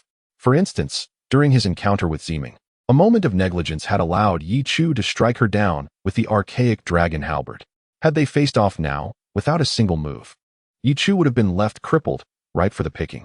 Boom. Ye Chu charged ahead. Behind him, Yi Qingming, with a fragrant breeze, executed her intricate swordplay, perfectly synchronizing with Ye Chu. The divine concealment realm experts surrounding them had no opportunity to counter. Wang Han, go. Strike him. No, wait, intercept him. Realizing the danger surrounding him, Yi Xian hastily corrected himself. An hour and a half later, a chilling voice drifted through the air. Got it. Wang Han's aura surged dramatically as he surged from the crowd. Peak of the 9th level of divine concealment. Big brother. Yi Qingming's expression shifted slightly. Had it been during her peak, she would have felt confident in defeating Wang Han with a single strike. Wang Han was merely a solitary cultivator who had joined the Yi family as a venerator for no more than a year, whereas Yi Qingming was a genuine scion of a prestigious sect, rich in heritage. However, the circumstances were different now. She could only join forces with Yi Chu. Yet, all she could see was Yi Chu charging forth like a frenzied bull, his face alight with overwhelming battle fervor. Yi Qingming's gaze turned vacant. Boom. At that moment, Yi Chu finally regained his senses, realizing with a start that it was the 9th heaven of divine concealment. My apologies, emotions have taken hold. Wang Han rubbed his numb arm, revealing a look of astonishment, had it not been for his formidable cultivation. Having just used the innate power from within to send Yi Chu flying, he would have been utterly unable to withstand that blow. He discerned that Yi Chu was at the 3rd layer of divine concealment. How could someone at the 3rd layer possess such terrifying strength? Chapter 57. The first of the Yi family. Ye Chu brother, let us unite. A gentle voice suddenly resonated from behind. In an instant, Yi Chu felt a piercing sword aura erupt beside him, silver in hue, blossoming like a fierce silver flower. Yi Chu was no fool. He recognized the prowess of the 9th heaven of divine concealment and had no need to feign strength. Instead, he smiled broadly at Wang Han. Yi Qingming launched a lethal strike. Wang Han, taken aback, approached with caution. It was no jest that Yi Qingming could defeat him with a single sword strike at her peak. The oppressive aura of the first of the Yi family was palpable as she advanced. Yi Qingming's sword technique remained exceptional, with hidden lethal intent at every turn. Truly, she was worthy of her reputation. Regrettably, the elders in attendance displayed expressions of helplessness, their eyes filled with sorrow. The second elder couple, in particular, wore a dejected demeanor. They had invested their entire hearts into Yi Qingming, treating her as their own daughter. She was their pride, yet now her spiritual energy was dissipating, and her realm was faltering. We will find the reason, Yi Xian consoled. I have an acquaintance among the elders of the medical Immortal Valley. I shall write a letter to summon him. The second elder, invigorated, promptly bowed in gratitude. Indeed, Qingming's swordplay is exquisite, befitting the Divine Path Palace. What? Yi Chu. At that moment, Yi Chu surged forward with the ferocity of a raging beast, his physical strength erupting. The ground beneath him shattered as if an earthquake had struck, the sheer terror of his power weighing heavily upon the hearts of all present. Boom, boom, boom. The path ahead lay in ruins. Not only was his strength formidable, but his movement was akin to a descending mountain. Seizing a momentary opening, Yi Chu unleashed a devastating punch upon Wang Han's shoulder. Wang Han staggered under the impact, but fortunately he swiftly released his elemental force to shield himself. However, he suddenly caught sight of Yi Chu's handsome face breaking into a smile, a sense of foreboding rising within him. He hurriedly attempted to retreat, only to find Yi Chu's iron-like hand firmly gripping his shoulder. Mountain-crushing seal. With a thunderous roar, the seal, imbued with violent energy, surged forth. In an instant, Wang Han coughed up blood, his body propelled backward like a cannonball. The crowd gasped in astonishment, but before they could fully absorb the shock, a graceful figure dashed forward. Seizing the opportunity with a refreshing gust of fragrant wind, Yi Chu marveled at the synergy with the talent of Yi Qingming's caliber, an extraordinary combat instinct. Seizing every chance. Although Wang Han had taken a blow from Yi Chu's mountain-crushing seal, it would not incapacitate him. After a brief adjustment, Yi Chu would find it challenging to land another hit. Yet, Yi Qingming surged forth unexpectedly, aiming to catch him off guard. Taking advantage of his vulnerability, the sword light pressed forward menacingly. Wang Han retreated in succession, and just as the sword was about to graze his face, it halted abruptly. I concede. In the blink of an eye, through the flawless coordination between the two, Wang Han was defeated by the formidable presence of the 9th heaven of divine concealment. Is this the current generation of the Yi family? All the powerful patrons present displayed looks of shock. After all, it was the 9th heaven of divine concealment. At this moment, Yi Chu and Yi Qingming had already entered the heart of the Yi family, where numerous elders and the family had awaited them. The rule was clear: to enter the heart of the Yi family and shatter the grand drum place there would signify victory. Yi Qingming instinctively took a step back. With her spiritual energy dissipated and her realm diminished, She was disinterested in participating in such a contest. Ye Chu, therefore, had no choice but to deliver a decisive punch, instantly smashing the drum to pieces. The thunderous sound reverberated throughout the Yi family estate, just as Yi Huang and Yi Feng rushed in, ready to showcase their talents. They found all the powerful patrons frozen in place. "Young master, it is over. Do not continue," exchanged glances between Yi Feng and Yi Huang. "Over? We haven't even begun." Their gazes shifted to the handsome youth at the heart of the Yi family. Is that still Chu Go, their elder brother? When did the previously mediocre Ye Chu transform into someone so fearsome? Yu Xian looked on with satisfaction at Ye Chu, while Huang Fu Wanha beside him wore a smile. Her eyes filled with fondness as she regarded him. "First place, Ye Chu. The Yi family's trial has concluded." As the voice of the Grand Elder resonated, all the younger members of the Yi family immediately restrained their auras, gazing at Ye Chu with varied expressions. Some were intensely fervent, having just witnessed Ye Chu's overwhelming prowess, while many had recently been by his side. Ye Chu's identity as the elder brother and heir of the Yi family naturally brought forth a surge of fanaticism as his strength matched his status. Conversely, individuals like Yi Huang, Yi Feng, and Yi Leng, who were in competition with Ye Chu, found themselves momentarily stunned, until the elder's voice rang out once more. Ye Chu shattered the grand drum at lightning speed. "Ascend the dragon rising platform. The platform shall ignite a stick of incense. Anyone who dares to contest, step up within the time of the incense. Should there be no challengers, Ye Chu shall be acknowledged as the first among the Yi family." Boom. The platform before them suddenly rose, revealing a divine dragon lifting its head as if ascending to the heavens, forged from gold and exuding an imposing presence. Ye Chu stood atop it. After emerging from the return to Demon Valley, Ye Chu donned a flowing white robe, accentuating his tall and perfect physique. At this moment, his gaze was calm, surveying the younger generation of the Yi family from above. His high nose and sharp eyebrows blended seamlessly, while his deep, starry eyes instilled a sense of pressure among all the members of the Yi family. How strikingly similar. In that instant, the elders turned their attention to Yu Xian and Huang Fu Wanha atop the high platform. They bore an uncanny resemblance. As the head of the Yi family, Yi Xian naturally commanded an air of authority without needing to be angry, his imposing appearance further amplifying the pressure, while Huang Fu Wanha beside him was even more formidable, standing there evoking a sense of trepidation in the hearts of all. Ye Chu's countenance exudes an air of authority, while simultaneously serving as the elder brother of the younger generation within the Yi family. At this moment, the surroundings are enveloped in silence. Suddenly, Yi Huang boldly declares, "I, Yi Huang, have just broken through to the third level of the divine concealment realm and dare to challenge my elder brother." Yi Feng's eyelids twitch uncontrollably. Has Yi Huang lost his senses? However, a glance at Yi Huang reveals a certain unwillingness. This year, Yi Qingming's cultivation has encountered difficulties, and Yi Huang is resolute in his pursuit of the title of the foremost in the Yi family. After all, it is the prestigious title of the first among the Yi clan. When Yi Qingming was present, she exerted immense pressure on them all. Yet now, although it may be deemed unethical, this year, Yi Qingming is absent, and as a result, the elder brother has risen unexpectedly. The title of the foremost in the Yi family is a coveted aspiration held dearly in the hearts of all, serving as the unwavering ambition for these young disciples in their cultivation journey. Ye Chu gently beckons, his expression serene. Come. Chapter 58. Yi Huang's Breakthrough and the Fear of Ye Chu. Yi Huang leaped into the air. In an instant, the entire Yi family's younger generation erupted in unison. Yi Huang, splendid. Yi Huang, advance. Who does not aspire to tread upon the ascending dragon platform, to vie for the title of the foremost in the Yi family? They did not dare. Yet Yi Huang dared. Merely by his audacity to step onto the stage, he had already earned the heartfelt admiration of all present. I have offended you, elder brother. Yi Huang slightly bowed. He then charged directly toward Ye Chu.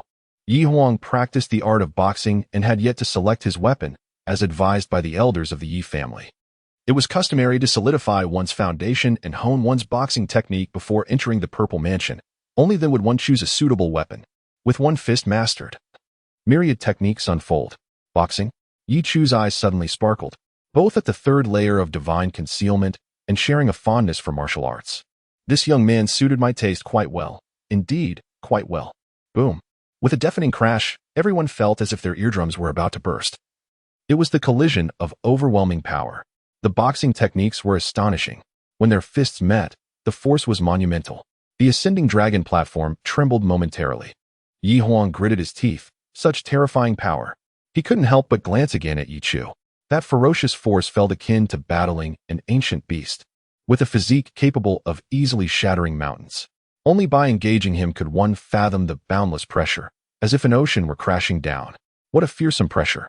Is this what elder brother is like? He couldn't help but raise his gaze. This elder brother of the Yi family had unknowingly positioned himself before everyone. Yi Huang firmly believed that among the younger generation of the Yi family, aside from Yi Qingming, he was undoubtedly the strongest. One should not underestimate the chasm in cultivation.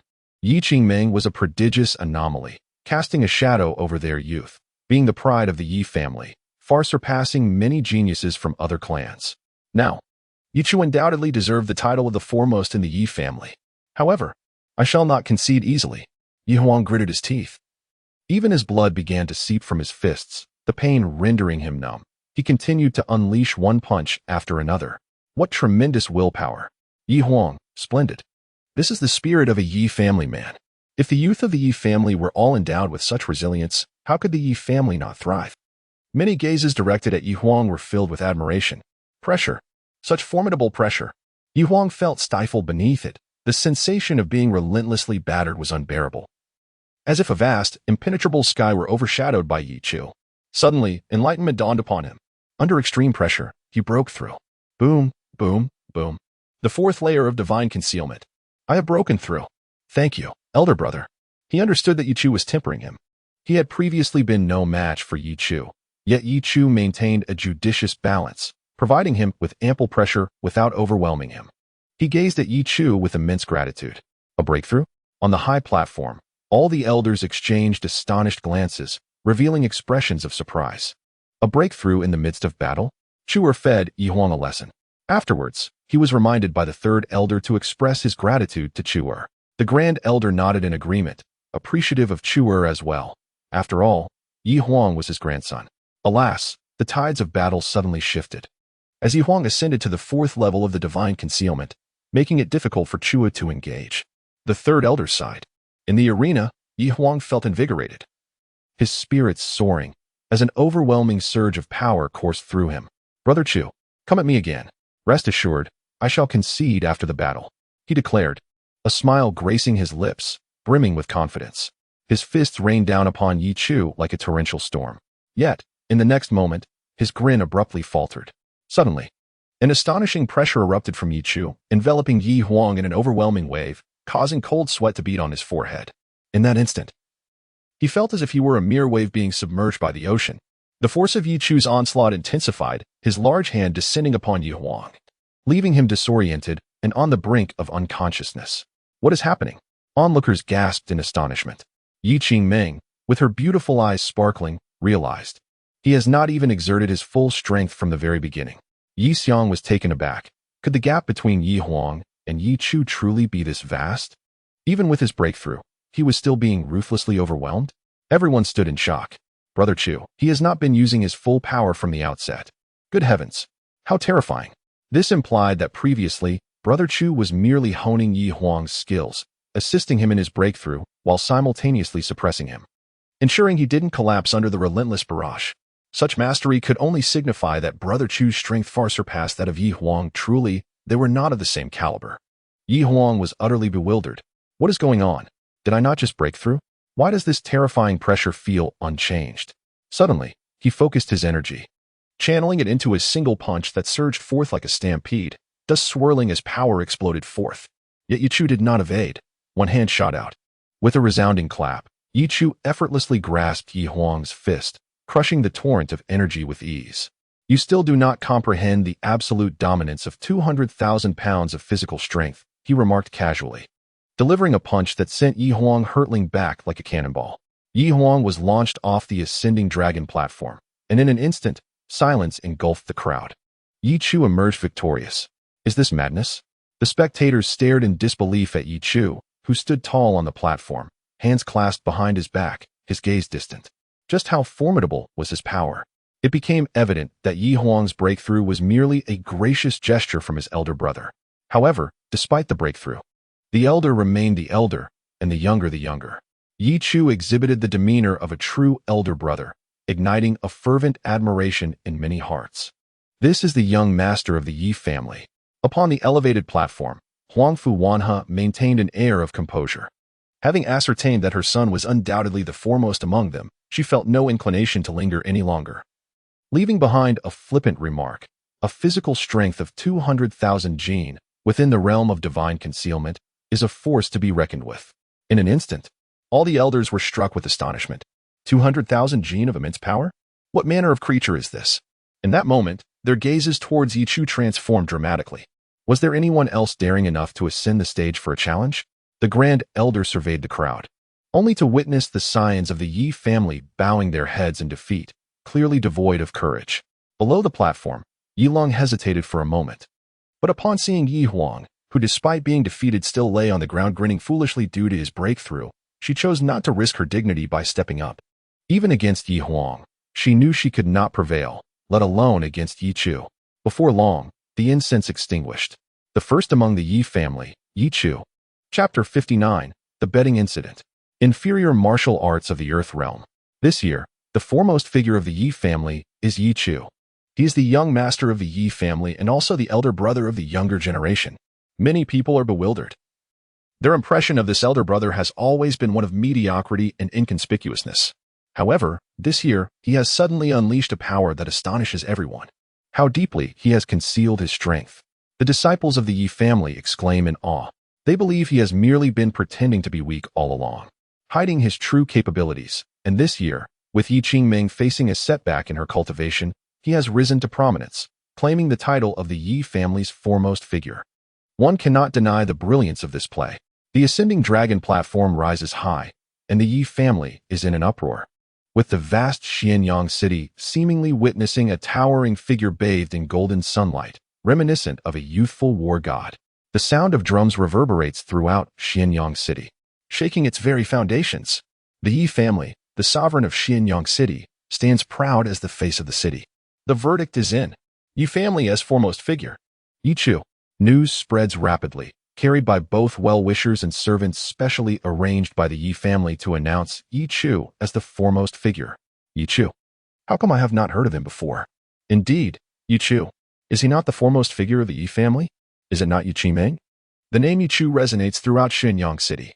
Countless discussions arise, yet no one dares to delve too deeply. For the Yi family is the very sky over Xianyang city.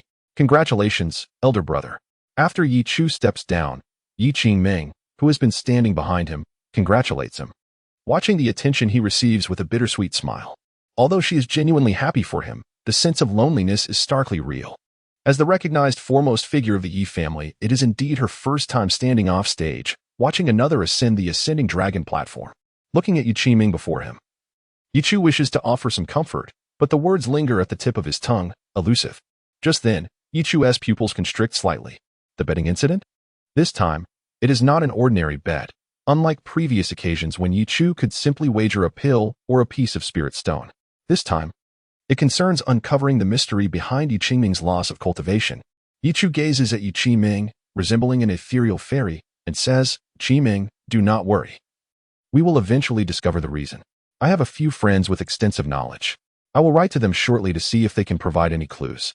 Yi Qingming's lips curl into a bitter smile. Even the Divine Path Palace is at a loss. What more can be done? Thus, she harbors little hope. Nonetheless, she expresses her gratitude to Ye Chu. Thank you, elder brother. The upcoming competitions belong to them, after determining the foremost figure. There are still other rankings within the Yi family, and they must endure a lengthy battle. However, these matters hold little relevance for Ye Chu now. Young master, the family head requests your presence. Ye Chu acknowledges the call. The thought of his mother and father brings warmth to his heart.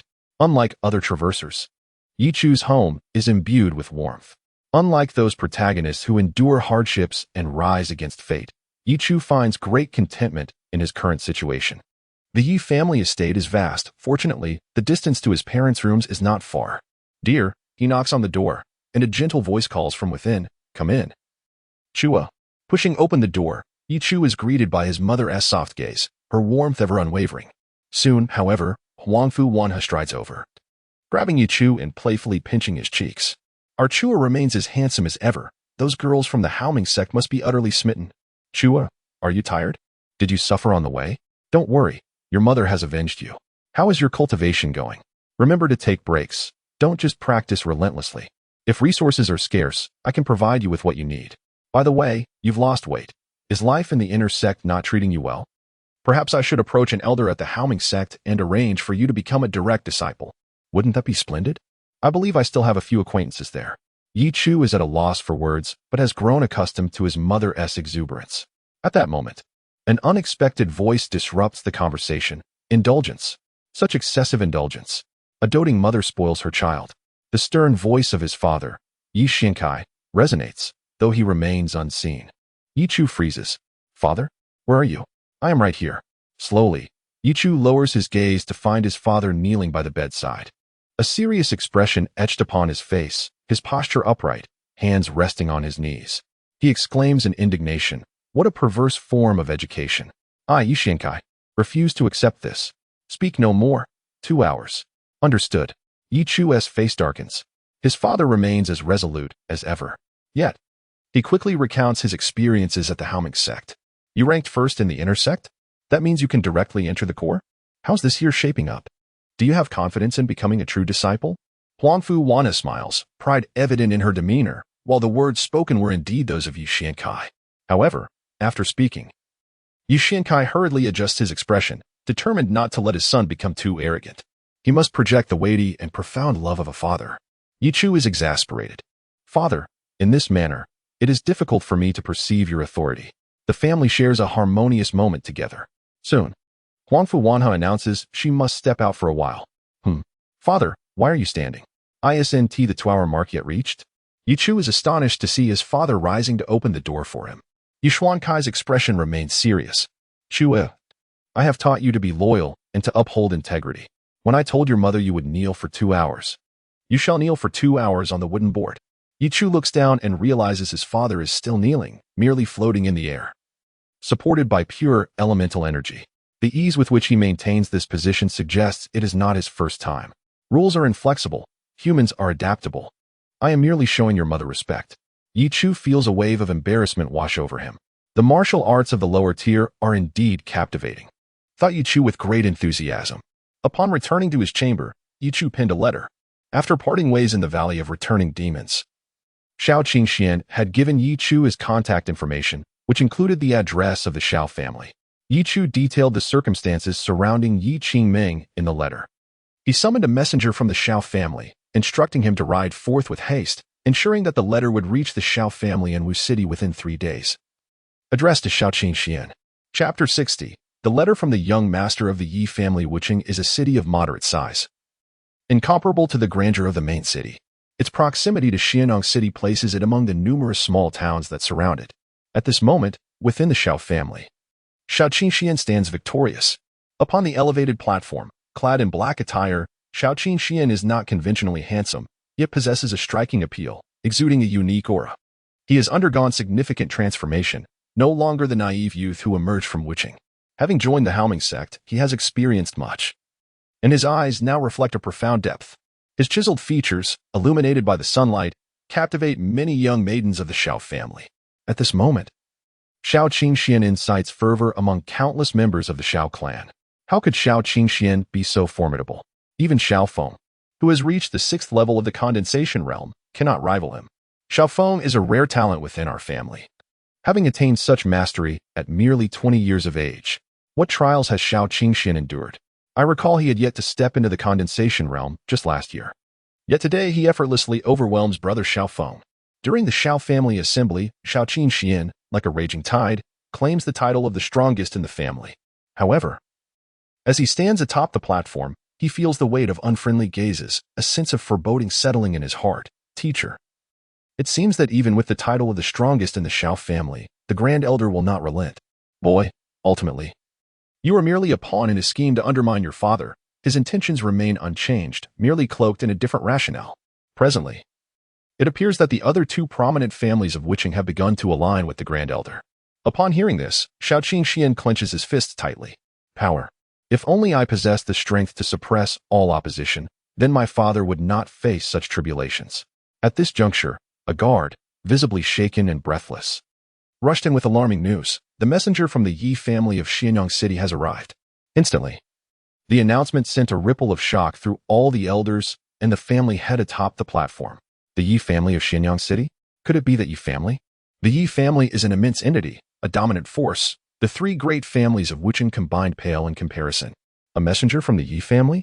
The family head, Xiao Shanhe, felt a tremor of anxiety, scanning the gathered elders only to find none were aware of this development. Relieved yet puzzled, he wondered why the messenger would suddenly approach the Xiao family. The messenger's arrival instilled a sense of reverence among all members of the Xiao family. We humbly greet the esteemed messenger of the Ye family. May I inquire the purpose of your visit? The grand elder of the Xiao family hurriedly approached with a smile. However, the messenger bypassed the grand elder, striding directly towards the younger generation, his voice resonant. Which of you is Xiao Qingxian? I seek Xiao Qingxian. All eyes turned to the astonished Xiao Qingxian, who himself was momentarily bewildered. Wait, the Ye family? Brother Ye Chu? Could it be a letter from Brother Ye Chu? The letter, adorned with golden filigree, emanated an unsettling aura that sent shivers down the spines of the younger disciples. Merely a letter. Yet it stirred an irresistible urge within them to submit. This was the distinctive envelope of the Ye family, symbolizing their dominion. It contained a missive from the young master of the Ye family, specifically addressed to Xiao Qingxian. Upon hearing this, Xiao Qingxian hastily accepted the letter. The expression of the elder of the Xiao family darkened. How could this insignificant Xiao Qingxian possibly be associated with someone of the Ye family stature? Xiao Qingxian, eager to discern the contents, wondered what business his senior brother Ye Chu could have. It dawned upon him that Ye Chu was, in fact, the young master of the Ye family. Indeed, said Xiao Shanhe with urgency, we must not delay in attending to the messenger. Please, come with me. I shall show you to a place of rest. He did not dare to be negligent, for the Ye family's envoy represented their esteemed lineage, and the Xiao family could not afford to offend them. The moment they approached, the aura of the messenger became palpable. He was of the Purple Mansion realm. A tremor coursed through Xiao Shanhe, for as the head of the Xiao family, he too was merely at the Purple Mansion level. With only 3 such formidable individuals in his clan, truly, the Ye family was formidable. Xiao Qingxian sensed the elder's apprehension directed toward him and reflected on how it was once again Ye Chu who had come to his aid. He understood that the young master of the Ye family reaching out signified an alliance, instilling fear in the elder and granting him the luxury of time to grow stronger. The Purple Mansion realm was merely a stepping stone. Once he ascended to that level, the elder would pose little threat. He now owed Ye Chu a debt of gratitude. After perusing the letter, Xiao Qingxian sought a secluded spot to lay it upon a table. Master, please take a look. The disappearance of cultivation. A fall from grace? There could be myriad reasons for this, the master replied. You, young rascal. Thus, 3 fleeting days passed. Suddenly, Ye Chu opened his eyes, unleashing a brilliant light that tremored through the void. Around him, the spirit-enhancing pills rapidly turned to ash, their pure spiritual energy completely absorbed. He had ascended to the 5th level of the divine concealment realm in just 3 days. The Ye family had provided him with 2 spirit-enhancing pills, while his father had secretly given him 1, and his mother had slyly bestowed upon him 50. Without hesitation, Ye Chu consumed them all, for he was of the devouring spirit physique, capable of directly assimilating even the essence of spiritual bodies, let alone these 53 pills. He surged from the 3rd to the 5th level of the divine concealment realm. Feeling the relentless surge of immense power within him, Ye Chu reveled in the exhilarating sensation. With a sudden thrust of his fist, the entire room quaked violently as a torrent of raw energy erupted forth. Just then, a knock echoed at the door, revealing a younger member of the family. Brother, the younger generation has organized a banquet at home. No elders are in attendance, and we are to strengthen our bonds as young disciples. Very well, I shall tidy myself and join you shortly. Is there a gathering of the younger generation at home?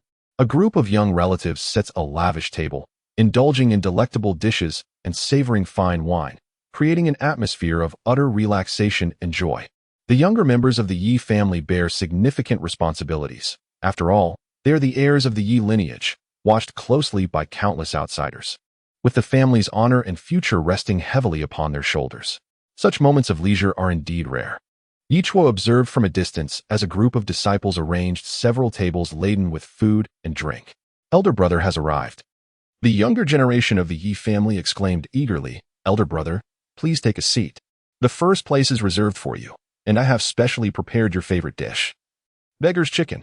Upon seeing Ye Chu, Yi Huang hurriedly spoke, his admiration for his elder brother evident. His breakthrough to the fourth level of the divine hidden realm was largely due to Ye Chu's guidance. He had gone to great lengths to source the ingredients for the beggar's chicken, hoping to share their family's culinary skills with his elder brother. Prepared by none other than Sister Qingming herself, the younger disciples were filled with excitement, as these were revered figures of the Yi family, renowned throughout Xianyang City. The prospect of tasting dishes prepared by them thrilled their hearts. There was a palpable sense of camaraderie among the younger generation of the Yi family. At that moment, Ye Chu also noticed two graceful figures bustling about in the specially cleared kitchen, accompanied by numerous young women from the Yi family. Yi Huang had joined in to assist, apparently determined to prepare beggar's chicken for Ye Chu. He claimed that he had often slept outdoors at the sect and frequently cooked for himself, possessing remarkable culinary skills. However, it was not long before Yi Huang found himself unceremoniously ejected from the kitchen. Stay away with your wild methods. Where would you find a mud pit? Do you even know how to use a pot? Yi Huang was filled with indignation. Elder brother, wait. I will go dig a pit and prepare this beggar's chicken for you. You will surely appreciate my skills. Ye Chu felt a bead of sweat trickle down his brow. Elder brother, let's not discuss cultivation matters for now, he said, casting a sidelong glance at the industrious Yi Qingming. Ye Chu immediately understood. They were concerned about Yi Qingming's feelings. Before long, the dishes were served, and the aroma wafting through the air left the young men entranced. Bang! Yi Lingling struck the table with a jug of wine. Slim and poised, she commanded attention with her presence. Drink. The younger generation of the Yi family erupted in cheers. Drink. Chapter 61. The Nirvana Phoenix Body. A path to sagehood. At the dining table, the younger members of the Yi family began to engage in whimsical conversations, discussing who had recently broken through in their cultivation and which sect had introduced perplexing policies that left their disciples in distress. Tales of remarkable occurrences in the realm of cultivation flowed freely. In essence, everyone raised their cups and indulged in a sumptuous feast, the weariness of the pasture seemingly dissipating like mist in the breeze. Brother, the beggar's chicken is ready, Yi Huang exclaimed, entering with a yellow clay-wrapped delicacy. He swiftly cast it down onto the courtyard floor, the hardened clay cracking open with a crisp sound. An enticing aroma wafted through the air, captivating the Yi family disciples, who inhaled deeply in delight. How fragrant, Yi Huang declared proudly. Heh, I learned this from my master. The various sauces and seasonings are all unique secret recipes. Brother, do let me have a taste, Ye Chu said, intrigued. He tore off a piece of meat and savored it, the rich juices bursting in his mouth. Ye Chu had always relished beggar's chicken, but as he delved into his cultivation, such indulgences had become rare. Delicious. This flavor is extraordinary, Ye Chu praised wholeheartedly. Meanwhile, Yi Huang scratched his head with a grin, but when other disciples approached to partake, he blocked them. This is made for my brother. Who among you dares to eat my creation? Come on, Yi Huang, you're being unfair. The others protested, rallying together to playfully pounce on him. Hey, who just slapped my face? Seeking revenge, are we? Yi Huang exclaimed amidst the jovial chaos. The scene was harmonious. The boys were in playful disarray while the Yi family girls stifled giggles nearby. At that moment, Ye Chu savored the atmosphere but noticed Ye Qingming, who seemed out of place. She sat in a corner, holding a candle, gazing blankly at the flickering flame, a hint of melancholy gracing her exquisitely delicate features. Illuminated by the candlelight, Ye Chu sensed her cultivation had diminished, reduced to the condensing origin stage, and it appeared to be deteriorating more swiftly than before. He pulled off a chicken leg and offered it to her. Here you go, brother. Ye Qingming momentarily lost her focus, intending to decline but accepting the chicken leg out of courtesy. I have consulted my friends. The results should be forthcoming soon. Do not worry, Ye Chu reassured her, while Yi Lung and other young ladies of the Yi family approached to provide comfort. Feeling warmth in her heart, Ye Qingming reflected on her origins as an adopted child. Many were aware of her story, yet the Yi family was imbued with warmth, granting her a profound sense of belonging. With a sigh, Ye Qingming forced a smile to alleviate their concern. She was a prodigy, suddenly stripped of her cultivation. Who could withstand such a blow? However, discussing it further would only render her more uncomfortable. He exchanged glances with Yi Lung and the others, prompting them to resume their playful antics, eating and drinking with abandon. Soon, the banquet began to wind down, and the guests started to disperse, bidding their farewells. Qingming, come with me. Ye Chu softly called out to Ye Qingming. who immediately understood the matter at hand. Though she harbored little hope, her elder brother meant well. She quickly rose, a fragrant breeze following her as she trailed behind Ye Chu to the rear of the dwelling. Once they confirmed that no one was nearby, Ye Chu unfolded the letter from Xiao Qingxian. The initial pleasantries were soon overshadowed by the content that captivated both Ye Chu and Yi Qingming, causing her breath to quicken. There are myriad reasons for the inexplicable disappearance of one's cultivation, and while I am unaware of the circumstances on your end, I can only enumerate a few possibilities for you to consider. Xiao Qingxian is indeed remarkable, and one must commend the wisdom of the elder behind him. Within the Great Wei dynasty, most are at a loss regarding Yi Qingming's condition. Yet, Xiao Qingshuan's letter enumerated 4 distinct scenarios, each accompanied by a plausible solution. Elder brother. Suddenly, Yi Qingming's delicate fingers, resembling jade, pressed down on a particular line in the letter. Ye Chu noticed her fingers trembling, reddened from the force of her grip. The inner membrane had thinned, and the primal energy within had begun to diffuse in slender streams, emanating a colorful mist that enveloped the surroundings in a surreal haze, as if clouds and rosy light intertwined. A coolness at her lower back, waking from dreams and fright, and a sensation of heat in her brow. Upon awakening, her body felt weak, and her limbs burned. It was true. All of it was true. Yi Qingming's soft, melodious voice trembled at that moment, reflecting her disbelief.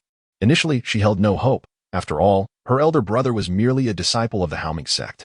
The elders of the Divine Path Palace had been thoroughly occupied with her condition, yet to no avail, and the Haoming sect was equally perplexed. Thus, she presumed that Ye Chu's circle of friends consisted solely of those within the Haoming sect. However, what kind of extraordinary friend was this? The mere 4 possibilities presented were beyond the knowledge of an ordinary person. Her heart raced with excitement as she identified with the identical plight. As she read on, she discovered the final line. This was an omen of the resurrection of the Nirvana Divine Phoenix body. The Nirvana Divine Phoenix body, reborn through destruction, heralds rebirth, and when revived, grants access to the sacred court. The Nirvana Divine Phoenix body? Ye Chu too exhibited a look of astonishment as he turned to Yi Qingming. Qingming, it seems my words hold truth, a blessing in disguise indeed. Yi Qingming momentarily lost herself in thought.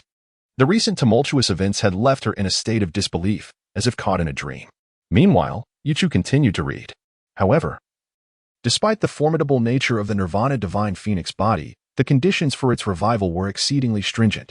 Within 15 days, on the day when spiritual energy vanishes entirely, one must gather the energy anew within half an hour to stimulate the body's revival. Failure to do so would result in the loss of all cultivation, leaving no opportunity for further practice in this lifetime. Conversely, should one succeed in reviving the Nirvana Divine Phoenix body, the potential to become a saint awaits. The potential to become a saint. These 4 characters have already illuminated the terrifying nature of the Nirvana Phoenix physique. However, it also entails significant risks. Throughout the annals of history, this physique has only manifested a few instances, seemingly with only one individual successfully reviving the Phoenix body.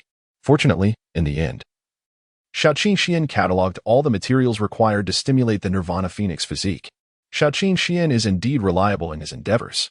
This revelation piqued Ye Chu's curiosity about the true identity of Xiao Qingshuan's grandfather, who possesses such rare knowledge. Spirit void stones, fragmented yuan powder, phoenix beast blood. A myriad of materials were meticulously listed, even indicating where they could be procured in the shortest time possible. Qiming, your spiritual energy has dissipated and your realm has regressed. How long has it been? Yi Qingming pondered for a moment before responding. It has been 10 days. There are still 5 days remaining. Yi Qingming's eyes shimmered with hope, filled with gratitude. Is there finally a solution? She gazed at Ye Chu before her, feeling an increasing aura of mystery surrounding this elder brother. Chapter 62. Celestial light shrouds the world. 3 prominent families reduced to ruins. Following a series of heartfelt expressions of gratitude, Yi Qingming hastily departed. Ye Chu understood her intent was to inform the elder of the Divine Path Palace, who happened to be her mentor. However, Ye Chu took the liberty of reminding her to mention that this revelation came from a distinguished individual. Ye Chu was neither foolish nor eager to reveal himself in such matters. He knew well when to step into the limelight and when to remain in the shadows. At that moment, a desolate aura surged forth from Ye Chu's fingertips, an overwhelming sensation of stillness bursting forth in his mind. Words coalesced within his consciousness, radiating brilliance. Resembling withered wild grass, lifeless and somber, The Great Desolation Finger, indeed, was a remarkable technique of the lowly earth rank. Such an extraordinary skill would undoubtedly be regarded as a rare treasure even within the esteemed Haoming sect. Ye Chu couldn't help but marvel at the rarity of the Great Desolation Finger. Within the Ye family, it appeared there were only two techniques of this low rank. One was a sword art, and the other was a fist technique. This emphasized just how exceptional the Great Desolation Finger truly was. With a sigh of relief, Ye Chu settled into a meditative posture, commencing his practice of this technique. What a formidable challenge, he mused. After all, this letter had indeed been a tremendous boon for him. Without the connection to Shao Qingxian, he would never have unraveled the mystery behind Yi Qingming's sudden loss of cultivation. Even with the materials for the Nirvana Phoenix body, it was insufficient. A unique method was required to stimulate its revival. Fear not, my senior brother. I happen to know a distinguished individual who has promised to come to Yi City within 5 days to assist in the revival of the Nirvana Phoenix body. Ye Chu was aware that the esteemed individual Shao Qingxian referred to was none other than himself, albeit with the assistance of a residual soul. Nevertheless, this was fortuitous. Having aided Yi Qingming, he would ensure her journey was supported thoroughly. Once Ye Chu had made considerable progress in his training, a servant approached him. The elders have summoned you for a significant matter. As Ye Chu entered the hall, he observed the elders of the Yi family seated solemnly within. Chuer, have a seat. Yi Xian said gently. As the young master of the Yi family, it was imperative for Ye Chu to remain attuned to the family dynamics, preparing for his future role as the head of the clan. However, due to his previously perceived mediocrity and youth, he had not participated in such discussions until now. With age and strength now to his advantage, today he was called upon. Soon, the Yi family began to report on recent developments. The elders engaged in a lively exchange, sharing their visions for the future of the family. Ye Chu, feeling rather disinterested, simply listened to their deliberations. Notably, the Yi family was preparing to assert control over all nearby cities, aiming to dominate the local clans and form a collective of interests under their command, thereby further expanding the family's influence. This incident brought to mind the Shao family, where Shao Qingxian resided. The Shao family's domain in Wuqing was likely intertwined with this scheme. However, these matters held little consequence for him. As he listened, a sudden report arrived regarding a startling occurrence nearby. A magnificent radiance erupted in the vicinity of Guangtian City, overwhelming the heavens with celestial brilliance, causing the firmament to collapse. The 3 prominent families of Guangtian City were reduced to mere ruins, leaving behind a desolate wasteland. This event sent shockwaves through all surrounding cities, as the terrifying spectacle was beyond comprehension. The celestial light surged forth, and in an instant, all formidable beings within Guangtian City felt a profound sense of trepidation, as if an oppressive force loomed over them, rendering them breathless and on the verge of kneeling. Guangtian City lay in close proximity to Xianyang City. Chu, take a group to Guangtian City and investigate, ordered Yi Xian. The Zhang, Wang, and Li families have been obliterated. This matter is of great significance and requires thorough investigation. Nevertheless, prioritize your safety above all. Noticing Ye Chu's drowsy demeanor, Yi Xian decided to instill some discipline in him.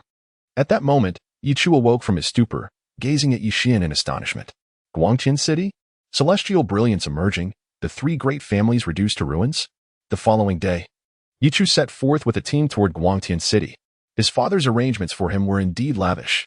The entourage consisted of the esteemed guardians of the Yi family, with the weakest among them boasting a cultivation level of the 9th layer of divine concealment, while most were powerful figures in the Purple Mansion realm. They were more than capable of overpowering the dominant families of smaller cities. Among them was also Wang Han, who regarded Ye Chu with a sense of reverence.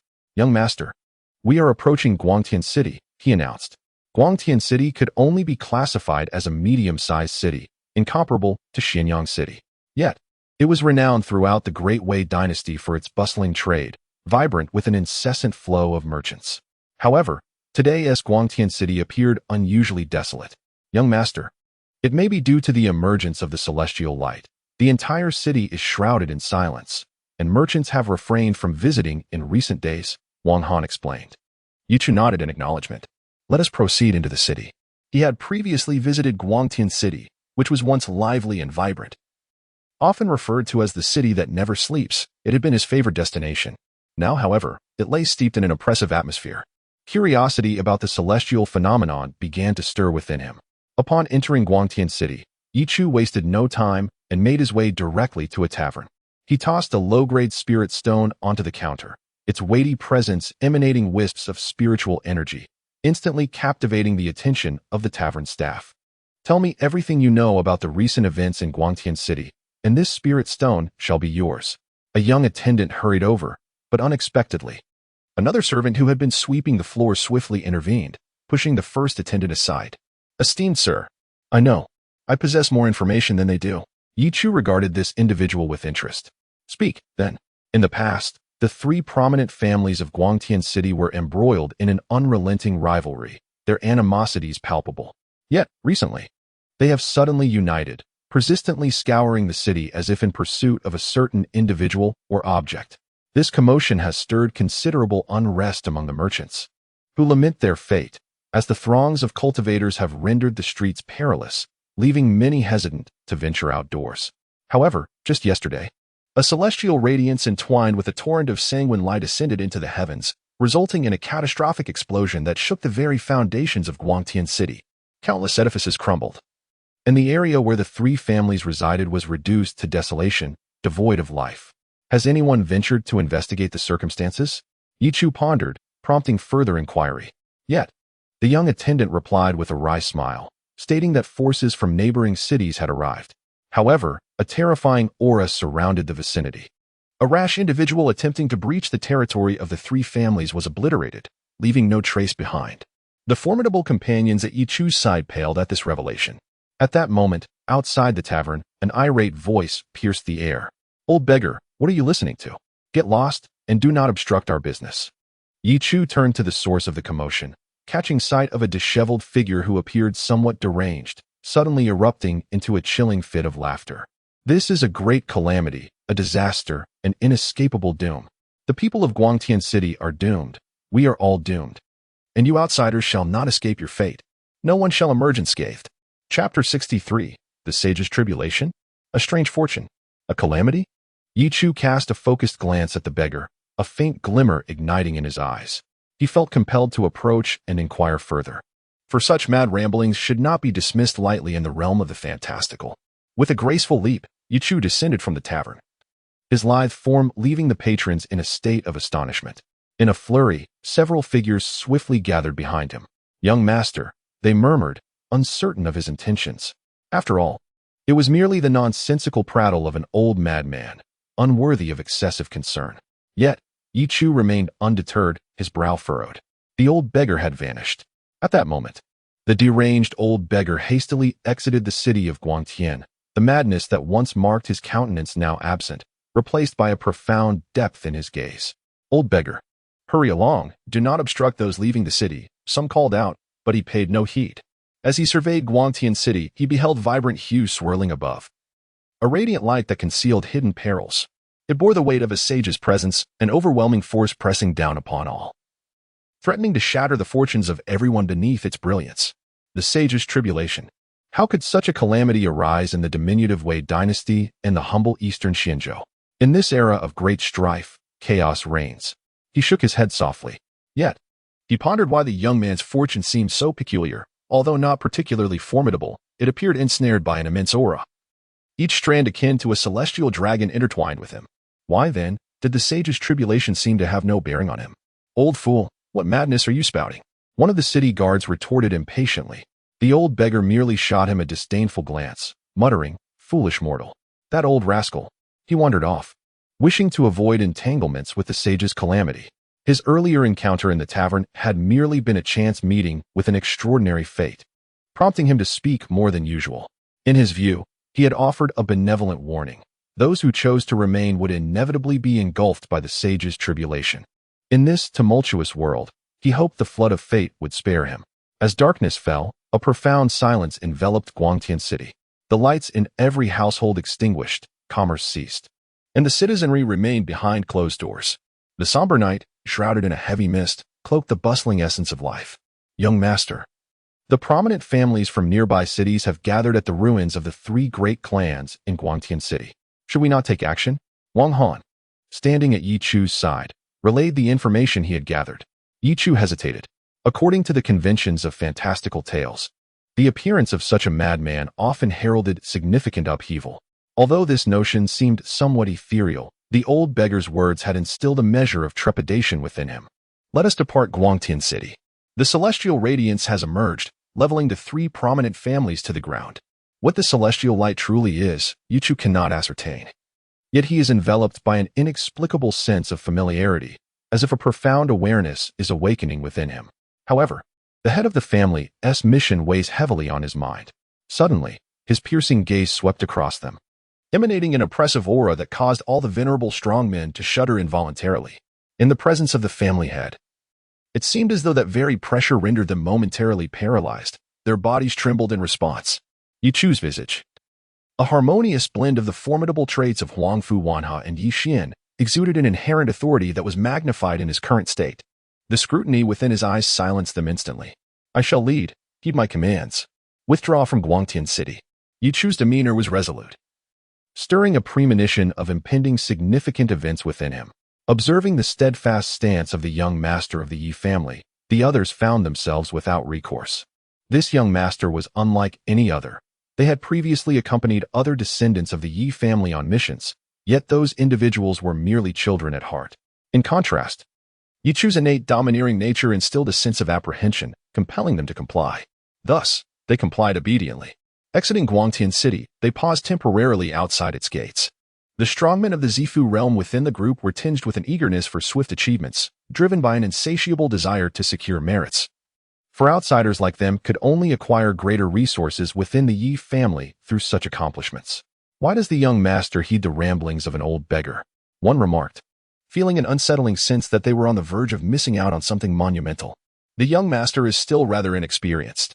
Indeed, although the three great families have been obliterated, this celestial light is anything but ordinary.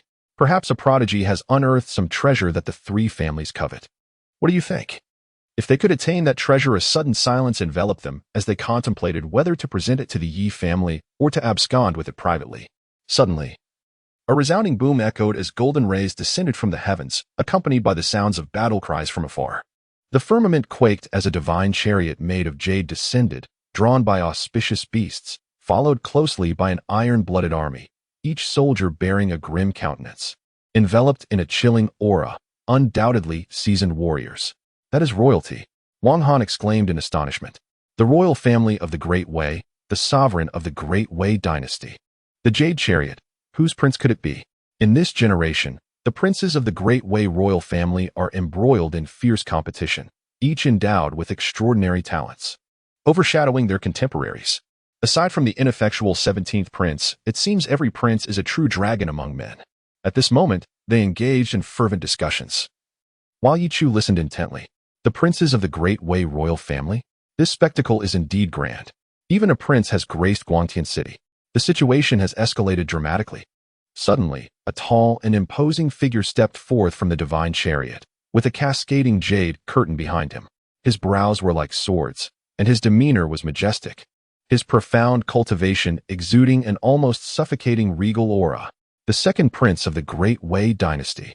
The second prince of the Great Wei dynasty, rumored to possess extraordinary talents, engages in fierce rivalry with the first prince, a contest akin to a battle between dragons and tigers.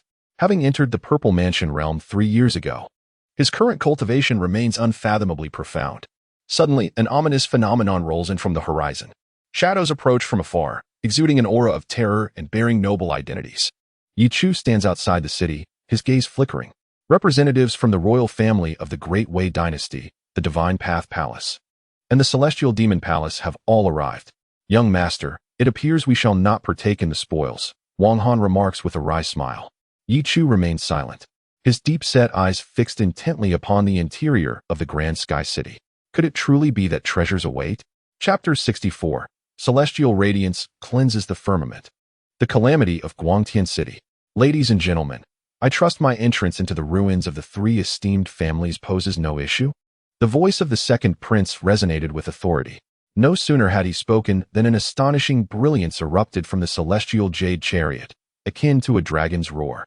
Concurrently, the aura surrounding the second prince surged rapidly, while the iron-blooded troops behind him exuded a formidable bloodlust, so thick that it rendered one breathless. The murderous intent signified the royal majesty, and in that moment, the formidable figures from the heavenly demon palace and the divine path palace exchanged glances, feeling utterly powerless. The royal family stood as the true sovereign above the 3 palaces and 5 sections. With the second prince currently in a position of power, they had no choice but to show their respect.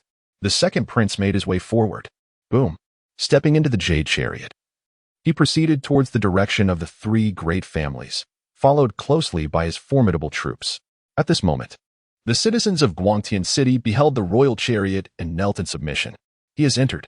Is there not a layer of peculiar residual energy surrounding the 3 great families? Has the second prince truly entered just like that? Alas, it seems this treasure is destined to fall into the hands of the royal family. However, it is understandable, as everything within the Great Wei dynasty rightfully belongs to the royal family.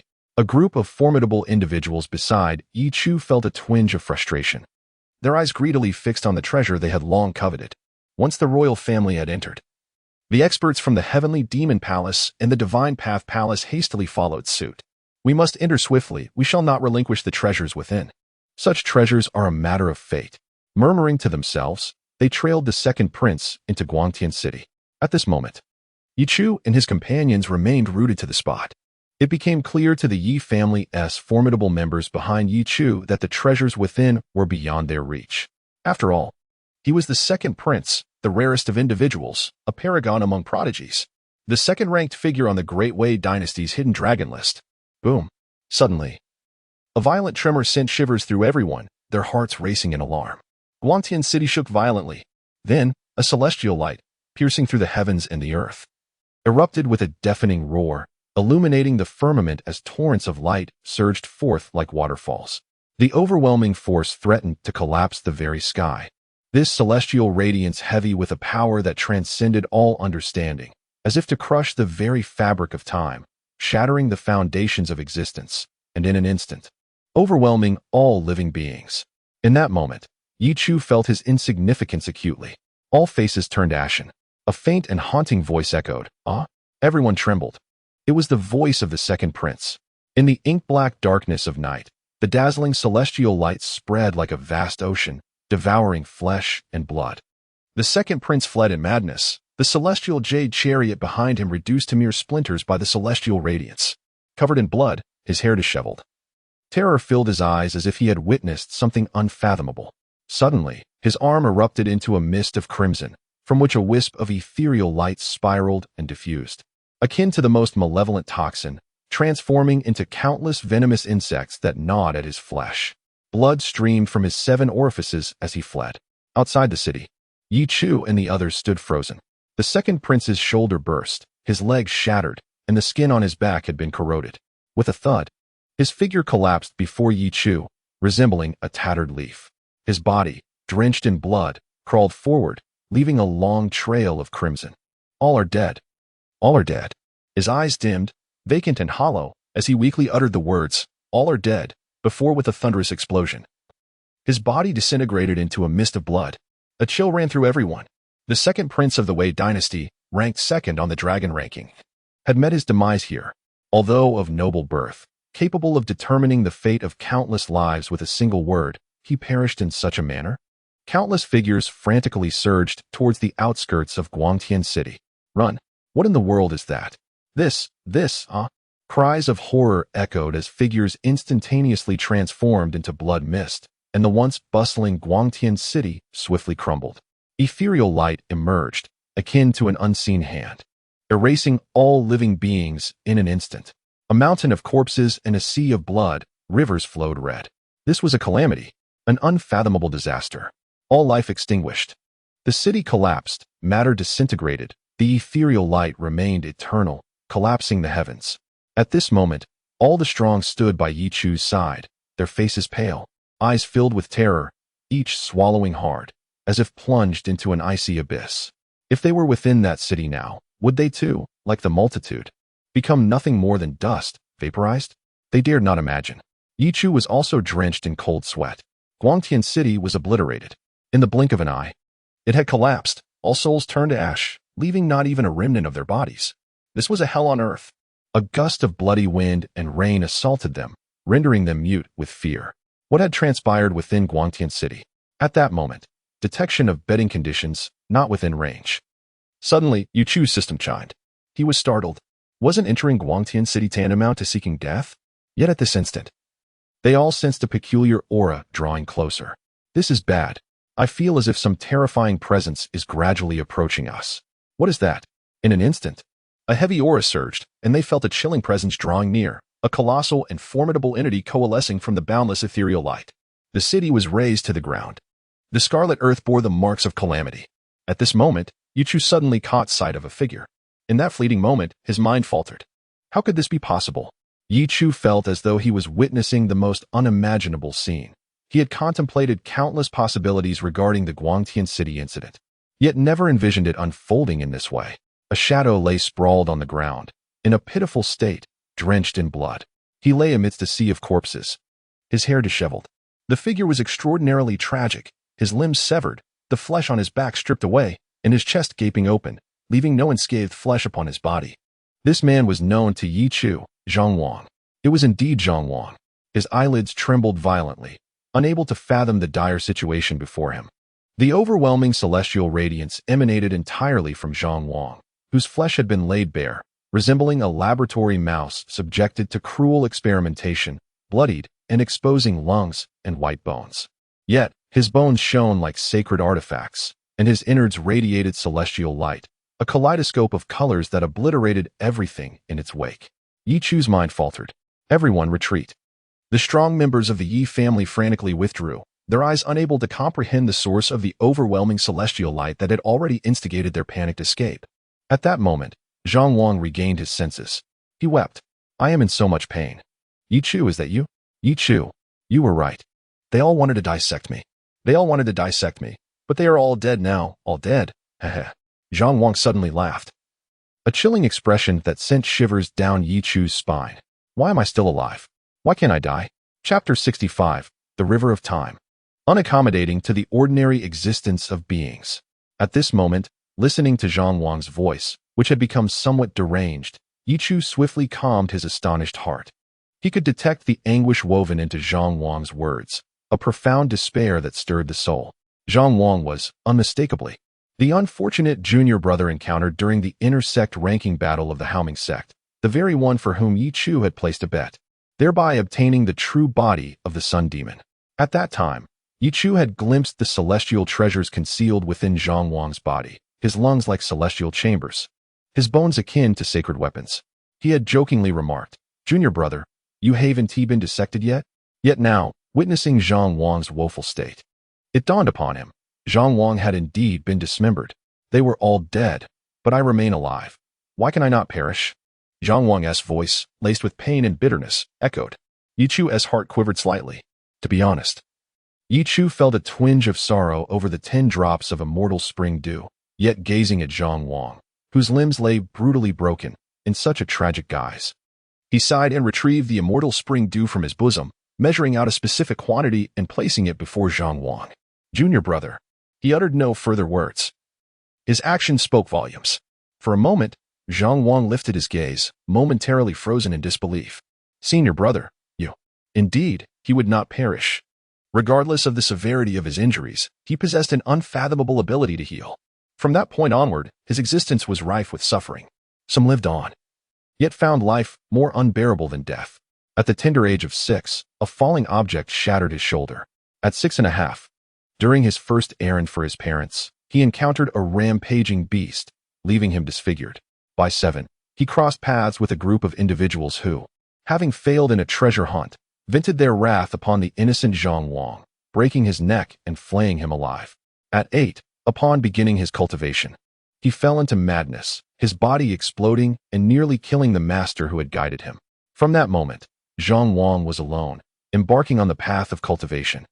His misfortune destined to affect others. He was ostracized. He was still just a child. Gradually, he grew accustomed to it. Calamities were unending, and broken bones became a common occurrence. Finally, he joined the Haoming sect, continuing to live a solitary existence. Until this very moment, he raised his head in astonishment, unable to believe his eyes as he looked at Ye Chu. Senior brother, are you not afraid of inheriting my misfortune? Ye Chu, feeling troubled, inhaled the overwhelming scent of blood, observing the blood-soaked earth behind Zhang Wang. I will surely find a solution. Zhang Wang wept, tears glistening at the corners of his eyes. As the 10 drops of immortal spring dew entered his body, a mist began to rise from him, enveloping him in a shroud of smoke. For the first time, Ye Chu beheld such a miraculous sight. The broken limbs of Zhang Wang began to sprout flesh buds, which rapidly burgeoned, restoring him to his former state in mere moments. Moreover, as the mist dissipated, all of Zhang Wang's wounds healed, save for the bloodied orifices, which remained a harrowing sight. How could such a terrifying healing ability exist? Yet Ye Chu clearly understood that there was no possibility of such a resurrection from the dead in the case of Xianqianlu. It was Zhang Wang's unique constitution. Zhang Wang sat despondently on the ground, gazing at the ruins of Guangtian City behind him, overwhelmed with guilt. I did not wish to harm them. Yet they severed my flesh, exposing my bones. Ye Chu felt a pang of sentiment upon hearing this. The affairs of the world are indeed complex and difficult to discern. Zhang Wang had brewed this calamity, yet he too was a victim. Captured, Zhang Wang was subjected to the relentless scrutiny of the 3 great families of Guangtian City, enduring days of torment. They flayed his skin, stretched his tendons, crushed his fingers, and shattered his shoulders, observing when he might heal. Ultimately, when they hollowed out the flesh before Zhang Wang, revealing his inner organs and bones, disaster struck. The terrifying potency of those organs, once freed from their fleshly confines, unleashed a power capable of shattering the heavens with even the slightest release. The 3 great families were obliterated. Just moments prior, the second prince had entered, likely to investigate Zhang Wang's peculiar state, and with a single strike to his lungs, unleashed a surge of celestial light that annihilated the entire Guangtian City. From Ye Chu's perspective, the 3 great families, along with the second prince, the Tianma Palace, and the Shindao Palace, were all victims of their own avarice, succumbing to their insatiable desires, and thus met their doom. But what of the common folk of Guangtian City? Ye Chu's heart grew cold. At this moment, he suddenly gained a profound understanding of the cultivation world. Zhang Wang's plight seemed to unlock a new door for Ye Chu. Humble as dust, like those commoners, they had committed no wrong. Yet they were cruelly drawn into the calamity, reduced to mere ashes. Their death stirred no ripples in the vast river of time. The endless expanse of ages could accommodate grand epics and mythical tales. Yet it could not embrace the ordinariness of existence. It was cruel, it was real. In this instant, he clearly recognized the significance of becoming stronger. What if Zhang Wang's revival had occurred in Xianyang City, or in the Yi family? Ye Chu could not fathom what he would become after the fall of the Yi family. However, upon discovering such a unique constitution, would the Yi family refrain from studying it? Everyone was caught in the tumultuous currents of the world, where right and wrong were often blurred. Ye Chu's heart gradually grew colder. In such a merciless era, mediocrity became a sin. He cast a cold glance at Zhang Wang, who hurriedly lowered his head. Senior brother enough. Ye Chu chose not to dwell on it any longer and waved his hand dismissively. There will be a solution. There is no predetermined mediocrity, nor is there any extraordinary outcome without cause. Your constitution is unique. The reason will eventually be found, along with a resolution. Do not overthink it. Ultimately, it is fate. I cannot judge right from wrong, nor do I wish to comment excessively. You are my junior brother. Take care of yourself. Having said this, Ye Chu turned to leave. Zhang Wang stared blankly at Ye Chu before him. Thank you, Brother Ye Chu. Brother Ye Chu, you are the first person to show me kindness. Zhang Wang, simple-hearted, took a long time to utter such a statement. Who has been kind to you? Ye Chu shuddered slightly. However, Zhang Wang paid no heed. Chapter 66. The 3 royal daughters of the Great Wei Dynasty. The ancient female warrior. Why hasn't he, the young master, emerged yet? At this moment, the formidable members of the Yi family stood anxiously outside the city, beads of cold sweat adorning their foreheads. Just moments ago, Ye Chu had instructed them to withdraw from the city, yet upon their departure, they realized that Ye Chu had not followed them out. Panic set in among them. If anything were to befall the young master while they had retreated, they would be unable to account for it. Meanwhile, Ye Chu slowly emerged from the ruins. A collective sigh of relief washed over the onlookers. But their relief was short-lived as they noticed a peculiar youth following closely behind him. The boy appeared disheveled. Clad in tattered garments, his limbs exposed and soiled, yet his skin was strikingly pale and delicate, as if it had only recently grown.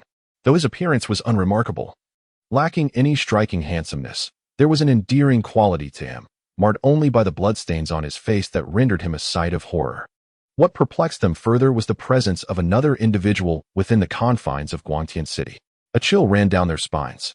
Wait, had they not caught a fleeting glimpse of a shadow just moments ago? Though their vision had been clouded by confusion.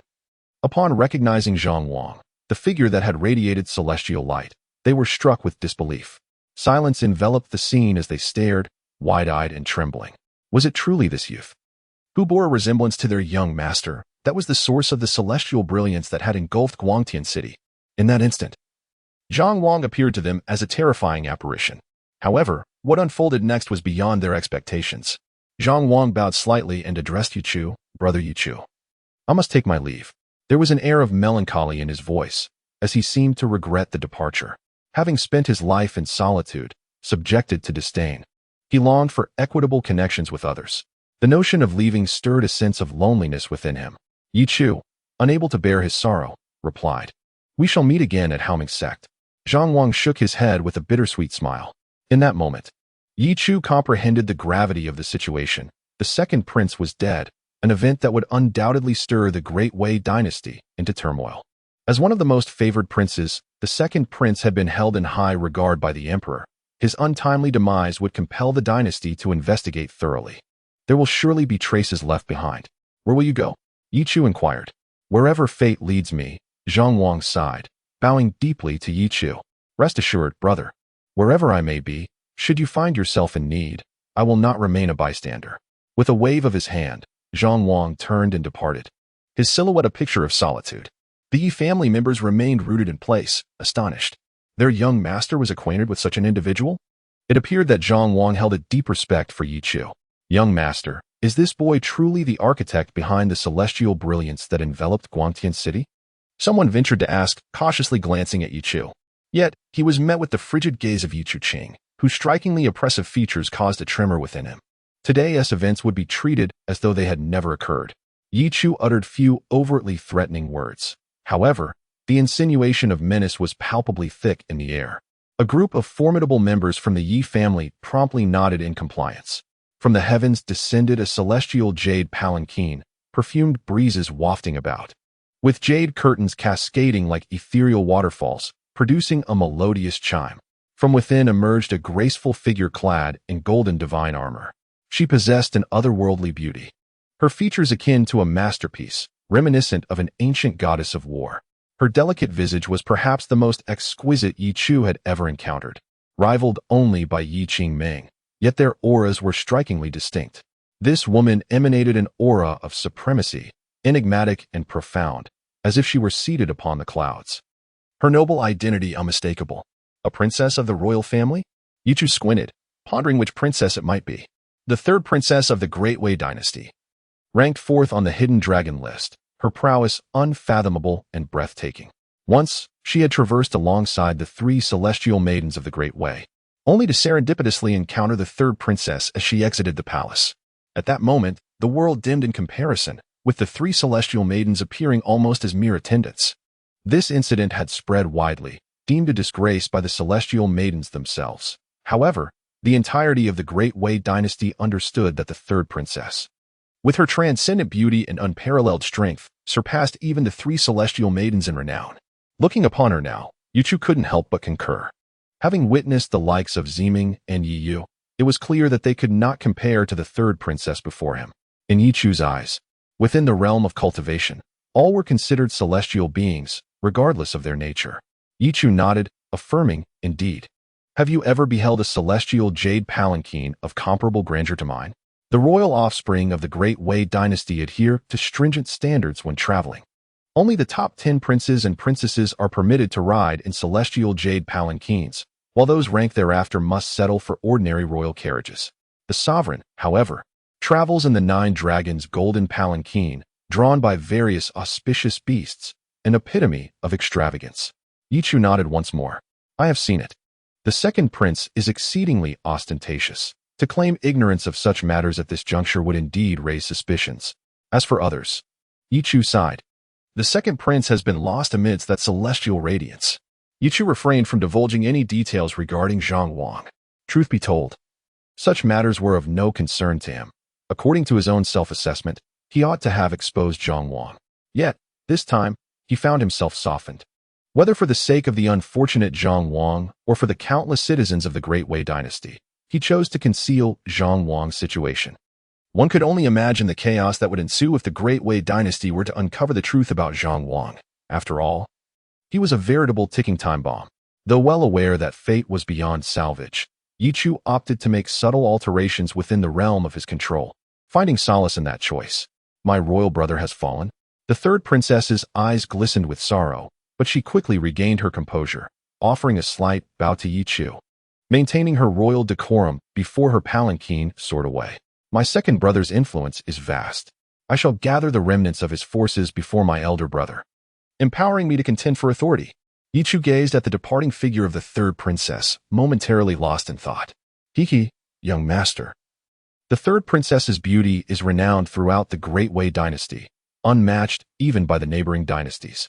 It is said that when she was born, an extraordinary phenomenon occurred. A majestic golden waterfall enveloped the imperial city, cascading down with 3,000 strands of fortune. Some claim that she is the reincarnation of an ancient goddess of war, destined for imperial greatness. Young master, you wouldn't be captivated, would you? At these words, Ye Chu coughed lightly. Indeed, she was more breathtaking than any celestial being I had ever encountered. The members of the Yi family erupted into hearty laughter. Chapter 67. The Divine Treasure of the Nine Heavens. Ascending with each step. The recent upheaval in Guangtian City was astonishing, as it involved the Heavenly Demon Palace, the Divine Path Palace, and even members of the royal family. The situation quickly became intricate, with numerous powerful families from the vicinity also entering the fray, only to meet with utter annihilation. Not a single soul emerged from Guangtian City. Many who ventured to witness the aftermath described it as a hellish inferno on earth. At this moment, within the Yi family, those who accompanied Ye Chu to Guangtian City were reporting the situation to the family head. Upon hearing that Guangtian City had been reduced to ruins, Ye Xiankai was instantly drenched in cold sweat. It was unimaginable. Was it not by a hair's breadth that Ye Chu too could have perished in that city? Fortuitously, the ramblings of an old madman provided us with some insight. Indeed, it is even more fortuitous that the young master directly commanded our withdrawal from Guangtian City. Reflecting on this matter, the powerful individuals could not help but break into a cold sweat, filled with gratitude and relief for Ye Chu. It is indeed mysterious, just a single utterance from a madman. Yet the young master chose to heed it. Such is fate. The young master's life was not meant to end here. His future shall be resplendent. He is truly destined for greatness, while we, merely standing in the shadow of the young master, have narrowly escaped with our lives. At this moment, Ye Xiankai also exhaled a sigh of relief. Regardless of the circumstances, once these powerful figures departed, he slowly took a seat. A smile adorning his face. People often say that from the moment of birth, one's fate is predetermined. This is destiny, akin to a tome that records one's life from birth, filled with plans and paths that outline one's existence. However, there exists a group of individuals who, despite facing certain doom, manage to survive against all odds. They are fated to endure tribulations, traversing through various calamities as naturally as one eats and drinks, ultimately reaching a state of glorious achievement. They are the true dragons of their era, superlative beings who tread upon destiny itself. Will Chu also become such a person? His own son was deemed mediocre. This was a refrain that had incessantly echoed in Ye Xiankai's ears since childhood. As the head of the Yi family, he had but one son, Ye Chu.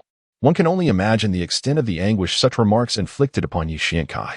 Yet now, his son had awakened to his potential. Regardless of what trials or extraordinary encounters his son faced, Ye Chu now stood as the foremost figure of the Yi family. That alone sufficed to bring him immense joy. If his son truly is a being of destiny, then Ye Chu's future shall undoubtedly be extraordinarily resplendent. My son, Chu is indeed a true dragon. You sent Chu to Guangtian City? The smile on Ye Xiankai's face froze, vanishing in an instant. Receiving the reward. Boom. A violent tremor coursed through Ye Chu's body, and brilliant white light cascaded down from the heavens, instantly infusing into Ye Chu's being. This marked the second time he had attained a decade's worth of cultivation. Previously, he seemingly ascended from the 7th to the 9th level of the Foundation establishment realm. However, at that time, he merely possessed an ordinary physique. Now, having attained the devouring spirit body, he wonders if this decade of cultivation will yield delightful surprises. Ye Chu feels a flicker of anticipation. Soon, the pure essence of cultivation flows into his body, causing his face to flush. At this moment, the devouring spirit body inside him operates frantically. He perceives it as a ferocious beast with its jaws wide open, voraciously devouring the surrounding spiritual energy. Boom. Ye Chu's current cultivation base is at the 5th level of the divine concealment realm, a result of absorbing numerous spirit-enhancing pills during his previous endeavor. Now, his cultivation begins to escalate wildly. Pinnacle of the 5th level of divine concealment. 6th level. 7th level. With a resounding thud, all dust settles. He has reached the 9th level of divine concealment, the pinnacle of the younger generation within the Great Wei Dynasty's 3 palaces and 5 sects. Unfortunately, the rapid elevation of his realm necessitates a method to refine it further. Although the system provides an untainted and unadulterated realm, the sensation of genuine cultivation is palpable. Yet he lacks the enlightenment that typically accompanies such advancements. After all, others who elevate their realms often venture out to engage in competitions, battles, and displays of prowess, going to great lengths to showcase their abilities. Ye Chu, however, has bypassed these intricate processes, retaining only the fruits of a decade of diligent practice. Now, he finds himself devoid of much experience, combat experience, the harmony between cultivation and physical form, and familiarity with this level of mastery are all concerns. In the remaining time, Ye Chu continues to train in martial arts. After an entire afternoon of practice, he finally makes progress with the Great Desolation Finger. Ye Chu holds his breath and concentrates. Suddenly, one finger turns as dark as ink, emanating a chilling aura of death, as if the vitality in the surrounding air has been instantly drained.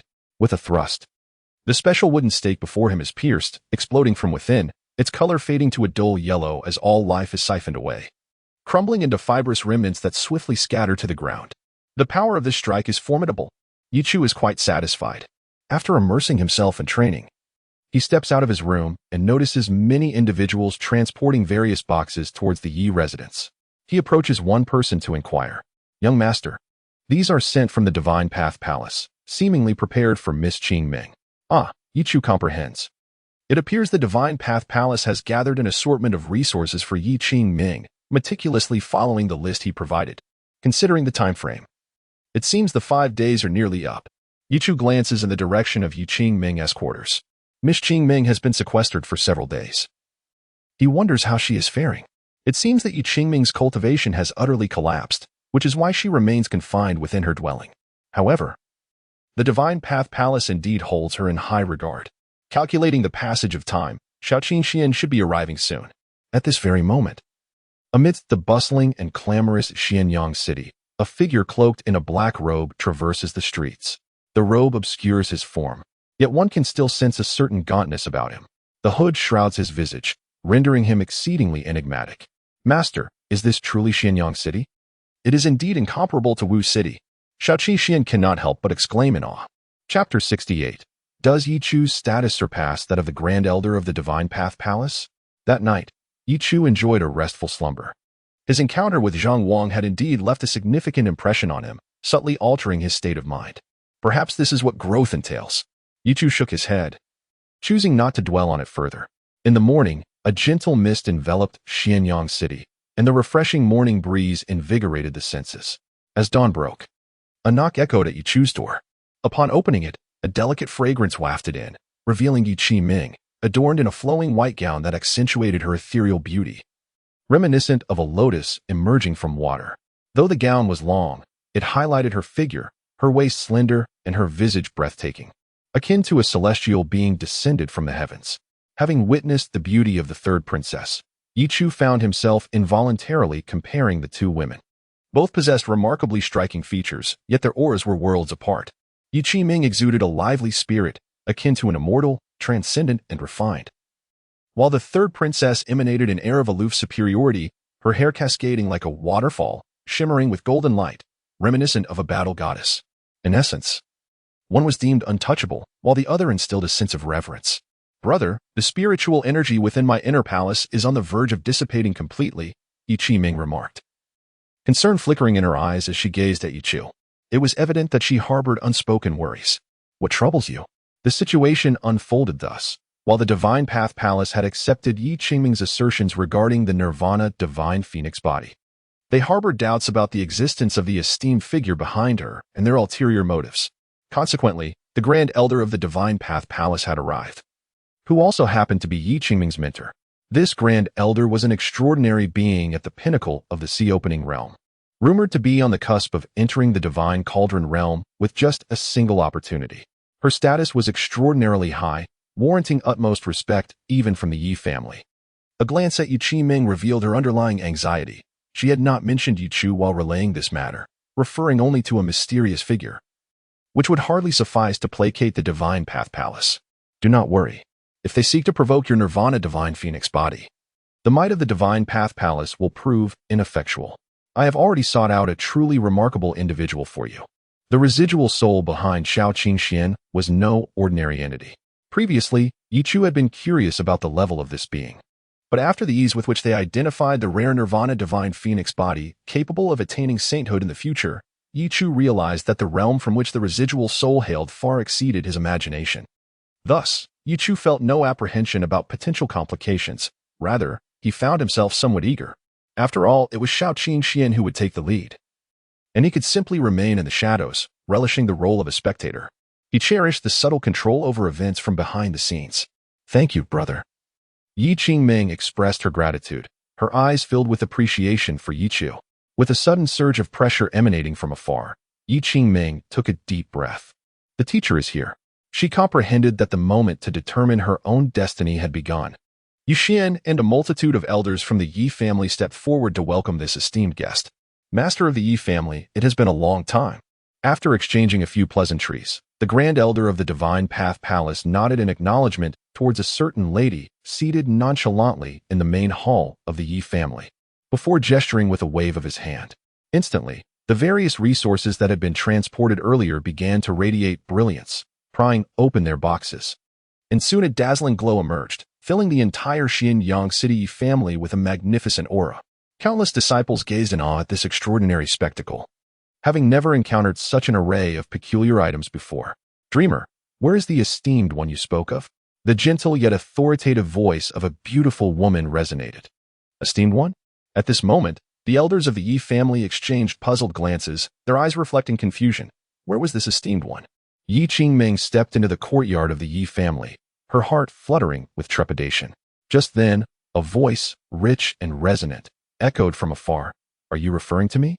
The sound, aged yet powerful, reverberated like thunder, causing many to feel an unsettling tremor within. Everyone's expression shifted slightly, even the Grand Elder's pupils contracted as she realized, without prior notice, that someone stood not far away, cloaked in a black robe, their features obscured and shrouded in mystery. I have come at the behest of young friend Yi Chu to lend a helping hand to the Yi family in Xianyang City. The voice was melodious. In a discreet corner, Yi Chu, initially smiling as he observed the scene, suddenly found his expression frozen. Oh no. I forgot to inform Xiao Qingxian that this matter has nothing to do with me. His face darkened with concern. Swish, swish, swish. Eyes immediately converged upon Yi Chu, filled with admiration, astonishment, and shock. At this moment, Xiao Qingxian hovered in midair, hands clasped behind his back, embodying the demeanor of an esteemed figure. Rest assured, Senior Brother Ye Chu, I shall ensure you receive the recognition you deserve. Such arrogance. Xiao Qingxian fancied himself the best in the world. The Grand Elder then turned her gaze towards Yi Chu, saying, in that case, we express our gratitude to this young friend. Yi Chu inclined his hands in respect. However, the Grand Elder swiftly shifted her attention back to Xiao Qingxian. Yet, I wonder, what exactly is this Nirvana Divine Phoenix physique? I have scoured ancient texts but have never encountered any mention of such a physique. Her implication was clear. Could this simply be some charlatan from the martial world, casually proclaiming an unknown physique to extract benefits from the Divine Path Palace? The Divine Path Palace had expended considerable resources to procure these materials for Yi Qingming. Xiao Qingxian cast a disdainful glance at the Grand Elder, sneering, it is only natural that you cannot find information on this physique. The Grand Elder's beautiful eyes widened in disbelief. How could a small sect in a remote corner access the records of sacred physiques? Xiao Qingshuan's words dripped with scorn. I am here today merely due to my connection with young friend Yi Chu. It is not the insignificant Divine Path Palace that has the privilege to request my assistance, but Yi Chu himself. Do you understand? The emergence of a saintly figure is indeed a rare occurrence. and the nirvana phoenix body possesses the potential to transcend into a saint. It is astonishing that such an extraordinary individual has emerged from the humble Wei dynasty. I cannot bear to see such talent fade into obscurity. Alas, why should I feel compelled to explain myself to you? It is simply too ostentatious. Truly, it is excessively pretentious. Brother, your connections are remarkable. To know such a person is indeed astonishing. The presence of the Grand Elder of the Divine Path Palace, a figure of great stature, being publicly insulted is a sight to behold. Brother Chu, I admire your audacity. Each time I hear the flattery from the Yi family, the countenance of Ye Chu darkens further. It is too showy, too flamboyant. That young man, Xiaoqin Xian, though the Grand Elder of the Divine Path Palace wished to express her anger, the enigmatic figure before her eluded her understanding. What level of strength is this? Even the Supreme Elder of the Divine Path Palace does not evoke such an unfathomable depth. Yet, the words spoken were rather harsh. And who is Ye Chu? Greater than my own reputation? But in the next moment, the Grand Elder's gaze shifted to one of horror. The figure in the black robe, from the heights above, waved his hand with a distant gesture. Suddenly, all the prepared materials erupted with a resounding roar. As if awakened from slumber, radiant spiritual energy surged forth, creating a vast sea of stars. The spiritual energy transformed into pillars of light, soaring upwards like dragons, causing the entire Xianyang city to emit a heavy sound, as if burdened by an immense weight. This extraordinary phenomenon far surpassed the earlier spectacle conjured by the Grand Elder. In an instant, myriad rays of dawn illuminated the sky. A spiritual waterfall enveloped the scene, and the heavens appeared on the verge of collapse, as if the figure in the black robe commanded all of existence. Upon the high platform, Huangfu Wanhe furrowed her brow slightly. This individual is at least a formidable being beyond the tribulations of life and death. Yet it is perplexing, when did Chu form an acquaintance with such a person? Chapter 69. The Great Wei Dynasty. How could such a figure exist? The Grand Elder of the Divine Path Palace swore she had never encountered someone so outrageous. The man in the black robe repeatedly formed several ancient and inscrutable hand seals, after which a peculiar wave of energy evaporated in succession. The Grand Elder was certain that the hand seals he executed and the methods he employed did not belong to the Great Wei Dynasty. Could he be a formidable being from beyond the dynasty? She had some knowledge of the world outside the dynasty, and at this moment, her heart was shaken.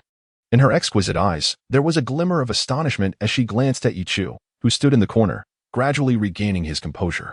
How could he possibly know someone of such caliber? Moreover, he was able to summon him to act as a peak-level cultivator of the sea-breaking realm. She understood that the Great Wei Dynasty was merely a borderland. The true world lay beyond the dynasty. Even she, upon leaving the Great Wei Dynasty, would be nothing more than an insignificant insect, unable to stir the waters. Now, looking at the man in black again, recalling his earlier defiant demeanor, she felt an overwhelming sense of trepidation. Apologies, esteemed senior. Yi Qingming slowly approached the center of the gathering spiritual energy. At this moment, her spiritual energy had completely dissipated, and her cultivation had fallen entirely. Yi Qingming had become an ordinary person devoid of any power. She felt a pang of fear. This sensation of being powerless, akin to being abandoned by the world, was unsettling. Upon returning to the Yi family, she felt a sense of security, no longer alone and desolate. Taking a deep breath, she resolved to succeed, to grow stronger, and to protect the Yi family. Surrounding her, boundless spiritual energy surged and coalesced into a dragon, gliding through the vast sea of stars, while everything around her rushed toward Yi Qingming. In an instant, a resounding cry of a phoenix echoed within her body. The entire Xianyang city trembled violently. Above the heavens, divine flames surged, causing the temperature of Xianyang city to rise dramatically, filling the air with an incredible pressure. As if an ancient phoenix were manifesting, reborn from ashes, its wings stirring the heavens and shaking the earth, heralding a moment of sanctity. Ye Chu observed this scene, knowing there was no cause for concern. Since the remnant soul behind Xiaoqin Xian had intervened, it meant there was absolutely no problem. On the high platform, Huangfu Wanhe's eyes were inscrutable, quietly watching the figure in black standing at the center of the phenomenon, as the surrounding void rippled continuously, faintly revealing flickering shadows. Just then, this extraordinary occurrence stirred tremors in numerous cities, with powerful auras soaring from their respective main cities. Such phenomena, whether treasures or unparalleled talents, were of great significance. Particularly, the unusual sight of a divine phoenix's rebirth stirred excitement, Dragons and phoenixes were auspicious creatures, representing strength and mystery in this fantastical world of wonders. Powerful auras swept across the heavens, probing with their divine consciousness to discern what was transpiring here. The remnant soul of Shao Qingxian intended to scare away the invading gazes. But suddenly, a voice commanded, "Begone."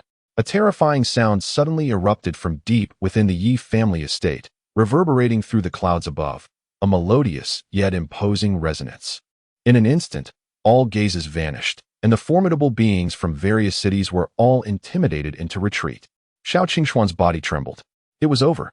It seemed his disciple had gone too far. Confused, Shao Qingxian found himself, under his master's guidance, gazing into the main hall of the Yi family. At that moment, the elders had already stepped outside to greet the Grand Elder of the Divine Path Palace, standing around the courtyard. Inside the main hall, only a solitary figure remained, a woman of exquisite grace and beauty, coldly observing him.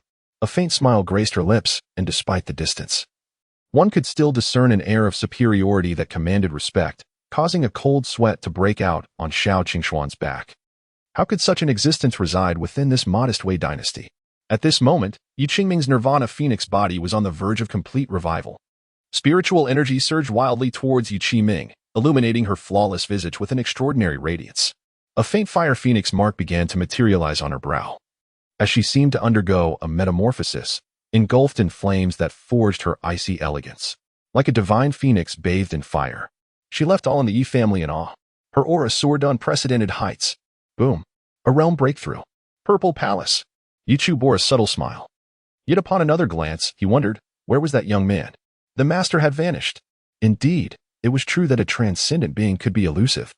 Sister Qiming had stepped into the Purple Palace realm. With such a prodigious talent in the Yi family, how could they not flourish in the future? He wished to express his gratitude to that master, but alas, the master had disappeared, truly inscrutable.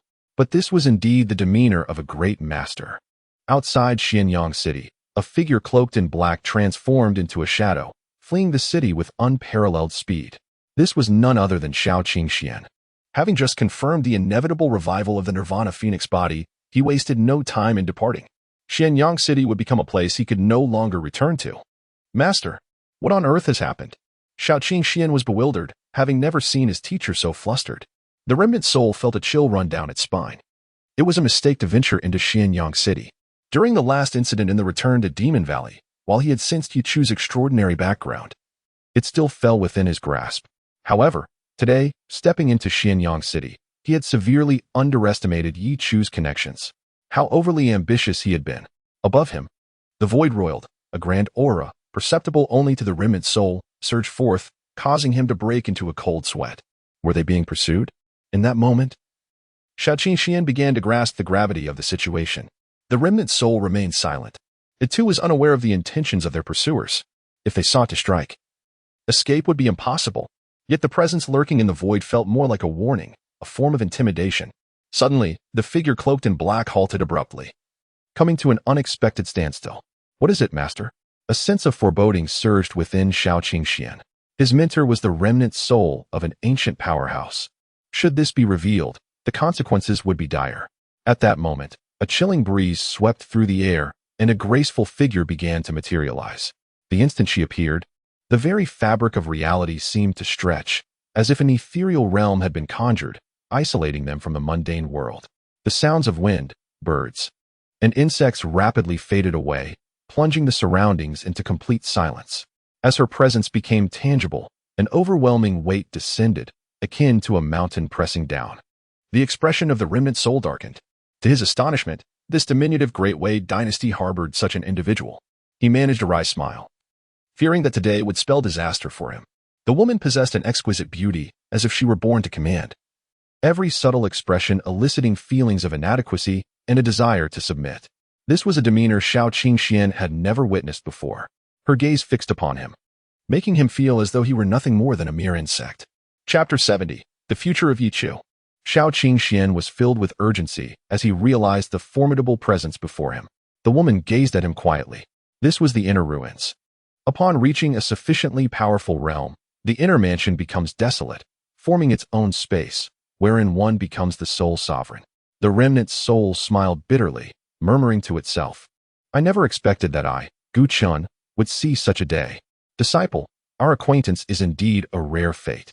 Alas, today I shall ignite the last remnants of my soul, tearing apart this inner ruins to seek a glimmer of hope for you.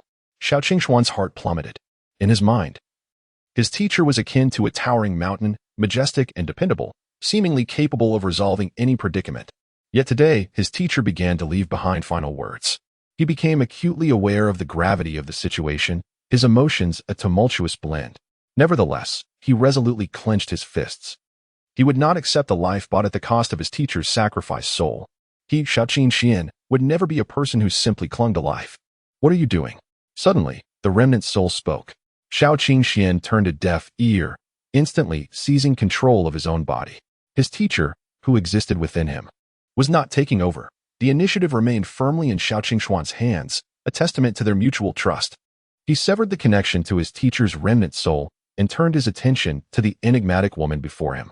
A flicker of surprise danced in her beautiful eyes. The soul within the ring had once been powerful. If fully ignited, it could indeed shatter her inner ruins and facilitate his escape. Thus, she was perplexed. This young man is rather intriguing. Xiao Qingxian took a deep breath, eyeing her warily, and boldly declared, my progress to this point is inextricably linked to my teacher's diligent guidance. How could I ever consider fleeing for my life? In my life, I, Xiao Qingxian, have no regrets before heaven nor shame before man. I am aware of your formidable strength, yet if you wish to harm my teacher, you must first slay me. Within the ring, the remnant soul trembled. Perhaps only a Xiao Qingxian of such resolve could compel an ancient remnant soul to impart its wisdom wholeheartedly. Teacher, you mentioned that burning your remnant soul could allow me to escape. If you were to burn me, could you flee as well? Bah! You little brat of the condensing origin realm. What use would burning you serve? Am I to roast you for a meal? The remnant soul teased, deeply touched. Very well. Very well. This is the tribulation for both teacher and disciple. It seems we shall remain here together today. At that moment, however, Huangfu Wanhe suddenly smiled. And the overwhelming pressure that had filled the air vanished in an instant. It appeared that Chu-Er had not misjudged her. Huangfu Wanhe was thoroughly satisfied. Chu-Er? Senior Brother Ye Chu? Xiao Qingxian stared wide-eyed at the beautiful woman before him. You are Senior Brother Ye Chu-S. Yes, I am his mother. Indeed? The remnant soul couldn't help but exclaim, realizing that with such a mother, Ye Chu's future would undoubtedly be remarkably splendid. However, engaging with individuals of such a terrifying background, would it have any repercussions on Xiao Qingxian? He began to waver, contemplating whether he should advise Xiao Qingxian against it. Certain individuals, certain backgrounds, are simply beyond the reach of a humble scholar like Xiao Qingxian. Indeed, only a formidable person such as yourself could give rise to a figure like Brother Ye Chu, a true gem among men. Xiao Qingxian exclaimed with fervor. The remnants of the soul and Huangfu Wanhe were both taken aback. The remnants of the soul scoffed. Do you possess any ambition at all? Huangfu Wanhe, surprised, realized that this young man seemed to be an ardent admirer of her son Chu. However, she found his flattery quite charming. Who does not enjoy such words? She chuckled lightly. Haha, you are quite amusing. As a friend of Chu, I cannot help but test you a bit. After all, your teacher is no ordinary person. Outside of Dongshan continent, he is a figure of great repute. As his mother, I cannot afford to be indifferent to such matters. With a slight raise of her finger, a beam of light suddenly penetrated Xiao Qingxuan's brow. Allow me to offer you some compensation. Young man, you have indeed turned misfortune into fortune. The remnants of the soul gazed enviously. This woman's background was extraordinary. Her casual gestures were of a celestial caliber. At that moment, a wisp of soul leisurely emerged, revealing an aged figure. Having been discovered, there was no longer a need for concealment. Huangfu Wanhe remarked nonchalantly, I may have overstepped, but it was solely for my son's sake. He is my only child and the one I cherish most. The remnants of the soul responded with a wry smile. I understand. I hold Ye Chu in high regard as well. I have no intention of bringing harm to him. You need not worry. Moreover, this young man values Ye Chu immensely, and I shall ensure he faces no difficulties. Huangfu Wanhe nodded in satisfaction. I have heard of Chun Huang's character. Suddenly, the remnants of the soul recalled his former name, momentarily lost in thought, but eventually continued. However, I can surmise your background and what it represents. Will Ye Chu's future be intertwined with it? Upon hearing this, Huangfu Wanhe's brow furrowed, and the air around them grew frigid. She waved her hand in melancholy, turning to leave. Her eyes glimmered as she pondered. How wonderful it would be if Chu could remain ordinary forever. Please keep today's events confidential. I do not wish for Chu to be burdened with such troublesome matters. Troublesome matters? Gu Chen could not help but chuckle, suddenly grasping Huang Fu Wanha's perspective. If Ye Chu could lead a life of simplicity, then being a carefree second-generation heir would also be a splendid existence. But would Ye Chu truly remain ordinary? As the woman departed, Xiao Qingxian exhaled in relief, feeling as though he had been submerged in the depths of the ocean. The sensation of suffocation was all too palpable. Heavens, teacher, is this what it means to be a true superpower in this world? Indeed, the path ahead remains long and arduous. In a world where there are always those more capable, this serves as a reminder for both of us, master and disciple alike, even within the Grand Wei dynasty. One must not grow complacent. Gu Chen offered a wry smile. Will my senior brother Ye Chu's future be fraught with difficulties? At that moment, Xiao Qingxian suddenly recalled the teacher's recent words, sensing their deeper implications. Indeed, if you wish to stand beside Ye Chu and alleviate his burdens, you must strive to grow stronger. As it stands, you are not even comparable to an ant. What realm must I attain? Do not set your sights too high. First, emerge from the Wei dynasty, and then we shall speak of shattering the Eastern Xianzhou. Shatter the Eastern Xianzhou? Teacher, you must be jesting. Could I truly achieve such a feat? You cannot. Please do not douse my spirits. Xiao Qingxian rolled his eyes. Gu Chen's lingering spirit stood firm, a smile gracing his lips. Indeed, Xiao Qingxian appeared diminutive as an ant, yet he believed his judgment of character would not falter. Xiao Qingxian possessed a unique quality, and his future held boundless potential. As for Ye Chu, he remained the one disciple whose depths eluded Gu Chen's understanding.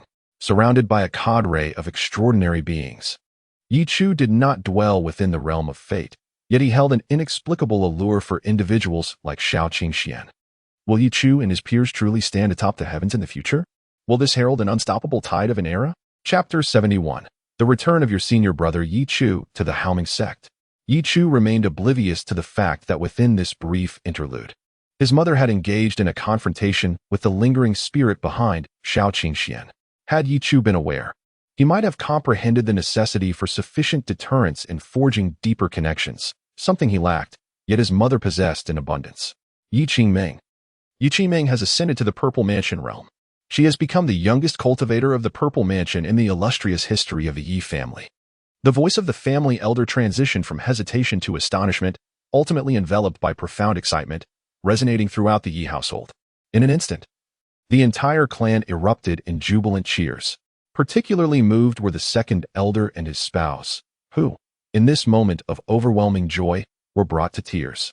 Standing amidst the crowd, Ye Qingming had undergone a transformation of monumental proportions. Her skin radiated an ethereal glow, akin to a celestial being descended from the heavens. Surrounded by swirling clouds and vibrant auras, she stood serenely, her exquisitely delicate face adorned with a hint of joy. The divine phoenix mark upon her brow bestowed an air of mystery and nobility, her heavy aura casting palpable pressure, especially upon the younger generation. Though Yi Huang and his peers rejoiced for Ye Qingming from the depths of their hearts, they could not shake their own feelings of despondency. Alas, when would Yi Huang ever find himself standing atop the ranks of all the Yi descendants? Upon uttering this thought, the expressions of those around him, including Yi Feng, turned sour. What are you doing? They questioned. Are you implying you wish to stand above us to take a dump? Do you aspire to tread upon our elder brother's head? The younger generation gathered around, promptly administering a beating to Yi Huang. As he cried out in distress, Yi Huang rushed to Ye Chu's side, pleading, "Brother, save me." Ye Chu turned a deaf ear, adopting an indifferent demeanor as if to say, "You may do as you please. It has nothing to do with me." Yi Huang, in desperation, dashed to Ye Qingming, exclaiming, "Sister Qingming, please help me."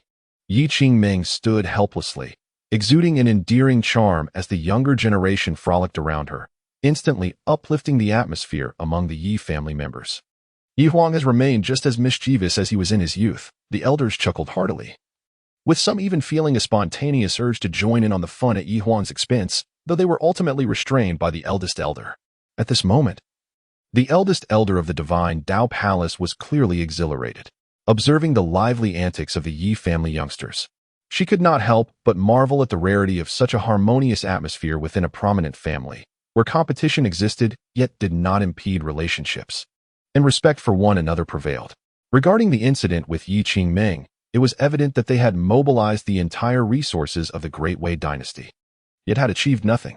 Not only had they failed to invite a master to restore her physique, but even the Nirvana divine phoenix body had eluded their scrutiny.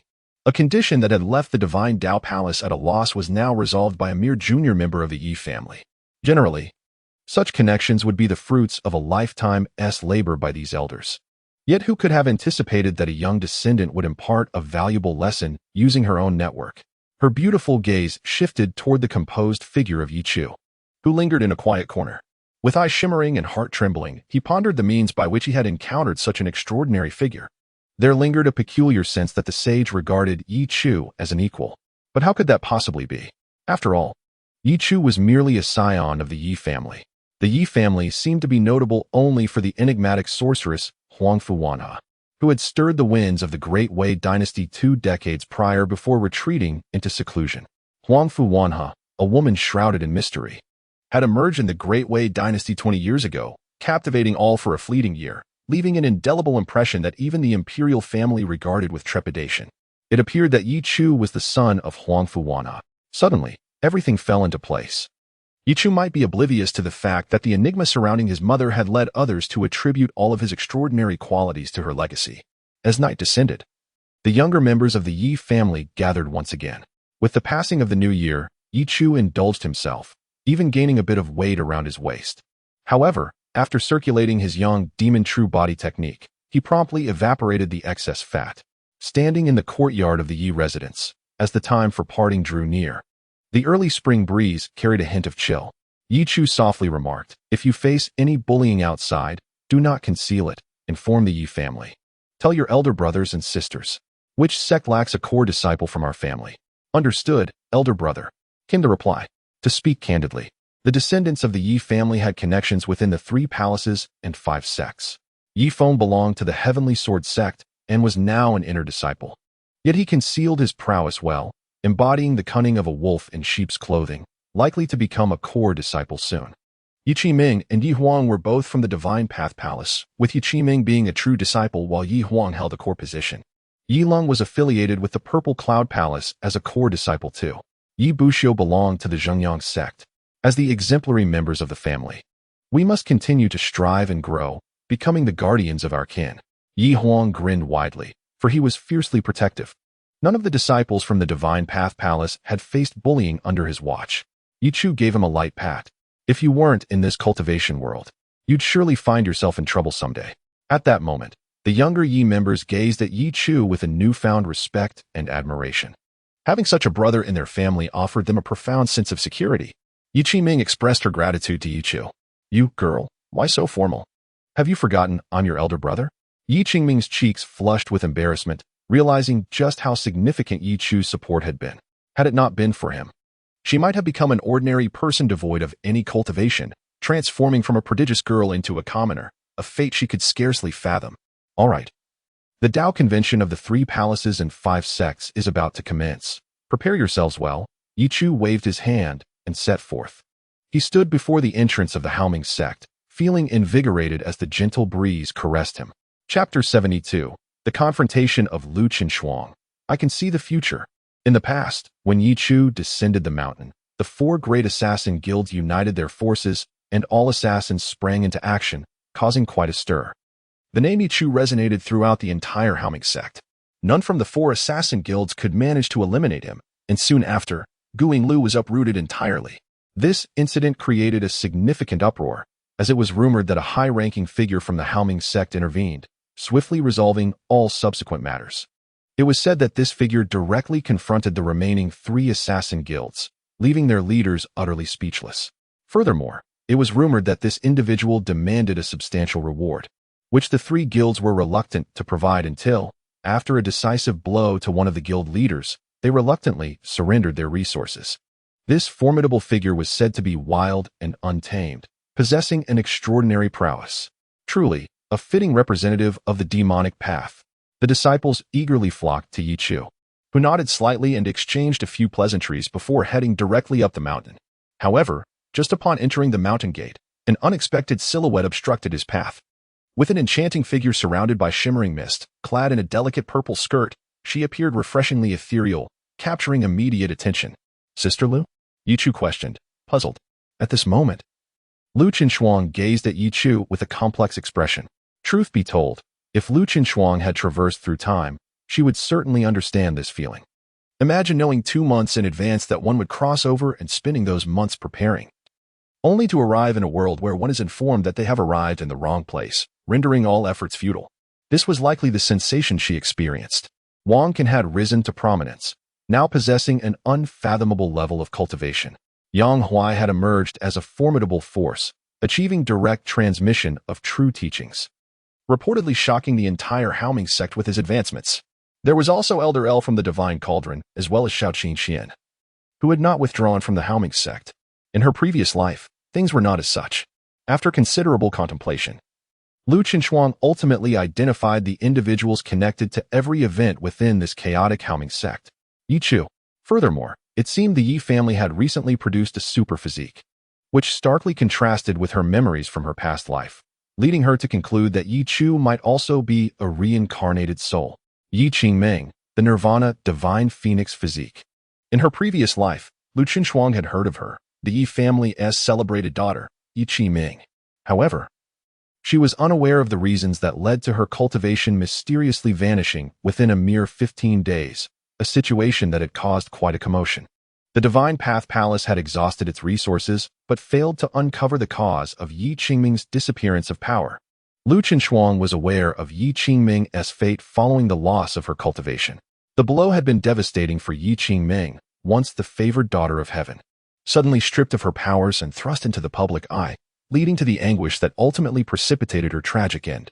The Yi family had committed no egregious acts, rather, it was Yi Qiming's inability to overcome her own despair that sealed her fate. She suffered from a grave illness and ultimately succumbed to eternal slumber on a morning adorned with blooming flowers. Thus, a generation's belle met a dismal end. Yet now, the tides have turned. How could she possibly remain composed? Junior brother, I have something to discuss with you. Ye Chu paused for a moment, recalling his senior sister, Lu Qinshuang, who seemed to possess a unique fire attribute constitution. Previously, Ye Chu had wagered a drop of Fei Shuang tears to alleviate her torment from the burning body. Observing Ye Chu following Lu Qinshuang, astonishment spread among the nearby disciples, gradually morphing into a more complex expression. Lu Qinshuang was indeed in a quandary. She contemplated whether to take action against Ye Chu. After all, human nature is inherently selfish and pragmatic. As a reincarnate, her mastery over the future granted her confidence. She could foresee what was to come. However, at this moment, she was uncertain about the extraordinary qualities inherent in Ye Chu, pondering whether he, too, was a reincarnate. Yet she had surmised that everything was inextricably linked to him. In fact, she felt a degree of gratitude towards Ye Chu. After all, had she been in his position, she might not have executed matters with such finesse. The current Haoming sect resembled a sanctuary for monsters. It was rumored that Yang Huai's talents could rival Wang Can's, with limitless potential for the future, not to mention the likes of Shaoqing Xian, a figure already deemed destined for greatness. As long as Ye Chu remained in Haoming sect, it would undoubtedly bask in unparalleled glory. Hence, after contemplating various paths, Lu Qinshuang resolved to be forthright and pursue a mutually beneficial collaboration. Upon halting, she gazed at the bewildered Ye Chu and spoke slowly, Shaoqing Xian, Yang Huai, Wang Can. With each name, a hint of wariness flickered across Ye Chu's face. Junior brother, do not panic. The fates of these individuals have undergone significant alterations, and upon my investigation, I discovered that behind them all lies you. Before she could finish her thought, she suddenly sensed a shift and swiftly evaded, the ground where she had stood fracturing in an instant. She looked at Ye Chu in confusion, realizing he had not been harmed. There was something unique about him. He must be a type of protagonist, yet she was acutely aware of his distinctiveness. Ye Chu scrutinized Lu Qinshuang, feeling a chill as he regarded his senior sister, who had already stepped into the Purple Mansion realm. No, he must find a chance to eliminate her. All right, I've laid my cards on the table. You, my friend, I can actually see the future. Naturally, Lu Qinshuang would not reveal everything. She merely fabricated a slight embellishment within her control.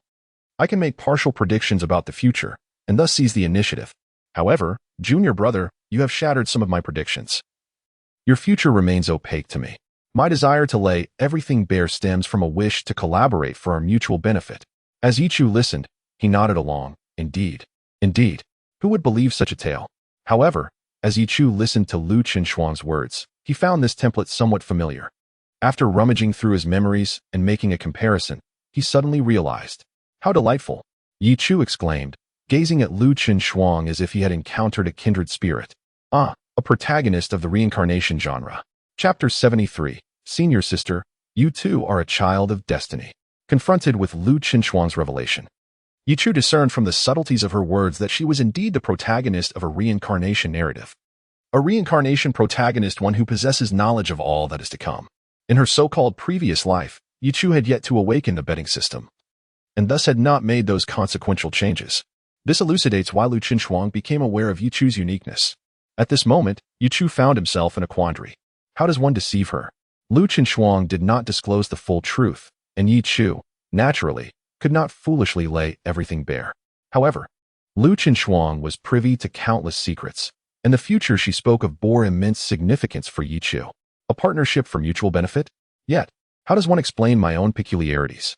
As Lu Qinshuang gazed at Ye Chu, who had fallen into contemplation upon learning of her ability to foresee the future, she felt a surge of anxiety. Suddenly, Ye Chu, who had been deep in thought, lifted his head, a bittersweet smile illuminating his features. With a flick of his fingers, he remarked, "You are the third person to reveal such truths to me." The third person? Lu Qinshuang's eyes widened in astonishment. What is this situation? Are there other reincarnators besides me? Could it be Shao Qingxian? Has he also been reborn? Or perhaps Wang Qian? Upon hearing Ye Chu's words, Lu Qinshuang was momentarily thrown into confusion. She had believed herself to be unique, only to have Ye Chu suddenly inform her that there were many like her. Junior brother. Do not jest, she exclaimed. I am not jesting, senior sister, Ye Chu replied earnestly, leaning closer. His handsome visage drew near, rendering Lu Qinshuang momentarily dazed, nearly causing her to stumble. I have observed that there exists an invisible current within the world, flowing steadily alongside the relentless march of history. There are individuals who are inherently born within this current, destined to rise and fall with its tides. I choose to call this destiny. Each child of destiny grows in a terrifying and unfathomable manner, advancing with an incredible velocity, leaving calamities in their wake, yet repeatedly transcending these tribulations, experiencing rebirth and transformation. Lu Qinshuang was momentarily taken aback by his words, her mind involuntarily drifting to Shao Qingxian. Was he not a perfect embodiment of this? In his past life, Shao Qingxian faced unique tribulations, extraordinary events, rare in the borderland of the Great Wei dynasty, occurring once in a century or even a millennium. Yet within a brief decade of his growth, he encountered such challenges repeatedly. Each time, many believed he had perished within those trials, only for him to resurface stronger than before. Destiny, indeed.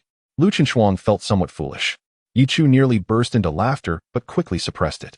So, junior brother, what do you imply? I, too, perceive my own uniqueness. Today, as you have treated me with sincerity, I shall reciprocate with candor.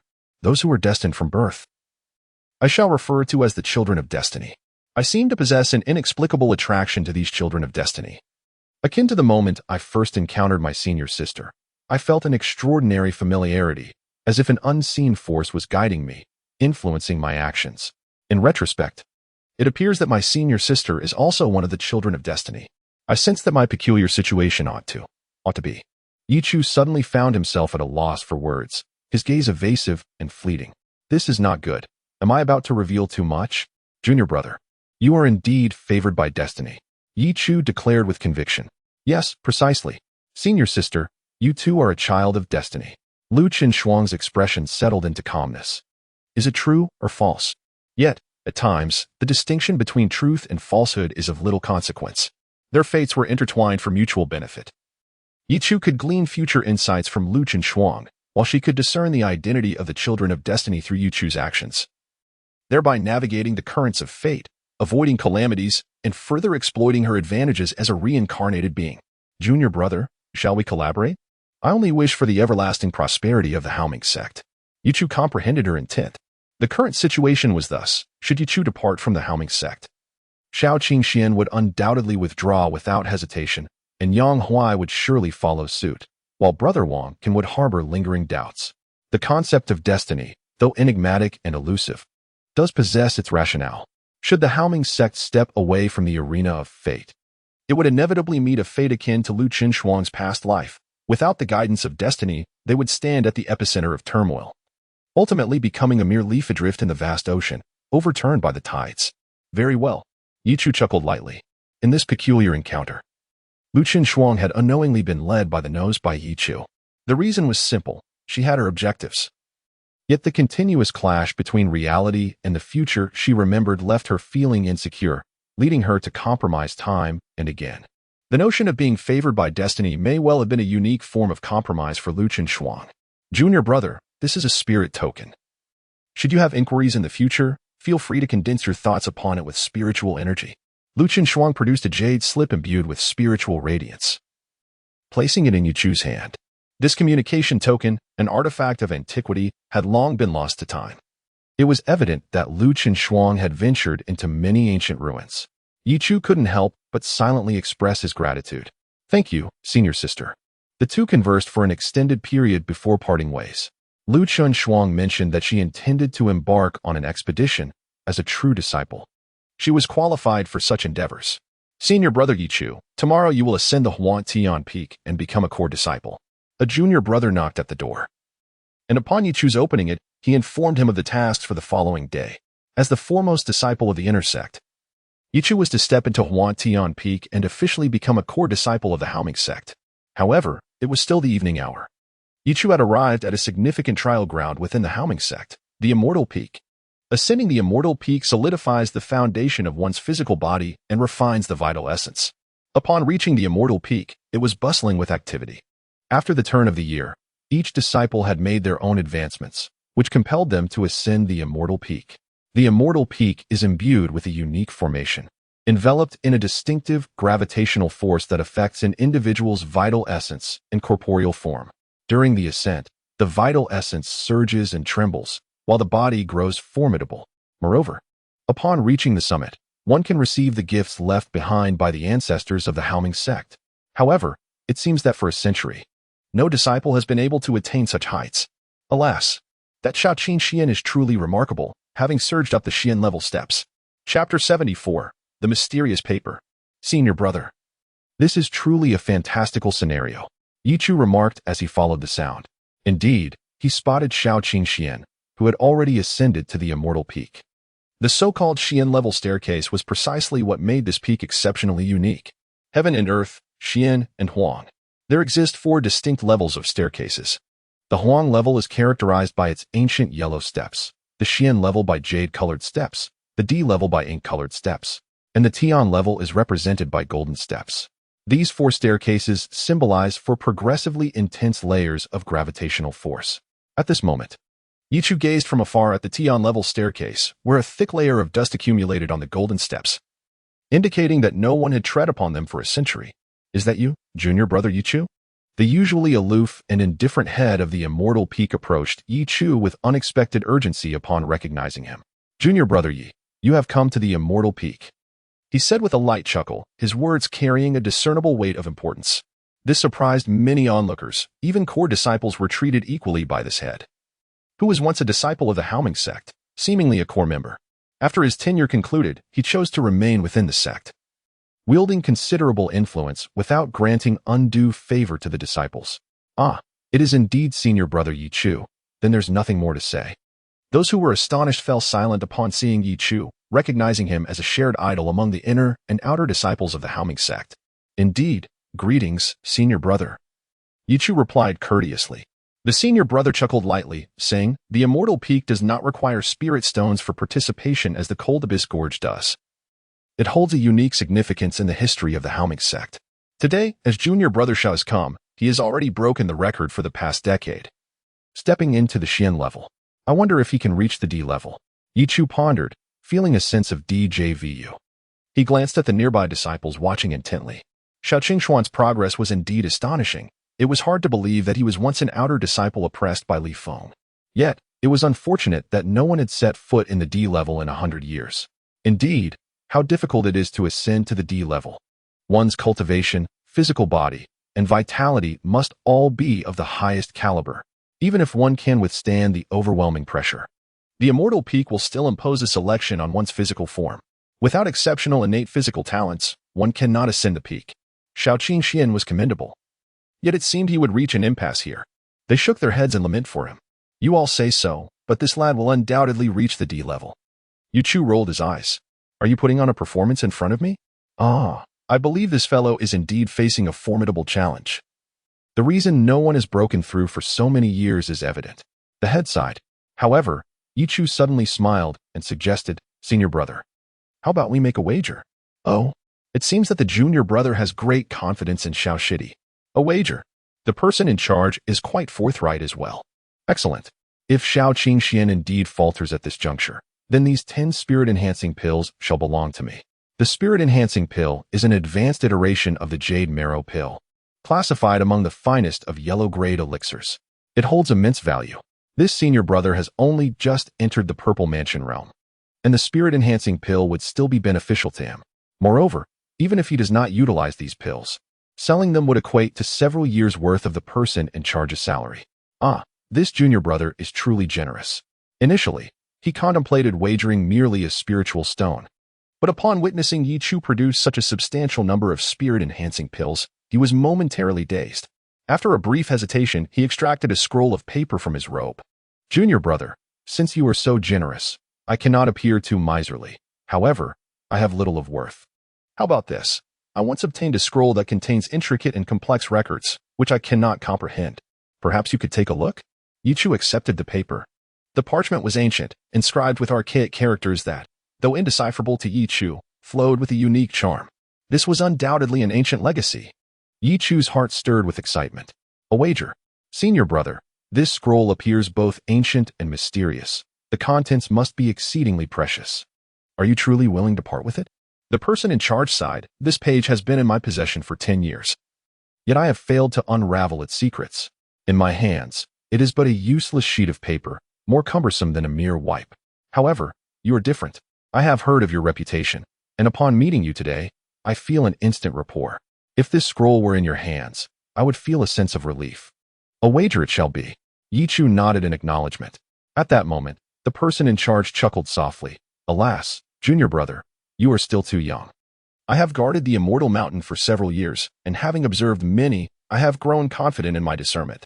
Ascending to the earth stage is no small feat. It seems these 10 spirit-enhancing pills are destined to be mine. But fret not, I shall lend you this scroll for a few days.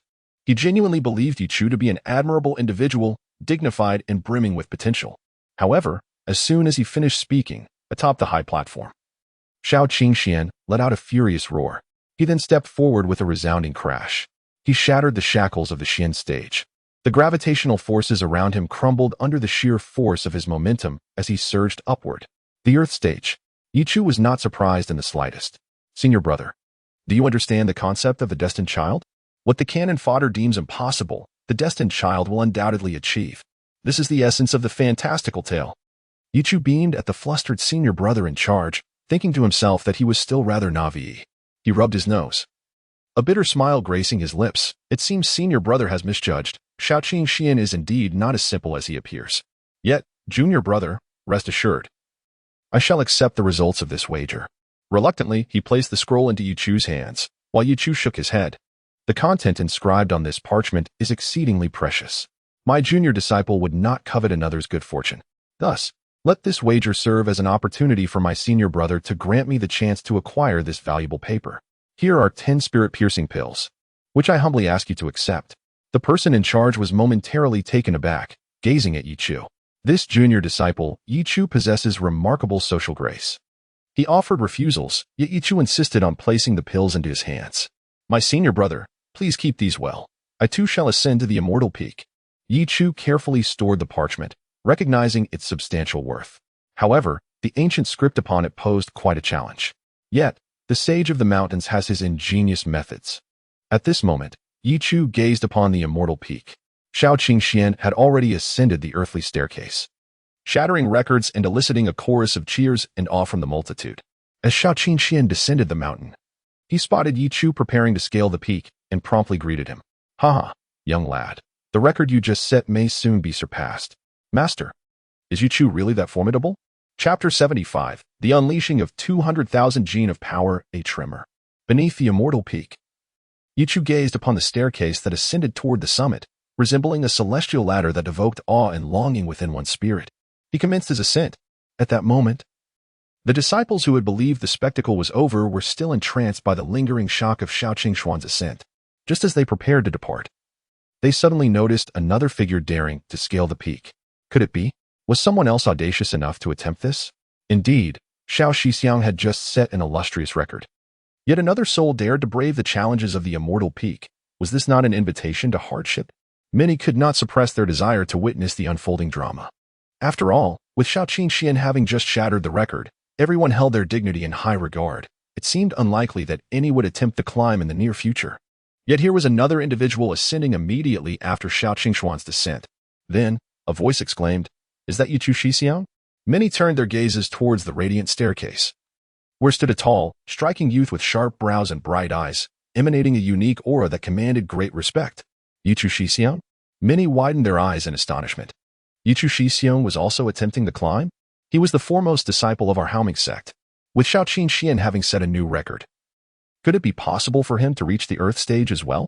I believe in Ye Chu Shixiang. However, why does it seem that Ye Chu Shixiang has undergone significant changes since the last year? Indeed, I share that sentiment. Several disciples noted the transformation in Ye Chu. He now exuded an even greater pressure than before, instilling a deeper sense of awe within them. I once beheld the first true disciple of our Haoming sect from afar, and felt the overwhelming pressure that such a prodigious figure exuded. Yet, Ye Chu Shixiang now evokes a similar sensation within me. The first true disciple of Haoming sect, the divine treasure of the nine heavens.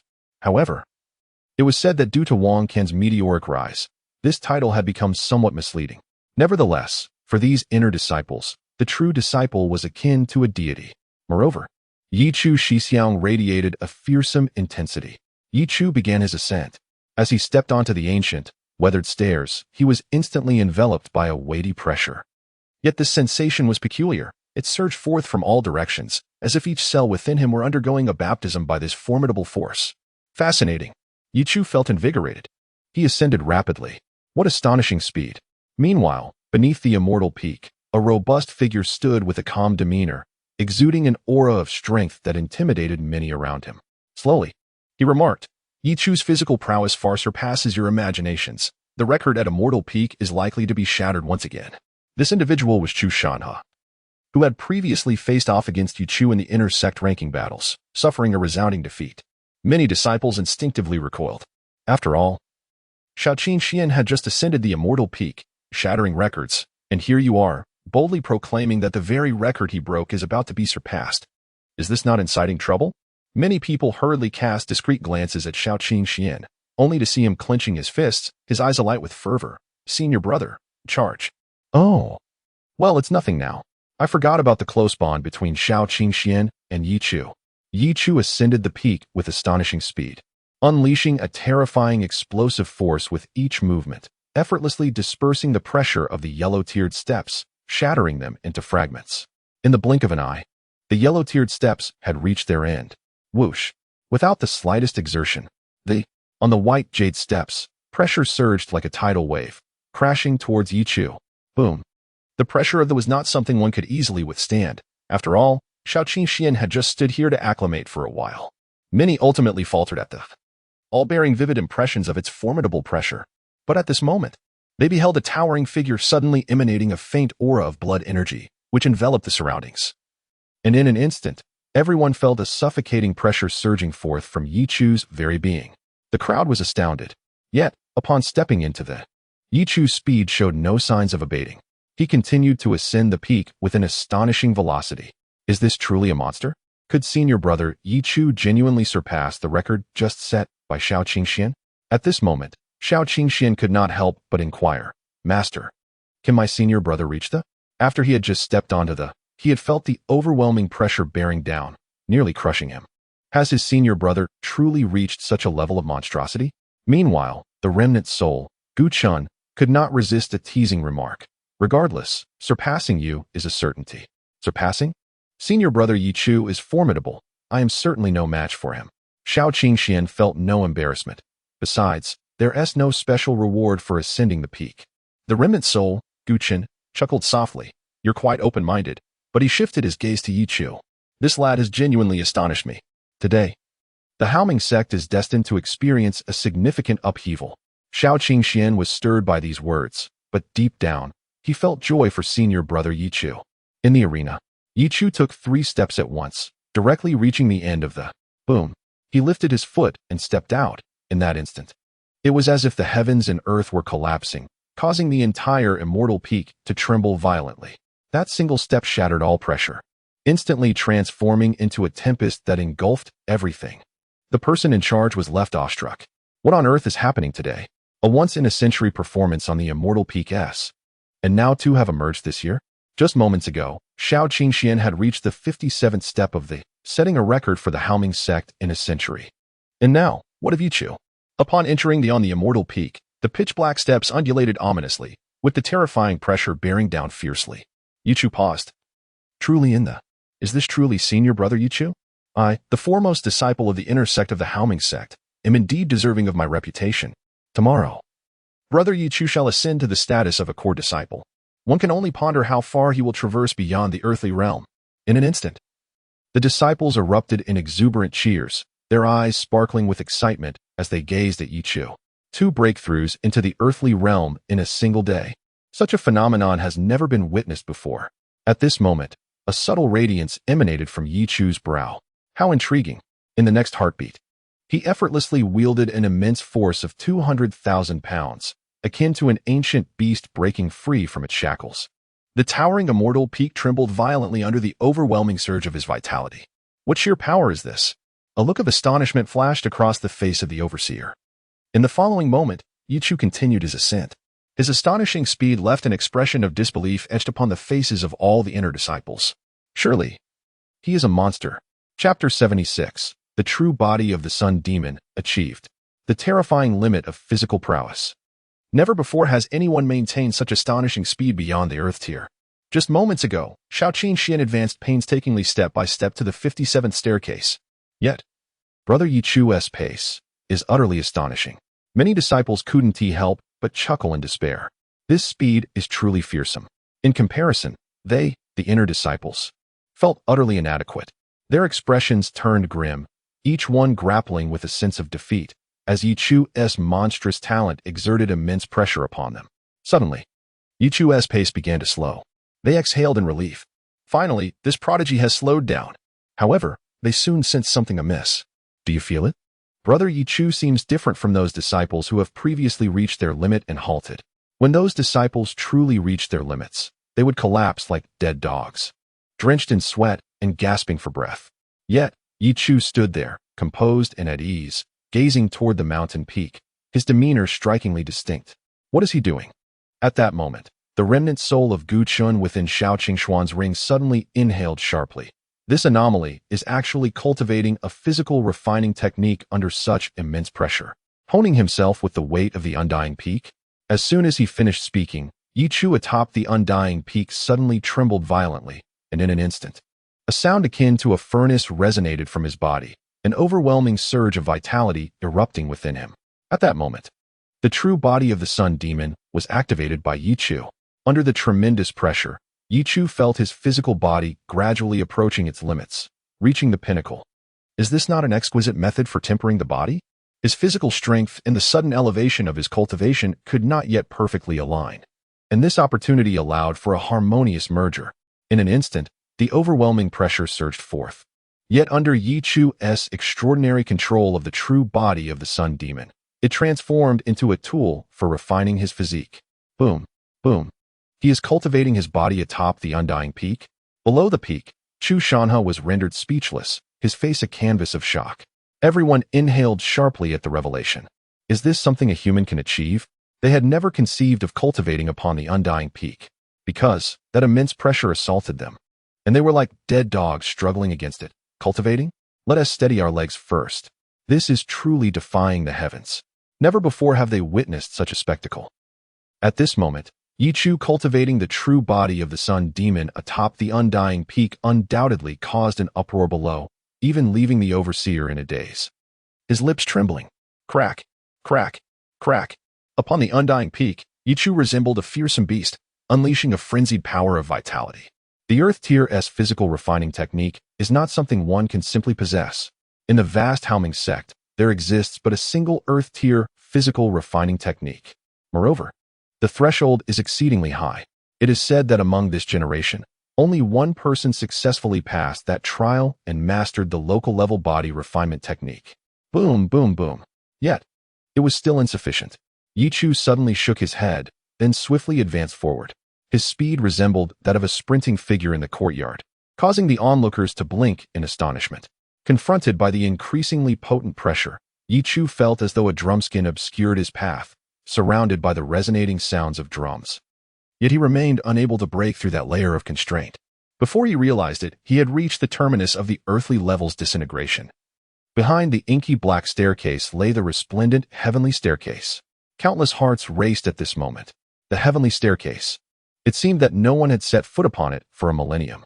That enigmatic golden staircase, untouched by any, shrouded in mist and radiant light, resembled a golden lake into which stones had been cast, stirring up waves upon waves, while a golden waterfall cascaded to cleanse the upper portion of the immortal peak, instantly illuminating it with an eternal golden glow, mysterious and alluring.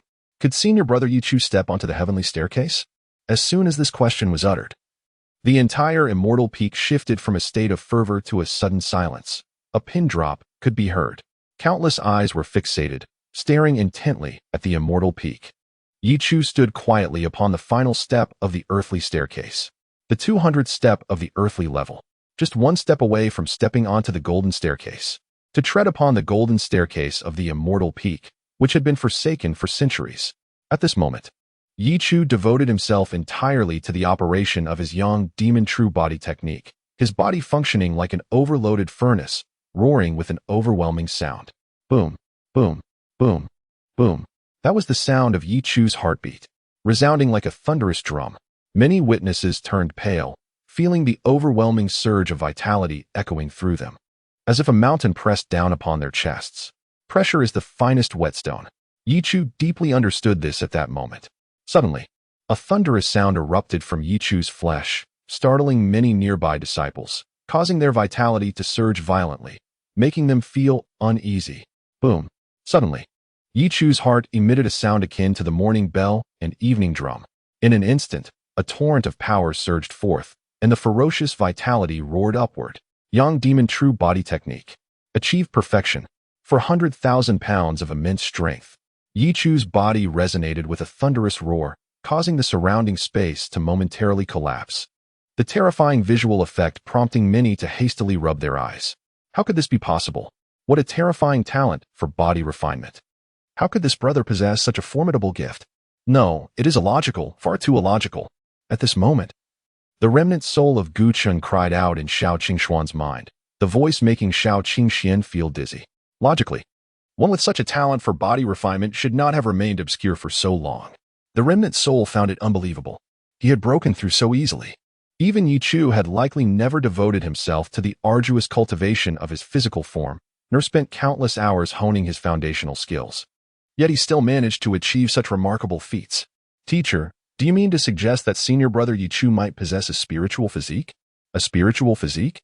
What significance does that hold? This is not merely a matter of spiritual form. It pertains to the innate talent for physical refinement, a natural limit of one's corporeal existence. In my previous realm, there existed prodigies whose strength surpassed that of ordinary beings from birth. Those who, at the tender age of 5, could wield 1,000 pounds. By 10, their physical prowess exceeded 10,000 pounds, and at 18, they naturally ascended to the realm of stone, commanding a force of 100,000 pounds. He spoke of the terrors of that world. In that moment, Xiao Qingxian could not help but feel a jolt of astonishment. Is this still human? This is a realm attainable without any rigorous honing. Should they practice body refining techniques, their progress would multiply exponentially. Some individuals are inherently divine, born as natural champions. Suddenly, the remnants of a soul seemed to recall something. It stands to reason, your senior brother is the offspring of that lineage. How could such bloodline be ordinary? Yet why did he initially appear so mediocre? Teacher, are you suggesting that one day I should have the opportunity to see your senior brother's physique? Xiao Qingxian felt a sense of unease that might not be appropriate. And at that moment, Ye Chu let out a thunderous roar. The colossal force of 400,000 pounds trembled, causing the entire immortal peak to shake incessantly. He stepped forward. Golden light radiated in abundance. Chapter 77. The Sacred Soul of the First Ancestor of Haoming Sect. With a resounding boom, in an instant, golden radiance enveloped the entire immortal peak. Accompanied by Ye Chu's formidable step, it was as if an ancient and unbreakable shackle had been ruthlessly shattered. Ye Chu leaped forth, standing upon the golden staircase. And at that moment, countless spectators held their breath, eyes wide with astonishment, fixated on the immortal peak to witness that breathtaking moment. The heavenly stair. It is indeed the heavenly stair. At this moment, the person in charge was utterly dumbfounded. Just moments ago, they had been betting with Ye Chu below. Yet now, with a mere gesture, he had ascended the stage, shattering the entire record of the Haoming sect since its establishment. What on earth was happening? At this juncture, golden light surged forth like a waterfall, transforming the entire immortal peak into a radiant spectacle. The brilliant light continued to spread, enveloping the entire Haoming sect, obscuring the heavens and stirring the hearts of all. At the center of this golden glow stood a tall figure, exuding an overwhelming aura of vitality. With striking brows and starry eyes, remarkably handsome, his garments billowing like a war god of yore, completely bathed in golden radiance. With a terrifying force of 400,000 jin converging upon Ye Chu, his physical strength became incomprehensibly formidable. He felt as if he could effortlessly topple a small mountain with this astounding physical prowess. Standing there, he drew countless adoring gazes. At that moment, suddenly, beams of light erupted within the Haoming sect. The expressions of all disciples changed dramatically. They had witnessed such a scene before, in the past, when Yang Huai emerged. It was similarly breathtaking. Radiant light erupted from the peaks of the Haoming sect, each peak representing a transcendent powerhouse. Did Ye Chu, our senior brother, truly break the records of the Haoming sect and ascend the heavenly stair of the immortal peak, finally attracting the attention of those super strong individuals? Those eminent figures had come forth. Regardless, the future of Ye Chu was undoubtedly bright. Indeed, even without these great figures, breaking the record that had stood since the establishment of the immortal peak meant that Ye Chu's future could not possibly be bleak. At this moment, discussions erupted below, and fervor for Ye Chu began to swell among the crowd. As the light gathered, imposing figures with profound auras stood tall in the heavens, their overwhelming presence surging like the ocean, leaving many disciples aghast. The 10 elders of the inner sect, the 6 core elders of the Huatian Peak, the 3 true transmission elders. The deputy sect master had also arrived. Just then, as they gasped in astonishment, a figure approached from afar. He did not emanate overwhelming pressure. Yet as he arrived, the world fell silent. All auras dissipated instantly, and everyone hurriedly bowed in respect, exclaiming, "We pay our respects to the sect master." This individual was none other than Zhang Daoran, the sect master of the Haoming sect and the master of Wankan. At this moment, Zhang Daoran stroked his beard, appearing calm, yet all could discern the uncontainable surprise and excitement glimmering in his eyes. The immortal peak is a mysterious mountain left behind by the progenitor of the sect. The suspended staircase atop it embodies immense energy and has long served as a secret realm for disciples to hone their foundations. Yet, he understood that if he could ascend to the heavenly staircase, it would awaken the immortal peak, allowing him to partake in the blessings of his ancestors. What exactly these blessings entailed remained unknown to him, for he had only reached the end of the profound stage in his youth, never ascending beyond the earth stage. Under the watchful gazes of the multitude, a golden radiance emanated with divine brilliance as myriad rays of light cascaded from the heavens, enveloping Ye Chu and rendering him a figure of celestial sanctity, extraordinary beyond compare. He ascended step by step, now with the perfected embodiment of the sun demon. His physical strength of 400,000 pounds rendered any pressure inconsequential. Moreover, he sensed a peculiar acknowledgement from the immortal peak towards his fleshly form that was profoundly strange and unique. All eyes were fixed upon this spectacle. As Ye Chu traversed the 100th step, golden light surged forth like a tidal wave, enveloping his body, obscuring his silhouette from view, the brilliance dazzling and almost blinding.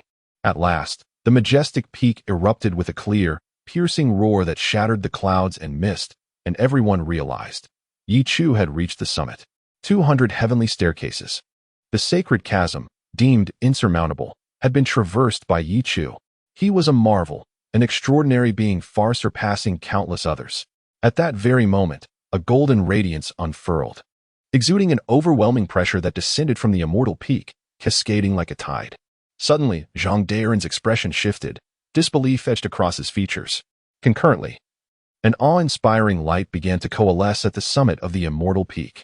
It was as vast as the ocean, oppressive and all-consuming, plunging those present into a sense of suffocating reality, evoking a profound instinct to bow. In that moment, a voice of authority resonated from the immortal peak. I am Yu Hao, the master of the Haoming sect. At last, the Haoming sect has birthed a peerless prodigy endowed with an innate, ultimate physical form. What? Countless eyes widened in astonishment. Legend has it that a millennium ago, the founding ancestor of the Haoming sect, Master Yu Hao, arrived at the Great Wei dynasty, establishing the sect and emerging as a prominent force amid the already formidable powers of the dynasty. He was a great master, an unparalleled superpower. It is said that he once shattered the shackles of the divine cauldron, invoking calamity. Now, atop the immortal peak, has the soul of the ancestor awakened? Disciples of the Haoming sect, pay your respects to Master Yu Hao. The voice shattered the clouds, reaching the heights of the heavens. The voice from the immortal peak seemed momentarily bewildered, but gradually a tone of comfort emerged. I have fallen for a millennium now. Indeed, a millennium had passed. At this moment, Zhang Daren felt a surge of excitement as he stood rooted to the spot. The Haoming sect had existed for 1,000 years. Among the 3 palaces and 5 sects, the Haoming sect was the one with the shallowest foundation. It can be said that before the establishment of the Haoming sect, the 3 palaces and 5 sects had already attained considerable scale, and the Haoming sect undoubtedly rose to prominence thereafter. Such development evokes a sense of pride and honor within him. In my past travels through the eastern Xian continent, I witnessed its vast and boundless expanse. Compared to it, the Great Wei dynasty appears as merely a remote borderland, a mere drop in the ocean, insignificant and humble. Within that realm, I encountered countless astonishing and extraordinary prodigies. They are born as titans, seemingly divine in nature, a stark contrast to our kind. At that time, I considered myself a genius, yet upon witnessing their formidable prowess, I felt a deep sense of frustration, nearly succumbing to despair and nurturing inner demons. They possess an inherently powerful physique, endowed with innate divine strength. Their meridians as broad as mighty rivers, their vitality surging like a blazing sun in the sky. Upon hearing the master's words, many faces turned pale. Is there such terrifying talent in the world? Eastern Xian continent? Is that a realm beyond the Great Wei dynasty? Chapter 78, The Enchantment of the Sacred Dragon Town. Upon hearing the profound insights of Master Yu Hao, the disciples of the Haoming sect were enveloped in a tapestry of complex emotions. Is there truly a sacred realm in this world from which such prodigious youths emerge, endowed with innate strength and divine power? Their physical prowess is formidable. Even in the absence of extraordinary constitutions, their future accomplishments are destined to be nothing short of terrifying. Master, is the world beyond the Great Wei dynasty truly so formidable? At this moment, an elder, taken aback by the revelations, turned to Zhang Daoran for clarification. Zhang Daoran, having once ventured beyond the confines of the Great Wei dynasty, was well aware of the truth. After a brief silence, he affirmed, "What the master says is indeed accurate. It is a realm of remarkable talent and extraordinary circumstances that exist beyond our own." An enveloping silence fell upon them, their expressions a myriad of emotions, each lost in their own contemplations. Zhang Daoran recognized the weight of this revelation. It was a significant blow to their spirits. Yet, he understood that such is the nature of reality. The vastness of the outside world remains unfathomable to them, akin to ants confined within a glass bottle, forever unable to glimpse the splendor that lies beyond. Take for instance, Lu Wen, a paragon of excellence outside the Great Wei dynasty, having achieved the realm of divine cauldron before the age of 50. Had he not succumbed to poison, what heights might he have reached? Zhang Daoran dared not ponder this further, for he had never possessed the qualifications to engage with such extraordinary beings. This is the essence of their world. As he observed the anxious and bewildered expressions of the disciples below, he realized that their youthful minds were not yet ready to accept this overwhelming truth. If mishandled, their mental fortitude could be irrevocably shattered. He frowned, troubled by the thought. In that moment, he envisioned a future where his own faction could give rise to a being of such innate physical perfection. Thus, the establishment of the Undying Peak was not merely a wish but an aspiration he never dared to believe could materialize. The creation of the Undying Peak was the fulfillment of his ultimate desire, a reflection of his unyielding spirit. Yet, how could the Great Wei dynasty produce such terrifying figures? That extraordinary constitution, deemed the pinnacle of innate physical prowess by the founding ancestors, stood as the most significant criterion for ascending the undying peak. Today, I have encountered it. The pinnacle of innate physical prowess. Suddenly, all gazes converged upon the figure that had ascended to the summit of the undying peak. As the final golden staircase levitated into the air, Ye Chu was enveloped in a radiant golden light, his expression one of bewilderment. Me, the pinnacle of innate physical prowess? Surely, this cannot be. Without the system, he mused, he might have merely been an ordinary outer disciple. What he witnessed today was extraordinary, a gift from the system. How could he be considered the so-called pinnacle of innate physical prowess? However, upon reflection, he realized that the exponential growth of his physical strength was indeed rather remarkable. He had effortlessly stepped into the realm of the rock stage, and each increment in his physical prowess had been double the last. Moreover, Ye Chu had never engaged in the rigorous training that others like Chu Shana undertook, who were said to run 100 laps around the Haoming sect while embracing heavy stones as a fundamental exercise. What of the innate supreme physique? The founders of your Haoming sect certainly possess a gift for words. Teacher, what is that type of constitution called? What does it matter? It is merely the external world. It is only natural for powerful beings to give rise to formidable offspring. Is that not a norm? The essence of remarkable individuals and the spirit of the land. The Great Wei dynasty is merely a realm lacking in spiritual energy. If you were to venture to the sacred grounds of Dongshan continent, even the soil there, when gathered and placed in the Great Wei dynasty, would be considered a rare treasure, imbued with an unimaginable essence of spiritual energy. Would children born in such an environment be inferior? Xiao Qingxian fell silent. A handful of soil is a treasure. The disparity is vast. There is no inherent sanctity. Throughout history, countless sages have emerged from remote borders. They are born of tribulation, forged through trials, their physical forms refined through innumerable hardships. The so-called inherent advantages of those individuals are mere jest. Really? Then you may. What of Senior Brother Ye Chu? You cannot compare with him. Xiao Qingxian's expression faltered. He is not born of tribulation. And I suspect that Ye Chu's constitution cannot be compared to that so-called innate supreme physique. What of Dongshan continent? What significance does it hold? Have they ever glimpsed the world beyond Dongshan? Xiao Qingxian discerned the palpable disdain in his teacher's words, stirring a tumult within his heart. Ye Chu stood atop the immortal peak, gazing down upon the Haoming sect. A warm and gentle force swept over him, the ancestral spirit. This force swiftly transformed into a wealth of information, flooding into Ye Chu's mind. It was a secret technique of pinnacle earth rank, the dragon summoning. The voice of the ancestral spirit resonated with a sense of relief and liberation. He had finally found it. He recalled the initial moment he stepped beyond the Great Wei dynasty, feeling the defeat and confusion that came from witnessing those young prodigies. The sensation of being inherently wretched was indelibly etched in his memory. Could the Great Wei dynasty not produce such figures? Why not? On what grounds? Yahao, refused to believe it. He would not submit. His ancestral spirit gradually dissipated. The last vestige of a once-renowned power in the Great Wei dynasty finally scattered with the wind. Ye Chu remained rooted in place, his mind consumed by the secret technique. Dragon summoning. It resembled a method of gathering momentum. Furthermore, it contained a complementary skill that could suppress others, possessing immense power. Yet at this moment, do you wish to wager the fortunes of the Haoming sect with dragon summoning? The system rewards a mid-tier heavenly rank secret technique, the sacred dragon subjugation technique. Ye Chu's body trembled. To wager the fortunes of the Haoming sect? But how should one place such a wager? He was filled with confusion. At that very moment, he suddenly sensed the unsettling atmosphere within the Haoming sect. The fervor surrounding his ascension had entirely vanished, replaced by a pervasive sense of despondency that enveloped the entire inner sect. All disciples hung their heads, their expressions complex. As if they had endured a profound defeat, their gazes vacant, akin to frostbitten eggplants. Clearly, the world beyond the Great Wei dynasty, as previously described by their ancestors, has left them profoundly shaken. Born with inherent weaknesses, some among them may toil for a decade in their cultivation, yet still fail to reach the innate prowess of others. This sentiment fills their hearts with a sense of frustration. If this continues, the current generation of the Haoming sect may face obliteration.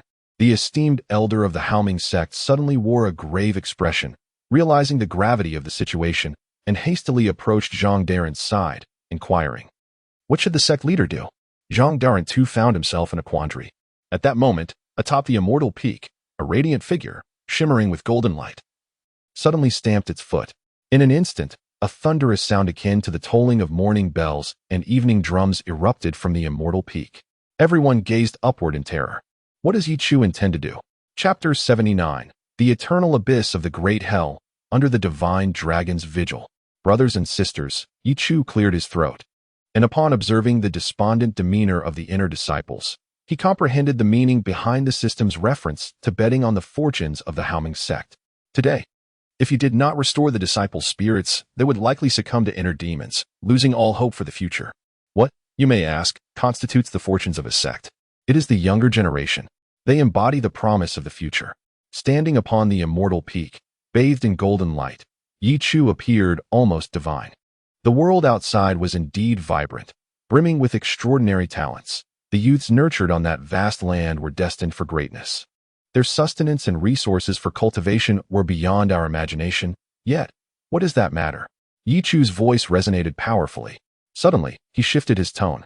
Even esteemed ancient families have their share of inept offspring, while humble origins can also produce future sovereigns. Throughout history, how many sages have emerged from desolate lands? They endure suffering beyond the comprehension of ordinary folk, facing life and death trials repeatedly, and only through such tribulations can they be reborn, like withered trees flourishing anew. Thus, what of innate physical perfection or natural strength? Those who possess great potential but lack ambition shall inevitably lag and suffer. Although Ye Chu's voice echoed profoundly, penetrating the hearts of many, he sighed in dismay. Fiction often deceives. Indeed, it was insufficient. While the disciples raised their heads and whispered among themselves, their voices lacked conviction, revealing a meager impact. There was no awakening akin to the ringing of morning bells or evening drums. Suddenly, the esteemed master Yu had just imparted to me a secret technique, a pinnacle earth-ranked secret art known as the Dragon's Call. At the utterance of these words, the vast Haoming sect stirred. Countless inner disciples immediately raised their heads, and the air grew palpably warmer. Pinnacle earth-ranked? A secret art? What is a secret art? A secret art transcends conventional martial skills, possessing unique effects. From a certain perspective, its value far surpasses that of martial arts. The master truly exhibited grand generosity. The disciples buzzed with excitement. Most had never even encountered superior-grade human martial arts, let alone a pinnacle earth-ranked secret art. The worth of such a secret art was beyond their imagination, and their eyes ignited with fervor. Today, I shall unveil this Dragon's Call for all to practice together within the Haoming sect. With this proclamation, the Haoming sect erupted in fervent excitement. Hearts raced. Faces adorned with astonishment and disbelief, as many questioned whether their ears had deceived them. If it were them who had acquired such a secret art, they would surely conceal it and practice in secrecy, dazzling others with their prowess. They gazed wide-eyed at Brother Ye Chu. Is this truly real? Can we all cultivate it? Oh, Brother Ye Chu, many have been rendered speechless, as they may never encounter such a level of secret arts in their lifetime. It can be said that even within the Grand Wei dynasty, few have the fortune to witness such techniques. Zhang Daoran displayed a look of astonishment, while the elders beside him were filled with fervent anticipation. They had never laid eyes on a pinnacle earth-level secret before. Is Ye Chu truly intending to reveal this to the public? Everyone found it hard to believe, as if caught in a dream. Dear fellow disciples and esteemed elders, please bear in mind that this secret art may only be cultivated by the disciples of the Haoming sect. Any breach of secrecy will be met with the strictest enforcement of the laws by the discipline hall. In the next moment, Zhang Daoran extended his hand, and a mighty force enveloped the expansive Haoming sect, ensuring that no sound would escape. Excitement surged among the disciples, their earlier feelings of defeat forgotten. Indeed, Ye Chu felt a wave of emotion wash over him. The world is bustling, driven by the pursuit of profit, when the immediate gains are substantial. What is the uncertainty of the future matter? Ye Chu recited the incantation for the dragon summoning technique, and on the summit of the Huangtian Peak, the core disciples descended the mountain. After all, this was a pinnacle earth-level secret art. Had Ye Chu gone mad, he was allowing the entire Haoming sect to practice it. What immense courage and vision this entailed. Indeed, the expressions of the core disciples were complex. The Haoming sect had never encountered such a disciple since its establishment. For a moment, they gazed at the tall figure standing proudly atop the undying peak, pondering their thoughts. The essence of the dragon surged like a rainbow beneath the earth, its soil undeterred by 1,000 years, as the furnace's fierce flames initially rose with vigor. And the sea felt no long wail. Ye Chu laid bare the dragon summoning technique in his mind, harboring no intent to conceal. Such secrecy would lack meaning. He acted with transparency, even imparting the accompanying martial arts to all disciples. The disciples listened intently, their faces alight with excitement, their emotions soaring, creating an inexplicable aura that left Zhang Daoren astonished. At this moment, the gaze directed at Ye Chu transformed. They had never witnessed such a disciple before. Zhang Daoren's words were sincere. Throughout history, who has not acted in their own interest? The benefits of the world coalesce around oneself. While the skilled wield their blades in concealment, was Ye Chu not fearful of being surpassed by others? Was he not apprehensive that these junior disciples might use the dragon summoning technique he personally taught against him in the future? He could not fathom this youth. Yet he felt that if this young man were to assume the position of the sect leader, he could elevate the Haoming sect to unprecedented heights. However, recalling what Lu Wen had mentioned about this young man's extraordinary background, he found himself in a quandary. Bet successful, the myriad realms of hell, bound by the sacred dragon's dominion. In the realm of celestial-grade secret arts, whether in martial prowess or mystical techniques, attaining the celestial tier heralds a transformation of truly monumental proportions. Indeed, one volume of the sacred dragon suppressing abyss technique eclipses 10 tomes of the dragon summoning arts. The disparity is vast, bringing a profound sense of satisfaction to Ye Chu. At this moment, he stands atop the boundless peaks. Thank you, Senior Brother Ye Chu. Senior Brother Ye Chu is unlike anyone I have encountered before. In the future, whoever opposes Senior Brother Ye Chu shall be opposing me. We, the disciples, shall heed Senior Brother Ye Chu's command. If any difficulties arise, we shall not hesitate. Ye Chu smiled. Chapter 80. Everyone is like a dragon. How could Ye Chu's future possibly be confined to the Haoming sect? Observing the overwhelming support from all the disciples of Haoming sect for Ye Chu, the elders wore expressions of complexity. Yet, deep within their hearts, their feelings towards Ye Chu were undeniably intricate. Having spent years navigating the realms of cultivation, they found it hard to believe such actions could truly exist. After all, this was not a mere cabbage by the roadside, but a pinnacle secret technique of the earth rank. If it were to fall into the hands of the Great Wei dynasty, it would surely incite a catastrophe. Yet, he revealed it to the public without a hint of remorse. This was, after all, the reward for Ye Chu's unprecedented ascent to the Immortal Peak's heavenly stage, breaking a millennia-old record after awakening the holy soul of the ancestral master. Ye Chu, this young man. The remnant soul Guchen fell silent, uncertain of what Ye Chu was truly contemplating. His actions were so peculiar. Could it be that such pure-hearted individuals exist in this world? However, that was indeed a pinnacle earth-rank secret technique. If compared, its value might even rival that of an ordinary low-grade heavenly rank martial art. Low-grade heavenly rank martial arts should belong to the most exquisite and elite treasures of the royal family within the Great Wei dynasty. Yet now, it was openly disclosed by Ye Chu. It must be said, if it were me, I truly could not achieve such a feat. Xiao Qingxian couldn't help but exclaim in astonishment. His greatest secret was his own teacher. Yet he could not bring himself to reveal it to the world as Ye Chu did. May all in Haoming sect be like dragons. Ye Chu uttered a rather cliché yet invigorating phrase. Everyone like dragons. This time, Ye Chu's actions undoubtedly captivated the inner disciples. Gradually, the immortal peak fell into silence. The golden light above began to fade as the ancestral master's holy soul dissipated. The disciples dispersed. They certainly remembered what Ye Chu spoke of regarding the dragon's pull, but truth be told, mastering such a high-level secret technique required immense talent and prolonged diligent practice. Regardless of whether they could succeed or not, now that the treasure lay before them, there was no reason to resist. As Ye Chu descended the mountain, few disciples remained below. He immediately began to cultivate the sacred dragon suppression technique within his mind. The dragon's pull was indeed powerful, but in comparison to the sacred dragon suppression technique, it was frankly insignificant. From the very concept, it was utterly outclassed. The dragon's pull resembled a striving effort, rising from the depths, drawing upon the power of the heavens from a bloodless dragon, continuously evolving until it became a purebred dragon, soaring through the skies, a true embodiment of perseverance and self-improvement.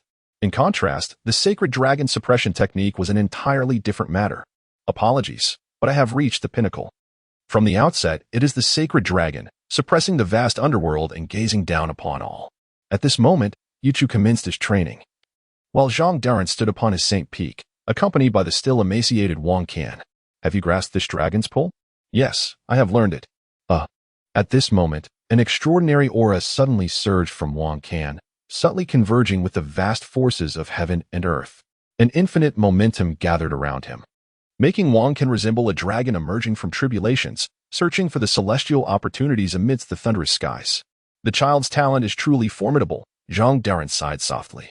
Pray tell, what manner of person is Ye Chu? Wang Can was momentarily taken aback upon hearing this. He had learned that the dragon's guidance stemmed from Ye Chu breaking the shackles of the undying peak and subsequently revealing the ancestral teachings publicly from atop that very peak. Such audacity and magnanimity earned Wang Can's deep admiration. Furthermore, Ye Shidi's actions within the Haoming sect were equally commendable. As a disciple of the discipline hall, he refrained from engaging in corrupt practices, aiding the weak, and upholding the integrity of his fellow disciples.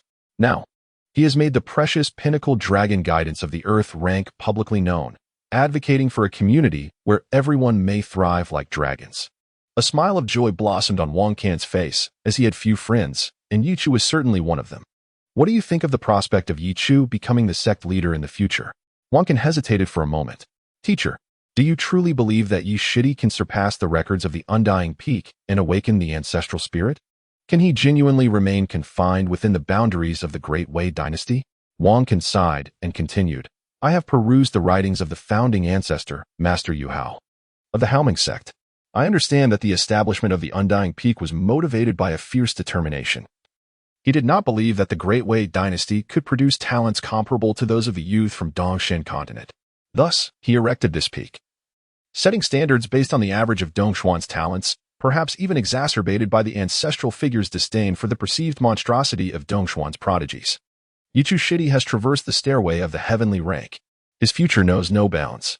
Zhang Daran remarked thoughtfully, it seems you all harbor disdain for our Haoming sect. Enough of this grand vision. I am quite content as is. Wang Can smiled gently. His aspirations reach far beyond the confines of a single corner. Ye Chu embodies this spirit, as does his companion, Shidi Xiao. Perhaps in the future, they may indeed venture forth together into Dongshan continent, stirring up a tempest of change. Wang Can felt a swell of anticipation. At this moment, however, Zhang Daoran was far from disheartened. If you do not desire the position of sect leader, then I have no intention of granting it to you. Nevertheless, the scene Wang Can describe did indeed evoke a sense of longing within him. He gazed towards the Haoming sect, envisioning amidst the boundless and perilous return to Demon Valley, an endless swarm of dragons harnessing the powers of heaven and earth. All disciples were diligently cultivating the dragon guidance. The magnificent momentum was clear as day from atop the Saint Peak. Would the Haoming sect emerge from this calamity reborn and ascend to brilliance? Suddenly, his gaze became momentarily dazed.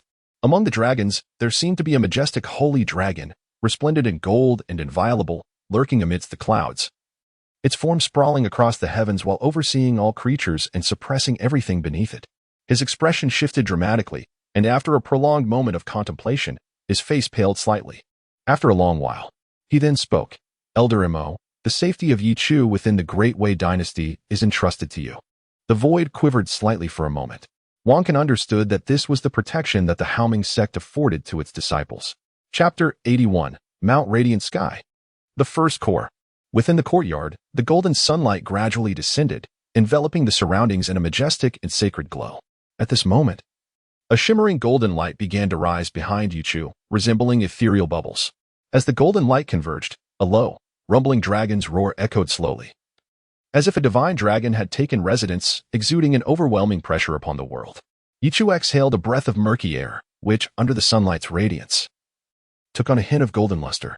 He had entered the threshold of a profound secret technique.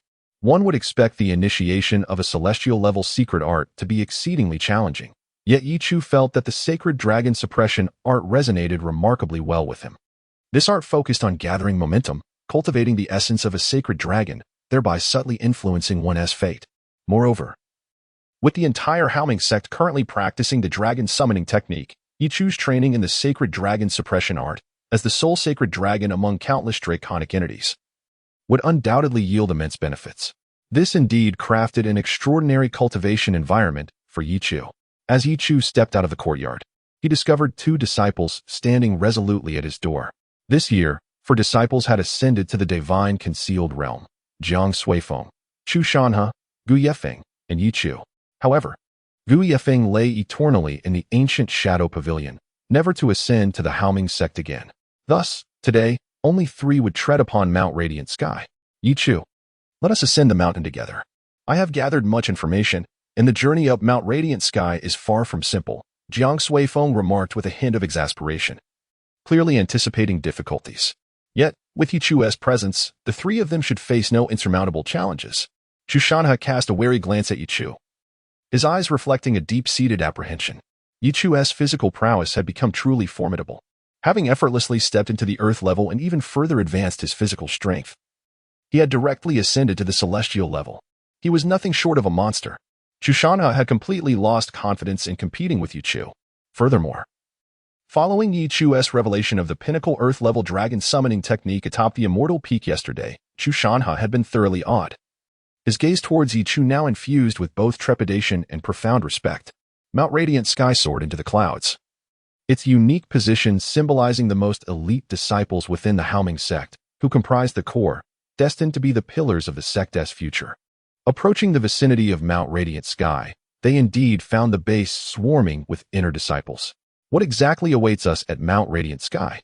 Ye Chu pondered, somewhat perplexed. Chu Shanha replied in a booming voice, it's quite simple. Each core disciple is a paragon among the elite of Mount Radiant Sky. As the saying goes, 2 tigers cannot coexist on the same mountain, let alone so many talents residing together on this peak. This is the nature of the core's rules. New core disciples must endure the trials set forth by established core members. Trials? Ye Chu nodded in understanding, though he sensed that such behavior seemed to be organized. Indeed, there is always a designated first core atop Mount Radiant Sky. The first core? Ye Chu responded, taken aback. The foremost disciple of the Huangtian Peak is the strongest among its ranks, excluding the true successors. This primary core disciple is undoubtedly the mightiest within the Haoming sect. The first core holds the highest authority at Huangtian Peak, and upon the completion of their 5-year term, they will designate the next generation's first core disciple. Ye Chu was left speechless. It felt reminiscent of a certain chairman, as if Huangtian Peak were merely a singular core disciple, leading a group of core members down the mountain to commit various misdeeds. Ye Chu is here. Is the ascent about to commence? Upon seeing Ye Chu, all inner disciples bowed respectfully, their gazes filled with fervor, clearly captivated by Ye Chu's presence. Beside him, Jiang Suifeng could not suppress his astonishment. Ye Chu's renown within the Haoming sect was unparalleled. No disciple, not even the elders, could rival him. Atop Huangtian Peak, in a pavilion on the summit, several core disciples congregated. They represented the strongest faction of the new generation, all possessing cultivation beyond the 5th realm of Shunsang. At the head of the assembly sat a strikingly handsome man, his features sharp as if chiseled, his eyes electric and frigid, exuding immense pressure. He was Chunji, the foremost core disciple of the Haoming sect at the 9th realm of Shunsang. It was said that upon completing his 5-year term, he would embark on a journey of cultivation alongside the chief elder of the core disciples. Ye Chu's ascent may bring unforeseen changes. Remain vigilant, he declared, his words laced with trepidation. Ye Chu's fame was too overwhelming. Who within the Haoming sect was unaware of his illustrious name? Thus, they regarded him with caution. He was Chunji, the first core disciple of Huangtian Peak, soon to become a true successor. Prudent and formidable, they could not afford any missteps. At that moment, at the entrance of Huangtian Peak, an elder perused the roster, noting that 3 disciples were entering the core this year. Who is Ye Chu? He inquired, glancing at the 4 names listed, casually striking through the name of Guyu Peak. Upon calling Ye Chu's name, he stepped forward. Very good, the elder remarked with a beaming smile, nodding approvingly. He had also trained in the Dragon's Call technique. Despite being an elder, he found it impossible to maintain an air of authority before this disciple. Ultimately conceding with a nod of approval, continue to strive. Aim for the position of first core disciple within 3 years. He evidently held high hopes for Ye Chu. While the position of first core disciple at Huangtian Peak seemed unassailable, he sensed that this young man's arrival might herald unexpected developments. Ye Chu nodded in acknowledgement. The elder then proceeded to call upon Jiang Suifeng and Chu Shanhe. Toward these 2, his demeanor was markedly aloof. He merely huffed dismissively before officially recognizing their core identities. Let the ascent begin. Huangtian Peak, Courtyard A5, Ye Chu. Huangtian Peak, Courtyard B17, Jiang Suifeng. Huangtian Peak, Courtyard B14, Jushani. The courtyards were designated as A, B, C, and D. Allocation is based on individual potential. It is said that each year, the rankings of the courtyards undergo a significant reshuffling. At this moment, Ye Chu has surprisingly been assigned to the A courtyard, clearly indicating the elder's high regard for him. The disciples grinned and said, "Truly well-deserved." Chapter 82. Ye Chu's Ascendancy, Chenji's Demise. The ascent begins. Ye Chu and his companions entered the resplendent Tianfeng Peak. Indeed, the scenery atop Tianfeng Peak was enchanting, with melodious birdsong, fragrant blossoms, fresh air, and abundant spiritual energy, a veritable haven for cultivation. However, at that moment, Chu Shanha furrowed his brow slightly. They had arrived. A group of core disciples descended with an imposing demeanor, exuding a fierce and intimidating presence. Their robust essence, a reflection of their profound cultivation, was unabashedly apparent.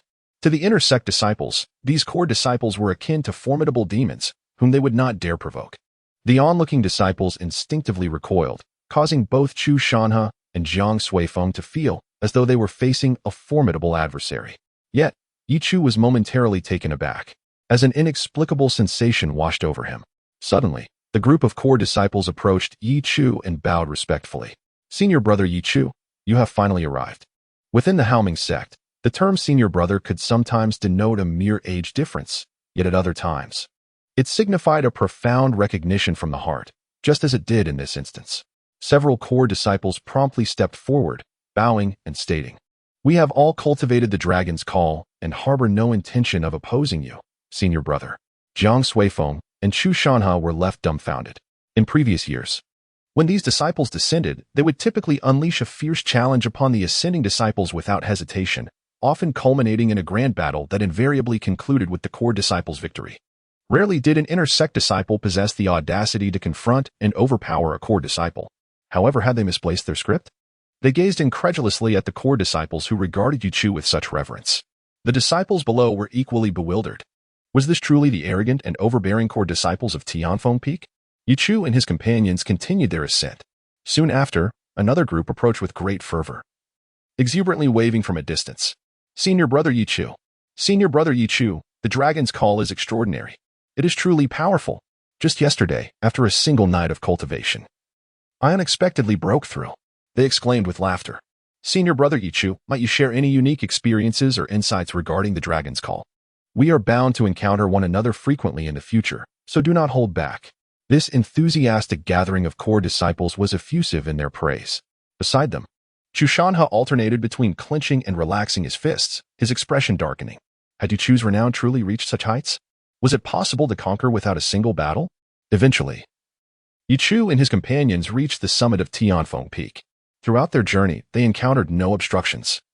All the core disciples who descended did not aim to intercept them, but rather expressed their gratitude. Outside, the inner sect disciples were left astounded. Was this truly Tianfeng Peak? This was entirely different from past years. I still remember the bloodshed from last year, where neither side would yield, and a newly ascended disciple was left battered and bloodied. One could only conclude that this was indeed the impact of Senior Brother Ye Chu. They could not help but feel astonished, yet deep within their hearts, they believed that this was precisely what Brother Ye Chu deserved. Ye Chu himself was bewildered. This scene seemed rather different from what he had envisioned regarding the mountain ascent. At that moment, a core disciple with prominent cheekbones squinted at Ye Chu and whispered, "Brother Ye Chu, do you aspire to become the foremost core disciple?" As night gradually enveloped the surroundings, the ascent of the Huangtian Peak had commenced in the afternoon, and now the sky had darkened, accompanied by a gentle breeze wafting over the peak. The anticipated confrontation between the inner disciples and the core disciples did not materialize. The Huangtian Peak was eerily tranquil, infused with an inexplicable, distinct atmosphere. Suddenly, atop the mountain, two figures met in the cold wind shrouded in darkness. Ye Chu Xing, Chenji Wang. When? This very night. Of course, this was merely a playful jest. Yet at this moment, Ye Chu had not anticipated that this group of core disciples actually wished for him to become the foremost core disciple. Beside him, Chu Shanha and Jiang Suifeng were equally taken aback. This was beyond exhilarating. On the very first day of becoming a core disciple, all the core disciples of Huangtian Peak were rallying around Ye Chu, urging him to take the position of the foremost core disciple and to dethrone Chenji. The current foremost core disciple, Brother Ye Chu, only you can assume the role of the foremost core disciple. The core disciples uttered this statement before turning abruptly and hurrying away, seemingly preparing for something. Ye Chu inquired, "What do you think?" At this moment, Ye Chu glanced at Chu Shanha and Jiang Suifeng. Jiang Suifeng sighed. Ye Chu, Chunji's strength is formidable, being at the 9th level of the divine concealment realm. Even within the Grand Wei dynasty, he ranks among the talented individuals. After all, we have merely just stepped into the divine concealment realm. Indeed. While these core disciples were inclined towards you, most of them possessed strength beneath the 5th level of the divine concealment realm, with only a handful surpassing that mark. The truly powerful disciples mostly aligned themselves with Chunji, having formed a vested interest group through resource plundering, and they would not yield. This was the analysis presented by Chu Shanha. His astute assessment left Ye Chu and Jiang Suifeng exchanging astonished glances. The foremost core disciple, Ye Chu, illuminated by the moonlight, cast a vague glance at the summit of Huantian Peak, 9th level of the divine concealment realm. How many punches can you withstand? Chu Shanha and Jiang Suifeng noticed the growing brightness in Ye Chu's eyes, and their hearts jolted. Ye Chu was ready to take action. Indeed, after a series of analyses, Ye Chu discerned that this endeavor bore no risk. Moreover, recalling Wang Can's words during the previous inter-sect ranking battle, Ye Chu understood that if one did not act decisively, there would be oblivious individuals who would come to provoke you every day. The prestige garnered from the announcement of the Jialong's allure had left the core disciples in awe, many of whom were directly captivated. Are you certain? Ye Chu, perhaps you should reconsider? After all, the three of us are in this together. I find myself engulfed in trepidation. All I desire is to simply become an ordinary core disciple. Enduring a beating today would be inconsequential. You are taking this far too seriously. Jiang Suifeng trembled with apprehension. Suifeng, what is the name of that first core disciple? Chunji. Ye Chu nodded in acknowledgement. To the astonishment of the two, Ye Chu suddenly gathered his strength and bellowed, "Chunji, come down." Boom. The thunderous voice reverberated throughout the entire Huantian Peak. The inner disciples, who had initially deemed the atmosphere rather dull, were suddenly drawn in by that commanding sound. Is that Brother Ye Chu's voice? They were all too familiar with it. Wait. Who is Chunji? Suddenly, someone turned pale with realization. Chunji is the foremost core disciple of our Haoming sect on Huantian Peak. He's at the 9th level of the divine concealment realm. Surely, they must have misheard. What was expected to be a harmonious and friendly assent turned out to be quite the opposite. As they listened to that resounding, thunderous voice, every inner disciple's eyes gleamed with excitement. Chapter 83, Reflections on Sanjiang today, as I have prepared some manuscripts. Rest assured that I will be storing more in the coming days to deliver a significant outpouring upon the release next Wednesday, with an additional 20,000 words. I am immensely grateful for your support. The editor has informed Sanjiang, which has stirred a sense of excitement within me. Fear not, dear readers. I shall meticulously craft the plot of this book. I sincerely apologize once more. Remember, the release is next Wednesday. Chapter 84. Allow me to take this seat. The thunderous sound reverberated through the air. In an instant, the entire Huantian Peak trembled violently. The disciples outside bore fervent expressions in their eyes, in their hearts. The first core figure of Huantian Peak was someone not to be trifled with. The first core stood as an insurmountable mountain above all inner disciples, exerting pressure over the Haoming sect's inner circle. Who would dare to offend them? Yet today, they heard that name once more, the voice imbued with the essence of thunder, rolling like a dragon, roaring into existence. If Brother Ye Chu could ascend to the position of the first core, it would be an extraordinary boon, regardless of circumstances. Should Brother Ye Chu become the first core, I would submit. Brother Ye Chu is indeed formidable. As practitioners, we ought to be like him. The inner disciples were stirred into a fervor by Chunji's proclamation for him to step down. After all, it was Chunji. An elder once remarked that Chunji was the most outstanding disciple to emerge within the past decade from their inner circle, possessing a strong will and exceptional talent, destined to achieve great heights within the Dawei Empire. Indeed, Chunji had overwhelmed the inner circle, stepping into the core, becoming a nightmare for the inner disciples. Conversely, Wang Can was known for his low-key demeanor, seldom engaging with others, which often led to his brilliance being overlooked. Compared to the gentle genius that was Wang Can, Chunji was undeniably a nightmare. A nightmare, without a doubt.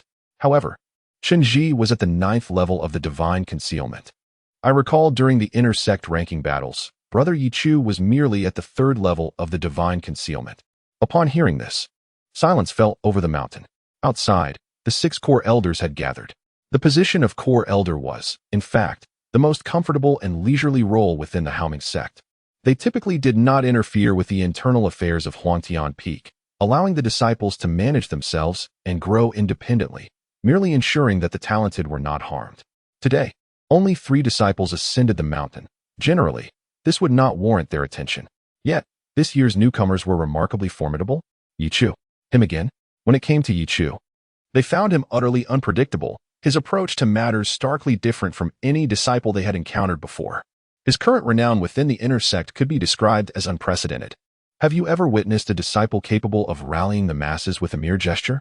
They believed that Ye Chu could achieve just that. And now, was Ye Chu about to undertake something monumental? On his very first day as a core disciple, he set a modest goal, to become the leader of all core disciples. This lad certainly relished stirring the pot. Suddenly, the elders felt that since this young man began to rise, it was as though he had revitalized the stagnant waters of the Haoming sect. The elders experienced an inexplicable sensation. The sect had developed excessively and now seemed to be stagnating. Yet recently, an unprecedented number of geniuses had emerged, all seemingly orbiting around Ye Chu. Who knows? Perhaps today Huangtian Peak will indeed undergo a transformation. What nonsense! The elder beside them could hardly believe it. The 3rd level of divine concealment against the 9th level? Impossible. The speaker is the 3rd elder, a formidable figure at the pinnacle of the sea-breaking realm. He resides amidst the clouds. His immense aura, though restrained, continues to dominate the skies. Suddenly, a round table materializes before him, adorned with tea enveloped in ethereal mist, its delicate fragrance invigorating the senses. I hold high hopes for Chenji. Should my esteemed brothers doubt this, let us observe together. Yet, Ye Chu, oblivious to the gravity of the situation, foolishly concurs with the antics of the core disciples. How could he not comprehend the disparity between the 3rd heaven of divine concealment and the 9th? Humph. The 3rd elder, unfamiliar with Ye Chu, had just emerged from seclusion after half a year, and now everywhere he turns, he hears praises for this Ye Chu. Upon learning that Ye Chu intends to confront Chenji of the 9th heaven, his fondness for Ye Chu diminishes sharply. Such unqualified admiration for someone can easily breed disdain. Ye Chu's stance on the matter is precisely that. Challenging the 9th heaven from the 3rd is tantamount to courting death. His words were laced with frustration, and the other core elders chuckled awkwardly, yet their anticipation grew. At this moment, Ye Chu stood atop the radiant sky peak, braving the tempest. Chu Shanhe and Jiang Sui Feng were taken aback by the overwhelming aura emanating from Ye Chu. He had grown stronger. Compared to their previous encounters during the inner sect ranking battle, he had undoubtedly improved significantly, far beyond mere increments. They could hardly believe it. At the summit of Radiant Sky Peak, a thunderous explosion echoed suddenly. Within a courtyard, wild spiritual energy surged forth, and in an instant, a figure stood defiantly at the entrance.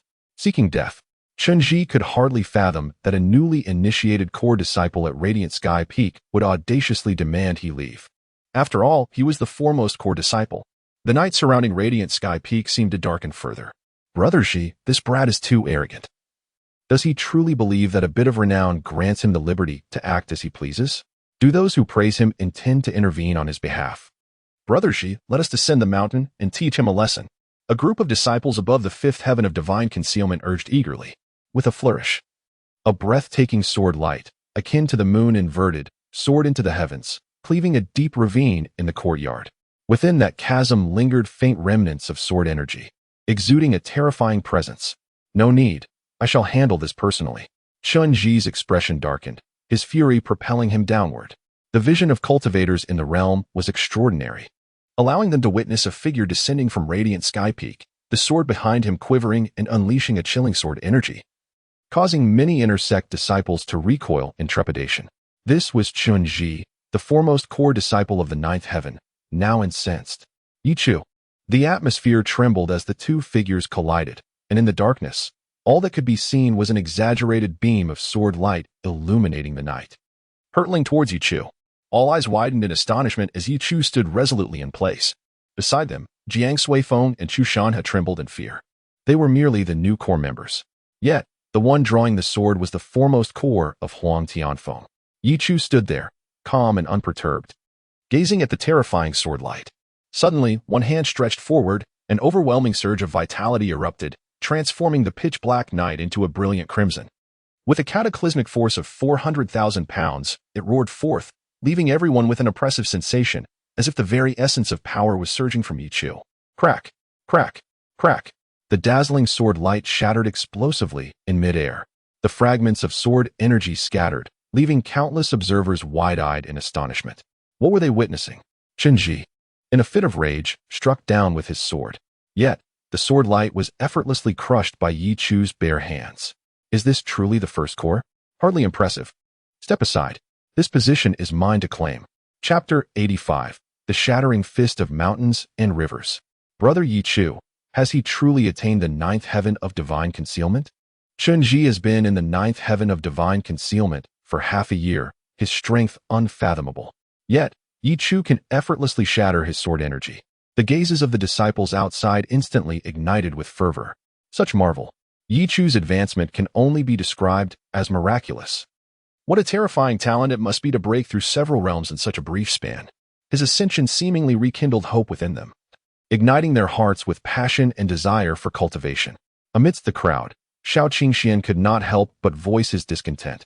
Master, did you not say I would surpass Brother Ye Chu within a month? The remnant soul fell silent. A month had passed. Do you know how I have spent this month? The gap has only widened. I just reached divine concealment last night. Brother Ye Chu is almost at the Purple Mansion. Shao Qingxian felt disheartened. The remnant soul lamented. There must be something wrong with your brother's physique. Let me see him. Not a chance. Shao Qingxian rolled his eyes, dismissing the excuse. He refused to admit he misjudged. Brother Ye Chu is truly a dragon among men. However, I must strive even harder. Shao Qingxian clenched his fists. Lacking such talent as Ye Chu, he must exert himself even more. On the summit of Huangtian Peak, Qinji's expression darkened. Ye Chu, though he anticipated that today might hold uncertainties, he never imagined it would unfold in this manner. Gripping his long sword tightly, in the next moment, a cascade of sword light erupted. Like a waterfall, it rained down upon Ye Chu. Die. The two forces clashed violently. Ye Chu stood as firm as a mountain, his internal energy unspent, his physical form akin to a slowly erupting volcano. In an explosive moment, countless divine flames transformed into a torrential tide of vitality, suffusing the night with a deep crimson hue. With a single punch, Ye Chu obliterated all the sword light midair. Qinji's complexion paled further. Jinghong sword technique. Sangsha. In an instant, the Jinghong was unleashed, its blinding sword light carrying a heavy and chilling aura of death, tearing through the howling winds. Ye Chu executed the cloud dragon ascending steps to their utmost, moving with a ghostly grace that dazzled the eye, rendering all sword light ineffective as they crashed to the ground with a thunderous roar. Amidst the swirling dust, Qinji's expression shifted dramatically. The terrifying strength of his physical body was one thing, but how could his speed be so astonishing? In the next moment, the dust was suddenly swept away by a fierce wind, and Ye Chu surged forth, shattering the earth beneath him. Huangtian Peak trembled as an immense force of 400,000 pounds annihilated everything in its path. Ye Chu abruptly appeared before Qinji. With a punch, he struck. Boom. The deep sound resounded as if two mountains collided, deafening all. Qinji's countenance changed dramatically. His body retreated in a frenzy, feeling the power of that punch. Akin to a mountain collapsing and a tsunami rising, he was horrified, gazing at Ye Chu, wondering what kind of monster this was. Is this the strength a mere human can possess? Boom. In the next instant, his body was sent flying.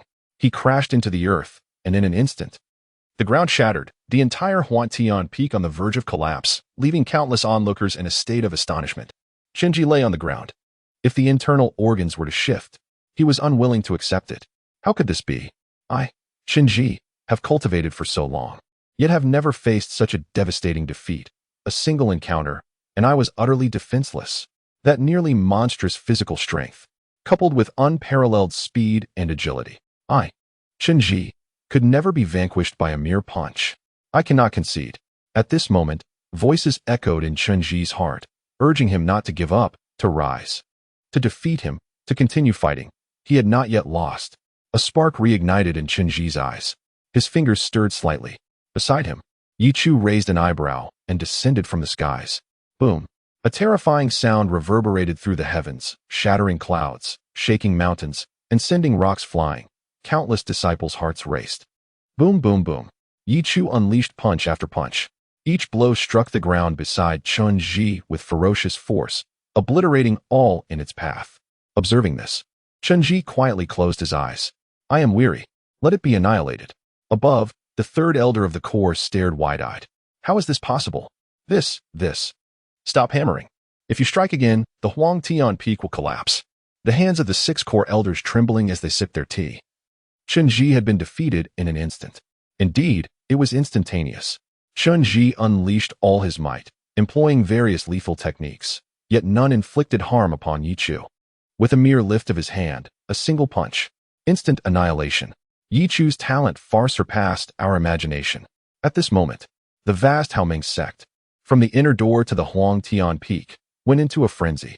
Senior Brother Ye Chu. How could he be so formidable? Each punch, with its terrifying power, struck their hearts like a pound-weight hammer. It stirred their blood. Regardless of your extraordinary swordsmanship or unparalleled sword light, when power reaches a certain magnitude, a single punch can shake mountains and rivers, shattering all sword techniques. How was Senior Brother Ye Chu's physical strength cultivated? I too wish to begin refining my body. Do not dwell on that, brother. To refine your physique, you must first possess a formidable body refinement technique, which is exceedingly rare. Typically, it resides on the 3rd floor of our Haoming sect's scripture pavilion, and body refinement is not something one can simply train in for the common practitioner. It often leads to muscle dissolution and bodily ailments. Senior Brother Ye Chu, however, has achieved the pinnacle of innate physical prowess. This was stated by the founding ancestor, comparable to the innate prodigies of Dongxian continent. No one is left unaware of why Ye Chu could ascend the heavenly steps now. Chun Ji lay on the ground, trembling. No more fighting. I am exhausted. The first core is yours. I pay my respects to Senior Brother Ye Chu. In an instant, atop Huang Tian peak, the core disciples reverently spoke. With a single utterance of Senior Brother Ye Chu, they completely acknowledged his position as the first core. Yet Ye Chu did not take residence in Courtyard A1, for Chun Ji had been so enraged upon exiting that he shattered the door, leaving the entire courtyard in disarray. Thus, Ye Chu chose to reside in Courtyard A5. Within the Haoming sect, Ye Chu's reputation exploded. Have you heard? Yesterday, Brother Ye Chu unveiled the method for cultivating the dragon's call, and today he ascended to the illustrious Huang Tian peak, earning the esteemed title of core disciple. Who does not know Brother Ye Chu? Who would dare to oppose him? I certainly would not allow it. Some disciples from the Haoming sect, with hands on their hips, could not contain their curiosity and soon inquired, what truly transpired yesterday? As I engaged in the cultivation of the dragon's call, I lost myself in the experience. For it was my first encounter with a terrestrial-level technique, let alone a secret art. It felt utterly extraordinary. I sensed that the cultivation methods I practiced were operating harmoniously on their own. However, I remained oblivious to the events unfolding at Huang Tian peak, save for the resounding explosions that nearly drove me to madness. Many nearby disciples nodded in agreement, acknowledging the astonishing occurrences atop Huang Tian peak, which were indeed grand in scale, yet numerous disciples remained unaware of the specifics. You ought not to practice so incessantly. You've turned foolish. Brother Ye Chu, upon his arrival at Huang Tian peak, became a core disciple, prompting countless core disciples to descend the mountain, beseeching him to overthrow Chun Ji's reign and ascend as the foremost core disciple. Standing atop Huang Tian peak, Brother Ye Chu bellowed, Chun Ji, descend at once. In a fit of rage, Chun Ji brandished his sword and descended, only to be instantaneously vanquished by a single punch from Brother Ye Chu. That punch, it was as if heaven and earth were collapsing, nearly bringing Huang Tian peak to its knees. Disciples embellished the tale, and soon word spread like wildfire. One telling to 10, and 10 to 100, the reputation of Ye Chu's sword. As countless individuals recounted the terrifying scene of his formidable physical strength nearly shattering Huang Tian peak. Many disciples, engrossed in their own cultivation of the dragon's call, lamented, beating their chests in regret for not being present to witness Brother Ye Chu's magnificent display of power. Chapter 86. The Forge of Spirit Training. After Ye Chu established the first core, his disciples, filled with gratitude, nearly wore down the threshold of his new courtyard with their frequent visits. After much effort in hosting them, Ye Chu arranged for a lavish banquet. Once everything was set, he sent word to Wang Can and Xiao Qingxian, who had recently emerged from seclusion, reportedly having entered the divine concealment realm. This news filled Ye Chu with disdain for those gifted individuals, each more detestable than the last. Consequently, he also sent a message to Yang Huai. Before long, Wang Can arrived. Congratulations, Junior Brother Ye. To enter Huang Tian Peak and immediately become the first core, your ascendance to true inheritance seems imminent. Wang Can remained as gentle and warm as a spring breeze. Meanwhile, Xiao Qingxian faced a delay. Upon reaching Huang Tian Peak, he was halted. The inner disciples were typically forbidden from ascending the mountain, a rule established to maintain the prestige of Huang Tian Peak. However, upon mentioning Ye Chu, he was granted passage. It is a friend of Senior Brother Ye Chu. My apologies for the oversight. The rules? Senior Brother Ye Chu's rules are the rules. Xiao Qingxian entered, offered his congratulations, and engaged in conversation with Wang Can. Wang Can's amiable nature made their dialogue feel refreshing, and they quickly grew familiar with one another. Senior Brother Ye Chu, will there be more guests? Xiao Qingxian inquired, eyeing the feast with longing. Life on the mountain was austere, and their culinary desires were modest. Daily meals at Haoming sect consisting of flavorless, spirit-infused cuisine left them yearning for more. The sight of such a sumptuous spread truly stirred their appetites. Before long, a timid youth entered, Yang Huai. The transformation since their first meeting was astounding. Adorned in splendid garments, his skin had notably improved, his complexion radiant. He had shed his mortal form, purging his body of impurities. Although still slender, the change was evident. Senior Brother Ye Chu, you must be Yang Huai, correct? Wang Can, curious, glanced at him. Having heard that Yang Huai's recent achievements had caused even greater stir than his own initial endeavors. Despite Wang Can's past frailty, he could not deny that Yang Huai possessed extraordinary talent, second only to himself in Wang Can's experience. Ye Chu, however, remained an enigma. Yes, you must be Senior Brother Wang Can. I have heard much about you from my teacher, Yang Huai replied, acknowledging him. Ye Chu beckoned, and the four gathered around the table, diving into the feast. Suddenly, an enticing aroma wafted through the air. Wang Can, with a mysterious smile, produced a flask of wine from his robes. Senior Brother, is your health sufficient? After our last drinking session, I was chastised by the teacher, who claimed I would only live to 24. Yet, having practiced diligently, I believe extending my life by another 5 years should not pose a problem. Wang Can spoke earnestly, leaving the others momentarily speechless. The four of them raised their cups, relishing the moment without needing to draw upon their inner strength to enhance the wine's effects. Such is life, beneath the drifting white clouds, forsaking fame and fortune, sharing a jug of wine with a few close friends. Yang Huai initially felt quite restrained, as he had yet to fully transition his understanding of his own identity. However, after drinking too much, Xiao Qingxian embraced Yang Huai and incessantly spoke of future fantasies. Huai, do you know I intend to shatter the eastern Xianzhou? Do you think I can do it?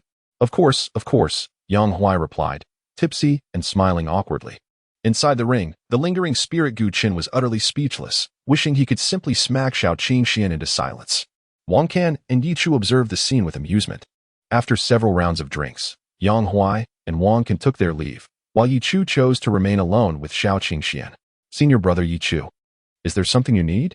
Even without using his elemental force to dispel the effects of alcohol, Xiao Qingxian's robust physique had already allowed him to sober up.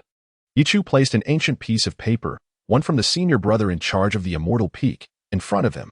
The Ice Jade Heart Armor saved my life last time. This paper is a wager I won, and I'm giving it to you. Xiao Qingxian paused for a moment. Upon seeing the paper, which was aged and yellowed, he noticed the characters inscribed upon it were incomprehensible, yet exuded an aura of antiquity, invigorating his spirit. This piece of paper was indeed remarkable. Senior Brother, this cannot be accepted, Xiao Qingxian protested. Ye Chu waved his hand dismissively. I cannot decipher the characters on this paper, and it serves no purpose in my possession. Keep it. Perhaps in your future endeavors across the Great Wei dynasty and even Eastern Xianzhou, you might unravel its true meaning. As he spoke, Ye Chu gently pushed Xiao Qingxian toward the door, placing the paper into his hands. All right, off you go. I need to sleep. Standing outside the door, Xiao Qingxian clutched the paper, feeling a surge of emotion. Master, what exactly does the content of this paper entail? It is a method for honing the spirit. What rank? Is it valuable? The spirit is priceless. The next morning, Ye Chu awoke and opened his door, only to find a page of paper wedged in the doorframe. The characters were evidently freshly inscribed, the ink still wet. Ye Chu was reassured by Xiao Qingxuan's diligence. In just one night, he had translated it and even provided Ye Chu with a copy. Ye Chu felt exceedingly satisfied. The residence of the core disciples of the Haoming sect was indeed far superior to that of the inner sect. Spacious courtyards and lavish interiors made for an exceptionally comfortable stay. The method of spiritual cultivation, furnace of the spirit, proclaimed, through relentless forging, the soul becomes immortal. As the spirit remains undying, it withstands the ravages of time, the ebb and flow of seas, and the erosion of stone. Even as eons pass and the cosmos turns to dust, it shines like the everlasting stars. The spiritual cultivation method was exceedingly rare, its value surpassing that of physical cultivation techniques. Indeed, one could argue that physical cultivation bore no comparison to spiritual cultivation. Ye Chu attempted to practice the method, following the instructions to introspect into emptiness and mold his thoughts, only to find his mind reeling, nausea and headache overwhelming him. It was indeed a formidable challenge. Ye Chu nodded thoughtfully. Nevertheless, every endeavor begins with a difficult first step. In a matter of days, he diligently honed his skills, enduring countless trials and tribulations, all the while remaining somewhat vague about that elusive sensation. It was not until Ye Chu envisioned his mind as a roaring furnace, flames emanating and consuming all that he was, that clarity began to dawn. Recently, all disciples of the Haoming sect had commenced their cultivation, with the training for the Jiao Long Yin continuing unabated. The fervor for this practice surged to unprecedented heights. Soon, however, Ye Chu received intriguing news. The Kongming Valley had manifested a mysterious energy, akin to a tidal wave, which enveloped the entire valley, creating a peculiar secret realm. Within this realm, there were whispers of an ancient legacy emerging, seemingly the resting place of an extraordinary being of life and death tribulations. A legacy of such caliber? Ye Chu was taken aback. Following the divine cauldron, it attracted the heavenly tribulation, a perilous journey between life and death. Overcoming this tribulation would elevate one into the realm of life and death tribulations, marking them as an unparalleled force of their time, an existence capable of reshaping the very heavens and collapsing the void with a mere gesture. This time, it appeared that the younger generations of the 3 palaces and 5 sects, save for a few in seclusion, were all set to mobilize. Yesterday, the higher-ups of the Haoming sect convened a meeting and ultimately decided that Ye Chu would lead a team of 20 disciples to the Kongming Valley. Chapter 87. The advantages of a reborn protagonist. In the early morning, a gentle breeze caressed Ye Chu's face, invigorating him as he squinted contentedly and stretched lazily. Senior Brother Ye Chu, here is the list of participants for the Kongming Valley expedition. A junior sister knocked on the door, her voice bright and clear as she handed the list to Ye Chu. After scrutinizing him for a moment, she reluctantly departed. With formidable strength, a kind demeanor, and striking looks, Ye Chu wielded an undeniable charm over the female disciples. Ye Chu, however, paid little heed to her departure and glanced at the list in his hand. Slightly taken aback, the true disciples were all away on journeys, making this cohort solely comprised of core disciples. Yet, to his surprise, Xiao Qingxian was among them. Has this rascal also become a core disciple? Ye Chu mused, perplexed, for he had received no prior notification regarding this first core disciple. Stepping outside, he inquired briefly and learned that Xiao Qingxian had not initially been on the list. He had sought out an elder to prove that he had reached the divine concealment stage, subsequently defeating a disciple at the 4th level of divine concealment and securing his position. Such audacity, Ye Chu chuckled, shaking his head. The barrier surrounding Kongming Valley was still evolving, and an exit had yet to manifest, indicating it was not yet time to depart. Ye Chu then retrieved a jade slip from his storage ring, channeling his energy into it, which caused characters to materialize. Sister Lu, are you aware that the Kongming Valley inheritance has emerged? As the protagonist of a rebirth narrative, Ye Chu was well aware that all details of the emerging inheritance would undoubtedly be meticulously recorded in Lu Qinshuang's little book. Lu Qinshuang was currently out training, her whereabouts unknown. At that moment, in a shadowy valley, a graceful figure was scaling a mountain, when she suddenly produced the jade slip from her bosom. It was still warm, and as it flickered with light, Ye Chu's message appeared. The Kongming Valley inheritance, you say? She harbored no intention of withholding information.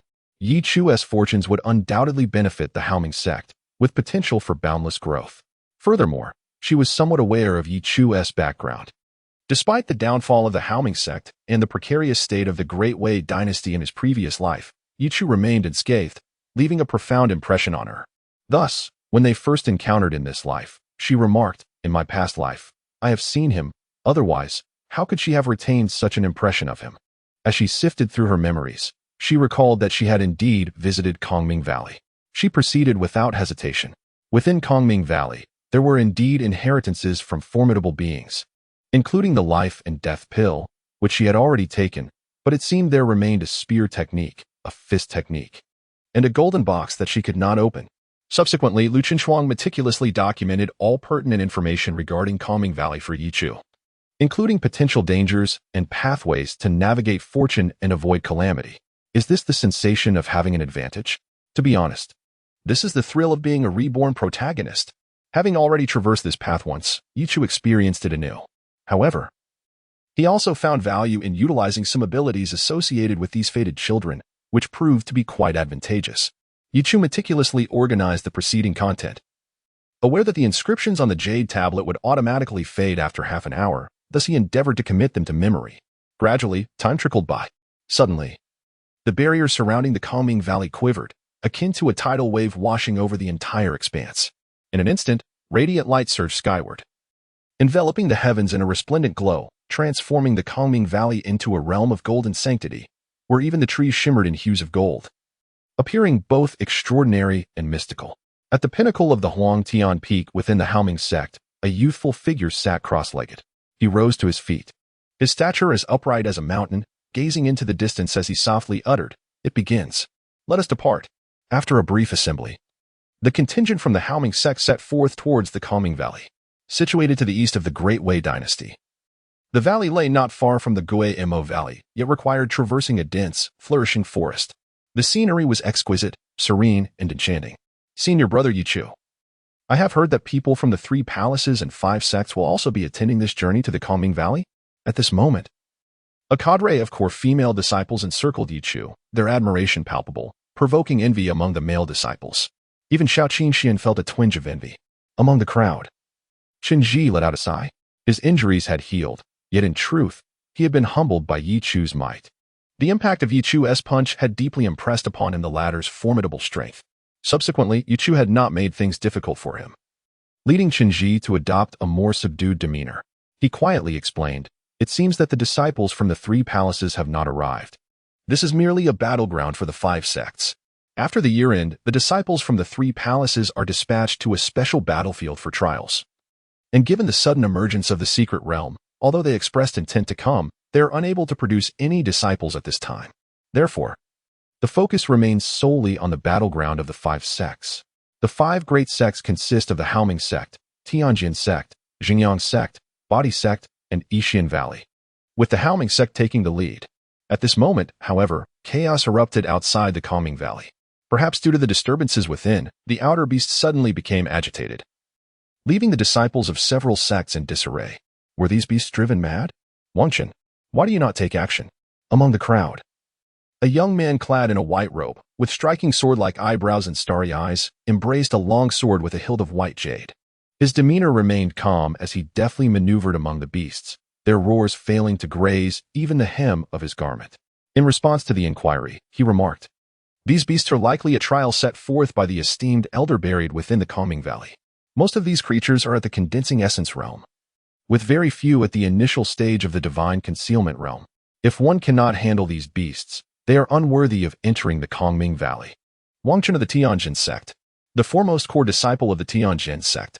Beside him, Ji Zhong, the eldest disciple of the Zhongyang sect, similarly refrained from intervening, relying on the other disciples to address the beasts. Though their figures intertwined amidst the chaos, their distinctive garb revealed their affiliations.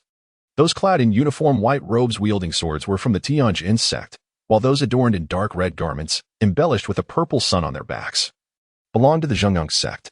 A group of robust and towering muscular men moved with such might that each action they took resonated with tremendous impact. They were practitioners of the body, dedicated to the rigorous cultivation of their physical forms, each endowed with extraordinary strength that set them apart. Their skills were remarkable, rivaling those of formidable creatures. Indeed, they were worthy disciples of the 5 sects. Yet, at that very moment, An earth-shattering roar emanated from beyond the confines of Calming Valley, causing both Wang Chun and Ji Zhong to visibly alter their expressions. They exchanged a glance, and not far off, a shadow loomed over the ground, exuding an aura of brutality. It was a colossal bear, its fur bristling, instilling a sense of overwhelming pressure and shattering the clouds above with its formidable presence. It was a beast of the pinnacle of the 9th layer of divine concealment. In that instant, the eyes of all present were filled with profound trepidation. Chapter 88. The Crimson Vitality. The Howling Sect's Ye Chu? Roar. The sound reverberated, shattering the layers of clouds. In an instant, the colossal bear surged forth, its terrifying physical strength threatening to crush the very earth beneath it. A wave of ferocious energy washed over the disciples present, rendering them momentarily motionless. With a swift motion, Wang Chun drew his sword, the true might of the heavenly sword sect's foremost core manifesting without doubt. If others wielded blades that gleamed like icy rays, his sword radiated the grandeur of a vast river of swordsmanship, ascending to the heavens. Beside him, Ji Zhong squinted. The Iron Mountain Bear, a beast of the 9th heaven of divine concealment, possessed a formidable bloodline, astonishing defensive capabilities, and terrifying strength, marking it as a beast king among its peers. How could such a daunting creature exist? Despite their status as peak cultivators of the 9th heaven of divine concealment, the ferocious nature and immense physical prowess of the beast, particularly one renowned for its formidable defense, rendered it an adversary far beyond the capabilities of a mere handful of human cultivators at the same level. It would not be easily subdued. Wang Chen's sword light erupted violently, cascading like a great waterfall. Yet, upon striking the Iron Mountain Bear, it merely left pale imprints upon its iron-like fur. Wang Chen's expression shifted slightly. Ji Zhong took the lead, launching a powerful punch. His fist resembled the radiant sun, vast and boundless. This was the daylight fist technique of the Zhenyang sect. With a dull thud, the Iron Mountain Bear remained unyielding. While Ji Zhong was forced to retreat swiftly to Wang Chen's side, his expression grim. Onlookers were left in stunned silence. These were the leaders of the 5 sects. They were well aware of Wang Chen and Ji Zhong's prowess, yet they found themselves utterly incapable of contending against the oncoming beast. The Iron Mountain Bear's small, bean-sized eyes narrowed, exuding a faint aura of ferocity and menace. Wang Chun, Chu Yuan, we must act together. If this Iron Mountain Bear approaches, our disciples from the 3 sects will suffer countless casualties. Where are the people from the medical Immortal Valley and the Howling sect? Ji Zhong spoke with a solemn expression, tinged with a hint of reproach. If the leaders of the 5 sects were present, this Iron Mountain Bear would pose no threat. Chu Yuan, the leader of the Body sect, stood tall at 2 meters, his stature reminiscent of a robust tree, though his demeanor was somewhat simple-minded. He spoke in a coarse voice. Let's go. The 3 charged at the Iron Mountain Bear. The sword light cascaded like a waterfall, while the fist surged like the sun. Wang Chen and Ji Zhong advanced from the side with murderous intent, while Chu Yuan faced the creature head-on. Regrettably, the formidable physique he took pride in was suppressed by the Iron Mountain Bear. With a swift paw strike, the bear sent Chu Yuan reeling, causing him to spit blood as his complexion turned pale. The terrifying power was indeed exaggerated. Wang Chun and Ji Zhong were simultaneously overturned, retreating rapidly. The strength of a beast king-level creature from the 9th heaven of divine concealment was truly fearsome. However, it was also the bear's astonishing defensive capabilities that left them at a loss for how to proceed. Wang Chun steadied his grip on his sword. Should he employ that one strike? If he did, it would undoubtedly breach the Iron Mountain Bear's defenses. He found himself in a state of hesitation. The Iron Mountain Bear approached them with an overwhelming aura, shattering the earth beneath its feet. An ancient pressure surged forth, causing the disciples to tremble in fear, while even the beasts were forced to the ground, quaking in submission to the presence of the Beast King. At that moment, a sound emerged from the nearby forest. With a rustle, a young man stepped into view, garbed in a light purple attire adorned with golden embroidery. He was handsome, tall, and bore a serene expression on his face. Following him was a group of similarly dressed disciples. They emerged from the side, precisely in the path of the charging Iron Mountain Bear. The bear charged forth with ferocious might, seemingly poised to crush the young man into a pulp. A sheer visual impact stemming from its massive size. Yet the young man's brow furrowed slightly, hinting at impatience. Suddenly, as if sensing something, the bear's eyes reflected a flicker of unease. Wang Chun and the others felt their hearts race, as if witnessing something utterly incredulous. The young man, with a calm demeanor, raised his hand. What manner of beast is this? His voice, though soft, resonated in the ears of all present, causing their expressions to shift dramatically. Boom! With a single punch that seemed to carry the weight of the world, the once mighty Iron Mountain Bear, which had left the leaders of the three major sects powerless, was unexpectedly sent flying. The visual shock was overwhelming. The bear, resembling a small mountain, was launched away by the seemingly frail young man. An eerie silence enveloped the scene. The sound of a pin dropping could be heard. Who is this enigmatic figure? Wait, he is clad in the core attire of the Haoming sect? This individual was none other than Ye Chu, who had just arrived with the team. Upon his arrival, a beast charged at him, and without hesitation, Ye Chu had sent it flying with a single blow. The bear, relying solely on its naturally formidable physique to wield over 100,000 pounds of strength, was rendered as powerless as a mere child in the face of Ye Chu's 400,000 pounds of might. The disciples behind Ye Chu were equally shaken. After all, it was the Iron Mountain Bear. Qinji's expression darkened. Had it been himself, he would have been reduced to mere dust. Yet, a thought inexplicably surged within him. It was indeed Ye Chu. His countenance grew grim. Nonetheless, standing behind Ye Chu provided an undeniable sense of security. Ye Chu then noticed Wang Qin and the others. Greetings, I am Ye Chu of the Haoming sect, the leader of this expedition. The name Ye Chu caused an immediate change in Wang Qin and his companions' expressions. They had never heard of him before. Just then, a furious roar erupted from the distance. The Iron Mountain Bear rose from the wreckage, its front marred by a bloody imprint, and charged forward in a fit of rage, its voice deafening. The murderous aura that surged upwards caused the expressions of all present to shift repeatedly. Ye Chu's impatience grew stronger. He handed over the pastries crafted by his junior sisters and then strode toward the Iron Mountain Bear. An aura of immense power, rivaling and even surpassing that of the bear, emanated fiercely from Ye Chu. Chu Yuan's eyelids twitched uncontrollably. This is the physical manifestation of the Pangur realm? Moreover, it is certainly not an ordinary one. The terrifying vitality surged around Ye Chu, igniting the very air with a crimson hue. Roar! The Iron Mountain Bear's voice noticeably weakened. Roll! Ye Chu's voice thundered, his gaze sparking with electricity. The formidable vitality struck like a sledgehammer, hurtling towards the Iron Mountain Bear. The Iron Mountain Bear, unwilling to concede, let out a roar, though its voice was further diminished. Then, to the astonishment of all present, it turned and fled, resembling a child weighing thousands of pounds. Everyone was left in a state of shock. It was frightened away? That was the Beast King. What kind of jest is this? Fleeing in terror? Ye Chu. Who on earth is this individual? Greetings, may I introduce myself? Wang Qin. Chu Yuan. Ji Zhong. The few of them responded, as if counting off. Qinji, witnessing this, ground his teeth in frustration. These individuals, who were usually defiant and loved to oppose him, how had they become so obedient? Chapter 89. That fairy is a fool. At this moment, the leaders of the four sects had already led their disciples to the outskirts of the empty Bright Valley. At this instant, Wang Qin and Ji Zhong exchanged a glance, their eyes reflecting profound astonishment.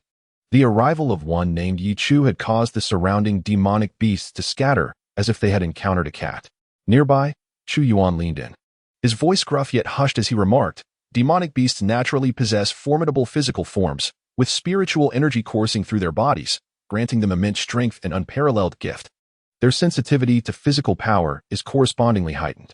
That Ye Chu's physical prowess has reached the level of the rock stage, surpassing the Iron Mountain Bear by countless degrees. These beasts sensed the oppressive threat he posed, hence their retreat. Chu Yuan couldn't help but exclaim. His own physical strength was a staggering 99,999 pounds, yet he could not breach that final rock stage. At this moment, he felt an intense envy. Entering the rock stage before the Purple Mansion offered immense benefits. How could this Ye Chu, who suddenly emerged from the Haoming sect, possess such formidable power? They cast curious glances at Qinji, who stood silently nearby, seemingly withdrawn. Why had he become so reserved? Moreover, wasn't he supposed to be leading the Haoming sect? An explanation, perhaps? Qinji observed with a stoic demeanor, keeping his thoughts to himself. Don't look at me. I know nothing.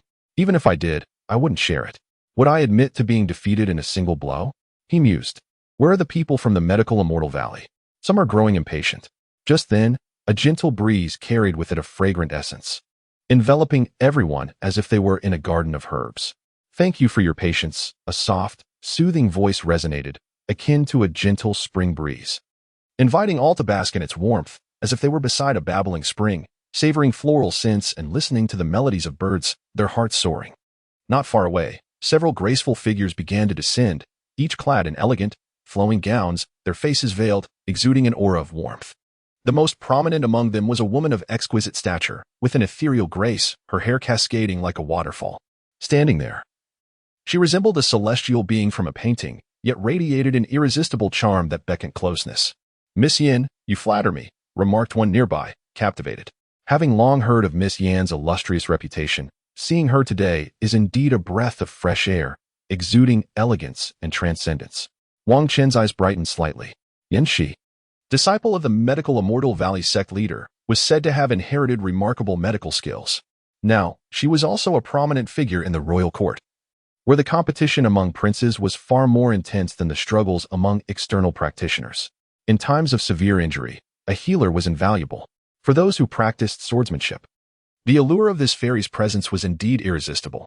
Upon her descent, Miss Yin engaged in conversation with Wang Chen and the others, inadvertently neglecting the disciples from the Haoming sect, including Ye Chu. Ye Chu and the enchanting Yanshanzi are known for their benevolence and kind-heartedness. However, they hold an exceedingly severe dichotomy between righteousness and malevolence. It is said that a disciple from the heavenly demon palace, gravely injured on a mission, sought the aid of Yanshanzi, only to be turned away at her doorstep, ultimately succumbing to his injuries. Although our Haoming sect does not wish to emulate the inherently cruel and domineering nature of the heavenly demon palace, we have nonetheless been branded as a demonic sect due to our excessively audacious conduct. Ye Chu crossed his arms, his gaze gradually turning perilous. What nonsense is this? You, the medical Immortal Valley, claim to heal the world, yet you distinguish between righteousness and evil? Ye Chu is not one to passively accept such treatment, unlike those docile protagonists with good temperaments. Meanwhile, the disciples of Haoming sect, feeling neglected, began to show signs of discontent. Yet, Yanshanzi and her companions continued their idle chatter, referring to each other as a mortal and young hero. "Can we enter the Kongming Valley now?" Ye Chu's remark disrupted the atmosphere, rendering it awkward. Although Yanshanzi did not vocalize her displeasure, it was evident in her demeanor. She maintained a polite demeanor, yet her voice conveyed a chilling distance. "This Kongming Valley, discovered by the royal family of Dawei, has been activated and organized by our medical Immortal Valley to allow personnel from the 5 sects to enter. The interior of Kongming Valley is exceedingly perilous. We possess detailed information provided by the royal family that can help us navigate its dangers. At this moment, I am merely familiarizing myself with a few righteous peers, ensuring we can coordinate effectively upon entry. Should you be impatient, you may enter the Kongming Valley on your own." The implication was unmistakable. This inheritance discovered by the royal family is entrusted to my medical Immortal Valley. What concern is it of your Haoming sect? I am preparing to engage with my righteous counterparts for a seamless entry into the Kongming Valley. You from Haoming sect may do as you please. If you are unafraid of death, feel free to enter first. Ye Chu listened intently, recalling a message from Lu Qinshuang that had specifically warned him, never follow that naive Yanshanzi from the medical Immortal Valley. The royal family's information is a trap. That immortal is a fool. If the data were truly reliable, why wouldn't the royal family enter themselves?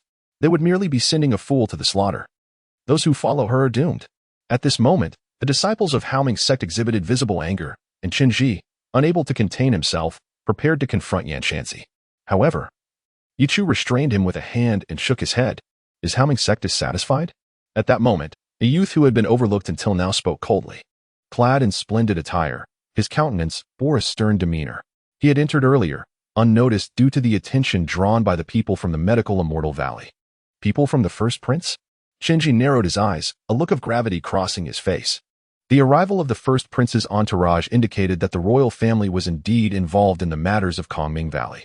This individual, a retainer of the first prince named Lu Yang, was reputed for his considerable talent and often served as the first prince's protector, frequently by his side. Possessing a formidable aura that hinted at his prowess, just a step away from the Purple Mansion, Lu Yang's expression was cold and imposing, the years of serving the first prince lending him an air of authority as he stood there, clearly displeased by the earlier remarks of Ye Chu and the others. Ye Chu, however, paid them no mind.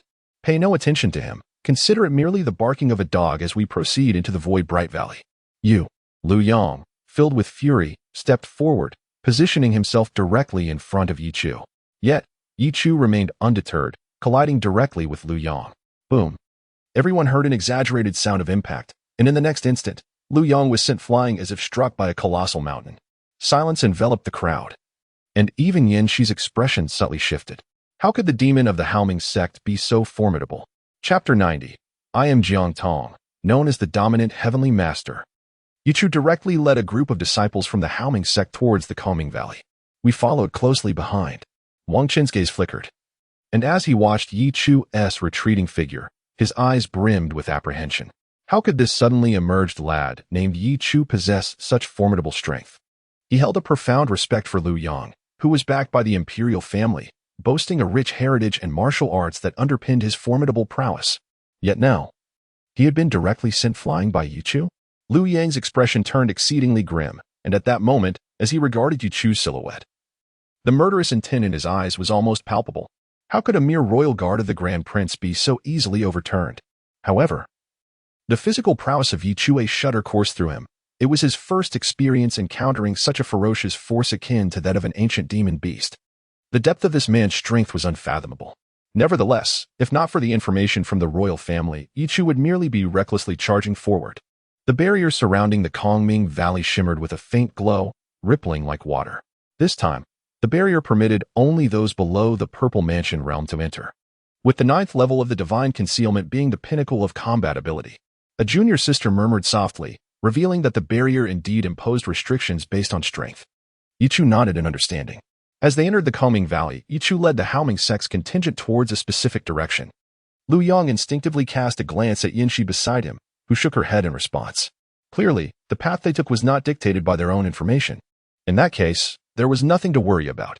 Ye Chu had already set his sights on death.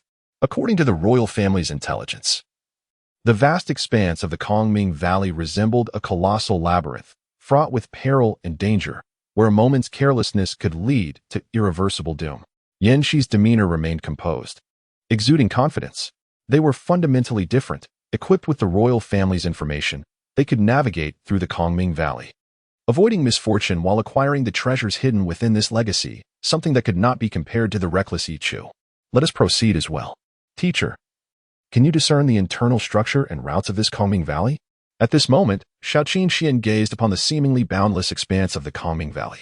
From the outside, it did not appear overly vast, but once one stepped inside, they would feel incredibly insignificant.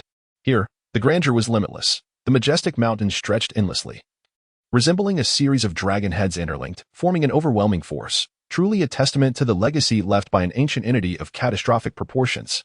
Such a place, a labyrinth, was exceedingly perilous. He could not help but inquire of his teacher. This place indeed possesses numerous mysteries. Teacher, please enlighten us quickly. This path is fraught with danger. And should we misstep, what's the rush? Now you realize the prowess of your teacher? Gu Qin scoffed, evidently feeling a sense of pride. His disciple was commendable in many aspects, yet overly reverent of Ye Chu, that simply would not do. A student must respect their teacher. This group of dragons biting their tails indeed represents a dire predicament within the Great Wei dynasty. However, in his eyes, it is merely child's play. Teacher, please enlighten me, said Shaoqin Xian, feeling a flush of embarrassment.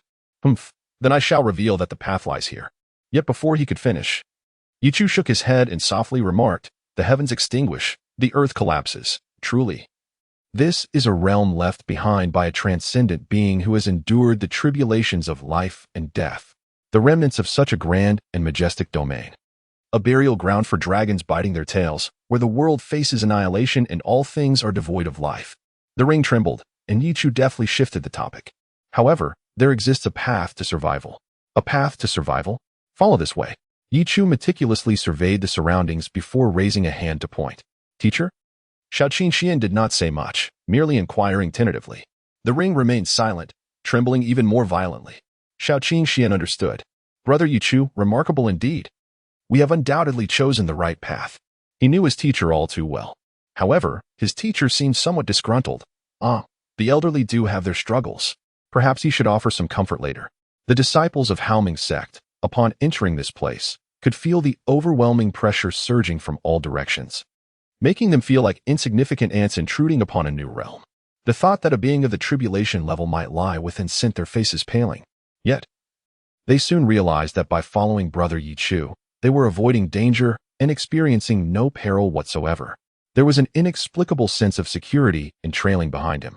Before long, they arrived at the heart of the Kongming Valley. Ye Chu led the way, and truth be told, this feeling of being invincible was truly exhilarating. However, he was aware that Lu Qinshuang had mentioned much about this place. Countless lives had perished in the Kongming Valley before her rebirth.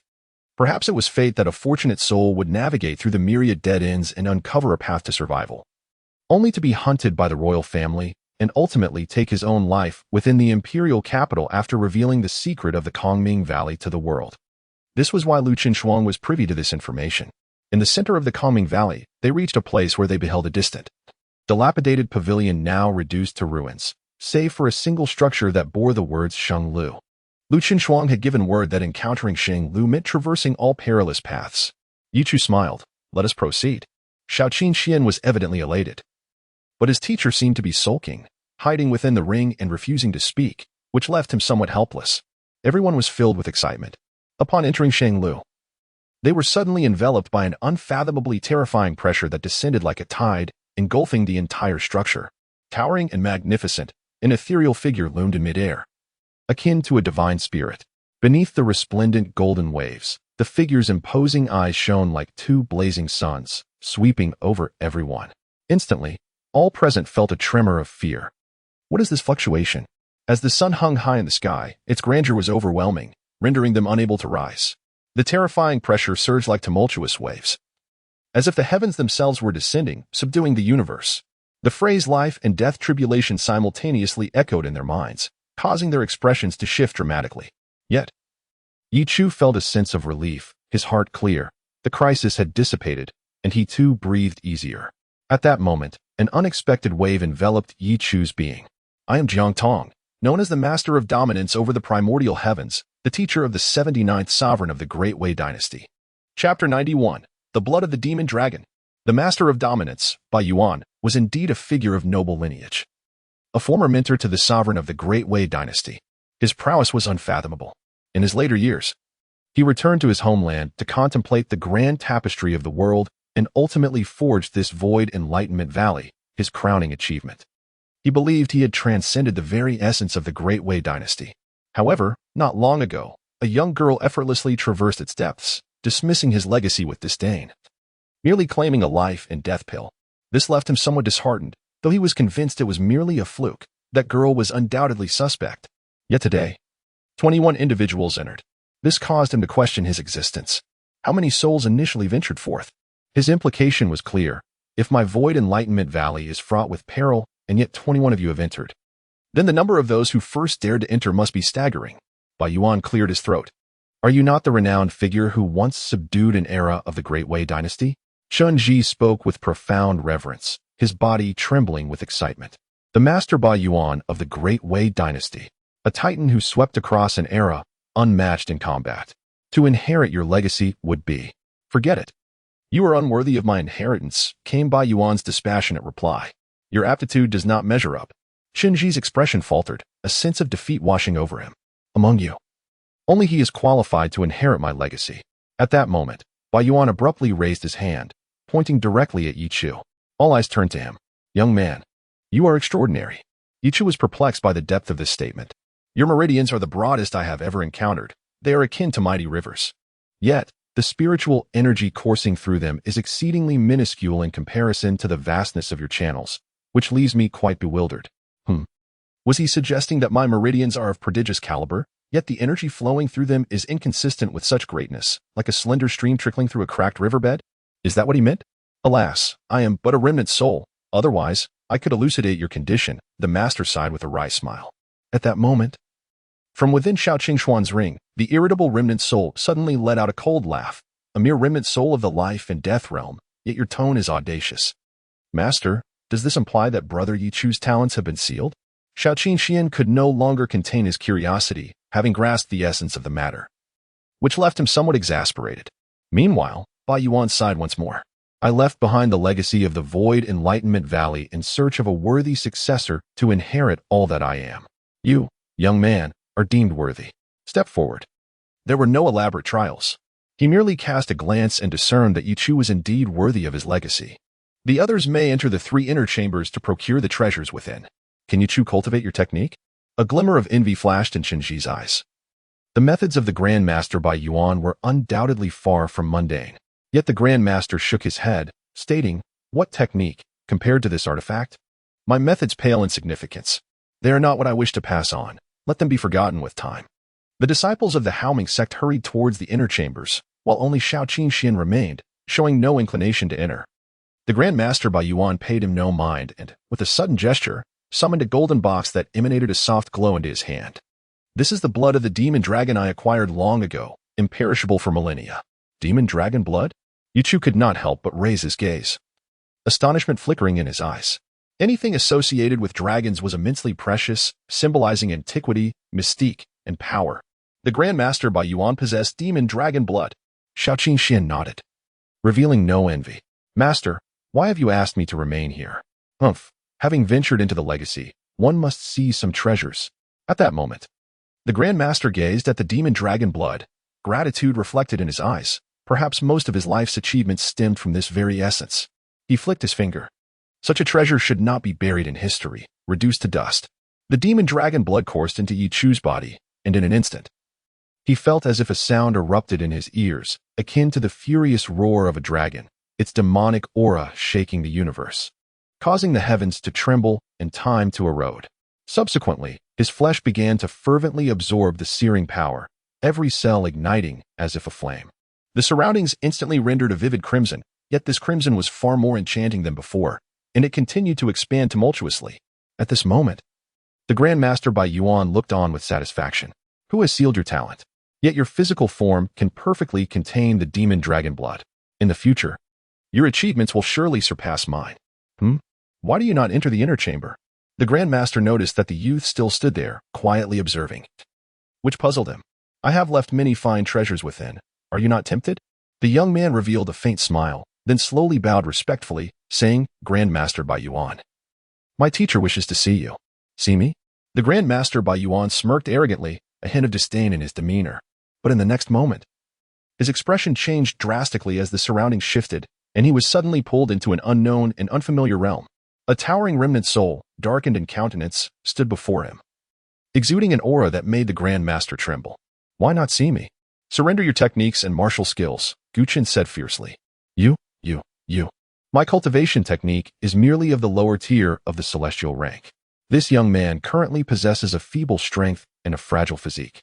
A celestial technique is already sufficient for him. The methods I have mastered are beyond his capacity to practice." Master Bai Yuan sighed deeply, contemplating a refusal. "What on earth is this? Am I to be used as a means of procurement?" Chapter 92. 800,000 gene of colossal power.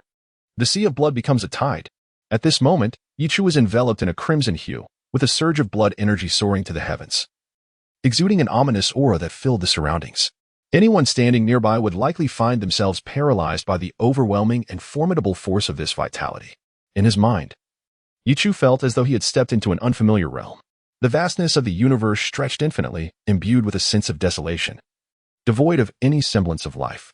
The ancient essence surrounding him transported Ye Chu back to primordial times, a world teeming with grandeur and magnificence. Suddenly, something loomed over the mountains, a colossal figure that obscured the sun, emanating a terrifying aura that could collapse mountains and rivers. Its eyes were like 2 inky black suns. The demon dragon roared, and a tempest swept across the land. Everything began to crack and shatter. Boom. Ye Chu distinctly felt a heavy drop of blood plummet into his core, and in the next moment, that blood began to congeal within him. The overwhelming essence of the demon dragon surged rapidly, eventually solidifying into a blood-red amber. A pure and extraordinary bloodline power surged into Ye Chu's body. His limbs and bones were infused with earth-shattering strength. With a rustle, Ye Chu swiftly opened his eyes, unleashing a piercing light from within. The true body of the sun demon. He activated it rapidly, yet at this moment, while attempting to assimilate the tremendous power of the demon dragon's blood. Even this earth-tier body refinement technique felt somewhat inadequate, struggling to absorb the energy. Thunder rumbled. Ye Chu's flesh felt as if it were a boiling cauldron, the energy within threatening to spill forth at any moment. His body exuded a mist, tinted a deep crimson, filling the blood tower with a surge of vitality. What on earth is happening? Yanxi, are you not leading us to our doom? They're all dead, all of them. The 20 core disciples of the Heavenly Sword sect have perished. Wang Chen's face was a mask of fury and terror, his left arm shattered. As if crushed by some monstrous force, a truly tragic sight. Yanxi was flustered, her delicate face pale. How is this possible? She had followed the information provided by the royal family. This was supposed to be a path to survival. All signs indicated that this was indeed a route to safety. But why was it so perilous? This must be a path to life. Yet, given that this is the inheritance of the life and death tribulation, some danger should be expected. Yanxi spoke, her complexion ashen. Wang Chun gritted his teeth. Just then, the heavens and earth suddenly darkened, and amidst the shadows, a hint of blood red was discernible. The surrounding mountains seemed to transform. An ominous and malevolent aura began to slowly rise from the peaks, suffocating the world. A tide of crimson surged forth. A shriek echoed as a youth, who had just caught up with the group, was instantly engulfed by the blood tide. His flesh dissolving, merging into a pool of blood within the sea of crimson. Run! It's coming again! That damn creature! They should never have followed Yanxi here. Regret began to seep into their hearts. And at this moment, within the blood tower, Ye Chu suddenly opened his eyes, resembling a volcano erupting. The surging power of his corporeal form allowing him to exhale in relief. A subtle aura of dragon majesty emanated from his gaze, causing the entire loft to tremble violently. The essence of the demon dragon was indeed as formidable as its reputation suggested, a staggering force of 800,000 pounds. As he reveled in the overwhelming might coursing through him, he sought to locate the formidable master Ba Yuan, only to discover that the master had long since vanished. Truly, he had left without a trace, concealing both his achievements and name. Ye Chu couldn't help but express his admiration. He soon entered the inner chamber, where he found the spear technique mentioned by Lu Qinshuang. This spear technique was exceedingly rare, as few practitioners in the martial world chose the spear as their weapon. The spear was cumbersome, although it allowed for grand and sweeping movements. Without formidable physical strength, wielding such a weapon would only lead to self-inflicted hardship. Thus, this spear technique lay there, untouched. The technique was named 3 Styles of Heaven Overturning. After sharing some spirit-purging pills and various peculiar elixirs with the disciples of the Haoming sect, he prepared to depart. However, upon hearing their words, Ye Chu shook his head and remarked, "In the valley of emptiness, a path against the current of life leads to death. There exists a designated path to exit the valley of emptiness." After some exploration, he located an ancient stele indicating the way out, and he proceeded along this route. Along the way, the disciples were filled with joy, reveling in the abundance that came from following Senior Brother Ye Chu. They paid little heed to the notion of inheritance, believing themselves unworthy, save for Ye Chu. His acceptance by Master Ba Yuan earned their unwavering respect. Even Chun Ji cast a glance at Ye Chu, his eyes now reflecting a measure of reverence. Master Ba Yuan, a figure immortalized in the annals of the Great Wei dynasty, could be considered one of the most powerful individuals in its storied history. The breadth of vision and the depth of character possessed by such a person were beyond Shinji's imagination. "Ye Chu, I concede my defeat to you. It is not unjust," he sighed. Just then, their expressions shifted dramatically. What was that? A tide of crimson, devouring heaven and earth. Observing the scene, Ye Chu reassured them, "It's nothing. It must merely be a group of unfortunate souls." He discerned immediately that this was undoubtedly a trap triggered by that foolish Yanxi within the valley of emptiness. "Brother, is the information from the royal family false?" exclaimed Shao Qingxian in disbelief. Ye Chu chuckled. "Strictly speaking, it may not be entirely untrue. The path provided by the royal family was likely derived from the insights of numerous powerful beings they invited to deduce it. Indeed, it leads to safety, however. It is a one-way route leading out of the valley of emptiness. In other words, while it is a path of life when exiting, attempting to enter the heart of the valley from this route is akin to courting death." Shao Qingxian couldn't help but exclaim in astonishment. How foolish. If the royal family deemed this path unequivocally safe, why would they send us in? Ye Chu replied, "Let us proceed. Perhaps we can still exchange greetings with them." Shao Qingxian broke into a grin. The act of killing, both in body and spirit, was indeed a treacherous endeavor. As anticipated, beneath the crimson tide, they beheld Wang Chun, Chu Yuan, and Ji Zhong, their appearances grim and their states grotesque. They also glimpsed Yanxi. At this moment, Yanxi had lost her once pure essence. Her visage wan and disheveled, her form marred by blood and dirt, her expression fraught with panic. She too noticed Ye Chu and the others, who approached unblemished, their garments untouched by filth. She watched in disbelief as they traversed the vast sea of blood, entirely unscathed, her beautiful eyes nearly bursting with incredulity. How could this be? How could you? Why? Ye Chu chuckled softly, saying, Fairy Yin, you speak true. The calming valley is indeed fraught with peril. Just a single misstep, and one could face utter ruin. He continued, the esteemed elder within the life building is the royal family's master by Yuan, a kind soul who has not troubled us. Ye Chu called out from a distance, Fairy, do not depart. We have taken everything. Not a single item remains. Upon hearing this, Yanxi spat out a mouthful of blood. This was utterly impossible. Chapter 93. The Wei Sacred Lin of the Great Wei Dynasty. Yanxi never anticipated this. She had firmly believed that Ye Chu was undoubtedly dead. After all, they had fallen into such perilous circumstances. And there was no denying Ye Chu's reckless nature. Yet now, Ye Chu stood before them, unscathed. Moreover, the disciples of the Haoming sect behind him appeared to be entirely unharmed. It was worth noting that the disciples of the Tianjin sect, the Taizong, and the Zhengyang sect were nearly annihilated, and even the few female disciples of her ever-protected medical immortal valley had suffered significant losses. How could this be possible? This was utterly inconceivable. You are nothing but a group of discarded pawns, Ye Chu coldly remarked, before striding towards the exit. Discarded pawns? How could I be deemed as such? I am a guardian of the Crown Prince. At that moment, Lu Yang appeared almost deranged, his eyes filled with obstinacy. He could never be a discarded pawn. He was the guardian of the Crown Prince. Achieving such a status at a young age was not something that could be easily disregarded. Your Crown Prince ranks first on the hidden dragon list of the Great Wei Dynasty. May I inquire about his capabilities? Ye Chu inquired nonchalantly. The ninth layer of the Purple Mansion, Lu Yang's voice trembled.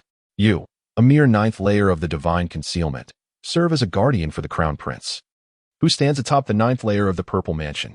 Do you not find this absurd?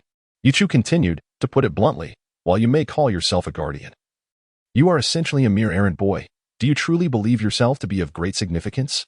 These words struck Lu Yang like a heavy blow, leaving his expression pallid and his body trembling, on the brink of collapse. He was swiftly engulfed by the crimson tide, leaving no trace behind. Wang Chun and the others turned pale. After a series of anguished cries, they too succumbed to the scarlet waves, which surged like a ferocious beast, preying upon the unfortunate.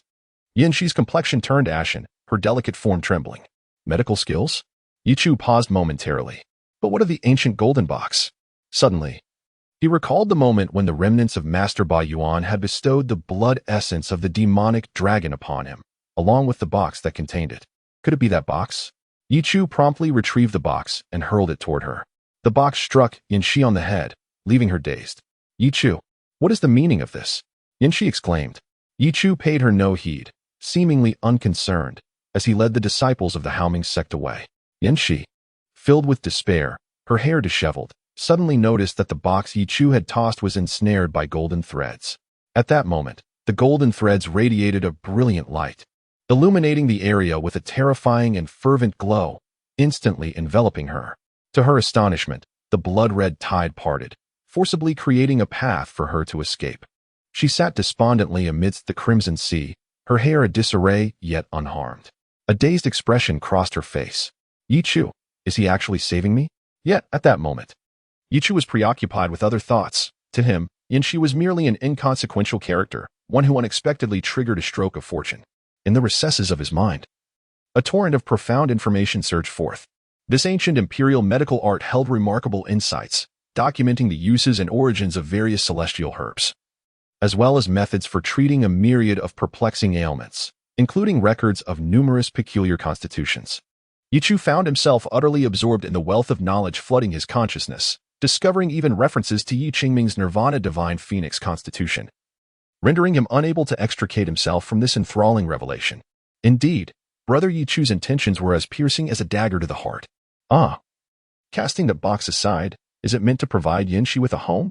A disciple of the Haoming sect could not resist jesting. Fairy Yin, as pure as a lotus, would disdain to mingle with our demonic ilk. How could she be entombed in a sea of blood? Presenting her with an urn is merely a nod to her beauty and life. Laughter erupted among them. Yet, Ye Chu remained taciturn, wholly engrossed in familiarizing himself with the information swirling in his mind. This ancient medical art was not merely a transmission of skill or ability, but rather an accumulation of knowledge that had suddenly manifested in his consciousness. He required time to assimilate it. Throughout their journey, he maintained a solemn silence, until they were halted by an interrupter. The roadblock was a figure adorned in resplendent attire, exuding an air of nobility, brandishing a broadsword, and emanating an astonishing presence, clearly not an ordinary individual. His Highness the Crown Prince invites you to gather in the courtyard. The mention of the Crown Prince jolted Ye Chu to attention, the apex of the Qianlong ranking, the Crown Prince of the illustrious Wei dynasty, reigning from the ninth heaven of the Purple Mansion. Ye Chu narrowed his eyes. Lead the way. With the Crown Prince in attendance, it would be futile to decline further. Ye Chu gestured for the disciples of the Haoming sect to remain behind and proceeded alone. Master, do you think Brother Ye Chu will encounter any trouble? The matter of the royal summons was evident. The Crown Prince was seeking to align with Brother Ye Chu. There will be no issues. Put your mind at ease. It is merely a matter of observing how your brother chooses to proceed. Pavilions and towers rose amidst a veil of mist. The sky had dimmed, the moon hung high, and a chill permeated the air. A jade palanquin awaited outside, and under the guidance of an attendant. Ye Chu caught a distant glimpse of a figure standing amidst the mist, hands clasped behind his back. Though he could only see the silhouette, it exuded an unfathomable aura, commanding and imposing, with captivating eyes. The resemblance to the second prince was evident, yet the presence he projected was far more oppressive. Those in proximity dared not lift their heads in his presence. The pressure was palpable, immensely formidable. This Crown Prince was the most intimidating peer Ye Chu had ever encountered. Upon sighting the Crown Prince, Ye Chu offered a slight bow. He had initially presumed that the core of the Haoming sect was Chunji, but to his astonishment, this your brother Ye had risen remarkably, even toppling his guards with apparent ease. Such prowess was truly impressive, prompting today's invitation for a gathering.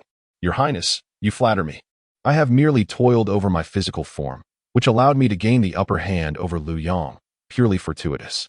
Upon hearing this, the Crown Prince chuckled lightly, indicating a desire not to dwell on the matter further. He then raised his hand slightly, and a golden token materialized within his grasp, inscribed with the character for Lin. Ye Chu understood. The Crown Prince's name was Wei Shenlin, and this token was emblematic of his status. Today, upon encountering Brother Ye, I perceive it as a twist of fate. This token I bestow upon you. For someone of your extraordinary talent is destined to come to the imperial capital and partake in the contest of the hidden dragon.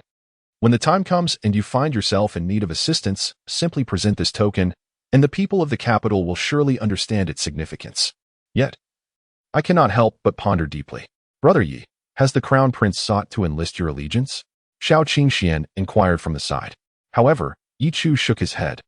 The Crown Prince had uttered not a word beyond the presentation of this token, shared a few cups of wine with Ye Chu, recited a few lines from lofty poetry, and then departed with an air of grandeur. Ultimately, Ye Chu, at this moment, remains inconspicuous in the eyes of the Crown Prince. He is merely a glimmer amidst the brilliance. In the realm of the nine heavens, he is but an insignificant insect, standing beside the Crown Prince. Ye Chu finally grasped the true essence of pressure. Indeed, among the younger generation, there lies a hidden reservoir of talent. Chapter 94. I am the first core of the radiant sky peak. Ye Chu. Brothers, follow me to slay the ferocious beasts. In the valley of demonic return. The disciples were evidently exhilarated. This time, they wholeheartedly acknowledged Ye Chu, for the trials of the life and death tribulation were undeniably perilous. All members of the other four sects had perished, yet they had emerged unscathed. They bowed deeply in gratitude to Ye Chu. At that moment, however, two gatekeeping disciples suddenly spotted Ye Chu and hastened towards him, their faces etched with urgency. Ye Chu was taken aback. What could have transpired among the two disciples?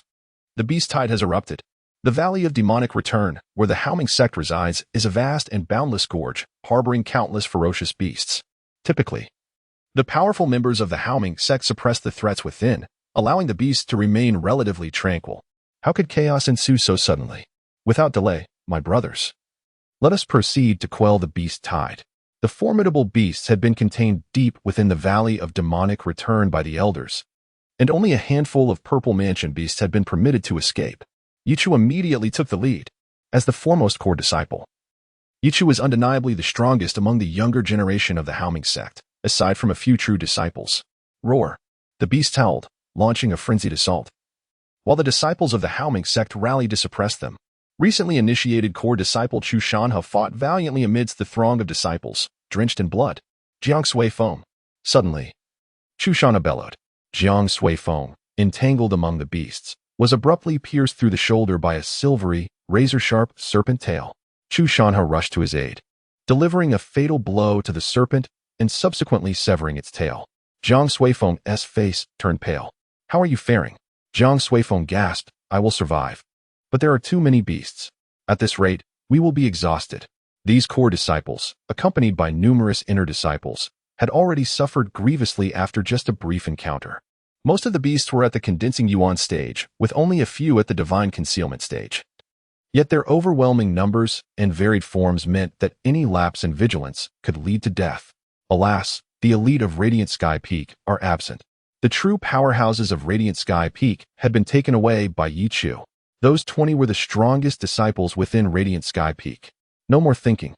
The beast tide is upon us. In the distance, a tide of beasts surged like an unstoppable wave, a dark mass rushing forward, stirring up dust and leaving the forest in ruins.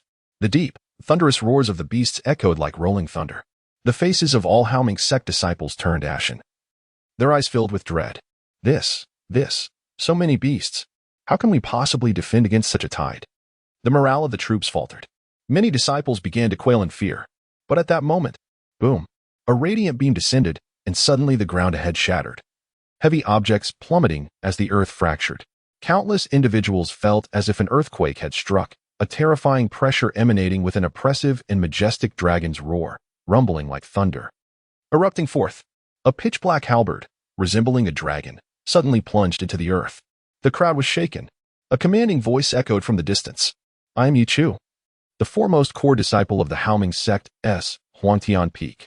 Fellow disciples, rally with me to resist the beast tide." A figure had inexplicably taken its stance atop the halberd, tall and imposing, exuding an overwhelming aura. A terrifying vitality, tinged with an enchanting crimson hue, emanated from him. While his formidable physical strength surged like a river ablaze, Ye Chu drew forth the arid dragon halberd. His prowess had reached a formidable level.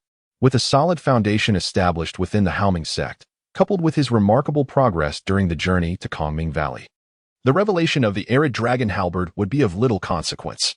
Furthermore, the average person would fail to discern this superior-grade Earth-tier weapon. The superior-grade Earth-tier, indeed. This young lad possesses quite an impressive arsenal. Shaoqin Xian cast a surprised glance at the majestic halberd beneath Ye Chu's feet, recognizing its extraordinary aura and fearsome power.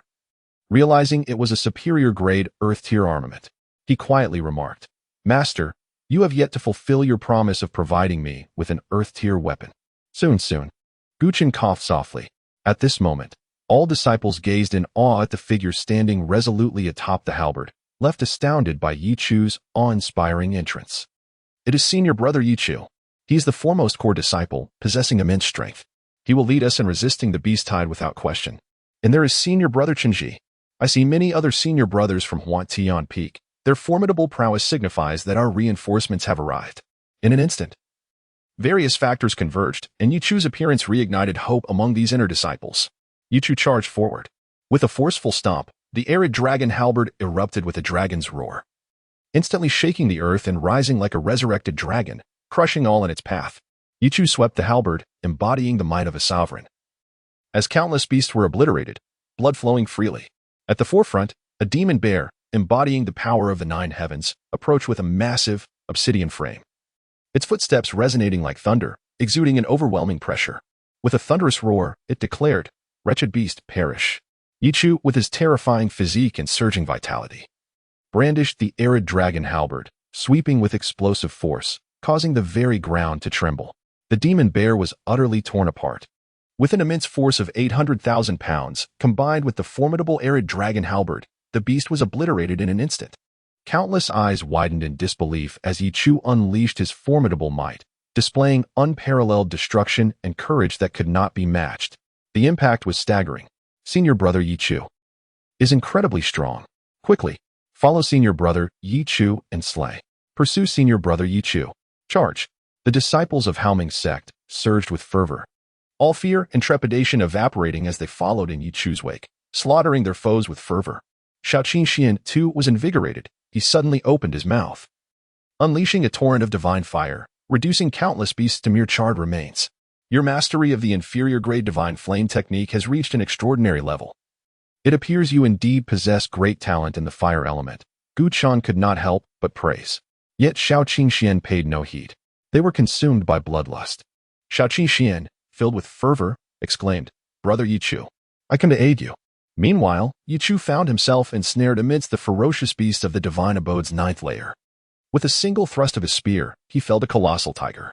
However, a serpentine creature, crackling with thunder, slithered menacingly toward him, its aura of death palpable.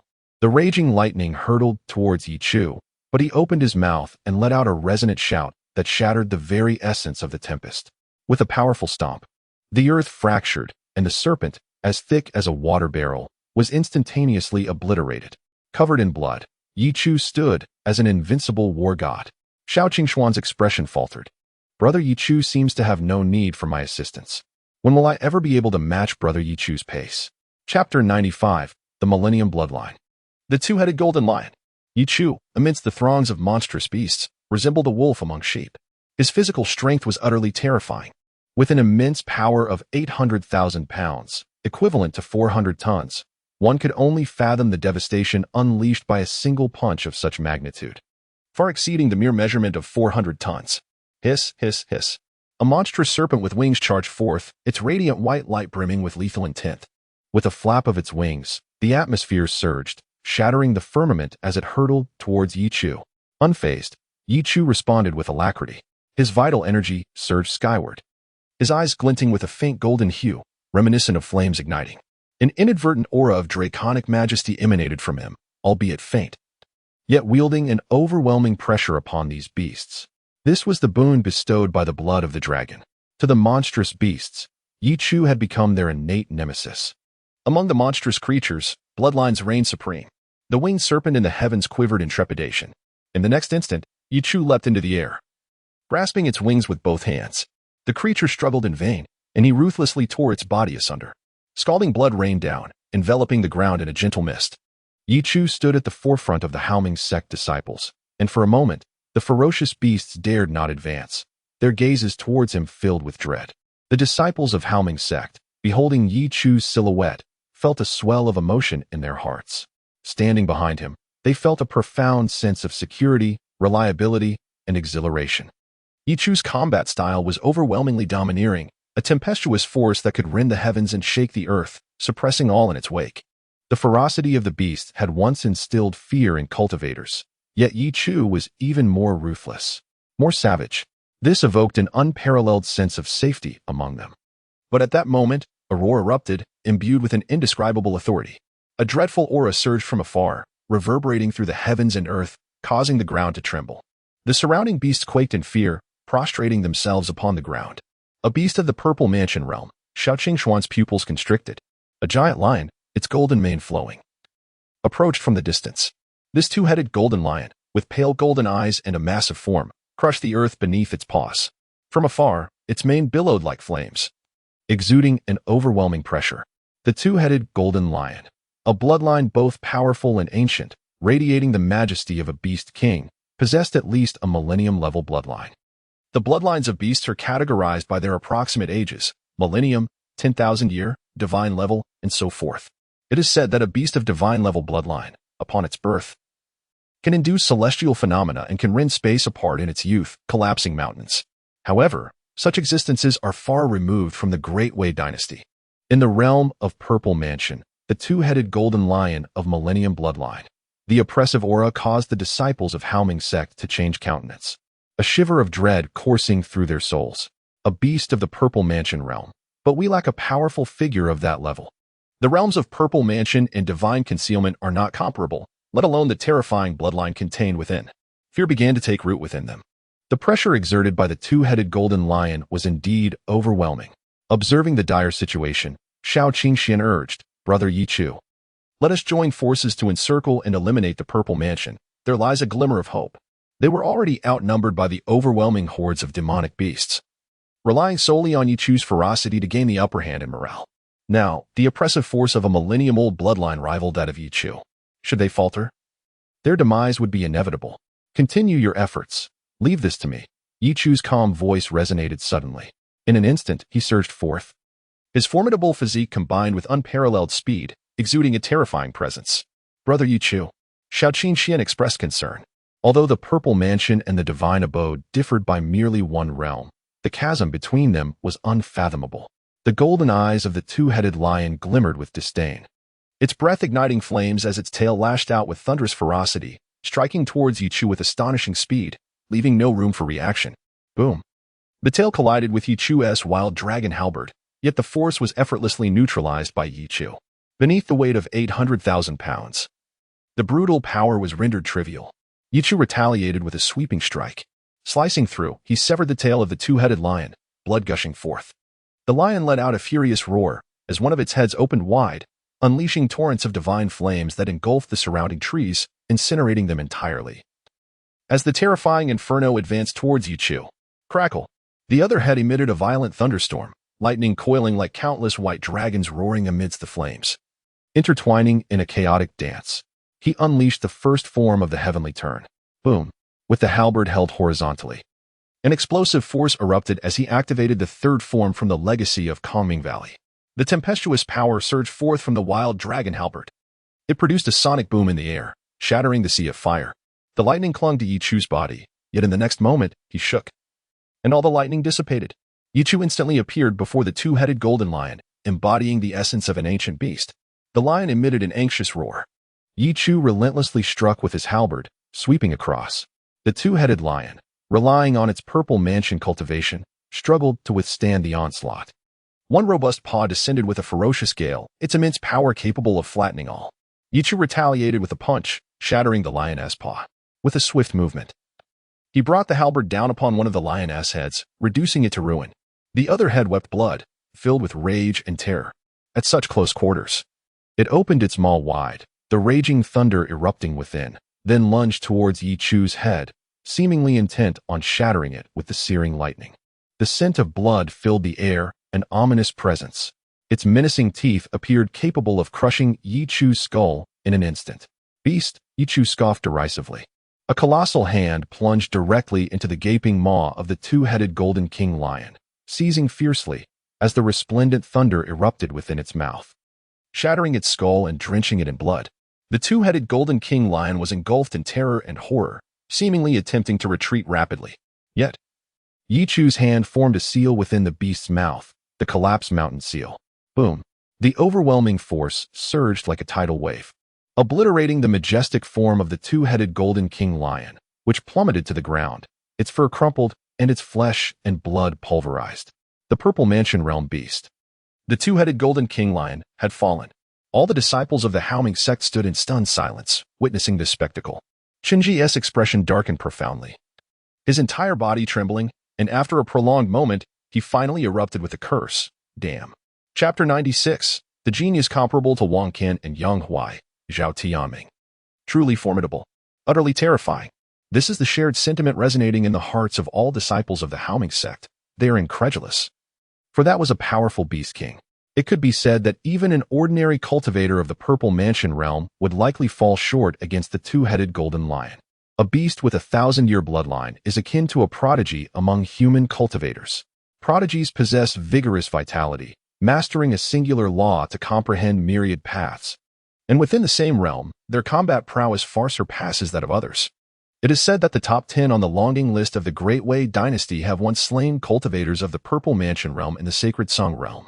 The same holds true for beasts of the 1,000-year bloodline.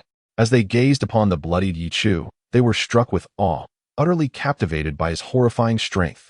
At this moment, a brilliant golden light suddenly ascended from the distant horizon, a resplendent glow enveloping the surroundings. It was the seventh elder of the inner sect of Haoming.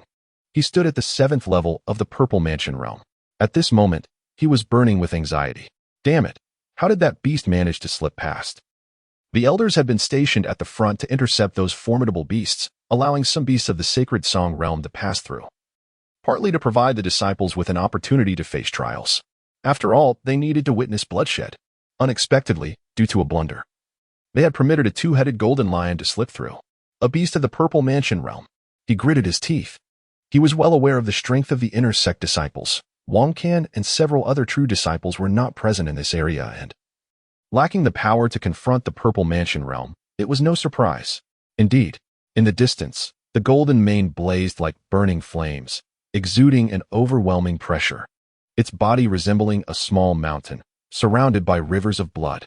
Wait. Suddenly, he sensed something amiss. The two-headed golden lion is dead? It is indeed lifeless. Its flesh sagged and wrinkled, its blood and meat shattered by immense force, resembling a pulp. One head was crushed, while the other gaped wide. Yet only 2 layers of skin remained. Who could have done this? How was it accomplished? Could there be someone among the disciples of Haoming capable of slaying a being of the purple mansion? The elder squinted. Before all the disciples of Haoming, their eyes fervently fixed upon a solitary figure, standing calmly, adorned in the purple-gold patterned attire of the Huangtian Peak, with sword-like brows and starry eyes, his stature erect, akin to a spear poised with aspirations to pierce the heavens. Ye Chu? This individual is none other than Ye Chu, who, upon his first day stepping onto Huangtian Peak, instantly became the foremost core disciple. The strength of the defense here was the weakest, as no disciple was capable of leading everyone. Individuals like Wang Qin were stationed on other battlefields. Thus, he had come to guide this group of disciples, ensuring they did not suffer grievous losses. Now that Ye Chu had arrived, everything would be all right. The foremost core disciple leading the disciples was already sufficient. Moreover, he possessed the strength to slay the two-headed golden lion. This disciple is indeed unfathomable. How many individuals from Haoming can emerge within the top 100 during this year's Longting contest? It must be noted that every year, the 3 palaces and 5 sects do not achieve commendable results in the Longting contest. After all, the geniuses within the Imperial Supervision Office are not to be underestimated. They are indeed the reason for the enduring stability and unceasing prosperity of the royal lineage. He could not help but feel a sense of satisfaction. As an elder of the Haoming sect, what could be more moving than witnessing the flourishing development of the sect? Well done. After this matter, I shall certainly request a reward for you. The elder instructed. Ye Chu, with you here, I am at ease. Protect your junior disciples and minimize their injuries, but also provide them with appropriate challenges. With that, he departed swiftly. Ye Chu understood the gravity of the situation and charged directly into the midst of the beast horde. However, at that moment, the beasts were already frightened and disoriented, their courage shattered. Soon, under Ye Chu's leadership, the chaotic ranks of these demonic creatures were thrown into disarray, fleeing in all directions, no longer posing a threat. During this turmoil caused by the beasts, the elders and disciples of the Haoming sect united in a powerful response, striking with thunderous force to quell what seemed an unstoppable tide of beasts. The disciples grew even more united, and the entire Haoming sect advanced towards a promising future. What Ye Chu did not know was that in Lu Chunshuang's previous life, this beast tide had resulted in the loss of half the disciples of the Haoming sect, leaving the remaining ones disheartened. One can only imagine that in an era devoid of Wang Can, Ye Chu, and Shao Qingxian, when a two-headed golden lion was mistakenly released, who could withstand its thunderous and fiery onslaught? That was also the beginning of the decline of the Haoming sect. Such is the nature of the world. One thought can lead to paradise, another to hell. One notion can herald prosperity, while another can spell decline. After a few days of recuperation, Ye Chu's door was knocked upon. Ye Chu, I promised to petition for your merit, and I shall not go back on my word. The words came from the 7th elder of the inner sect, who stood before Ye Chu's door, gazing at him with an air of distinction, a glimmer of admiration flickering in his eyes. This is a low-grade, earth-level movement technique, which I have been granted permission to retrieve from the 4th level of the Scripture Pavilion for you. The 4th level of the Scripture Pavilion? It is said that only the sect master and the supreme elders are qualified to enter and study there. The heavenly step of divine movement, Ye Chu's only shortcoming, which could also be deemed as a deficiency. Now, the reward the 7th elder had secured for him perfectly filled this gap. Although the difference between a low-grade earth-level technique and a high-grade human-level one is merely 1 rank, the disparity is immense. Thank you, 7th elder. Ye Chu expressed his heartfelt gratitude. The 7th elder chuckled heartily and gently patted Ye Chu's shoulder. He held a great appreciation for Ye Chu. Yet he also understood that this young man had already caught the attention of the true powerhouses within the Haoming sect. In his petition for Ye Chu's reward, upon hearing the name Ye Chu, the sect master had immediately produced this technique. What could this signify? The sect values Ye Chu. By the way, there are recent reports from Luoxing City regarding a prodigy who has emerged. During their cultivation, an extraordinary phenomenon manifested across 3,000 miles, with radiant clouds enveloping the heavens. It is suspected that a spirit body has emerged. Currently, various sects are vying for this individual, and I hope you can make the trip. A trip? Ye Chu inquired, beginning to grasp the situation. Luoxing City, Zhao Tianming. Sitting cross-legged atop the eastern rising mountain, a purplish mist began to swirl, while radiant light cascaded like a waterfall. Ancient phenomena surged across 3,000 miles, enveloping the entire sacred city of Luoxing. Could this be yet another prodigious talent whose abilities might surpass those of Wang Can and Yang Huai? If so, what fortune could such a person bring if I were to place my bets? At this moment, Ye Chu found himself filled with a sudden sense of anticipation. Elder, I am ready. When shall we depart? Most individuals from the 3 palaces and 5 sects have already set forth. Ye Chu, it is now up to you. Let us embark tonight. Chapter 97. Genuine thoughts on launch. I sincerely hope for your generous support. With over 1,000 initial subscriptions, I shall update with 10,000 words daily. The forthcoming narrative will diverge from all previously established plot templates concerning Zhao Tianming. Stay tuned. Chapter 98. The innate sage of Luoxing City. The journey was not particularly long. Within Luoxing City, there had indeed been a recent flurry of activity. It was said that a prodigious sage had emerged from our Luoxing City. Upon entering the city, Ye Chu could not help but overhear such exclamations. He shook his head with a wry smile. Rumor had it that Zhao Tianming had cultivated atop Dongxing Mountain, drawing forth countless extraordinary phenomena. The citizens of the city, having only witnessed these phenomena and possessing a scant understanding of the path of cultivation, spread the word. Thus, Zhao Tianming was heralded as an innate sage, with a future deemed boundless. There were even tales of sudden enlightenment, likening his experience to a divine revelation. Ye Chu found such claims hard to believe. Now, with the momentum of the Haoming sect on the rise, the sect's formidable cultivators had become increasingly aggressive, eager to recruit powerful talents. Ye Chu, of course, harbored his own ambitions. He had already identified the destined children within the Haoming sect and had secured considerable benefits by investing in them. It was time for him to venture forth in search of further opportunities. Zhao Tianming indeed possessed the qualities of a protagonist, inciting a storm of interest from the 3 palaces and 5 sects, indicative of extraordinary destiny. Presently, his storage ring brimmed with an assortment of peculiar items, all gleaned from his investments, many of which were quite unconventional. Before departing, he had inquired with Xiao Qingxian, acquiring insights into the functions of many of these items. Not all destined children would be akin to Xiao Qingxian or Wang Can, some might bring calamity upon him. Therefore, it was imperative that he grasp everything firmly in his hands, obtaining all relevant information in advance. Ye Chu narrowed his eyes. He could deduce the needs and potential of others by observing what they sought, though this could prove challenging. Caution was paramount. In Luoxing City, the Zhao family was considered a prominent lineage. While Luoxing City was not the capital, it was still a significant city, and the Zhao family ranked 3rd among the clans, boasting considerable strength. Please disclose your name. We are inundated with visitors these days, the steward at the entrance said with a wry smile, his expression one of regret. Haoming sect? Ye Chu. Haoming sect? The steward's eyelids flickered in surprise. Ah, it is an esteemed guest from the 3 palaces and 5 sects. Please follow me. The head of the family has instructed that guests from the 3 palaces and 5 sects be received in our Zhao family's VIP hall without delay. Right this way, please. Ye Chu, slightly taken aback, inquired, which members of the 3 palaces and 5 sects are present? They are all here. Your esteemed Haoming sect is the last to arrive. Our Zhao family has finally produced a true genius, with a future that knows no bounds. The elderly steward, loyal and heartfelt, expressed his sentiments before ushering Ye Chu into the VIP hall. As soon as he entered the hall, a multitude of gazes converged upon Ye Chu. Humph. A disciple of Haoming sect? You have certainly arrived quite late. A voice, decidedly pointed, rang out as he stepped inside. Recently, the Haoming sect has experienced remarkable growth, prompting numerous prodigies to emerge.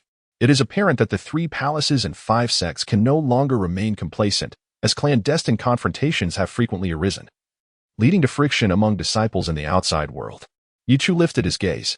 Are those disciples of the Heavenly Demon Palace? In the VIP hall, members of the 3 palaces occupied the upper seats, while the 5 sects sat below. The strength of the 3 palaces indeed surpasses that of the 5 sects, and they often pride themselves on their superiority. At this moment, the Heavenly Demon Palace disciples were aggressively imposing, leaving the old steward at a loss. These were all significant figures, and he could not afford to offend any of them, nor could the Zhao family. Just then, a voice of surprise echoed. Elder brother? Ye Chu looked up to see a familiar figure seated in the section of the Divine Path Palace. Yi Huang? Elder brother, I did not expect to encounter you here. The Haoming sect has actually dispatched you. Yi Huang appeared noticeably excited, as it had been some time since their last parting from the Yi family. And he was astonished to meet his elder brother once more. What's this, Yi Huang, you know him? A disciple from the Ziyun Palace, clad in purple garments. Expressed surprise. How could Yi Huang possibly be acquainted with this disciple from the Haoming sect? Yi Huang was indeed well known, a member of the Yi family from Xinang City. He possessed exceptional talent and was rumored to have reached the 4th level of the divine concealment, now drawing the attention of the Divine Path Palace for focused cultivation. This is my elder brother, a member of the Yi family? The disciple from the Heavenly Demon Palace's expression turned slightly frosty. Yi Huang, what of it? When one is outside, they represent their own sect. Ye Chu? Go sit down. The position assigned to the Haoming sect was at the very end. Clearly a scheme by this disciple of the Heavenly Demon Palace. After all, if one were to truly discuss rankings, the Haoming sect stands at the pinnacle of the 5 sects. As the disciple mentioned, they came to the Zhao family representing their respective sects. With the 3 palaces and 5 sects gathered, the significance is profound, and all must consider the dignity of their own sect. Wang Buqi. I advise you to refrain from bullying my elder brother. Do not attempt to make things difficult for him, Yi Huang declared, glaring fiercely. Elder brother, take my seat. Yi Huang was undeterred by the circumstances. The Yi family comes first, then the Divine Path Palace. He was clear about his priorities. Yi Huang. You. Wang Buqi narrowed his eyes, a dangerous glint emerging as he crossed his legs and leaned forward, resembling a poised predator. Yi Huang. No need. You simply take your seat. Ye Chu shook his head. Ye Chu proceeded toward the end of the hall. Many onlookers displayed glimmers of intrigue in their eyes. Even the old steward had not anticipated that this disciple of the Haoming sect would yield so easily. He let out a sigh of relief. Clearly, this development was for the best, as he could not afford to offend any of these individuals. The 3 palaces and 5 sects. The Heavenly Demon Palace indeed wielded tremendous influence. Wang Buqi revealed a cold smile. Yet, just then, as Ye Chu reached the end, he did not sit down. Instead, he grasped the chair and slowly approached the disciple of the Heavenly Demon Palace. I believe he is correct. When one is outside, they represent the face of their own sect. Ye Chu stood before the disciple of the Heavenly Demon Palace and delivered a swift kick. The overwhelming power coupled with that unexpected speed was astonishing. On that fateful day, Wang Buqi, a disciple of the Heavenly Demon Palace, was caught completely off guard, nonchalantly seated, only to be unceremoniously kicked along with his chair, sending him flying. A profound silence enveloped the entire hall. After executing this act, Ye Chu returned the chair to its original position and took a seat himself. Goodness, this disciple from the Haoming sect is rather formidable, isn't he? Beside him, Yi Huang swallowed hard. Why does it feel as though his elder brother has grown even stronger? Yet his domineering demeanor remains unchanged, prompting him to recall the terrifying scene from the Yi clan's great competition, where, despite having broken through, he was ruthlessly suppressed by Ye Chu's singular punch. It seems his elder brother's strength has reached an even more monstrous level. Wang Buqi, with your arrogance, believing that a modicum of talent grants you the liberty to act recklessly, just wait and see how my brother will handle you. It appears that my brother possesses a remarkable prowess in dealing with these audacious young fools. Yi Huang's expression grew increasingly malevolent, tinged with a palpable anticipation. Wang Buqi's aura erupted, filling the VIP hall with the overwhelming presence of the 6th layer of divine concealment. His expression soured, dark and grim, eyes alight with an insatiable murderous intent, a torrent of demonic energy mixed with a potent stench of blood, surging forth. The Heavenly Demon Palace is the epitome of the demonic path, drastically different from the Haoming sect. Every individual within the Heavenly Demon Palace embodies a great demon. Were it not for the suppression of the Wei dynasty above, they would mercilessly extinguish innocent lives, making such deeds commonplace. Even with the Wei dynasty's oversight, these individuals are notoriously infamous. Meanwhile, the Haoming sect resembles a remarkably inclusive sect, where disciples cultivate demonic arts yet pride themselves on a carefree existence. As Wang Buqi's aura swelled, even the old steward was left aghast. A confrontation was imminent. Yet, how could the Haoming sect dare to oppose the Heavenly Demon Palace? In their collective consciousness, the prevailing notion is that the 3 palaces reign supreme over the 5 sects. This is the perspective held by outsiders. Only true practitioners within understand that the disparity between the 3 palaces and the 5 sects is not as vast as presumed. In fact, the Haoming sect has developed rapidly, now rivaling the 3 palaces in strength. After all, it is the foremost among the 5 sects, a genuine representation of their collective might. But at that moment, The old steward remained oblivious, utterly bewildered. Seeking death, Wang Buki roared in fury, his demonic energy surging. In that instant, Ye Chu cast a sidelong glance at him. In the next moment, his vitality surged forth like an ocean, overwhelming and unstoppable. The disciple from the body sect below stared wide-eyed, filled with shock and trepidation, as he felt an unprecedented surge of superhuman physical power erupting forth. The aura of the ninth layer of divine concealment exploded. Instantly, the entire VIP hall seemed to be submerged by a great sea. Crack, crack, crack. The immense pressure descended, shattering the chairs upon which all the disciples sat. They turned pale and fell to the ground, their faces a portrait of despair, utterly devoid of any chance for resistance. How terrifying this individual is! The aura of the ninth layer of divine concealment washed over them like a crimson tide. Behind Wang Buki, he stood paralyzed, his body bent under the pressure, trembling uncontrollably. Get down and sit, Ye Chu's voice reverberated, establishing authority. This person is indeed asserting dominance. They all recognized it. All disciples from the 3 palaces and 5 sects were unexpectedly subdued, sitting on the ground in a daze. This disciple from the Haoming sect was indeed instilling fear in them. Otherwise, how could Yi Huang remain unaffected, seated above with a mocking smile? Yi Huang beamed with joy, exclaiming, "My elder brother has reached the 9th level of the divine concealment. As I traverse the world, my posture straightens even more. My brother Ye Chu. My sister Ye Qiming. Ha ha ha, just thinking about it brings such delight." At this moment, Wang Buki from the Tianma Palace appeared pallid. If Ye Chu desired, he could effortlessly slay him in an instant. Ye Chu, I will remember this, Wang Buki vowed silently, before reluctantly sitting down. The old steward glared, not daring to utter a word. The Haoming sect was exceedingly domineering. No, to be precise, this particular disciple from the Haoming sect was truly overwhelming. If the young master could join the Haoming sect, that would be splendid. Furthermore, it seemed this disciple hailed from a prestigious lineage. Yi Huang had previously mentioned his identity, the Yi family from Xianong City, a veritable aristocratic powerhouse. He must convey this news to the family head. This disciple from the Haoming sect was indeed formidable. Haoming sect, Ye Chu? The family head's intentions were indeed commendable. With a sigh, the family head reflected, all of this is for Ming'er. After all, having been foolish for so many years, I have always felt guilty towards him. Now that Ming'o has recovered from his hysteria and awakened, his cultivation has triggered such terrifying phenomena. My son is destined to be a natural-born sage, with an immeasurable future ahead. The old steward quickly bowed and proclaimed, in the days to come, the Zhao family shall thrive endlessly under the young master's leadership.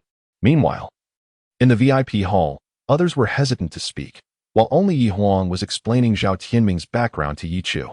Hysteria? After being foolish for 15 years, upon awakening, he astonishingly resembled a natural-born sage, attracting phenomena from 3,000 miles away. Ye Chu felt something was amiss. This kind of scheme seemed vaguely familiar, yet strangely new.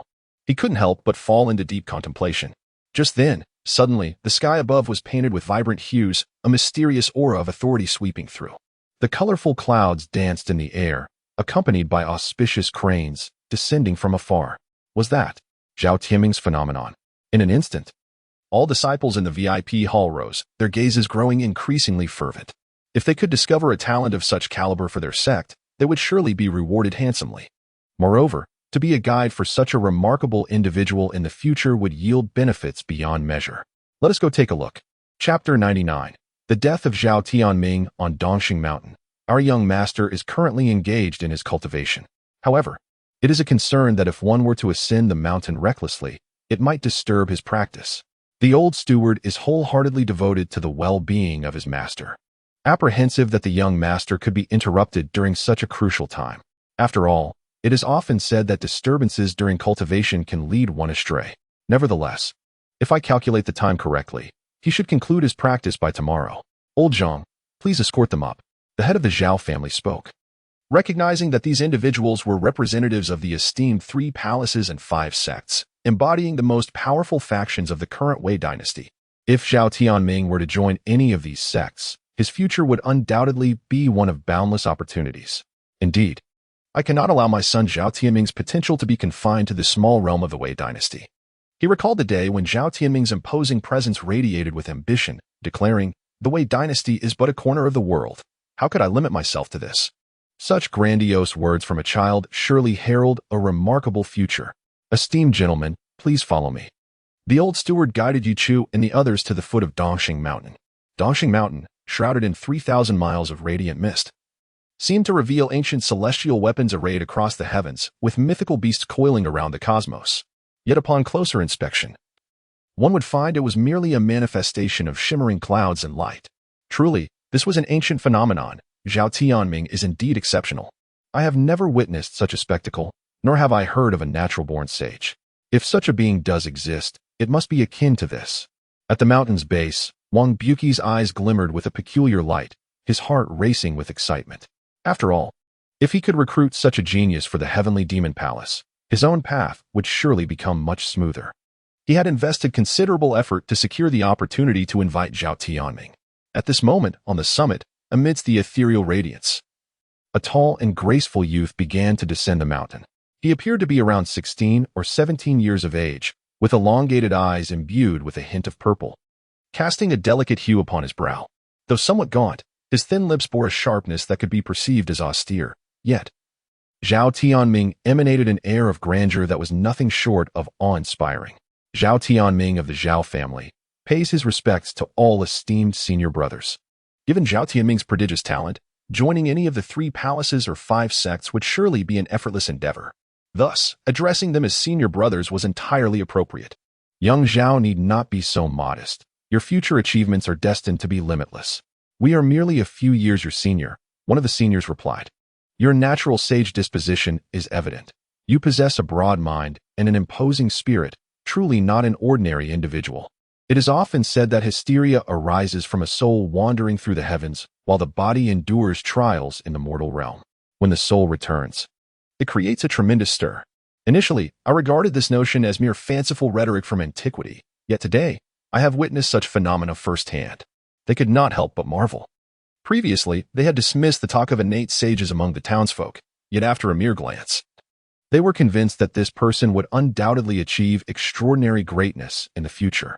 Observing Zhao Tianming, despite his modest and frail cultivation, he exuded an aura of grandeur and profound depth that made them feel insignificantly small. Is this what it means to be a natural sage? After a brief introduction, Wang Buqi presented Zhao Tianming to the disciples present. Salutations, Brother Ye Huang. Salutations, Brother Yuan. Tuesday salutations. He offered his greetings one by one until he finally turned to Ye Chu, at which point his voice trembled almost imperceptibly. Salutations, Brother Ye Chu. Among the crowd, Ye Chu had remained motionless since arriving, his gaze fixed intently on Zhao Tianming. In his mind, Ye Chu squinted. The allure of the system's rewards was undeniable, and the phenomenon was synonymous with prodigious talent. Within the current Wei Empire, only the first on the Prince Wei Shenglan, whom Ye Chu had encountered, had awakened an ancient phenomenon upon entering the Purple Mansion, earning him the title of the greatest genius in the Wei Empire over the past millennium. Yet, how could Zhao Tianming possibly be worthy of such a treasure as the ancient soul spirit liquid? My esteemed guests, it is getting late. The Zhao family has prepared a feast. Since you have traveled from afar, shall we discuss matters tomorrow? Excellent. The disciples expressed their satisfaction. Ye Chu followed them toward the Zhao residence, while Zhao Tianming watched Ye Chu's retreating figure, his eyes revealing an unrestrained fervor. Upon returning to the Zhao family, the head of the Zhao family had arranged a lavish banquet. Esteemed guests, please take your seats. Ye Chu sat down, with Ye Huang at his side, engaging in casual conversation until Ye Huang suddenly noticed something. Where is that rascal Wang Buqi? Has he gone to find Zhao Tianming? Earlier, Zhao Tianming mentioned he was drenched in sweat from training and needed to change clothes, and now that Wang Buqi was missing, he must have sought out Zhao Tianming. The people from the Heavenly Demon Palace are truly despicable. Ye Huang sneered, clearly harboring disdain for Wang Buqi. Never mind, let us drink for now, brother. I shall prepare a beggar's chicken for you later. I have learned some new techniques during my recent training with my master. Ye Huang chuckled. Ye Chu nodded in agreement, feeling a bit tempted. Indeed, Ye Huang's culinary skills were among the finest he had ever tasted. However, it was somewhat exasperating that this lad spent his days wandering with his master instead of diligently cultivating. Recently, Sister Qingming triumphed over the 3 esteemed disciples of the sacred Tao Palace, and it has become apparent that she is subtly ascending to the status of the foremost disciple of the sacred Tao Palace, far surpassing the so-called innate sage, Zhao Tianming. As for Zhao Tianming, Ye Chu has always harbored an inexplicable sense of unease regarding him. From the very first encounter, an unsettling dissonance emanated from Zhao Tianming. Yet, the grand celestial phenomenon associated with the great heavenly demon is still something Ye Chu longs to acquire. At that moment, a sudden crash resounded as the main door was flung open, and the elderly steward stumbled in, his face pale and his voice trembling with fear. Master! Master! The young master. He has met with an accident. The young master has collapsed in his room. A profound silence engulfed the room. Everyone sprang to their feet, food and drink scattering across the floor. The family head's face turned ashen upon hearing these words. When they arrived at Zhao Tianming's quarters, they were met with the sight of his lifeless body. Zhao Tianming was dead. Yi Huang and Ye Chu exchanged incredulous glances, both reflecting disbelief in their eyes. They had come here solely for Zhao Tianming, only to find him suddenly lifeless in his abode. The head of the Zhao family cradled Zhao Tianming's corpse on the ground, weeping uncontrollably, unable to comprehend the tragic turn of events.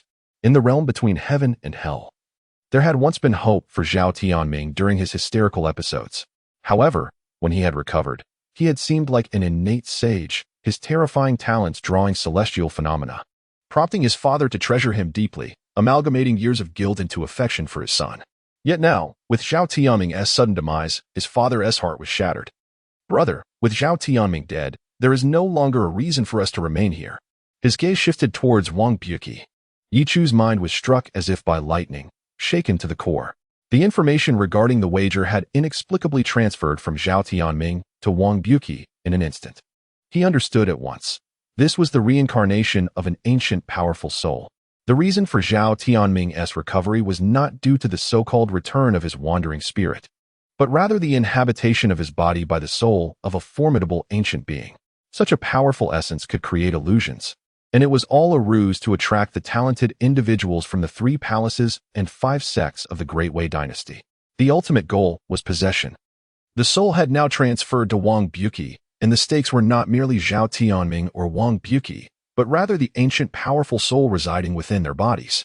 The essence had shifted from Zhao Tianming to Wang Buqi, elucidating why the conditions of the wager had also transitioned to Wang Buqi. Consequently, Zhao Tianming, bereft of his soul, had naturally perished. In that moment, Ye Chu found himself feeling a tinge of pity for the head of the Zhao family. The so-called visage of the sage, my son, is merely a ludicrous illusion brought forth by the reincarnation of an ancient power. However, upon exiting the Zhao family estate, Ye Chu seized his brother Yi Huang's arm. What is it, elder brother? Are we not departing? There is nothing left for us here. Yet, Ye Chu shook his head in response. He bowed reverently to the void. I beseech the esteemed elder to reveal himself. The Haoming sect had dispatched individuals to safeguard Ye Chu, a fact he was well aware of. The esteemed elder of the Haoming sect? Yi Huang was left astounded. Goodness, that is a prominent figure at the pinnacle of the Great Wei dynasty. Here to protect my brother? This clearly indicated the immense regard Ye Chu held within the Haoming sect, a level of significance that was truly unfathomable. The air shimmered, and a somewhat aged figure gradually materialized before Ye Chu, a venerable elder with white hair yet youthful features, emanating a profound and inscrutable aura. Huang Tianfeng, Ye Chu pays his respects to the esteemed elder. The elder, now intrigued, inquired, What brings you to seek my presence? I am only tasked with your protection. I shall not intervene unless you find yourself in dire straits. Elder, Zhao Tianming has not perished. The elder stroked his beard thoughtfully. Transmigration? Yi Huang's eyes widened in disbelief. Zhao Tianming had been possessed? The elder narrowed his gaze. What do you mean? It was false that Zhao Tianming was a natural-born sage. The truth lay in the ancient power's soul having taken possession, with the intent of seizing us. Wang Buqi's solitary approach to Zhao Tianming merely provided him with the opportunity. If my conjecture is correct, Wang Buqi has now fallen prey to possession. Possession. The elder's eyes narrowed further. If my assumptions are accurate, shortly, Wang Buqi will seek me out. Ye Chu was resolute. Should it indeed be an ancient power, it would never relinquish Ye Chu's corporeal form, the devouring spirit body. The Pantian physique, having absorbed the essence of a demonic dragon's blood, he was confident that the ancient power's soul had already discerned this. The elder let out a cold chuckle. An ancient power? He vanished from sight in an instant, merging into the void, leaving behind a chilling laugh. Child, go ahead and act. I shall relish the sight of a mere remnant soul attempting to strike against a disciple of the Haoming sect before me. He had come to the realization, if it were indeed the ancient power's soul that had taken possession, it would never forsake Ye Chu's body. Wang Buqi's physique was merely a stepping stone in this endeavor. Thus, he sought to utilize Wang Buqi's form to usurp Ye Chu. Chapter 100. The extraordinary manifestation of the great demon. Yi Huang stood by, utterly bewildered. What are you all talking about? Ancient powers, souls, possession? Moreover, brother, you come to escort Zhao Tianming into the sect, yet you bring along a supreme elder? Little did he know. The Haoming sect now places immense value on the protection of geniuses. Several supreme elders have emerged, lurking in the world to safeguard talents like Wang Qin and Yang Huai. The sect has come to a clear realization: these individuals represent the future of Haoming. The supreme elders have begun to take notice. This lad is indeed cautious. One elder stepped into the void. Brother Ye Chu, please pause. He is really here. Yi Huang's brow twitched. Behind him, Wang Buqi approached, calling out to Ye Chu. Yi Huang's eyes flickered. Although Wang Buqi feigned the same expression as before, perhaps having received Ye Chu's reminder, he now sensed a subtle difference in Wang Buqi. Numerous minute changes had occurred. I previously spoke disrespectfully to you, brother. Reflecting upon it now, I feel a twinge of guilt and have hurried here to apologize. My impression of the Haoming sect has always been mediocre, but you, brother, give me an entirely different feeling. I wish to cultivate a friendship with you. Wang Buqi stated respectfully. Ye Chu chuckled lightly. It's a trivial matter. Wang Buqi coughed lightly. Since you call me brother, we are now friends. I am one who cherishes friendships, and wouldn't want to come empty-handed. Recently, I visited the Kongming Valley for its legacy and acquired many rare items. Brother, take a look. If anything catches your eye, feel free to take it. Ye Chu extended his hand, retrieving a collection of rare items from his storage ring, most of which were treasures obtained through the system's wagers. Wang Buqi feigned admiration, yet internally, he held great disdain. What could a mere disciple possess that was of value? Just a pile of junk. But then mist essence, ancient soul liquid, of immense benefit to the soul. He, an ancient soul, had possessed Zhao Tianming and now Wang Buqi, yet the physical body and soul were not in harmony. It was akin to riding a steed without the ability to maneuver with precision. However, the ancient soul liquid could invigorate the spirit and nurture the remnants of the soul, serving an extraordinary purpose for him. With the use of this liquid, he could achieve perfect fusion with Wang Buqi's physical form. He cast a surprised glance at Ye Chu, where he only beheld a gentle smile. I cannot refuse your kindness, brother. I shall take just one item, seemingly by chance. He took the ancient soul liquid from Ye Chu's palm. The extraordinary phenomenon could only be manifested by those in the Purple Mansion realm. Ye Chu remained unhurried. Meanwhile, Wang Buqi harbored a cold smile within. Ye Chu, oh Ye Chu, how fate plays its tricks, for you are my sole target. As an ancient soul with a broad perspective, how could he be satisfied with merely Zhao Tianming or Wang Buqi? In simpler terms, he descended the mountain to observe whether any exceptional individuals might emerge from the 3 palaces and 5 sects, and his gaze immediately fell upon Ye Chu amidst the crowd. Undoubtedly, he possessed a spiritual body. With a physical form at the pinnacle realm, his strength must exceed 500,000 pounds. Seemingly on the verge of ascending to the next level of dragon and elephant caliber. Moreover, the breadth of this person's meridians was beyond anything he had ever encountered. It was astonishing that such a physique could arise within the diminutive kingdom of Dawei. He must acquire him. Ye Chu is his main course, and the ancient soul essence would serve as the finest ingredient. After Wang Buqi collected the ancient soul essence, he gradually straightened his posture, and his entire demeanor underwent a sudden transformation. Yi Huang noticed that this newfound aura bore an uncanny resemblance to that of Zhao Tianming from before. He no longer felt the need to maintain a facade. There was no necessity for pretense. As for the act of soul possession, it was second nature to him. And due to the unparalleled strength of his own soul, he harbored no concerns about unforeseen mishaps. His soul was indestructible for millennia, which was ample testament to its might. A tempest surged around them, and the overwhelming force of his soul filled the heavens, akin to a tidal wave crashing forth. Yet, he observed that Ye Chu remained remarkably composed, exuding an air of tranquility. The Grand Elder had already sealed off the surrounding space, allowing him to act freely. This was a path leading to death. Ye Chu pondered how to prevent outsiders from discovering the situation, especially since members of the other 3 palaces and 5 sects were present. Should news of the ancient soul's existence reach them, it would undoubtedly incite a fierce struggle among the factions. After all, the ancient soul harbored an immeasurable wealth of precious techniques and secrets. In the next moment, the void trembled, and an overwhelming majesty erupted above the heavens, akin to thunderous roiling. The Grand Elder struck with ferocity. unleashing the power of the divine cauldron realm that pressed down upon the world. Wang Buqi's pupils constricted. What was happening? Boom. Wang Buqi's body was instantaneously obliterated. A subtle ripple gathered around, and a towering figure floated in the void in a spiritual state, emanating a faint yet formidable authority from that soul. This individual's soul glimmered like gold, dominating the sky. The Grand Elder's aged form appeared beside Ye Chu, a powerful being from the cycle of life and death. The expression of that soul grew grim. If it were Ye Chu alone, he could easily handle him.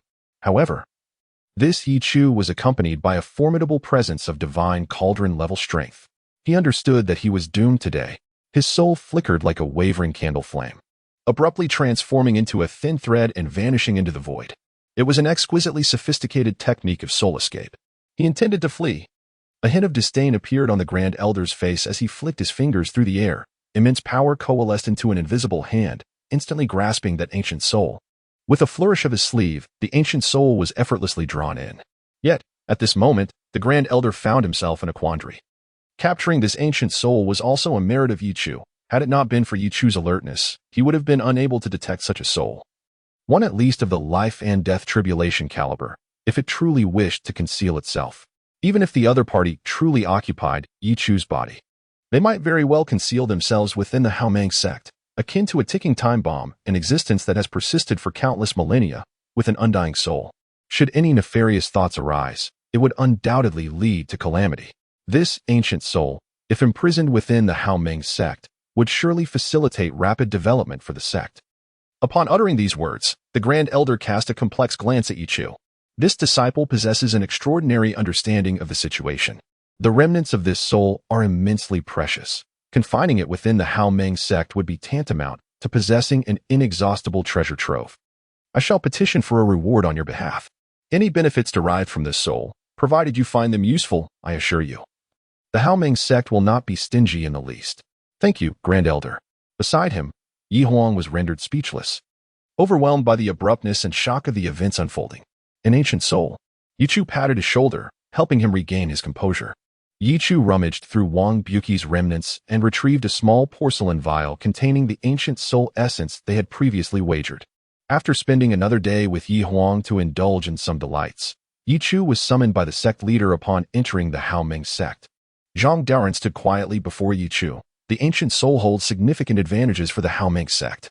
Rest assured, any benefits obtained from that ancient soul will be generously shared with you. Additionally, take this token. What is this? Ye Chu inquired, eyeing the token in his hand with curiosity. The soul has already been imprisoned within the soul suppression tower, heavily guarded. Currently, only a few individuals within the Haomeng sect can access it. This token grants you the ability to engage with that soul at any time. At that moment, Zhang Daoren sighed. Elder Elwin employed the soul-searching method to uncover some techniques and documents, yet the soul was already prepared, sealing away what it deemed important with special hand seals. Ye Chu understood. The El family from the eastern Xian continent has indeed succumbed to the Great Wei dynasty. At this moment, Wang Yan's soul appeared weakened, evidently having endured repeated searches by the soul-searching technique, which had severely harmed its essence. Its spirit dimmed, swaying unsteadily. Hair disheveled, yet it refused to yield. You shall not. Elwin's gaze flickered, agitated after a prolonged struggle, before departing in anger. Footsteps echoed through the space. Ye Chu approached slowly. Ye Chu, I will ensure you have no place to rest in death. The ominous soul suppression tower trembled violently, the souls within dim and frail. Yet their expressions were fierce. You wished to seize my body. Now you find yourself in such a predicament. It is not without reason. Ye Chu felt the surging power of the soul, sensing a subtle pressure, his expression brightening. The El family could not extract my techniques and martial arts. What do you intend to accomplish by coming here? His voice conveyed a hint of disdain and mockery, yet his heart was tinged with vigilance. No matter. Some time ago, I acquired an ancient tome on soul cultivation, yet my efforts yielded no results as I struggled to grasp its essence. At last, I have begun to sense the slightest flicker of understanding. Esteemed elder, I beseech your guidance in my practice. The sight of Ye Chu ignited a furious rage within the lingering soul, its teeth clenched in anger. Undeterred, Ye Chu settled into a meditative posture, practicing the furnace spirit refinement technique. The soul transformed into a furnace, subjected to relentless trials, engulfed in blazing infernos. Observing Ye Chu's cultivation, Wang Yin felt as though his very soul was on the brink of exploding with frustration. Once Ye Chu had nearly completed his training and departed, a shadow stealthily slipped into the vicinity, cloaked in darkness, emanating an enigmatic aura. This individual was none other than Shaoqin Xian, who bestowed a faint smile upon him. Wang Yin was at his wit's end. Will this never end? Chapter 101. The Great Demon of the Haoming Sect in recent days. Ye Chu has been entering the soul suppression tower daily, sitting beside that tormented soul. Regardless of the soul's furious outbursts or vehement curses directed at him, he remains unfazed, quietly practicing the furnace mental refinement technique. This technique, being an esoteric path of mental cultivation, is exceedingly rare. The intricacies of the human spirit are profoundly elusive, making it exceedingly difficult for an ordinary person to embark on this journey. It requires one to perceive their own soul and envision it as a furnace engulfed in divine flames, a task that is undeniably daunting. Ye Chu himself initially struggled with this very aspect. However, when he faced the soul's oppressive force, the vastness of its spiritual power allowed him to grasp the essence of his own spirit. Under that pressure, he successfully shaped his mental furnace, finally entering the realm of the furnace mental refinement technique. Seated in his courtyard, a fallen leaf drifted down, gently landing on Ye Chu's shoulder. Reminiscent of a leaf settling upon the tranquil surface of a lake, sending ripples across the stillness. This was the subtle ebb and flow of his spiritual power. Ye Chu exhaled softly. His mental strength had indeed grown, becoming more refined, and the world around him appeared clearer than ever. This was no mere illusion. He could distinctly perceive the intricate veins upon the leaf resting on his shoulder. To be precise, it was not merely seeing, but a profound sense of awareness. The benefits of honing the mind invigorate the spirit, almost to the point of addiction. Throughout these days, Ye Chu's cultivation has remained relentless. He has mastered the foundational stages of the heavenly step technique and advanced to the second form of the celestial transformation style. His physical body has grown increasingly resilient, standing at the pinnacle of the divine concealment's ninth heaven, with only a single opportunity needed to transcend into the purple mansion realm. During this time, Ye Chu has diligently practiced within the Haoming sect, hearing numerous tidings from the outside world.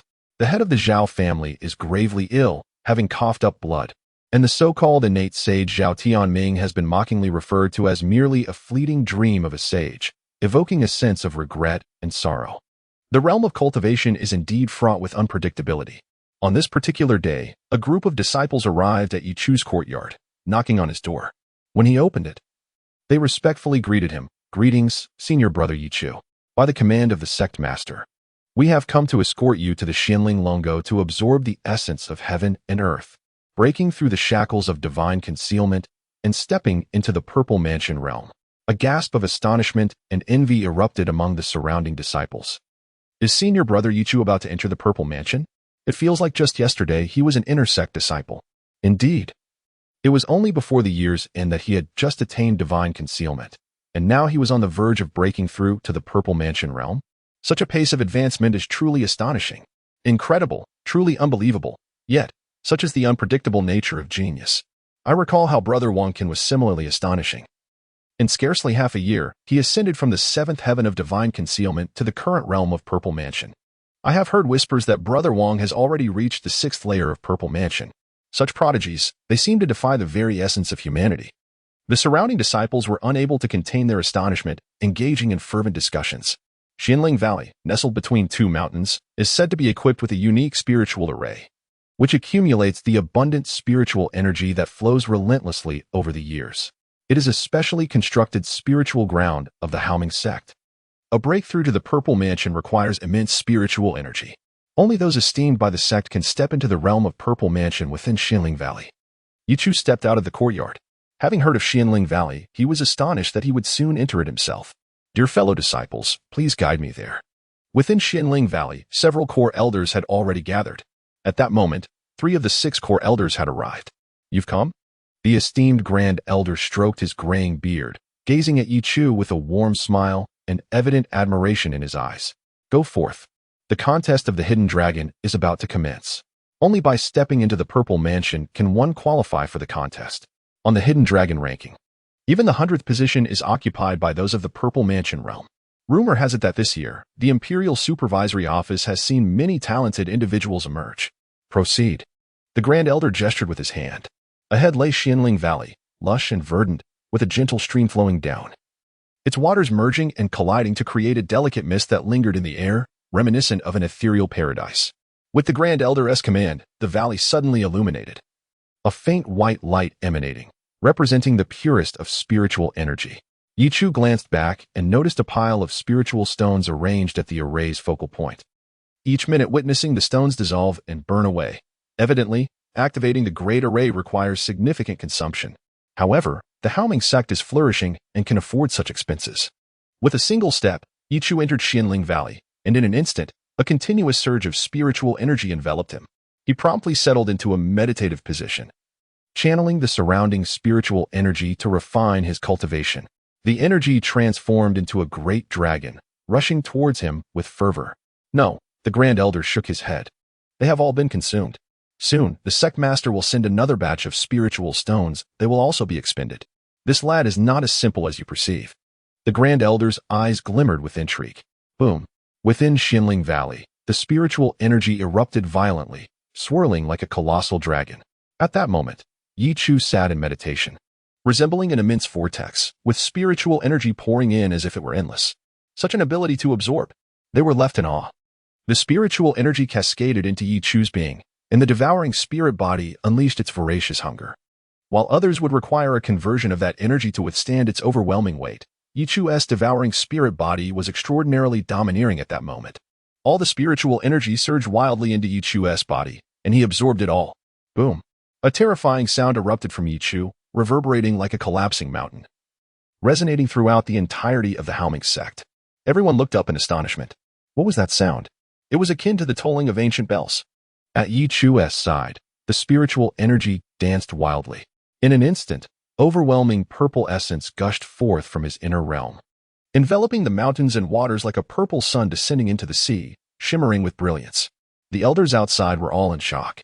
Had he truly broken through? Moreover, the spiritual stones we brought have all been consumed. The quantity of spiritual energy required for this breakthrough is quite astonishing. At this moment, Ye Chu's entire soul realm was shrouded in a mist of purple energy, vast and boundless, overwhelming and majestic. With his eyes tightly shut, it seemed as though a unique connection was forming between him and the heavens above. Great demon manifestation has been acquired. Boom. In that instant, a strange sound echoed from the depths of the firmament, sending shivers through countless souls. An ancient and mysterious aura descended from the sky. In the Great Wei dynasty, countless individuals suddenly looked up in horror. What was that? An ancient manifestation? Our Great Wei dynasty has produced a super genius capable of mastering ancient phenomena? With the former crown prince and now this individual, it is truly unimaginable. The momentum of the Great Wei dynasty's rise is unstoppable. Within the palace, a tall and imposing figure raised his head, his eyes suddenly radiating with an unusual brilliance. A manifestation? He hadn't anticipated that a blazing phenomenon would arise in the heavens, causing the earth to tremble as an ancient aura descended from the apex of the sky. Is this an ancient manifestation? Has the Haoming sect truly given rise to an entity that commands such power? This signifies that the Haoming sect is about to stand at the center of the Great Waves, with Wei Shenlin emerging from the Great Wei dynasty. The royal family must surely take center stage. This is the mandate of destiny. After all, the implications of such manifestations are profound. Positioned at the center of destiny, the Great Wei dynasty may soon be overwhelmed by the raging tide. Within Shao Qingxian's ring, Gu Qin's voice was filled with disbelief. It seemed unfathomable that the Haoming sect also bore an entity that commanded such phenomena at this moment. However, the emergence of this second ancient manifestation feels somewhat peculiar. In his previous life, the Great Wei dynasty was indeed swept into the heart of the great tide. Yet, it only endured for a year before being reduced to ruins by the powerful beings that emerged. At the pinnacle of the firmament, layers of clouds rolled in. Dark light descending, ominous and radiant, exuding an extraordinary aura. It was as though an astonishing might was being birthed. A sea of corpses and rivers of blood swirling through the heavens as a colossal demon descended, crushing mountains and rivers beneath its feet. The descent of the demon, whose manifestation is this? The terrifying sight of the demon's emergence instilled fear in many. Countless individuals trembled and looked up, unable to meet the gaze directly. That direction is the Haoming sect. The multitude's eyes converged upon the Haoming sect. At this moment within the Haoming sect, Lu Wen's eyes widened in alarm. An extraordinary phenomenon? Who could it be? Ye Chu. The descent of the great heavenly demon. The mountains and rivers collapse, and all living beings perish. Countless individuals tremble in fear. Although it is merely an ancient anomaly, it causes the heavens to tremble and all things to fall silent. Particularly that terrifying manifestation, which instills dread into the very soul. At this moment, Ye Chu, before the core elders and the arriving sect master and others, contained the entire phenomenon within himself. The expressions of the sect master and the others were filled with complexity. How could Ye Chu awaken such a horrifying anomaly? The great heavenly demon. The mountains and rivers are destroyed, the heavens and earth fall. Zhang Daren's expression was intricate. After a prolonged contemplation, he finally uttered, "You and Wei Shenglin are destined to clash." Ye Chu opened his eyes, momentarily stunned. What do you mean, sect master? The anomaly of Wei Shenglin heralds his arrival. With mountains and rivers standing tall, while your phenomenon has directly crushed the mountains and rivers within his anomaly. Is this not a clear indication that a confrontation is inevitable? Zhang Daren laughed heartily. The great heavenly demon? What relevance does the awakening of any anomaly bear upon them? What they comprehend at this moment is that within their Haoming sect, there has emerged a super genius who has awakened an anomaly. However, unbeknownst to Ye Chu, there are whispers within the Great Wei dynasty declaring that the Haoming sect has produced a formidable great heavenly demon,